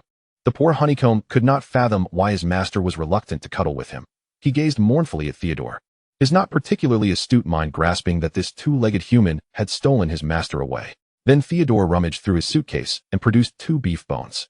Tom's expression momentarily flickered with confusion and bewilderment. Why on earth do you have these in your suitcase? One must always be thoroughly prepared, right? Theodore replied, cautiously pushing the bones towards Honeycomb's face. I lack experience in dealing with puppies, so I consulted the library for information and even pre-ordered these from the newspaper. Honeycomb nudged the bones with his head, emitting a distinctly puppy-like, silly bark, clearly delighted with this gift. Theodore, too, seemed quite pleased. thinking to himself that his choice of present was commendable and that Honeycomb liked him. It may not be you he likes. It could merely be the gift you've brought, Tom remarked, crossing his arms as he stood to the side. Honeycomb can be a bit dim-witted at times. He may only remember the gift and not who bestowed it upon him. I believe I will have ample opportunities to make him remember me in the future, Theodore smiled, standing beside Tom as they watched Honeycomb roll around with the bones. After all, he thought, I have intentions of winning over his father. So it is essential to foster a good relationship with him. As the saying goes, I am not here to tear this family apart. I am here to join it. Tom swallowed hard, gazing at Theodore with a somewhat melancholic expression. However, upon meeting Theodore's smile, his irritation dissipated. After all, Theodore does not always smile like this. You rascal, Tom muttered under his breath. Hurry and wash up, then get into bed. Where are we going tomorrow? I cannot tell you just yet, for it is a surprise. Theodore's smile evidently widened at this, and he laughed as he dashed into the bathroom. Tom, grumbling, climbed onto the bed and stared blankly at the pillow embroidered with the Nate family crest. After a few seconds, he angrily struck the pillow, but for a poor, soft pillow, striking it only made it more fluffy and plush. Sleep, sleep, he muttered, and after a few punches, Tom realized that this behavior was rather childish, indeed, quite absurd. Thus, he lay down in a huff and extinguished the candle. I shan't leave a light for you, Tom thought mischievously. You can find your way in the dark, Theodore. Content, he closed his eyes and drifted off to sleep, entirely forgetting that they were wizards, and wizards do not forget their wands. A mere flicker of light would allow Theodore to find his way to the bedside effortlessly. But who cared? Tom, peacefully dozing off, did not care. Theodore, emerging from the bathroom and climbing into bed, did not care, nor did Honeycomb, contentedly snuggling with his bones on his mat. Perhaps Tom's two snakes might care. But they slept even more soundly. The following morning, Theodore awoke significantly earlier than Tom. Heaven knows how he managed to rise so silently, even having the house elf bring breakfast and elegantly arrange the plates while calling Tom to wake. Have I truly become this lax? Tom wondered, turning to glance at Theodore, who was seated at the dining table perusing the newspaper, then turning to observe the wall to his left, where the creatures of the Black Lake floated languidly. When did you acquire all this? While you were asleep, Theodore replied, shaking the newspaper, neatly folding it to set aside. He then approached the bed and planted a gentle kiss on Tom's forehead, murmuring, Good morning. He did not allow Tom time to react, swiftly kissing him before stepping back, the quickness of his movements making Tom wonder if he had rehearsed this. Good morning. But having been kissed, Tom was not the type to be overly sentimental. He would not be startled by a simple morning kiss. He ruffled his hair, making it resemble a bird's nest, and then slipped on his slippers before getting out of bed. I brought you a muffin, Theodore said, returning to his seat to resume reading. In a moment, we shall visit Professor Snape's office. Due to time constraints, we cannot afford to waste any on the express. To see Professor Snape? Tom felt a wave of frustration. Must I meet Professor Snape? It is the most convenient method, Theodore nodded. Or, if you prefer, we could visit Professor Dumbledore instead? No, let us stick with Professor Snape. Tom yawned, gesturing helplessly. I trust you with the arrangements. I have no objections. Theodore shrugged and chuckled. Then off you go to wash up. And afterward we shall have breakfast, and then venture out for some fun. Chapter 170. What? To see dragons. Since Tom had entrusted all arrangements to Theodore, he did not expend any further thought. He tidied himself up, changed his clothes, and sat down to breakfast at the table. Should I bring anything? Toiletries, perhaps? The hotel has everything, Theodore replied. Ah, I have yet to mention our destination, he continued, still poised with his newspaper. Would you prefer I reveal it now? Or keep it a surprise? A surprise sounds delightful, Tom yawned, slathering his toast with orange marmalade. Will I be pleasantly surprised or startled? Both, I think, Theodore replied lightly, shrugging. It's a 2-day adventure, and I believe you will enjoy the journey. Tom had no objections whatsoever. He finished his breakfast and followed Theodore to Professor Snape's office. To Tom's surprise, Professor Snape was not in his room. They have a morning meeting, Theodore observed, noting Tom's slight confusion. To be honest, I feel that being a professor at Hogwarts is a rather thankless job within the magical community. Some parents still think it is a desirable profession, stable life, ample holidays, and so forth. In reality, they are busy from dawn till dusk, drowning in unending assignments, lectures, and problems to solve, Tom remarked, his expression one of understanding. Every day, they are cleaning up after students, yet their pay is only a pittance. Surely, one could earn more as a daycare supervisor. One could only say who knows. Perhaps it is love and responsibility, Theodore shrugged. Do you believe in that? Tom raised an eyebrow. I do not, Theodore replied, mirroring Tom's raised brow. But it sounds more appealing. Perhaps it could motivate some students to willingly remain and bolster Hogwarts faculty. That sounds rather hellish, Tom laughed, watching as Theodore lit the fireplace. And he reached out to grasp Theodore's wrist. Flue powder? Indeed, it is the most convenient mode of travel, albeit not the most comfortable, Theodore acknowledged. Of course, one could use a port key, but crafting one that functions within Hogwarts is time-consuming. Thus, we resort to flue powder as a substitute. Can port keys be used within Hogwarts? Tom quickly grasped the point he was interested in. Certainly, however, the quality requirements for the key to the door are exceptionally high, as Hogwarts is enveloped by protective enchantments cast by the 4 founding figures, necessitating the most sophisticated key for successful passage. Theodore responded to Tom's inquiry. Though it is said that only those who have gained the approval of the 4 founders can utilize the key within Hogwarts, yet, it is evident that they have been deceased for many years. How intriguing, Tom mused thoughtfully, nodding as he tightened his grip on Theodore's wrist. Shall we set off? Indeed. At this very moment, Theodore affirmed, retrieving a packet of flue powder folded into a paper bundle from his pocket, declaring, Heathcliff's Holiday Resort. The emerald powder swirled, enveloping both Tom and Theodore in a gust of wind, followed by a dizzying sensation. To be frank, neither flue powder nor the key provides any semblance of comfort. The most pleasant mode of travel remains apparition. However, it is clear that Hogwarts is not an option, and the destination chosen by Theodore is not one accessible by apparition either. Heathcliff's? Tom inquired as he stepped out of the fireplace, slightly disoriented. Merlin's rainbow socks. I never anticipated this. How did you? I wish to introduce you to an intriguing locale, Theodore replied, gripping Tom's wrist firmly. After much contemplation and dismissing numerous locations, I concluded that witnessing the Black Dragon might be an excellent idea. I adore this place. Perhaps you will too. The carpet of the resort felt so plush it almost threatened to engulf one, and once Tom and Theodore regained their balance, a waiter approached to discuss the booking arrangements with Theodore. Meanwhile, Tom surveyed his surroundings, once again marveling at the opulence of the wealthy. He had indeed experienced a life of comfort, yet never one of such extravagance. Just look at those gilded adornments, the sumptuous carpet underfoot, the marble columns, and the paintings adorning the walls. This truly is a treasury of wealth. One could probably scrape off a bit from the walls and sell it. Wait, is that picture frame made of pure gold? Chapter 171, Destiny Teases the Greedy Cat. With a sense of reverence, Tom surveyed the hotel lobby before finding a sofa to settle into. The furniture seemed to lack the refinement of the armchairs in the Slytherin common room, feeling somewhat inferior in comfort. No sooner had he taken a seat than a waiter approached with a tray bearing drinks, a menu, and a scoop of ice cream. As Tom devoured his second scoop, Theodore returned, holding a stack of items. Did you wait long? The island has seen an influx of visitors recently, and security and other measures have become quite stringent. An influx of visitors? Tom scrutinized the sparsely populated hall, questioning the timing since it was neither the breeding season for black dragons nor a holiday. I heard it was personnel from the German Ministry of Magic, Theodore shrugged, expressing his uncertainty. Theoretically, it shouldn't be this crowded at this time. I couldn't believe how inexpensive my booking was. Tom turned his head thoughtfully before quickly abandoning that line of thought and followed Theodore up the staircase, layer upon layer. He mused that this indeed seemed a fitting locale for nefarious deeds. It was so vast, with so many rooms. One could easily hide a body, provided it did not decompose and emit a foul odor, and without any pinpointing enchantments, it could remain undiscovered for ages. The rooms assigned to Theodore and Tom were on the 9th floor. Initially, Tom grumbled internally about the high floor being inconvenient. Yet he soon realized that all sightseeing could be accomplished from the comfort of their room. The balcony was expansive and open, offering a breathtaking view of the towering cliffs outside, where dragon nests could be observed, with dragons visibly moving about.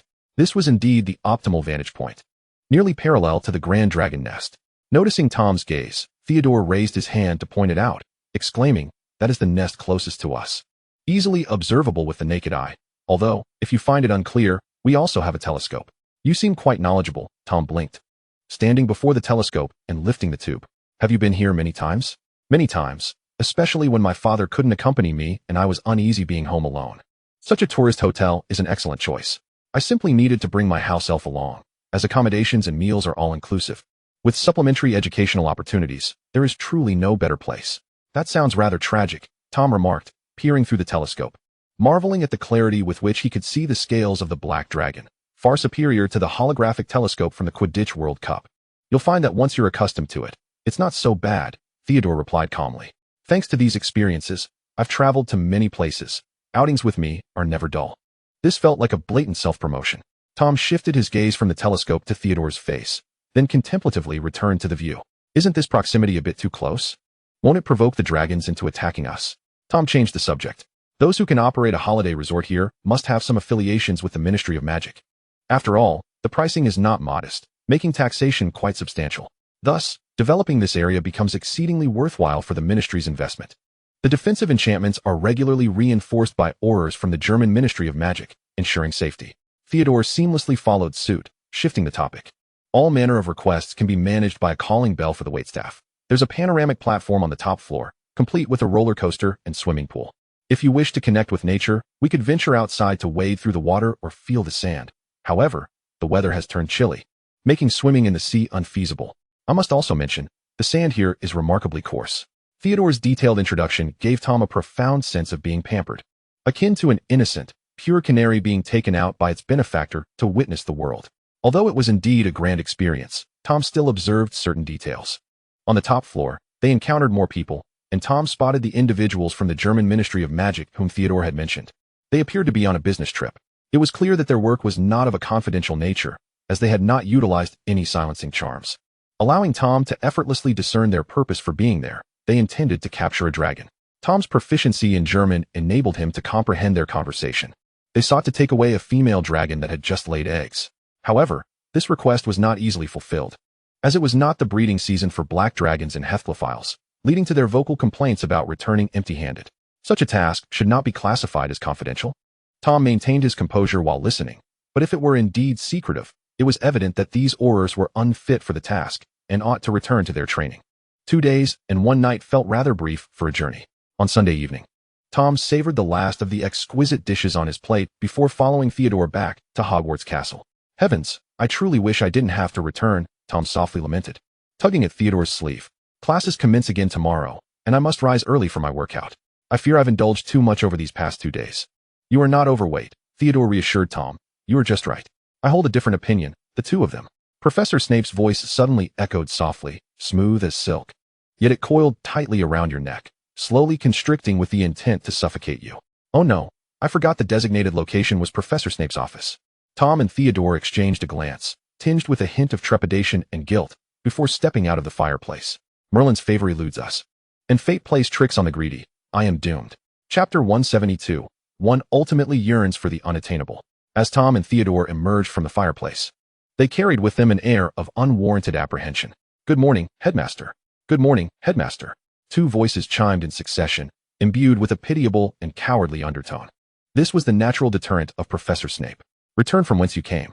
Professor Snape slightly raised his gaze, his disdain and bitterness wholly unmasked, accompanied by a palpable impatience. Theodore presented the dragon's tears he had meticulously prepared for Snape, yet it evidently failed to elicit any softness from the professor, who continued to greet the two with a look of utter disdain, watching them depart his office. Such was Professor Snape, Theodore remarked, observing the slight furrow in Tom's brow. It is not directed at us. I know, Theo. After all these years, I am well acquainted with Professor Snape's demeanor, Tom replied, shrugging lightly, though still somewhat startled. Has he always been like this? Are his thyroid and mammary glands functioning properly? That inquiry seemed a tad premature, especially since we are unaware if Hogwarts conducts teacher health examinations. Theodore chuckled resignedly. So we do not know. Then this can indeed be deemed one of Hogwarts' unsolved mysteries. Tom mused, smiling. Come on, let's head back. I must get a good night's sleep tonight, or I genuinely worry about being late or dozing off in class tomorrow. If I were to fall asleep during Professor Snape's lesson, I fear he would quite literally boil me in my cauldron with a flick of his wand. Upon returning to his dormitory, Tom flopped heavily onto the sofa. He had rather wished to sink into his bed, yet having just concluded a rather taxing journey, he felt reluctant to lie down without first bathing, even though he had not gotten particularly dirty. However, fatigue washed over him. Maybe I shall make do with sleeping on the sofa tonight. After all, it is quite soft. Such was Tom's flexible threshold. Then, he heard laughter. Moments later, Tom lifted his head from the sofa, tilting it to the side and waving his arm in a casual greeting. Tell me, have you just arrived? Or have you been lounging here for 2 days? The only one capable of traversing his magical wards freely, without triggering any alarms, was none other than Little Barty. Having occupied Tom's space for 2 days, Little Barty emerged from some obscure corner and proceeded to excavate Tom from the sofa, half dragging, half cradling him into his embrace. You weren't here. Someone must keep watch over your domain. Those words were familiar, upon Little Barty's coming of age. Tom had sensed his intentions and considered whether to encourage him to establish his own independence. At that time, Little Barty had looked just as pitiful, clustering around Tom like in his childhood, saying someone had to remain to guard the house. The outcome, of course, was that Little Barty successfully stayed. An unsurprising conclusion. You boldly slipped in here, Tom remarked, lifting his eyelids. Aren't you worried about being caught? Why this disregard for safety now? With little Barty's presence. The weight of sleep deepened upon Tom, his eyelids drooping as he wished not to engage his mind. I am quite cautious, little Barty reassured. Supporting Tom's head upon his lap, gently massaging Tom's forehead. No one will discover me. Tom emitted a muffled murmur from his nose, and then he drifted into a slumber. Little Barty was mildly taken aback, then smiled, carefully pulling Tom closer and deciding to hold him through the night. He would quietly slip away before dawn. And as for the hygiene issues of sleeping in his clothes, he would return like a dutiful house elf to tidy up. Content. He leaned over and tenderly kissed the furrowed brow of Tom, who was lost in dreams. Yet, Tom's slumber was not entirely peaceful. He dreamt. What could this signify? A soul counterpart? Tom was acutely aware he was dreaming, cognizant of what he beheld, yet he could not open his eyes nor extricate himself from this state. He observed another version of himself in this world, now a grotesque, muddy mass of flesh with limbs, silently gazing out the window. An absurd eeriness enveloped him. What do you see? Tom inquired, watching that other self for a moment before abandoning the urge to continue observing for the sake of his appetite the next day. Instead, he stood behind it, casting his gaze out the window as well. Then he recognized his surroundings. He was in the Gunther estate. Specifically in the room on the third floor belonging to his mother, Merope. His childhood had been spent here countless times, yearning for his mother's companionship. Yet it was evident Merope was no conventional mother. She would not linger for Tom. Thus, this bedroom and its contents represented the closest proximity he had to his mother. He had spent considerable time here, learning to walk, to cry, and to study, until one day, he ultimately realized Merope loved him, but not to the extent he desired. Thus he had never returned to this room. He began to learn not to expect what he could never attain, at most standing at the door to knock. Inquiring if Merope wished to join him for dinner. Tom shook his head, casting aside a sliver of melancholy from his mind. Redirecting his gaze to that muddled version of himself. While Tom could still reminisce about the past from this vantage point, what was that other self contemplating? Was it lamenting the maternal love it had never received? However, that other self seemed to have it worse, having grown up in an orphanage, and not just any orphanage. They silently observed the outside world, where the crimson clouds blazed like fire, swirling with a jarring, searing energy that stung until tears fell. Chapter 173. The atmosphere of competition grows intensely. The next morning, when Tom awoke, he was greeted by a severe headache. Yet, pain or not, he had to attend class. Is this not the essence of being a student? Even when transitioning into the working world, one remains a mere cog in the system, steadfast in their position. Unable to frequently take leave, as rent and living expenses compel one to remain at their post. Reflecting on life, it felt a tad devoid of hope. Tom turned over in bed, and, upon realizing he was still clad in the same attire he had worn upon returning yesterday, let out a deep sigh. Slowly, he sat up, preparing to inform Theodore that he would be taking a day off. After all, his character was defined by his frail constitution. So the repercussions of taking a leave of absence would be minimal. He glanced at the antique clock on the wall. Noting that the hands barely indicated 4 o'clock, he had awoken far too early. Rubbing his temples, Tom sluggishly made his way to the washroom, splashing his face with cold water, which provided a slight sense of refreshment. He then began to tidy himself up, ensuring he appeared presentable before stepping out and dutifully jogging away. His pitiful existence made him long for a serene repose on the ground, lamenting the unjust treatment of the elderly. The Triwizard Tournament was drawing near, unfolding amidst these half-hearted days of existence. Students from Durmstrang and Bosbatons were arriving, having been granted a 2-day respite ostensibly for cleaning up the aftermath of magical disturbances. While the magic had certainly rejuvenated the surroundings, some stubborn stains and more intricate details remained untouched, elements that magic could not easily eradicate. There were even sentient objects, akin to the enchanted suits of armor at Hogwarts, which the magic could not effortlessly cleanse. Why must these tasks fall to us? Draco disdainfully lifted the damp cloth in his hand with 2 fingers. What purpose do the house elves serve at Hogwarts if not to handle such menial chores? The extremist advocates for house elf rights, led by Dumbledore, had lost much of their mainstream credibility, and he seemed increasingly reluctant to overlook the needs of this minority. At this rate, one might even suspect he would begin to pay the house elves. Blaise, typically not so acerbic, wore a face of clear annoyance. Theodore remained silent. But he had been engaged in a silent standoff with the cloth for several minutes. Daphne and Pansy, on the other hand, were faring a bit better in their interactions. As proper ladies who, while they would not dirty their hands with cleaning, possessed knowledge of how to go about it. They were currently deliberating on which spells might be employed for this task. Meanwhile, Tom diligently wrung out the cloth. Stop it, Draco stepped forward. Snatching the cloth from Tom's grasp and tossing it back into the bucket. Wait until I inform my father to send a house elf to handle the cleaning. Is that even permissible? Tom's expression was a complex blend of emotions as he regarded his freshly laundered cloth. That is my cloth. I am a Malfoy. Draco raised his chin, a hint of pride evident, as he declared decisively. Ultimately, however, none of them ended up cleaning. These privileged scions had simply summoned house elves from their homes to take care of the chores for them. Perhaps this was the joy of the affluent. They seldom faced any hardships or conflicts, which rendered their lives seemingly blissful. Feeling a twinge of class resentment, Tom silently crossed his arms and observed. This grand cleaning endeavor spanned 2 days, and on the Monday that followed, when the weather had turned chilly, Dumbledore announced in the Great Hall that friends from 2 schools in Germany and France would be arriving that very evening for a unique welcoming ceremony. Yet, there would be no break that afternoon. Are we not even granted a holiday? Draco exclaimed incredulously. A half-day off would suffice. Surely we cannot attend the Triwizard Tournament while also attending classes.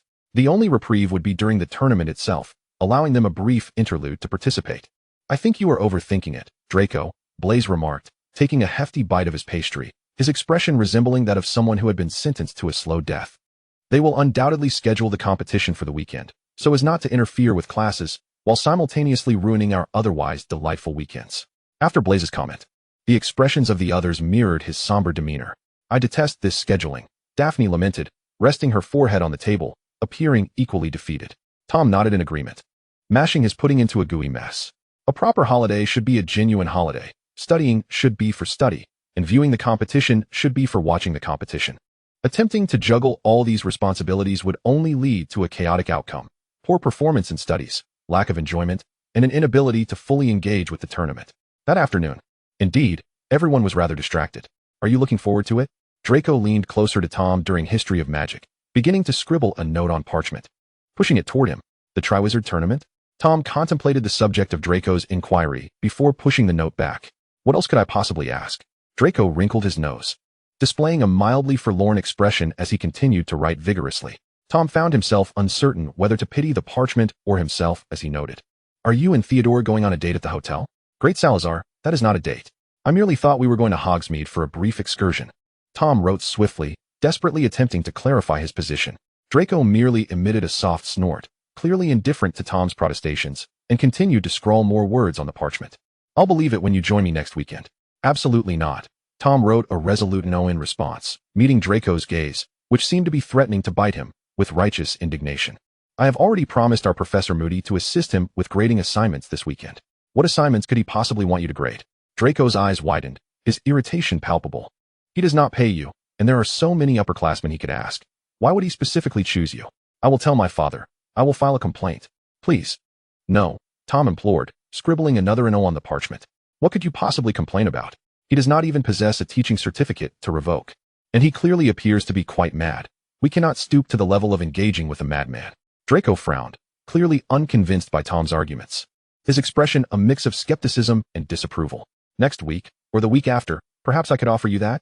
Tom proposed, continuing to negotiate his weekend. You can make the arrangements. This concession seemed to soothe Draco somewhat, as he begrudgingly nodded in acceptance of Tom's suggestion. Draco appeared satisfied, while Tom, feeling a hint of melancholy, folded the parchment and tucked it into his History of Magic textbook.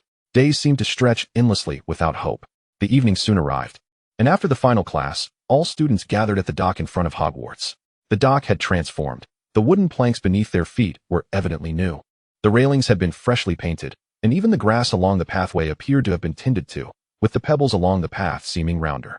The last detail might have been an illusion, as darkness enveloped the surroundings, and the streetlights cast their glow without reaching the ground beneath. Tom squinted into the night, unable to discern clearly. How long must we wait? Daphne clutched her skirt and inched closer to Pansy, murmuring, I am quite famished. The evening's dinner had devolved into a mere meet and greet. All students were required to wait for the arrival of the esteemed guests before partaking in a harmonious meal together. Typically, after classes, students could choose to dine at their leisure, and Daphne preferred to finish her dinner early, abstaining from food before bedtime. Adhering to a regimen that eschewed sugars and carbohydrates, almost reminiscent of a monk-esque discipline, something Tom found utterly unattainable. However, the body's internal clock is a formidable force, and Daphne was already beginning to feel the pangs of hunger. Unbeknownst to the others, Blaise stood on tiptoe, straining to see ahead. I fear we may be in for quite a wait. I can see nothing at all, he remarked. Let us wait. came Theodore's calm response as he rummaged through his pocket, producing a piece of lemon drop candy. He discreetly placed the sweet into Tom's palm. Tom pondered briefly between indulging in the candy and the risk of being discovered by Daphne, then smiled at Theodore and tucked the candy into his pocket. Ideally, he should have had the courtesy to offer it to Daphne, but since it was a gift from Theodore, he was reluctant to part with it. Noticing Tom conceal the candy, Theodore's lips curled into a barely perceptible smile. Draco, ever observant, caught sight of the faint upturn at Theodore's mouth, his gaze darting suspiciously between them. Yet, Theodore's expression quickly reverted to its usual calm, prompting Draco to redirect his scrutiny towards Tom. "Don't look at me," Tom said. Feeling the intensity of Draco's gaze upon him, he coughed lightly and suggested, "Perhaps if we gaze upon the lake, the guests will arrive shortly." Draco emitted a distinct snort of derision, then inched closer to Tom. The collective gaze of the group shifted to Draco's actions, prompting Blaze to unceremoniously squeeze in beside Tom. While Theodore, with his pronounced brows and wide eyes, also refused to be outdone. After a brief silence, Daphne tugged at Pansy, urging her to join the huddle. "It must be the evening chill that has us all so closely packed together, yes?" Caught in the middle, Tom struggled to reclaim his breath, attempting to take a deep inhalation. "Honestly, must we be crammed together like sardines in a can?" he exclaimed. Yet, no one budged. Blaze chuckled, "I rather enjoy this, Tom. Even if we are sardines, let us at least be the finest can on the market." "I do not share your enthusiasm, Blaze," Tom grumbled, shifting his foot and inadvertently stepping on Blaze's freshly polished shoe.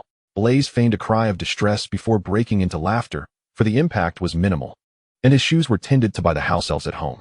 Amidst the chaotic murmurs, time stretched on, and when a luminous object appeared on the horizon, clearly not a star, excitement surged through the crowd. "Someone is coming. They have arrived. What is that? They are upon the stars." Silence. Silence.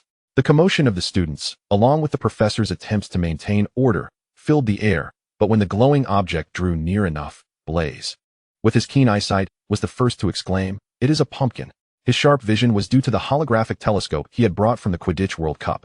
The distinction between humans and animals lies in humanity's ability to utilize tools. When Blaze had brought this device, Daphne had dismissed it as useless. Yet now he held it aloft with a proud grin, much to Daphne's chagrin, who rolled her eyes at him. "A pumpkin?" Pansy squinted, endeavoring to discern the distant object that eluded her vision. It sounded reminiscent of something from Muggle fairy tales, perhaps a carriage belonging to Cinderella. It is essential to clarify a common misconception. Many believe that the magical elite entirely shun Muggles, assuming they have no interaction whatsoever. In reality, this is not the case. Especially when wealth and power are involved, transactions occur across both realms. The currency and influence of the magical world can circulate within the Muggle domain, akin to how Muggle wealth and power operate, albeit with varying exchange rates and bureaucratic dealings. Thus, while familiarity may be lacking, a complete lack of understanding does not exist. Pansy, in her youth, had also encountered Muggle fairy tales, but found them lacking in substance. By the age of 6, she had lost interest in such tales. The narrative depicted a prince who fell in love with Cinderella at a mere ball, an overly hasty conclusion, she thought. He knew nothing of her life, merely captivated by her beauty enhanced by her fairy godmother's magic. As a prince and heir to the throne, he fell for a girl whose station did not align with his own. Would this disparity create friction in their future together, eventually eroding his affections? He could indulge in whims without care, but if love were to fade, how would Cinderella navigate her existence? The tale offered only a blissful prince and a fortunate Cinderella, lacking a reasonable or fulfilling conclusion. Pansy found this intolerable. As the colossal pumpkin drew nearer, its form became discernible. A magnificent pumpkin carriage that perfectly embodied the essence of fairy tales. Yet, is not magic itself already reminiscent of a fairy tale? The pumpkin gradually came to a halt before the onlookers, its height rivaling that of 2 stacked Hagrids, its surface slightly shimmering with a pinkish hue. From their conversation, Daphne and Pansy deduced that this pumpkin had likely been coated with shell powder, giving it a delicate sparkle. Dumbledore approached, garbed in an unfamiliar, stately robe that exuded a gravitas unlike his usual amiable attire. He strode past the 4-winged horses harnessed to the pumpkin carriage, traversed the enormous wheels nearly matching his own height, and reached the center of the pumpkin. Suddenly, the door swung open, silencing the students, who held their breath in anticipation of who might emerge. To their astonishment, a giant, a figure of immense stature, stepped forth from the pumpkin. "Is it any wonder the pumpkin is so tall?" Blaze remarked in a tone of reverence. "This individual, I believe, is quite remarkable, do you not think?" "I concur," Draco mused, stroking his chin thoughtfully. Could it be that France harbors such a high degree of inclusivity? Yet, no one would openly acknowledge this. Daphne emitted a derisive snort. It was evident to any discerning observer that the likes of Hagrid were not to be overlooked, yet Dumbledore insisted on defending him, did he not? Doesn't that sound rather cryptic? She quipped, though for children raised outside the magical realm, this might be perplexing. For Tom and his peers, however, it was merely a veiled expression. The implication was clear. The tall headmaster of Beauxbatons bore the bloodline of giants. If one were to trace this lineage, it would lead back many, many years, intertwining the stories of humans, dwarves, goblins, elves, giants, werewolves, vampires, zombies, trolls, and goblins. What was it they used to say? The notion that those who are not of my kin must surely harbor different sentiments resonates profoundly, akin to the unwavering belief held by the fairies that Godric Gryffindor, the illustrious founder of their rival house, is nothing more than a thief. Meanwhile, giants are perceived as a bloodthirsty race. Although some outliers among them may choose to forge bonds with humans, even producing offspring, acceptance remains a rarity for both giants and humans alike. Dumbledore, however, engaged amiably in conversation with the headmaster, exchanging an intimate embrace that required Dumbledore to rise on tiptoe, while the towering headmaster had to stoop slightly. Tom, positioned at a distance, could not discern the specifics of their dialogue, yet he observed that after a few exchanges, the headmaster stood beside the Thestral, with Professor Flitwick following suit, presumably to arrange accommodations. Her taste appeared commendable. Blaise set down his holographic telescope, rubbing his eyes which had grown sore from excessive strain. It was evident that she wore several exquisite pieces. Could the headmaster truly afford such luxuries? Due to Hagrid's influence, Daphne exhibited a distinct aversion to anything associated with giants. Her disdain evident as she huffed softly, revealing her less than favorable opinion of Beauxbatons. The children erupted into laughter, and amidst their playful exchanges, a sudden scream pierced the air from the distant Scream Lake. Something lurked within the waters. The cacophony of screams followed swiftly. Blaise immediately seized his telescope, raising it high with fervor, standing on tiptoe to peer outside, only to join in the chorus of screams. What's all the shouting about? Daphne, somewhat irritable, grasped Blaise's sleeve and attempted to snatch the telescope from him. I glanced over. Blaise offered no resistance, and the telescope was soon in Daphne's hands. She tiptoed to gaze through it, and then emitted a heartfelt wow. No more riddles. You too? Tom also strained to see, yet the details eluded him, leaving him puzzled about the source of the collective awe. There was no need for further explanation, for Tom and the others clearly witnessed a colossal vessel emerging from the depths of the Black Lake. It seemed to materialize out of thin air. The previously tranquil lake surface now bore witness to the ship's majestic presence. Blaise gestured animatedly, albeit his motions were lost on the others, describing how it had simply risen from the depths, adorned with seaweed and fish. Was it a ship or a submarine? How magnificent, Tom remarked earnestly, captivated by the sight. Far superior to that pumpkin. The ship's size dwarfed the small wooden boats typically used for transporting students to Hogwarts, rendering the dock's water level insufficient for a close approach. Students from Durmstrang lowered a lifeboat from the side of the ship, upon which stood a dignified figure. This entrance lacks grandeur, Draco commented, noting a stark contrast in appearance. As the lifeboat approached, it swayed precariously before halting before them. A middle-aged man disembarked, clad in a tailored tailcoat, a radiant smile gracing his face. He immediately embraced Dumbledore in an exceedingly warm manner.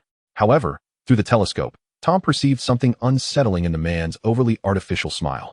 Does anyone know this headmaster from Durmstrang? Tom inquired, observing the closeness between Dumbledore and the man with a sense of discomfort, as the latter exuded an odd aura. I know a bit. Blaise raised his hand. Karkaroff, a figure of mixed reputation, yet acknowledged for his diplomatic prowess. My mother once remarked that he was tolerable, though he was once a Death Eater. Is that something one can openly declare? Several faces turned toward Blaise, aghast. A former Death Eater? He has supposedly reformed, Blaise shrugged. The official narrative states he turned over many of his fellow Death Eaters to gain clemency. But why is he allowed to lead a school? The German Ministry of Magic doesn't exactly have a stellar reputation, does it? It's akin to the French, who are equally flawed. Blaise spread his hands in resignation. In any case, none of them are commendable.